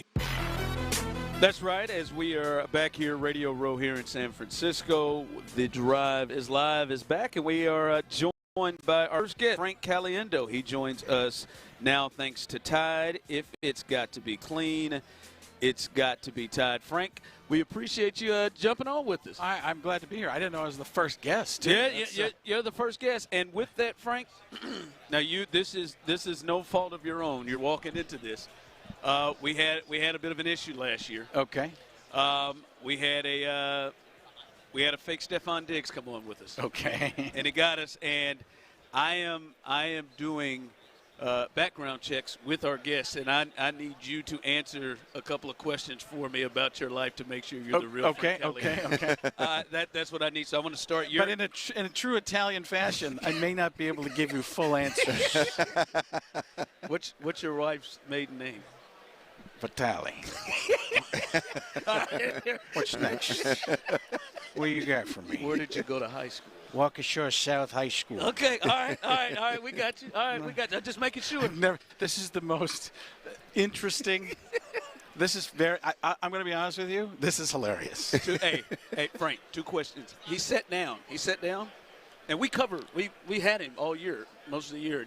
He sat down, and I just said, Who in the hell is that? That is not Stephon Diggs. And so I said, let me get a question off. Hey man, how you doing with that ACL injury? How's rehab? And I'm just thinking to myself, who is this? Right? Who is this? We probably got 2 questions in. Yeah, we're both looking at each other, going, "How do we get out of this? How do we exit this?" He was doing this on purpose. He's he was doing a bit. Yeah, he had it, and he's doing it on purpose. I said, "Oh, you're not Stephon Diggs, are you?"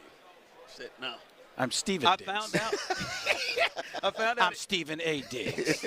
I understand where you're coming from with some of this confrontational perpetuity. We're going to make it something different. I would have kept him on. If he'd have done that. So what's he doing when? He's a safety for Vanderbilt is actually what he was. Okay. So he knew the game. Yeah. Don't hate the game, hate the player. Yeah. It's the opposite? Don't hate the player, hate the game? He was something else. All right, Frank, I got a couple of things that I want. This guy here, he has got one of the most distinct voices, and I wonder how quickly you can pull on people. I wonder by the end of this interview, do you think you can pull off the Clint Stoerner voice? I mean, he's got a distinct he's got a distinct look. Yeah, he's got a distinct. I didn't know it was that distinct. I knew there's distinct. It's a little south. There's a little south, but the south is eroded a little bit. Yeah, work on that. I wonder by the end of this interview, can you pull Clint Stoerner? I mean, it is. Well, he pulled that part because the south eroded a little bit. If it's gone, it definitely eroded because it's more there now. It's more. You have a deep voice, and I've been talking so much, so I'm starting to lose that deeper register unless I get really quiet. That's in the Morgan Freeman realm, but right. That's in the Morgan Freeman realm, it's going to be a little bit raspy. And you're smooth, so that's a tougher voice to do right now. But you have a little bit of a little southern drawl. Are you from Texas? Yes, sir. So, yes, sir. Yes, sir. Yes, sir. Yes, sir. Yes, sir. I mean, that's just generic. Ron's gonna like that. Yes, sir is just generic Texas right there. Yeah. That's there. That one wasn't even really that tough, but. Yeah, so there's definitely stuff to do. It's not like, but you want to have something for people to do. I always find in impressions, you want to have something that's interesting. What you might find that annoys you about yourself is something that somebody else could latch onto that they really love. And it could bother people. You know, that's why we all have people that love us and hate us, and they go to Twitter or X and tell you how much they hate you or how much they love you, because there's something, you can't make everybody happy. But there's just that something, like, I'm going to give you just generic examples, like Jeff Goldblum. Oh, yes, of course. Yes. He'll discover things. It's like if you wanted to write a script for Jeff Goldblum, it's just Jeff Goldblum thinks out loud. That's basically what it is. Ooh, what I'm doing? I'm answering questions. Yes. So it's that type of situation. And you can break down voices and find, I've done this a million times, but I'll do it for you guys real quickly. It's Kermit the Frog, hi ho Kermit the Frog, and Fozzie Bear. Ah, waka waka waka. Those are nasal and throat. If you take if you take Kermit the Frog, bring it down, it becomes John C. Reilly. You see how I did that? Did you touch my drum set? That kind of thing in there. And you add some air to it, it becomes Mark Ruffalo. That went all the way down to Paul Giamatti. I skipped Mark Ruffalo. I went to Paul Giamatti. Mark Ruffalo's in here, and then Paul Giamatti. Any of you? That is nuts, man. So, like, that's how I started working on Patrick Mahomes. Was Mahomes? Everybody says Kermit, but it's not Kermit. Hi ho, Kermit the Frog here. Yeah. Kermit the Frog here. He's more raspy. Yeah, he's got that waka waka waka. So you take Kermit the Frog and Fozzie Bear and you get if you're I just want to thank Travis for being here and everybody. He had a lot going on with what's her face and it's just he's like a kid in a candy store still. He's just amazed by look at they're Smarties. They're going through Halloween candies, nerds, and there's Three Musketeers, and it's really it's gonna rot your teeth, but it's still gonna taste good. How long did it take you to figure that game out of? I mean, obviously you perfected it. It didn't just happen overnight, but that game of figuring out voices. It's music. And how to... It's kind of like music. It's just you listen. Everybody has their own personal dialect, right? So you hear somebody talk. I'm listening to what are their how do their vowels sound? What does somebody's vowels sound like? What do they trail off with a word? Something like that. Like it took me the longest time. I finally got the Jerry Jones. I couldn't get him old enough, but now maybe it's because I'm a little bit older. I have been trying to figure this out. But I watched America's Team. And in America's Team, I was the good guy. And the reason I was the good guy is because I had the power of no. And we made Michael Irvin the bad guy. So this team, if you watched that on Netflix, you would see how good of a guy I was. Is that, and then that See, you got the mannerisms. When he was on, there was even a snort in there. When he was on Landman, that did it for me. I thought he was fantastic. Incredible. By the way, I think he should be maybe an Emmy for a guest. Well, I heard Billy Bob talking about it. It's in here. I've been working on that. I'll try to. There it is. It took me a second, but I got it. There's a text in there. Got that, amigo? You understand what I'm talking at? You hear what I'm saying? People think he talks slowly, but he doesn't. He talks up here, okay? Up. You got that? Yeah. All right. But I don't remember what I was talking about. Radio Row. Welcome to Radio Row. Hey, what about? Well, I'm figuring out. Welcome to Radio Row. Get it. I'd go way Southern Cowboy with you at that point. It hasn't eroded. You were just being careful at the beginning because it's right there, and I know where it is, and you got that going right there, man. You're in there. This could work out good for you or really bad. There's one of two ways this is going to go, man, and you don't want to know the second way. His one of his his go-to lines. Here's the deal. Here's the deal. I didn't even realize that. It's like Charles Barkley. Charles Barkley does, first of all, Ernie. Every time, yeah. And then he'll go, second, first of all. It's like he'll do 7 first of alls deep. First of all. No, that's 9 first of all. That's 9th of all. Not my world, knucklehead. Barkley can get away with that. I don't know what I'm working with over here. Hey, because you come across a ton of people, obviously, in your line of work over the years. Who's the most interesting that you've sat across the table from, radio, TV, worked with, impersonated, kind of some of those stories? Who's the most interesting? Some of the most fun I've had is with John Gruden because he just goes with it. He embraces that completely. I'm trying to think who. The first time I was on Letterman, that was one of those moments I'm like, this is amazing to be here. And he heckled me, essentially. I love football because I love John Madden. And from Letterman's desk, I hear, yeah! I was like, are you kidding? Letterman talking during my set? That's crazy. I'm trying to think of some of the other ones. Who's giving you gotten the most? Obviously, Gruden. You get a ton of response to. But what are some of the other ones that you've done? Jim Rome does not like me. Not good. Incredible. Phenomenal. Not cool. I just walked past him. Did he look at you in the eyes? Because I don't get eye contact. What'd you do to Jim Rome? Nothing. Just did the impression. Just did his impression. Just didn't like it. Yeah, that's. He probably did Chris Everett. Yeah, yeah. Chrissy. Say it again, Chrissy. Say it again, Chrissy. That is great. Yeah. Have you ever been? Because you're literally the best in the world. I don't think so. You don't think so? And I think the young people coming up, they have more. Who would you say? Because the only person I would put, like Jay Farrow, is really Farrow's really good. Fantastic. There's really young guys that Matt Friend is really good. Yeah. There's a guy named Cameron Logsdon. See, when I first started, it's almost like, you remember, how old are you guys? He's a lot 48. older. In your I'm teens? 40, 41. Okay, so you remember Tony Gwynn, right? Tony Gwynn, San Diego Padres. Yeah. Tony Gwynn was the only guy studying videotape back in the day. What does everybody do now? Studies tape. Everybody studies tape on everything. They perfect their skill because they have all the means to do it. When I wanted to get tape of somebody to do an impression of at Mad TV, I had to ask for a videotape. It would take 2 days, and I'd get it, and it might be a little snippet. Now you just type it in, you get to YouTube. If you have this ability to have mimicry and you start working on it younger, you have all the subject in front of you.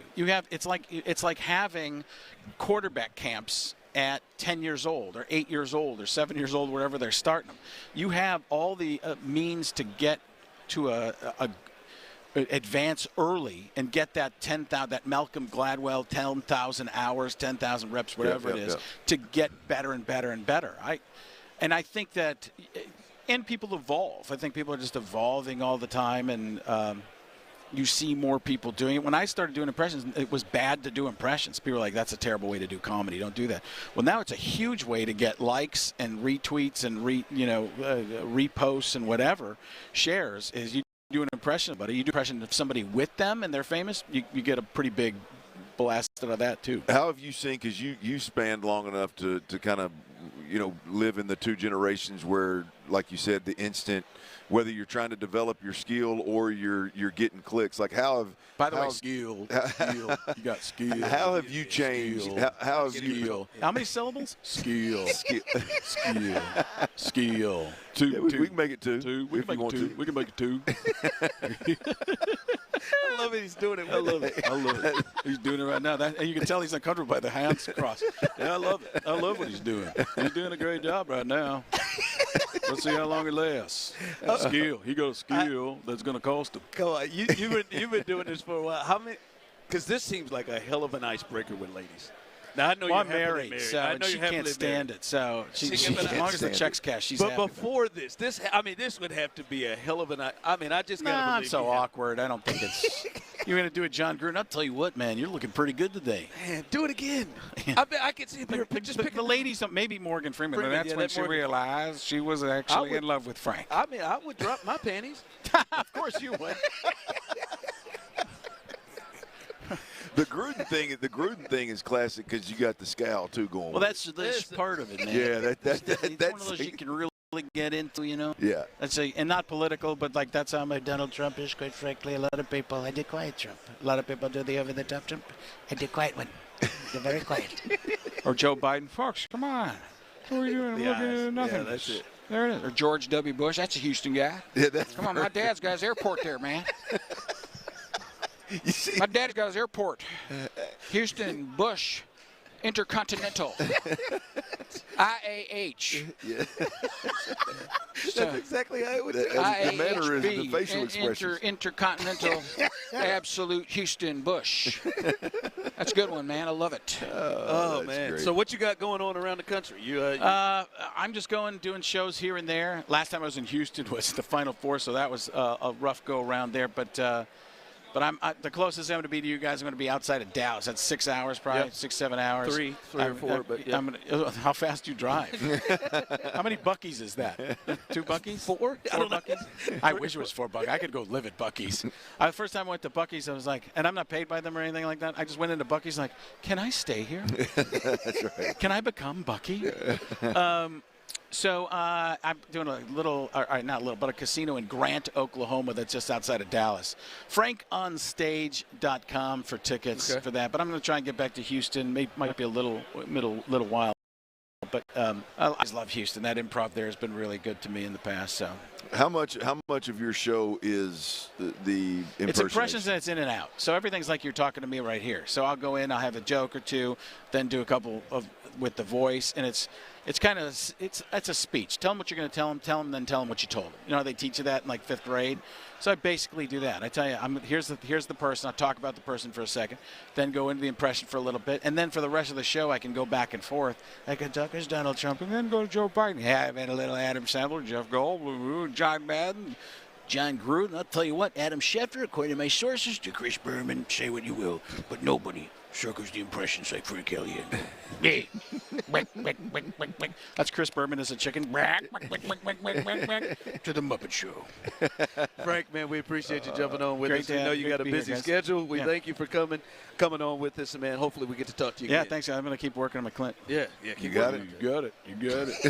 You know what it is? It's almost Sam Elliott. Give me a You good got to run. figure this out, and then you're on your way. You could do land. You could do the whole landman. You do cast. Landman. I can't take it anymore. Sam slowed down a little bit, ain't he? He's 105. Jerry Jones like, he looks old. I'm not sure if he's going to make it. All right, appreciate you, Frank. What Thanks, you got guys. coming up? Oh, Texans. Obviously, Texans. Free agency is going to be big this year for the Texans, and there's a handful of free agents that I'd like to see the Texans bring back. I don't believe they're going to be able to bring all of them back, but I got a list of 4: 2 on offense, 2 on defense. You can only pick one. Which free agent are you bringing back, and why? We'll do that next right here on Sports Radio 610. Before we do that, though, I got to tell you about Daisy Dip. Look, Daisy Dips. It's the time of year where there's going to be some.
just stop by.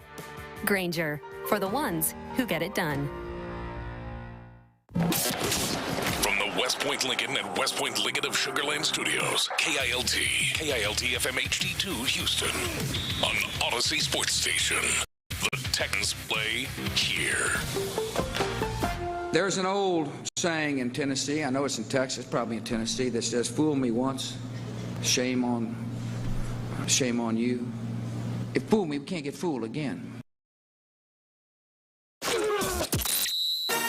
Dive into the mind of former NFL quarterback Clint Stoerner. I was thinking about coming out of the chute here and telling y'all about my new boots that I got on, but y'all want to talk about puppy chow? What is that, ostrich? Hell no, that's python. It's Sturdy's Daily. Before we get to that boner. On The Drive with Stoerner and Hughley. That's right, The Drive. We are live on Radio Row, Super Bowl Radio Row in San Francisco. Big shout out to everybody for joining us, whether you're joining us on the AM dial, the FM dial, or on Twitch or YouTube. We're glad to have you. Call your friends, tell your friends, bring them along for the ride. We got you all week from Super Bowl Radio Row. And here's the deal, ladies and gents. We've got with these Texans, we've got a free agent problem. We've got some critical positions, offensive line and defensive line, that not only do we need to add some folks as depth pieces, but we've got some free agents that were real difference makers this year. And with Texas free agent, do you feel the Texans need to bring back the most? And I'm going to give you 4 options. There's a ton of free agents, but I'm going to give you 4 options: 2 offensive linemen, 2 defensive linemen. I'm going to go with Ed Ingram, who we just talked about a couple of segments ago, Ron, who it looks like I don't need to give you the contract that is expiring, because word on the street, it's already out. It looks like he's going to get anywhere from $15 to $18 million per year. He had that kind of season. So Ed Ingram is one. Trent Brown is the other one. Trent Brown is a free agent. I think if you started a season in a month, I think Trent Brown would be ideal to be your right tackle. What are you going to do with Titus Howard? I don't know. If you move him to tackle, then all of a sudden you create another hole at that guard position. Trent Brown's coming off a 1-year, $3.5 million deal where he proved to be a difference maker with the Texans. So we've got Ed Ingram, Trent Brown on the offensive line, right guard, right tackle, and then we've got 2 defensive linemen. One, Sheldon Rankins. His expiring contract was a 1-year deal worth up to $7 million. And Danico Autry, 2 years, $20 million. Now, keep in mind, you also have on the interior defensive line, I believe, Tim Settle, Foley Fatakasi. What's the younger fella from Notre Dame, Sean Pendergast guy? Kurt Heinisch. So you've got some depth issues there as well as frontline guys. Ron, if you had to pick one free agent on the offensive defensive line that I mentioned, out of the guys I mentioned, Trent Brown, Ed Ingram, Danico Autry, Sheldon Rankins, which one are you bringing back and why? Yeah, when I look at the group, immediately it jumps out to me that it is Ed Ingram. I think Brown is somebody that I think was really good for you when he played this year, but I think it's hard to bank on his health, and he'll be able to be there. He's getting older as well, and he's had a lot of lower half injuries, which clearly resulted in him not being able to go in the postseason, especially in that final game against the Patriots. I think obviously Ed is younger, and you still have Howard, who can play right tackle. Like I think it's his best position. You still have him available there. You have a right tackle in many ways that could be looked at as an upgrade through Trent Brown, even though I understand what Trent brought. But to me, like, it is clear that need. Interior, that's problematic. Hell, it was sometimes problematic while he was in the game. And to Tim off that and then bring in somebody that becomes another hope. That's another hope position you have across the offensive line. I think you at least have a feeling of what you know you're going to get from Ed. And I think they can figure out D-tackle. They've done that for years, and I think they can figure out, Danico Autry and the rotation piece. I think they can figure those out. Those are, to me, secondary pieces. That front line, that offensive line, Ed Ingram might be a big, major front line piece for your offense?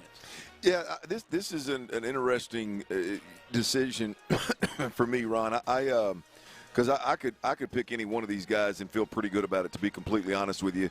I like what Ed Ingram brought to the table, but I do believe that there's guards in this draft that if you're gonna draft a position and expect them to play right away, I think a guard center would be a good option. As you mentioned, when you look at Trent Brown, you could very easily slide Titus Howard back out there to his natural position, and you could be in really good shape.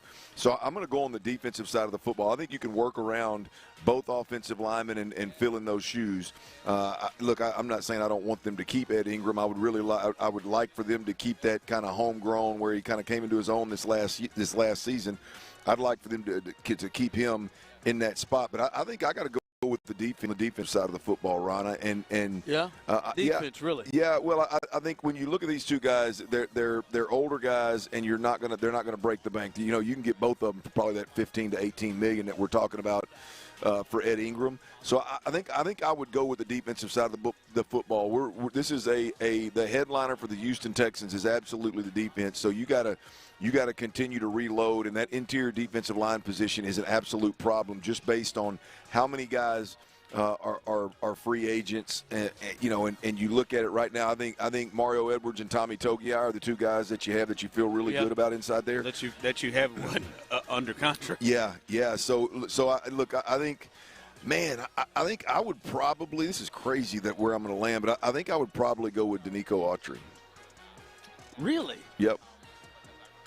You're talking about a guy that is a solid backup for either one of your game-changing defensive ends, and a guy that is, when he is in the game. Now I'd have to get some inside information and figure out, if he's going to be available, to make sure that we're not going to have any more PED issues or anything like that. But he answers the bell at that interior defensive line position. He brings you the backup at the defensive end position or a rotational piece at the defensive end position. And he's just a higher caliber player, I believe. His expiring contract is 2 years, $20 million. I think he's going to be probably less than that to retain. But yeah, I think of all those guys, if I had to pick one, and we couldn't keep multiple, I think Autry may be. That is interesting because he'd be last on your list. No, I think Trent would be last on my list, but it's just he's the only one that's not a starter. Yeah. And wouldn't be a starter if he came back because of Will Anderson and Danielle Hunter, which is interesting. I'm not saying he's not a vital piece to this group, and I do think the ability to bring him and Barnett as backups and him to be able to slide in as well is a big deal. But yeah, for me is like I feel like they can find guys defensively. They've shown that. Yeah. D-line, anywhere, find guys, and obviously D'Amico and Matt Burke, game plan-wise, can work with things. They just, like Ed Ingram was their starting guard, and that was a problem area before he got there. The game, I think he missed a game or two. It was a problem area, and a starter there. I think that would be the most important. I think Danico Autry may be the cheaper. Yeah. Of them all. Look, I think Ed Ingram's probably going to win the contest. If you put a poll out there, he's probably going to lead it pretty heavily, pretty convincingly. But I think given kind of all the circumstances that I laid out, I think Danico Autry would be one that, I'd have a hard time not bringing him back. Now, to be clear, I do want to be clear. I hope they bring 3 or 4 of these guys, all of them back, and just run it back with those particular guys. Odds are they won't be able to. Yeah, especially with the price tags that they're probably going to command. Yep. Yeah, we'll see. I mean, free agency is going to be huge for the Texans, man. Both on the side of the Texans retaining some of their guys as well as going out and filling some gaps, man. It is crazy. 3 texts in a row about Ed Ingram. 1, Ed Ingram, are y'all kidding? I don't care about his stats. My eyes tell me we can do better. Followed up by, it's got to be Ed. He brought toughness, and he is only 26 years old. And then next, I wouldn't sign Ed Ingram. Feels like another case of Shaq Mason. Like, that is wild, the range there of 3 texts from 3 different Yeah. Well, to be clear, I would sign him. I mean, I just don't think the Texans are in a spot to not aggressive. You see Shaq Mason? Yeah, no, I don't see that. Shaq's out of the league. But I just don't see. I mean, if you don't sign Ed Ingram, I mean, you've got a center problem, you've got a potential tackle problem, and you've got a guard problem. I mean, you're just creating more problems. And I think the gamble here is, do you re-sign a guy you know is a great fit? He's a great fit in the scheme. He's a great fit in the culture. He's in the locker room, and his best ball's ahead of him. And do you roll the dice with not signing that back and going out and spending comparable money for somebody that you're not real sure of?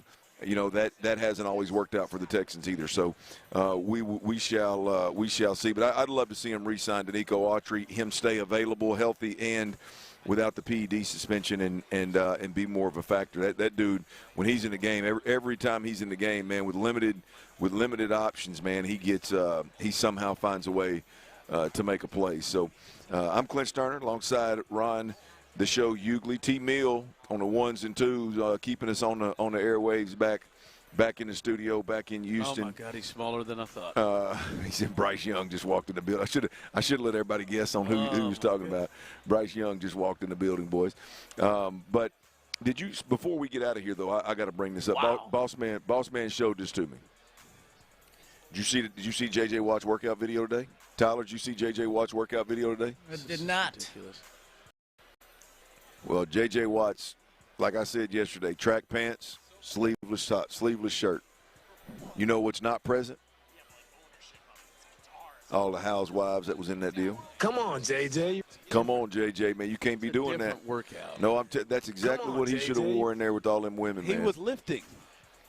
He was working out. He was lifting weights. He was doing squats in the video you showed me. I mean, JJ should have thought about all the rest of us out there. He should have thought about the rest of us out there. That's unfair. And I'm not trying to defend J.J. Watt, but J.J. Watt, it was in some sort of a Pilates exercise, right? And there's maybe it was a hot workout thing, but I'm just telling you, he could have kept his clothes. Being the only man in a class with a bunch of housewives, he should have kept his clothing. He should have done all of us men out there that are married men out there. Should have done us all a favor and put some clothes on. I'm just telling you, I think it would have been a good decision on JJ's part. Much like he did today, fully clothed workout. That makes sense. Before we get out of here, I do want to give a few shout-outs, Ron. We've got some big-time sponsors that made this thing happen today and throughout this week for not just the drive, Ron and I and Tyler, but also, obviously, from 6A to 6P, all three shows are out here. And you know, the crew that made this thing happen, man. Liqueur 43. Get out there and drink as many Carajillos as you possibly can. Big shout out to Liqueur 43. Also, big shout out to Planet Fitness. Planet Fitness. Get off your ass on your feet out the shade and in the heat, baby. Get into a Planet Fitness. Get you a little workout in. Get active and move and shake. And all of our guests, which we already cranked up with Frank Caliendo a little while ago, is brought to you by Tide. Right, if it's got to be clean, it's got to be Tide. Also, Mokaram Injury Lawyers. They're always involved with what we're doing here on Sports Radio 610. Before we get out of here, Ron, I got to warn you. Got to warn you, man. Caught them. Hyatt Regency. You better check your credit card statement. Well, oh, God. Caught them. Had to call the front desk. Said, hey, man, what's going on here? $269 charge on my deal. I said, I ain't been at the bar, man. Don't know what y'all are doing. Are you shitting me? I'm not, Mom, but I caught them. Thanks to Parker making us turn in these receipts and everything. I caught them. $269. The city? Called the front desk, and I said, hey, this ain't going to get it. He said, oh, well, we charged you for a room. I said, no, I shouldn't be paying for a room. So check your statements now. I just looked at my statement today, so check your statements now. So I'll see. All right, we'll check them statements. Let's. I'm telling you, everybody out there on Radio Row, y'all better check them hotels on. They're charging for extra rooms now. All right, let's take a break here. Sean Merriman, the pro, he will join us coming up next, and we're gonna have to do a test check to see if this is the real Sean Merriman. We have been duped before, so we are not gonna get duped again. That's coming up next.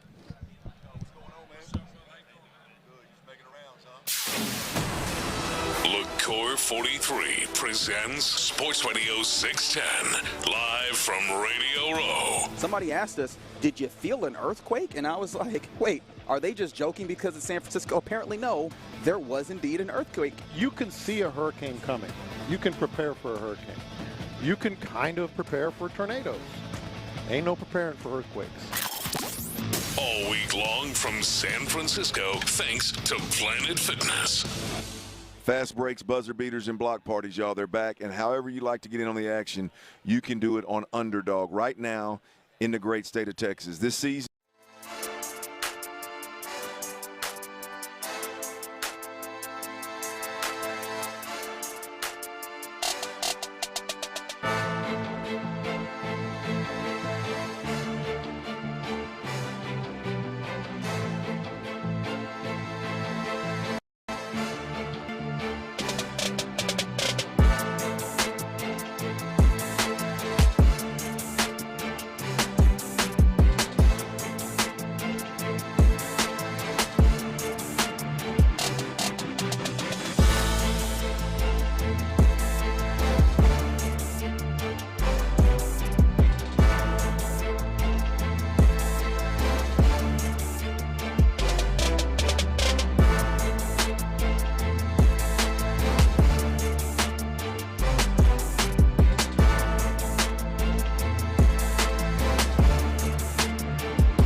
Francisco. LaCour 43 presents Sports Radio 610 on Radio Row. Here's The Drive with Stoerner and Hughley. All right, welcome back as we are live here in San Francisco, Radio Row, as we're helping covering the big game for you. And let's head to our next guest in the building. Shout out to Sean Merriman, All-Pro linebacker, and he is brought to you by Tide. Thanks for joining us. Thanks to Tide. If it's got to be clean, it's got to be Tide. And as we're doing with all our guests, we are not going to get duped again. We got duped last year. We conducted about a 2-question interview with a fake Stephon Diggs. Go ahead, you can laugh. Yep, 2 questions through. He turned out to be a safety for Vanderbilt. It's all right. Yeah, it's all right. Yeah. You know they got that social media nowadays, right? You can see guys. Yeah, we covered him too. They saw. Everybody saw it. Everybody saw it. So I'm doing test questions. I want to make sure I'm talking to the person I'm talking to. All right. So you've been involved in wrestling a little bit. Yep. All right. You were involved in TNA. You turned on if this is the real Sean Merriman, you turned on a popular wrestler these days. Who is it that you turned on? Joe Hendry. All right, there we go. We got it. We got the real Sean Merriman. I don't think Fake Diggs would have had that. No, he didn't. Fake Diggs didn't even know which knee was hurt. Yeah, he didn't know he had an ACL injury. Girl, just full sprint up and down the aisle, huh? Yeah. All right, man, we appreciate you jumping in. It's good to talk to you because we just, here in Houston, we just witnessed the best defense that this organization has ever had, and a real shame. That's the biggest disappointment with this the fan base is it feels like that defense has got wasted and won't be talked about like some of the great defenses, and it feels like they were that. You watched that, and I'm sure you've seen this team. What were your thoughts about what you saw from the Texas defense? Well, I'll tell you this. I got a call. It was a writer for the University of Maryland. He ended up going to Alabama.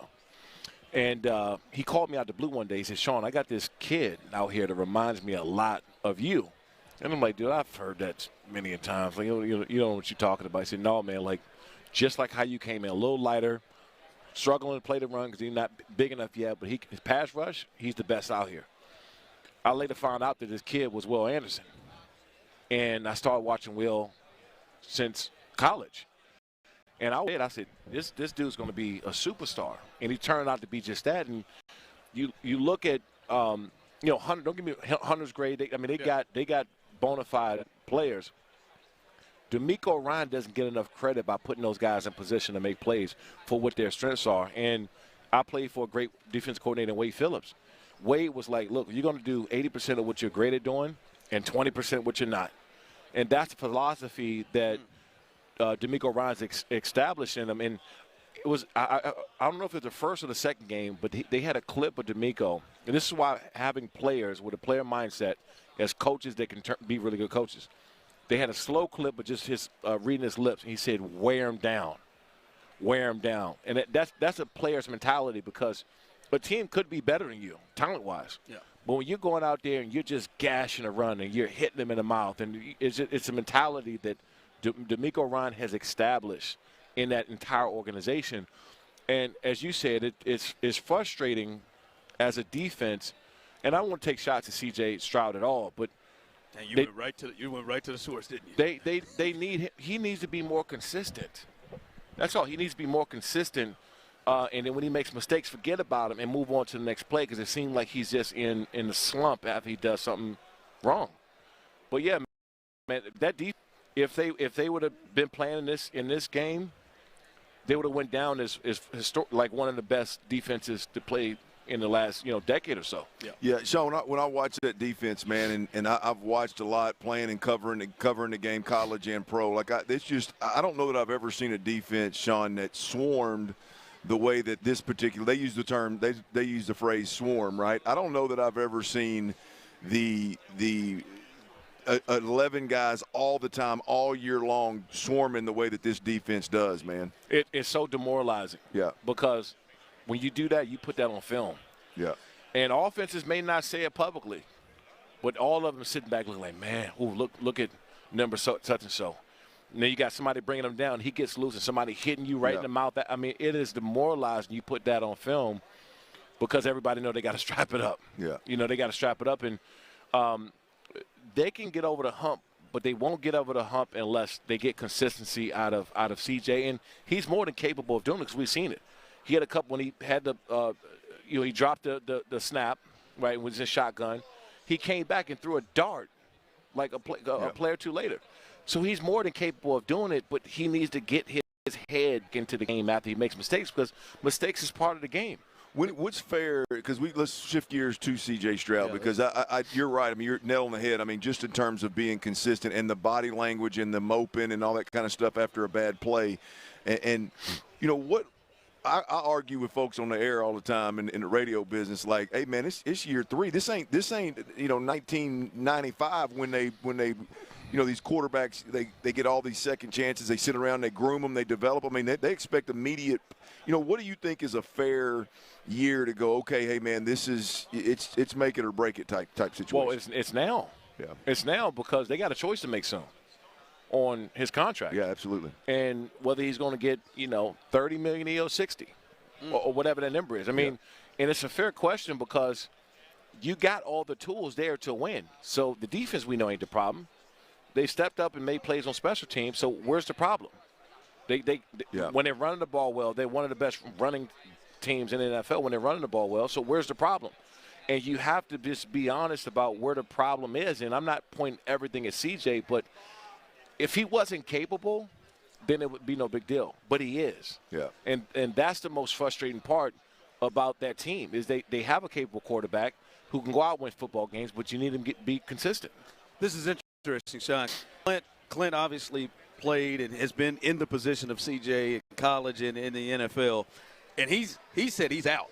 Right? Clint said he's out. He doesn't see CJ having having what it needs and what it takes to be able to lead. Are you there? Are you at a place? Because you said 30 to 60 million, and that means 30 to 60 million means you can keep that defense together at 30.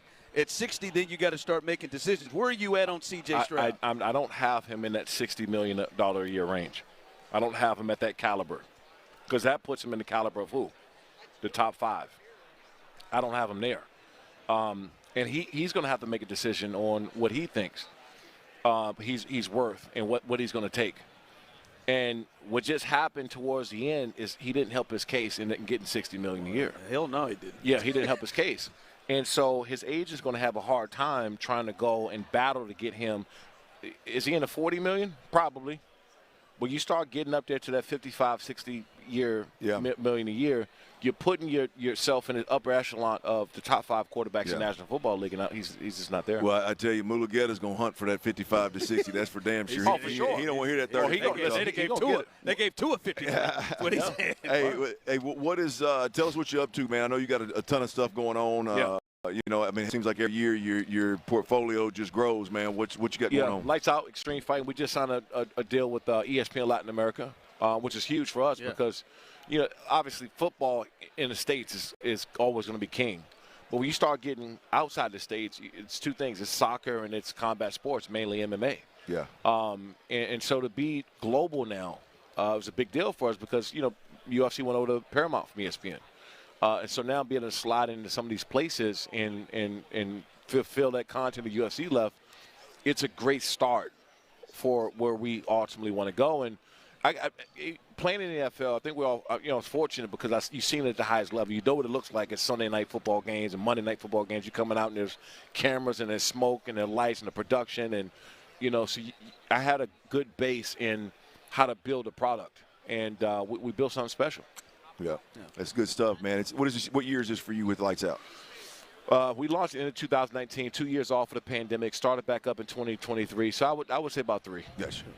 All right, man. We appreciate you jumping on with us, man. All right, brother. Appreciate it. Thanks for having me. You got a big schedule, but we thank you taking that Thanks, time. man. That's Sean Merriman, All-Pro, former Charger, and played in the league for years. He has some stuff to say about CJ, didn't he? Well, I mean, look, you're gonna find most folks that are gonna keep it a buck are probably going to at least say, hey, man, something's got to give, something's got to be better, something's got to change. I mean, love it from a defensive player's mindset. You could see in his eyes, like, damn.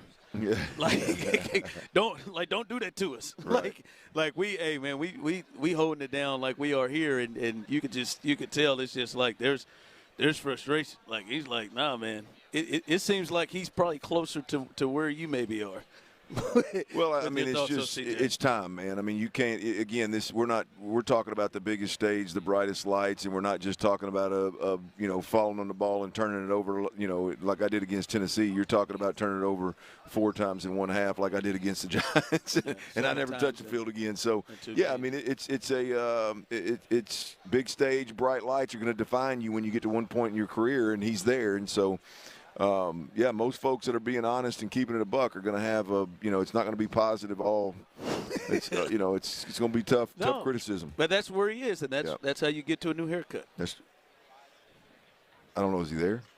It's real, Clint. You're like doing this like the Belichick. Well, I haven't researched it beyond the one picture. It looked like with some fans. I don't know. I mean, I don't think it's. I would be Well, I'm gonna be honest with you. Like I said, if that picture is real, I'm as disappointed. I'm more. I'm not. I don't mind the haircut. I am disappointed in the sweater. I think it's like a low.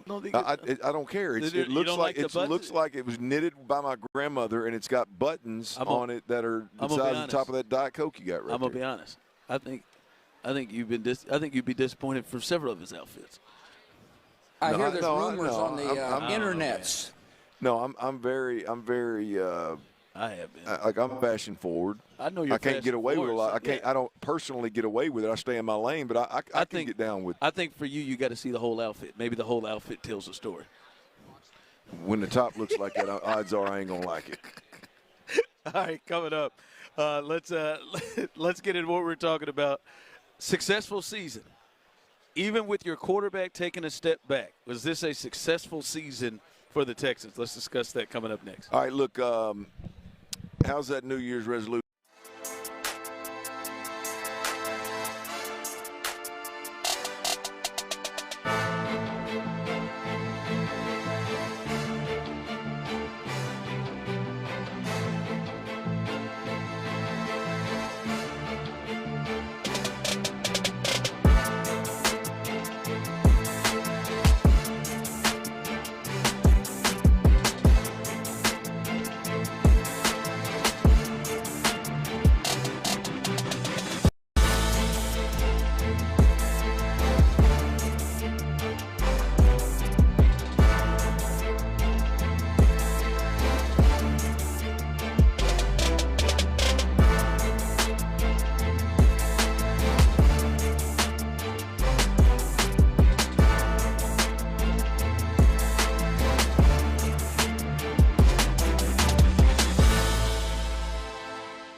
NCAA March Madness is coming to Houston. Attendance is encouraged. Passion mandatory. Get your tickets now at ncaa.com/MBB tickets. Live in San Francisco.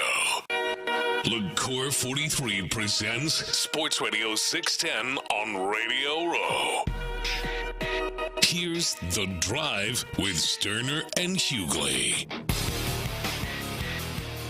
All right, welcome back as we are live here on Radio Row. Shout out to LaCour 43. Uh-huh. Yeah, man. I'm telling you, that's a smart move. You moved that bottle away from me. So I can't try to potentially attack that bottle. I think you got to get you a pool, man. You've been talking about it for about 48 hours now. It was just yesterday. 48. Get you a pool, man. I'm thinking about it, man. Oh, I bet it smells amazing, too. Yeah, there it is. On, so shout out. No, I will not hold on, Larry. Again, also shout out to Planet Fitness as well, all our sponsors who have helped make this happen. We appreciate them as well. All right. Smell that? Get you a whiff of that. Oh, God. LaCour 43. Get you a whiff of it. Oh, man. Oh, that sounds like that could be worked. I like that. Ooh, there it is. Y'all need to go out and get you a bottle of that. Doesn't only taste good, boy. It smells good. Yes, it smells good, man. That's like walking. That probably felt like the way you walked past that woman yesterday. Yeah, I mean, any man that denies it is I ain't gonna lie. to you. I ain't gonna lie. We were on the street walking back to the hotel, and it happened. Some lady took us down. See there? I'm gonna tell you. I thought it was Sean. But I got to thinking, like, when he hovered over us for that picture the way he did. You knew it wasn't him. Yeah, it wasn't him. Somebody around here has got some really good cologne on. What are you wearing, Parker? I think it's one of these young cats. It's one of these young cats behind us because it keeps kidding. It ain't Park. I don't think it's Park Dog. I don't think Park's. It ain't. Park Dog ain't. I don't think Park's up on his colognes like this. This is. I've been here since 7 in the morning. Even if I was on my cologne, that wasn't it. It would be gone 5 hours ago. I think it's one of these young cats behind us, boy. But somebody got that good smell. I got to figure out what that is. I got to get me some of that. It is. I got to get me some of that, boy. I walk in with that on, boy. When I get home, boy, Lowe's gonna put them babies to bed now. Okay, all right. I'm telling you. Make them go spend the night over at Granny. I'm gonna go ahead and text her. I got some new go-getter. I'm coming home with, and I'm gonna put a little bit of it on before I get home. I need you to have them girls at Granny's. Get them. All right. Listen, before this playoff run started, we had conversations about, all right, was this already a successful season? 12 wins, got to the playoffs. Yeah, you didn't win the division, but, there was another team you were competing with that was really, really good. You ended up being in one of the tougher divisions in football, and you got this far. And we talked about what is a successful season. And most thought you got to at least – there were some who said you got to get to an AFC championship game, especially with the field that was out there. When there was – obviously no Mahomes, no Burrow, no Lamar Jackson in the postseason field, and you were potentially going up against inexperienced quarterbacks or older teams that you were clear better than the Steelers. They go out and they beat the brakes off the Steelers. 30-6 first road playoff win in franchise history. 713-572-4610. Now that we've seen the way the season has played out, would you say it's a successful season? Would you look at this, engage it? And I want to hear, if you didn't think this was a successful season after everything we rattled off, if you don't think this was a successful season, I'd really like to hear concrete reasons why you deem this a non-successful season, because it's hard to get there. Yeah, look, I'll be honest with you. I was one of the group that you were talking about in a sense that had to get beyond the divisional round in order for this to be a successful season. I'm a believer. You get to the AFC and NFC championship, you're in the Final Four. Hey, man, let the chips fall where they may. You are elite at the NFL level. But that's where I was originally with the Texans. Of if you don't get beyond the divisional round, then it's not a successful season. But I've got to backtrack on that, man. The way this season, I think, unfolded for the Texans, I think there was a major step in the right direction. Even though they not only lost the divisional round, you can argue it was an extremely disappointing performance once again by the offense that caused it. I think when you look at what this team did, I think when the season started, we did not know that we had one of, if not the best unit in football on the defensive side of the football, which was good enough, not just in my eyes, but in everybody's eyes, to carry an organization to a Super Bowl. We didn't know that when the season started. We've got that now. When they won 10 straight games, that don't happen by accident. That is big time football for an extended period of time. And again, a feather in the cap of a defensive-led football team being able to carry you to a Super Bowl. We had no idea who Nick Caley was before the season started. And I'm not trying to tell you that he's a world beater by any means, but I feel like knowing what we know with Nick Caley at this point in time, you feel like if the quarterback plays within himself and within the system, as good as this defense is, you can go win a Super Bowl. And so I don't know that we felt that way before the year started. There were some good conversations about it, but when you're talking about what do we know about the Houston Texans, we know that the defense they have is good enough to win a Super Bowl, and if the offense just plays within itself and they can be below average, then this football team can win a Super Bowl. Yeah, you didn't know that. You didn't know this defense was strong, because they almost were strong enough to drag this team to that space. They were strong enough to drag them to winning 10 straight games and winning in the division round, beating some good teams in the throughout the season, and hell, I mean, let's be honest. As bad as CJ played in that last game, at one point I believe it was a 4 or 5 point game there in the second half, and so that's how good they are. And I can't chalk that up to not being successful. I know, and I respect, and I think I understand the thought of when are they going to take the next step? When are they going to finally quit banging their head on this round? Right, Tyler said it right after they lost to the Patriots. 7 times they have not been able to crack through this round. When are they going to get there? And I respect the thought of a lot of people who are tired of being in this situation. But when you just think about it, Clint, from an overall team perspective and what they were able to accomplish with the first-place schedule with 2 other teams in their division for most of the year that were playing at a high level until Daniel Jones got injured, and then the Jags, they continued to get better as the season went on. You outlasted all of those teams. You won 10 games in a row. From a team perspective, I just don't know how you can get around and say this wasn't a success. They had a lot of different things that they overcame. Like they won to play a playoff game and didn't just win it. It was 30-6.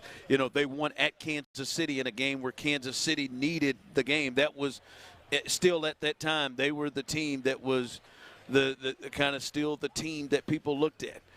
And you beat Buffalo. You did some you've done some really good things. Now, I think there could be real concerns and disappointments, and even if you want to say specific failures, that their quarterback seems to have taken a step back. That I can understand, which is the biggest story in conversation right now. I can get with that point that it feels like a step back because he took a step back. But I can't look at the season for the team and think this is a failure with everything they had going on. Ron, I think there is a very now this is gonna rub people the wrong way because it's not what I mean to, right? But You can look at this offense right now and with a straight face say that if a Davis Mills in this system, knowing what Davis Mills is, I'm not making Davis better than C.J. Stroud. I'm not making Davis a ceiling higher than C.J. You can look at this team and say with this defense and a Davis Mills type of quarterback play, you could make a run to a Super Bowl. Right? I mean, that's now I don't know if it's going to happen or not. I'm just saying in general, you don't need that super high ceiling to make that run to a Super Bowl. It's obvious right now that with this defense, you just need somebody that's going to keep the train on the damn tracks.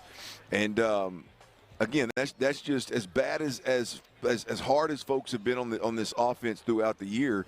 The reality of it is you've got an offense that you feel like a team that with lesser play at the quarterback position, just more conservative play at the quarterback position, you make a run to a Super Bowl this year.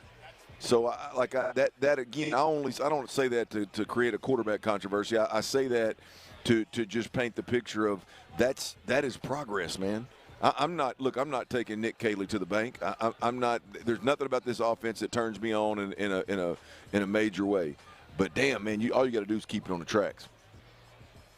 Yeah, it felt like that, especially late, the way this defense was rolling. It felt like, that may be what is needed there. But as I see some people texting in, no, it wasn't successful. Offense was supposed to be upgraded through the draft and free agency. Failed Mixon on IR and MIA was the same for Christian Harris last year. But I think, to me, no Joe Mixon. And yes, the offense was supposed to. I don't know that I believe the offense was supposed to be upgraded. Like, I guess maybe they did. Like, I don't know that I feel that coming in. It just, like, with all the changes and all the things they had to get, their offensive line played better. But coming into the year, I didn't look at their staff and what they did and say, boy, this offense should improve. Well, we all hoped like hell at the end of the season that it would, and then all of a sudden you fire Bobby Slowick, keep everybody else, and bring in a new offensive coordinator and an assistant offensive line coach. Right, you Christian Kirk is your real ad on the offensive side of the football. You lose Joe Mixon. You don't address the offensive line the way that many people expected you. So I find it hard to believe. Maybe as soon as the season was over last year, like, hey man, they should be better next year. Cool, but after you saw all the moves that they made on offense, I don't know that anybody thought that they got a whole hell of a lot better. Text line: success, Super Bowl. We don't play for participation trophies. Don't celebrate participation trophies. Go play flag football then. Okay, sure. Now, that's intense. If the Patriots lose on Sunday to the Seahawks, I don't care what you say about your participation, whatever. It was a successful season. That's right. They won 4 games the last 2 consecutive years, and they've gotten to the playoffs with a second-year quarterback in the first year of the regime. If Seattle loses tomorrow on Sunday, it was a successful season. The Denver Broncos had a successful season this season. Yeah. They lost in a snow globe, and their quarterback broke his ankle in the week before. Now, Buffalo, I don't think they had a successful season. Baltimore, I don't think they had a successful season. Kansas City, Philly, I don't think they had a successful season. Other teams, I can't go with that. It's just not participation. Nobody said they should win the Super Bowl, but it was a successful season and a great step to build with. All right, coming up, 5 o'clock fire.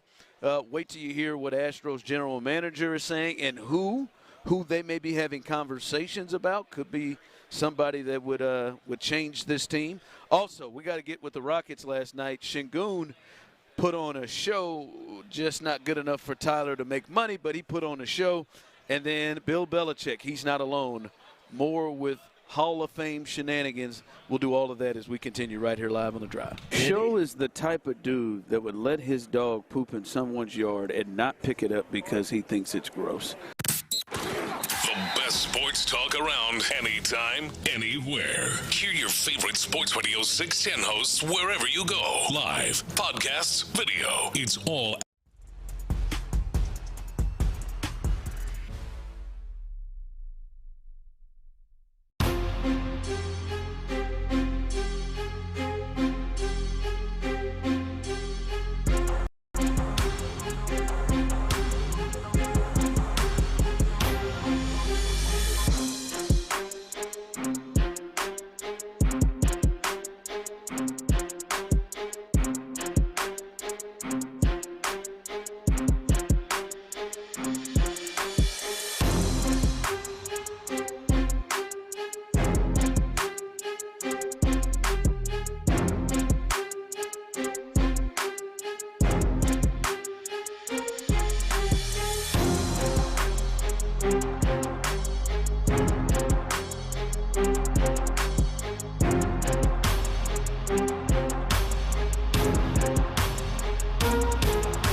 way back in the day. Sports Radio 610 presents The Drive with Stoerner and Hughley. It's the 5 o'clock fire. It is 5 o'clock. Congratulations. Hopefully you're off work. Luckily for you, old dirty show T-Mill, a.k.a. Psycho T, have the latest. And the latest is we are live here on Radio Row here in San Francisco, and courtesy of our great friends at Liqueur 43 helping us get here. Also, our great friends at Planet Fitness as well, as they have helped us get here and do our work here. A lot to get to, a lot of news popping today, and let's start here with the Houston Astros. And the Astros, yes, it is Super Bowl week, and yes, there are a lot going on. Hell, trade deadline, that's something we'll maybe talk about here in a little bit, because one of his favorites is potentially on the move, James Harden. But let's the Astros. Dana Brown spoke to the media today, and he spoke in particular about, well, somebody we didn't think was going to be on this team, and probably still odds are won't, but maybe there's a chance. Lloyd Christmas, here is Dana Brown, Astros general manager, on Framber Valdez. Have you had any conversations with Framber or his representation? Are you surprised he's still out there? Yeah, it's been a while since we talked about, Framber. We know that he's still out there. Haven't had any conversation lately, but we're keeping our eye on things for all the guys that are still eligible and to sign as free agents. Chance you might be signed? I'm sorry? Is there a chance you might not be signed? I mean, look, this is something that we would have to talk about as long as he continues to be a free agent, and we will have some discussions because of all the good things that he's done here. And so we'll see, at the end of the day what turns out. But anybody that's a free agent that we think can help our team, we'll have conversations about. As far as do we connect with them and make a move, it depends on what that does to our franchise and our future. All right, that was Dana Brown, audio courtesy of Will Conkle, also known as Conkle Mania. He asking that question as well. Clint, when you hear Dana Brown speak about Framber Valdez and not rule it out, and not only not rule it out, but also express that this is something that they will at least have conversations about, potentially bringing him out, is he is one of the he is the top remaining free agent left. There was thoughts that he might be close to signing with San Francisco and be with the Giants, but that has not happened yet. Your thoughts when you hear Dana Brown talk about there could be conversations there? There are conversations. I would absolutely love it, man. Adding Framber Valdez to this starting rotation would be an absolute problem for the rest of Major League Baseball, and definitely the division. I mean, number one, I mean, just the talent itself. Don't care where you put him, don't care where he lands. That is a major upgrade, and again puts the Astros in a position to keep that World Series window, legitimately keep that World Series window open. Number one, number two. I think he comes back in a different capacity, right? I think he comes back. Hunter Brown is your surefire ace, and Framber Valdez is slotted in that number 2 spot, and which I imagine is obviously a shift in the dynamic of his earlier years in Houston. And I think the third part of it is he returns after testing the market. There's one thing to be here, to be the top dog, to know you're becoming a free agent, and know you're fixing to hit the streets and potentially could sign a monster deal. When you get out there and you go through all of it and you realize, hey, the best place to be is actually Houston, I would imagine that would be a bit of a shift in his mindset of being an Astro and being in Houston and what the market held or didn't hold, actually. And so I think he comes back under a little different circumstances on multiple fronts. So, but overall, man, I would be here for it. As an Astros fan, absolutely make it happen. To me, if you were able to add him, I think it completely changes, I think, your status of where you are. I think right now this is a team that's competing for the playoffs. This is a team that is a playoff contender, a team that I think can compete with the Mariners. I would say the Mariners are the leader in the clubhouse, especially with the move they made in bringing in Donovan, a second baseman, one of the better hitters in the National League. They upgraded their team. If you were to bring on Framber, you would move from being I would say, competing for the AL West, competing for the wild card, to being a legit championship contender. A team that you look at and say, no, this is beyond playoffs. This is one of the teams that you can pull and say they can come out of the American League and get to a World Series. That's to me the difference, because right now the biggest question mark, the two biggest question marks, injuries and your starting pitching. Like what's coming behind Hunter Brown? And right now you have some guys that as I call her hopes. Yeah, a bunch of what ifs. Yeah, hopes and what ifs, and let's see if they can pull this off.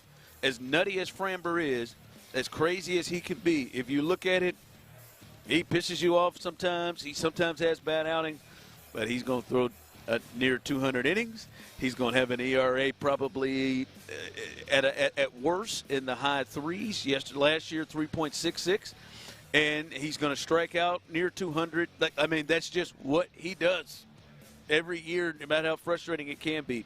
And you add that coming behind Hunter Brown, I think it just changes where this team is. I don't think it's probably likely, Clint, but I think they damn sure should be having the conversations, especially if the prices come down. Yeah, look, I didn't go away from Dana Brown's, almost said Hunter Brown's comments. Dana Brown's comments thinking, boy, the Astros are hot and heavy after Framber Valdez. But if you ask me, my thoughts on him being an Astro, as a fan, absolutely, hell yeah. Give me the Framber headache 10 out of 10 times. Give it to me every single day and twice on Sunday. I'll take it right now. You slide him into the two-hole starter, MIE or however the hell you say his last name. He's your third starter, and then you've got a super healthy. Said it again, Ron. You got a super competitive, 4 and 5 starter competition. It's deep. You got a bunch of guys that can make it happen, and.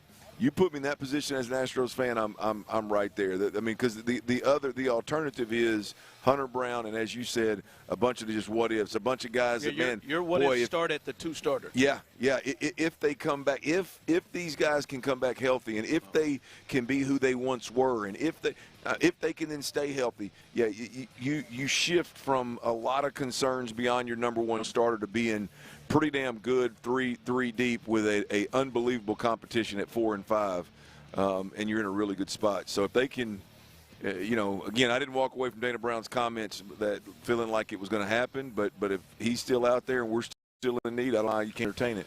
All right, we'll see what the Astros do. This is definitely one to keep an eye on. We have a liftoff. 5 o'clock fire.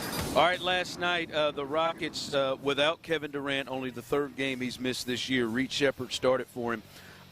They get a win on the road in Indiana. They beat the Pacers. It was tight, but Alfred Şengün went off last night in a major way. What did he end up with? 39 points, 16 rebounds, 5 assists. That final category cost Tyler some cash, and maybe some of you some cash. But outside of that, we'll get to best bets coming up in the next segment. He had a pretty good run last night. That was the only bet that really gave him some problems. But, Clint, it was good to see, because this is what it had to be. And you could see it right from the front, right from the jump, that Şengün he knew, like, all right, I got to be the one to pick up the slack. KD is out. He was aggressive, right from the jump, right from the first quarter. And he played really well. And what I loved about it was, like, you start to think, like, all right, KD is out. If I were to say, who should be getting the most shots in this game, and there's no KD? And however you say it in your mind, I think it came to fruition. I think in your mind, whoever that would be with no Kevin Durant and who should be taking the shots, I think they all did like Şengün.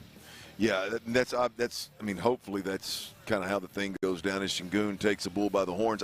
I did not get to catch the majority of the game. I don't know what did Reed Shepherd. I know he was slated to start, I believe. Yep. And he was. How did he fare? He was third on the team in attempts. Okay. Yep. It was Şengün, and then it was Amin Thompson. and then it was Reed Shepherd, and then Smith was right behind him. But Reed Shepherd came in 11 points in that game. But yeah, it was a lot of Şengün, and then Smith and Thompson helped out as well in the high teens. But yeah, really good game for the Rockets last night, and a good game for Alfred Şengün, who clearly was probably pissed off that he didn't make the All-Star team. You can hear, and after the game, he talked with Vanessa. There was some frustrations there a little bit. Wish he would have made it, but he came out and had a big-time performance for the Rockets, and that's what they need to do. They should beat a team like that, even though they didn't have Durant. We'll see if Durant can come back in their next game. They'll play Wednesday. They'll host the Boston Celtics, who are playing pretty well. We'll see what the trade looks like if either of those teams look different. I know Boston had kind of a big trade today, so that's the latest. The Rockets get a big dub and cost Tyler a little bit of cash. Just start being selfish in that second half, Tyler. I'm sorry. 5 o'clock fire. I really am sorry that happened to you. So. All right, Robert Kraft, Clint. He is the latest to not get voted into the Hall of Fame. Roger Goodell even spoke about now not just Robert Kraft, but he spoke about Belichick, and you're starting to wonder if these two are combined. Here is the commissioner talking about Belichick's snub, which happened a little bit before Robert Kraft. I believe you're on the board at the Hall of Fame. There's a report that Bill Belichick didn't get in this year. He didn't get induction. Curious your thoughts on Belichick not making the Hall of Fame. And a lot of the voters that have spoken out have cited Spygate. Do you feel, since you were the one who handed down the punishment, any responsibility on your part for, Bill not getting in this time? Well, Ben, your question may be a little misleading for everybody. Okay, so the Pro Football Hall of Fame is not in any way controlled by the NFL. We have no say in the voting process. We don't participate in the voting process. I think you know this, but I want to make sure that the question doesn't lead people to that conclusion. I think it's really an important honor, and it's something that is something that should be done. So we are not involved in it. Listen, Bill Belichick's record goes without saying. Same with the Patriots and Robert Kraft, who's also a candidate. They're spectacular. They've contributed so much to this game, and I believe they'll be Hall of Famers. Yeah, that's Roger Goodell as he spoke to the media. And, yes, everyone keeps talking about, we believe they're going to be Hall of Famers. But do you think this is beginning to be a thing that it is just the Patriots, or do you think this is just a bad situation that the NFL – it feels like it's not a coincidence that both the two guys who were the leaders, you could say, outside of time, the leaders of that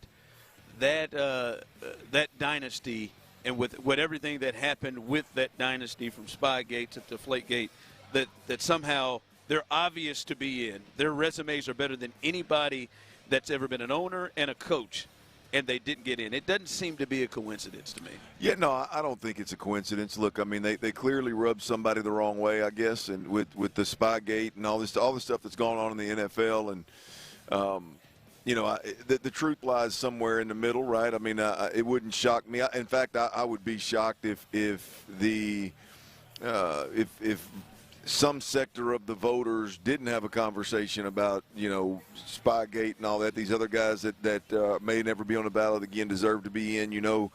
This is a year that that Belichick and Kraft, they should be punished, or whatever it is. I think the truth lies somewhere in the middle, Ron, and it's unfortunate because I don't care about any of the other stuff. At the end of the day, you're talking about arguably the greatest owner of all time and arguably the greatest coach of all time, and it's a crying ass shame that we've reached a point with the Hall of Fame where those guys aren't first ballot Hall of Famers.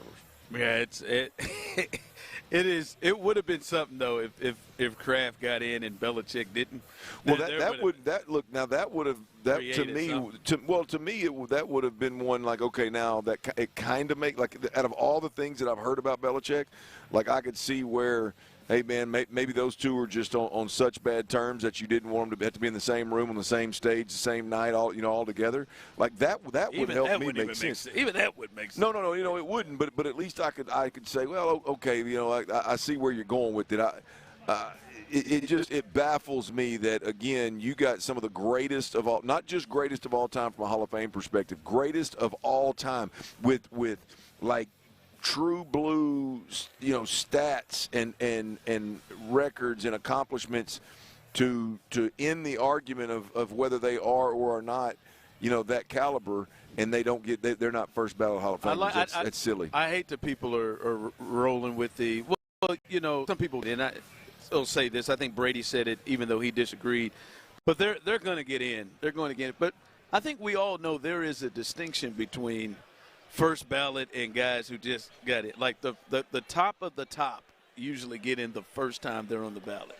And I think people understand there is a difference with that, and how much prestige comes with that. And to think like, all right, it's always going to be, well, how did Bill Belichick not become first ballot? Then we got to tell the story, right, of what it was. Well, that's the even worse thing is those guys aren't first ballot Hall of Famers, and it's because you got three guys that have not played in 25 plus years. Yeah. That are jonesing to get in. It's not like it was, well, we chose Tom Brady over the owner and the head coach. Why are they coming onto the ballot for the first time with those guys anyway? It's wild. All right, T. Mills' best bets, baby. He had a great start to the Monday. Alfred Şengün screwed him. But he still made money. He's in the green. We'll get his best bets, make you a little cash tonight as he's ready to roll. He's feeling good. So that'll be coming up here in just a bit. And a question we talked about a little bit earlier about if this is the missing piece, if this is the person that will change the offense next year. We'll discuss that coming up next. All right, y'all, look, if you've lived around these parts for any amount of time, you know that power outages are a pretty common thing around here. We've been lucky this year. This hurricane season hit us. Obviously, the last freeze didn't hit us, but don't let it fool you now. Extreme heat, extreme cold, hurricanes, they can all cause power outages and do cause power outages around the city of Houston and on the Gulf Coast. So right now, get you a free estimate on a Generac Home standby generator from Generator Supercenter. We're talking about the nation's #1 Generac generator dealer, and they're waiting on your call. The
43 presents Sports Radio 610 on Radio Row. Here's The Drive with Stoerner and Hughley.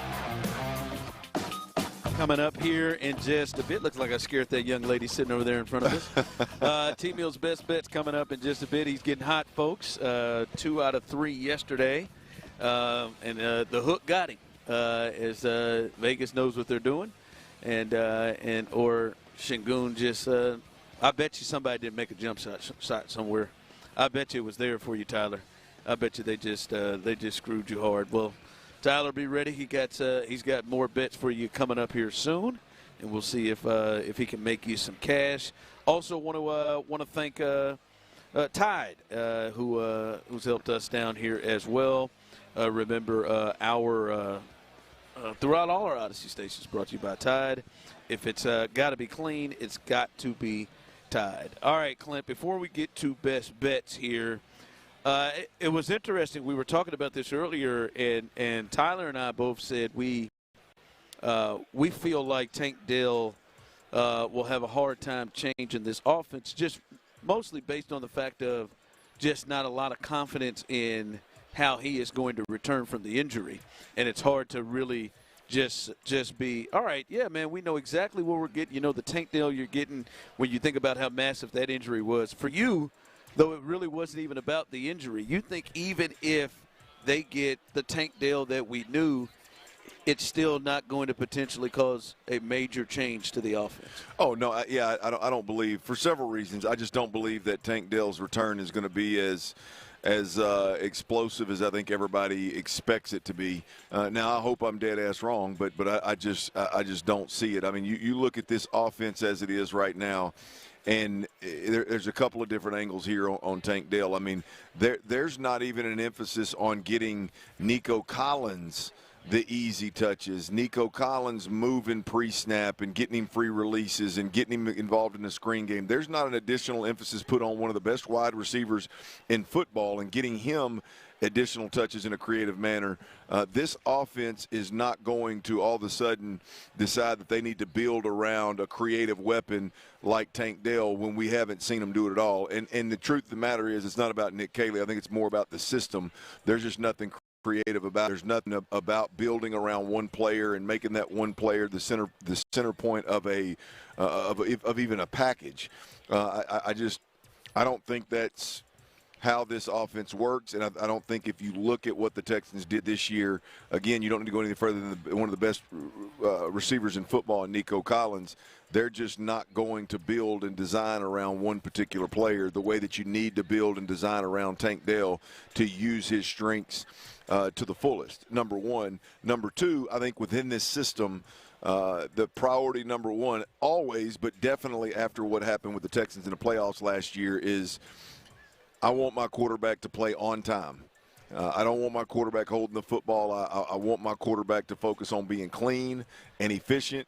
And if you look at, not that Tank Dell can't do those things, he'll be a part of the offense, but if you really look at, what C.J. Stroud and Tank Dell did in impressive fashion, a lot of it was off script and off schedule. They just have a tremendous amount of chemistry. And so in a system where you're trying to get your quarterback, you're force-feeding your quarterback to play a cleaner, more efficient brand, I just think it's going to limit the explosiveness of what we've seen Tank Dell be in the past. And so I think for those two reasons, more so than Tank and his, I just don't see him being a major change in this offense. Yeah. Interesting.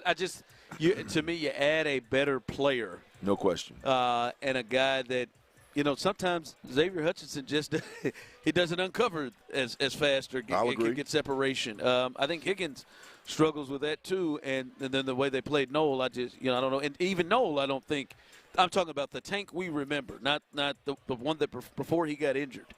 That Tank could just – his route – he was the best route runner on the team in terms of getting space and creating that and being there as an option for a quarterback to throw too quickly. I think that would just at least help, especially if you're going to just hold a safety over there, right over there where Nico is, and he doesn't have help. I just think that helps. I thought a point you made earlier is really CJ and him, they really were good when it comes to off-script stuff. Mm-hmm. And, you know, that is a last resort thing for this offense as opposed to something that, you know, they're comfortable with them doing. You know, they're comfortable with off-schedule play, not on time, and going to go make a play. Yeah, well, but you look at what happened with CJ this season. I mean, there's going to be even more of an emphasis on, you know, conforming and committing and putting blinders on and playing within the system. And what they want you to do is get the ball out as early and as often as you possibly can and stay out of trouble. And I just don't think that is going to lean into what Tank Dell does and what Tank Dell does well. Sure, will he produce? Yeah, hell, Xavier Hutchinson produced. You know, I mean. You don't think it's going to be a huge difference from Hutchinson, those guys? I just don't like Tank Dell is a guy that within a normal offensive system, you know, you're using a bunch of the different alignments and the movements with Tank Dell, and you've got to use all those to set up the different creative ways you're going to get him touches, and then it becomes something that a defense has to prepare for, whether you give it to him, hand it to him, throw it to him or not. There's a lot goes into. You don't just have a weapon and go out there and use him. When you've got a weapon like that, there's a lot of setup. There's a lot of reps that go on just to present that weapon in a certain way to defenses throughout the year. It's got to be part of what you do offensively, and I just don't think this offense commits to that. All right, let's get to T-Mill. T-Mill's best bets again last night, folks. He only missed 1, 2 for 3, and he was right on it. And close to a perfect night again. If you need to go back and look at these bets, at Mill Real Deal, and you want to get them in as I believe the Pacers, I believe there's some earlier games starting here in just a bit. What are your best bets, Tyler? Yeah, 3 more, and we're not going to leave any behind this time. Perfection on a Tuesday. Man. Yeah, that's money in pockets. First, Jazz money line. I got the Jazz money line. I got it at minus 125. I love that one. I love that, Tyler. Oh, yeah. I love that one. Pacers on a back-to-back. Yes, you got it. Pacers on the back-to-back. Jazz. Now, they did make a big trade. So we'll see what guys they don't have in because they're getting Jaren Jackson from Memphis. But I like that play. And plus the Pacers played really, really hard last night against the Rockets. I like that play. That's a good one. It always turns me on whenever you like my very first pick on best bets. All right, so we got Jazz winning tonight over the Pacers in Indiana. Pacers off that back-to-back. Jazz at Pacers, same game. I'm on the under in this one. Yeah, under 233. Here's a fun stat for you.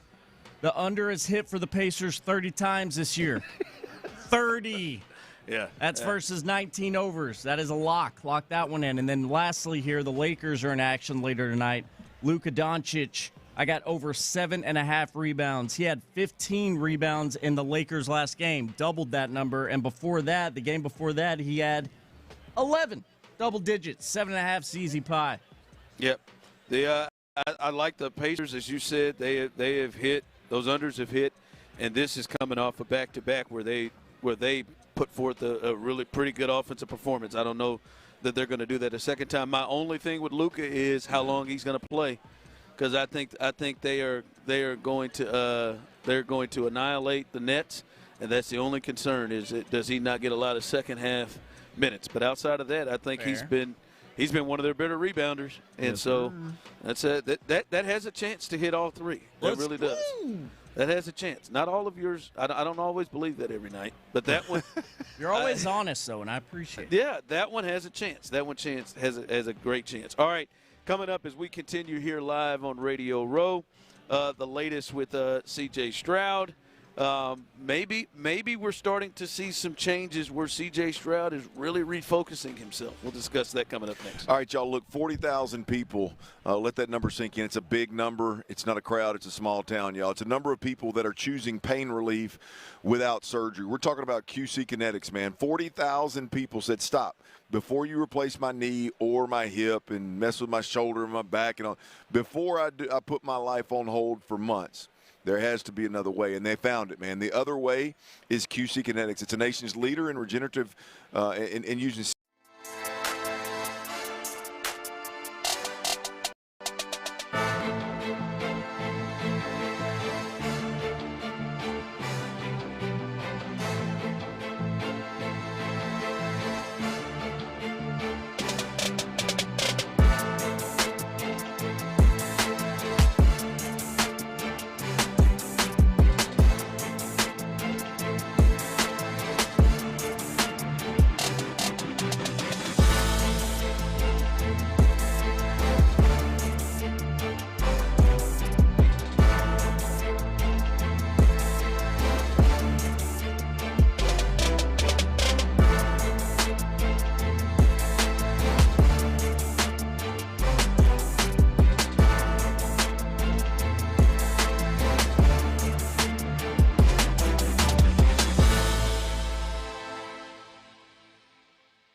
Today, the market has spoken. Call D&M Leasing before you buy. Live in San Francisco, LaCour 43 presents Sports Radio 610 on Radio Row.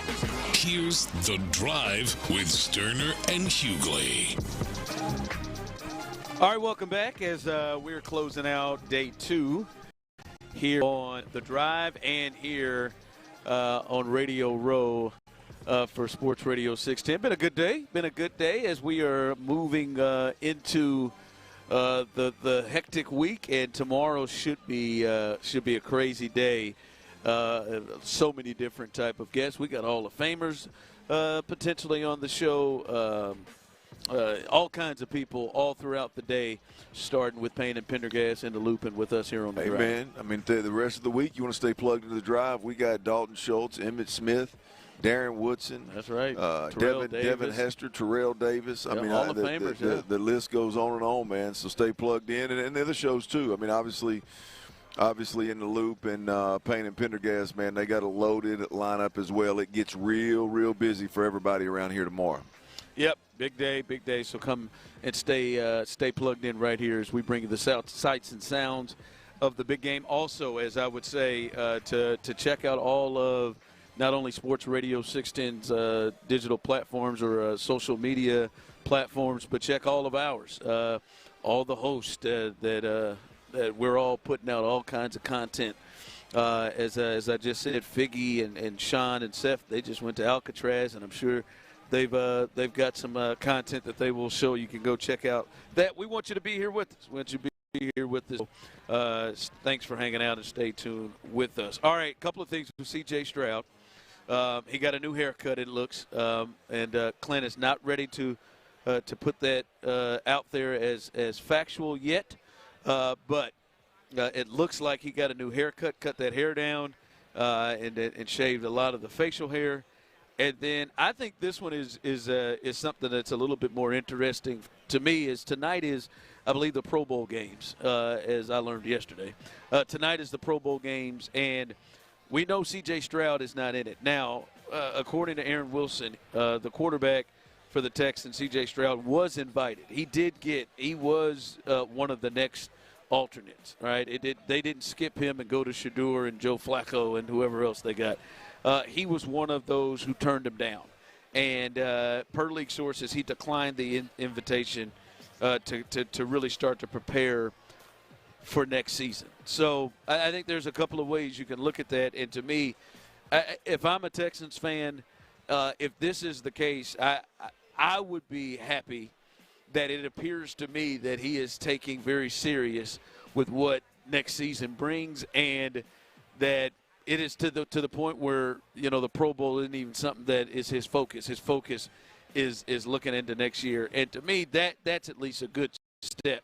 And to me shows, like, hey, man, he understands the severity of how bad things were, and that, man, right now, man, laughing and kikiing out here and kicking it in the Pro Bowl right now is not the look for him. And to me, if that is the reasoning behind this, as it says, as he prepares for next season, if I'm a Texans fan, I feel really good about that. Yeah, look, I feel good about him not being here any way you slice it at this point in time, to be completely honest with you. After the way the season ended, I think it's probably good to get away and not necessarily expose yourself to a lot of the things that and the truth of the matter is these other guys ain't playing quarterback, man. Their mistakes aren't magnified a million times and discussed for years on end, right? I mean, so it's just the nature of the position is you got to move a little bit differently. And so I do wonder with C.J. Stroud in this situation, is to your point, is it really, hey, man, I'm grinding, I'm committed to this workout plan and this getting, honing my craft kind of deal, or is it one of those situations where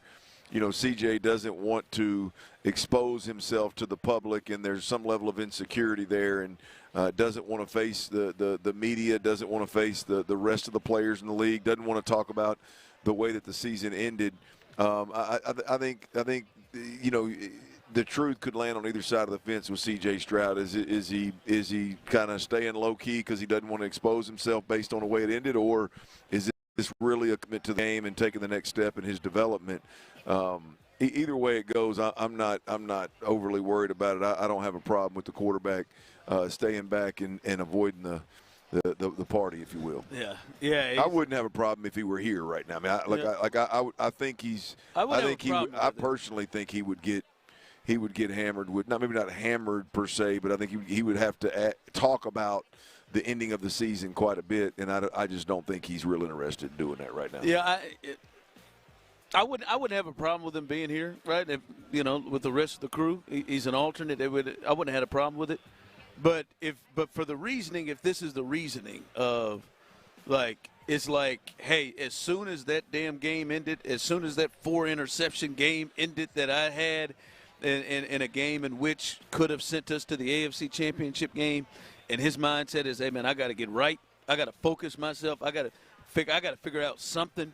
Because this is different from what we've seen in the past. If this is going to be a lead where we don't see him and he is working and he is really trying – well, I think that's a big shift. Well, there's another part of it too. Is I wonder, because after CJ's rookie year, there was the Rookie of the Year award. There was almost like a podcast tour with all these different guys, and even with having that great year, I don't know that was an ideal situation for the quarterback when it boiled down to it. I really don't give a rip that he was doing it, but I don't know that some of the not falling out, but the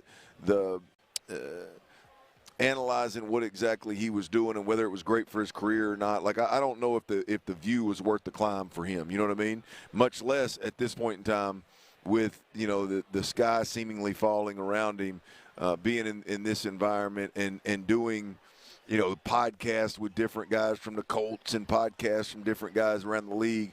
I just don't know if that's an ideal situation for him either. Especially doesn't look great after, you throw 4 interceptions or you have kind of a step-back seasons 2 in a row. Well, it's just, I guess my point overall is it's less about being here and more about the content that you create while you're here living for 2 weeks and a month, and then all of a sudden it paints this although it's not fair, it paints this picture of, what's this guy up to in the offseason when he should be worrying about, honing his craft and getting that second contract. Oh, yeah. It's not like people don't look at it as, man, he went to San Francisco for 2 days, spent most of the time with his family and happened to hit up Radio Row.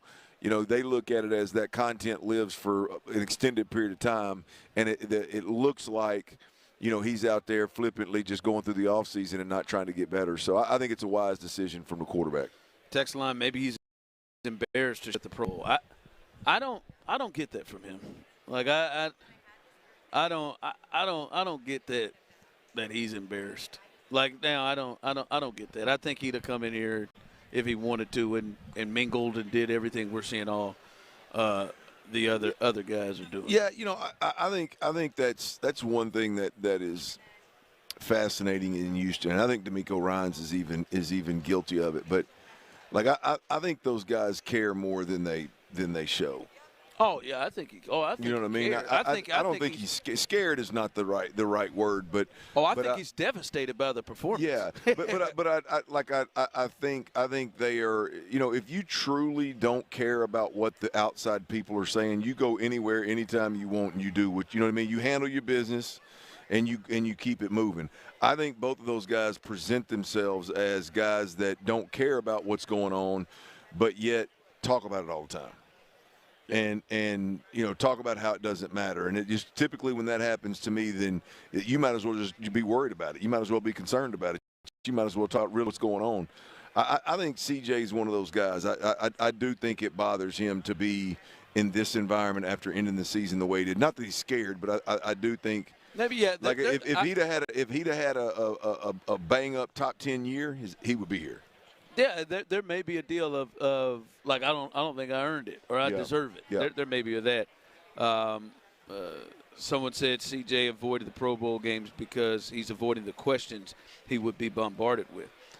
Yeah, he did it for 2 straight days. He took questions right after the game and then he spoke that Monday after the game. I don't know, man. I don't love the haircut. It's going to take some time getting used to. Clean cut, boy. Clean cut. We'll see. We'll see what he's going there. But it's going to take some. Not that I don't like it. It's just going to take some getting used to. It must have took a lot to go ahead and just cut that on off, though. I don't know if it's real. I know you don't. I mean, that looks like 18-year-old CJ, not 23, 24-year-old CJ. He looks really young now. Mm-hmm. Smell it? I do smell that. What is that? That's cologne. Who is that? Is it her? Smell her. No, that ain't. Parker, don't smell her. Parker, you turn around and smell Parker, her. Sit your ass there. I got enough cologne. I think it's this fella right here. Don't you dare do that. What kind of cologne you got on, bro?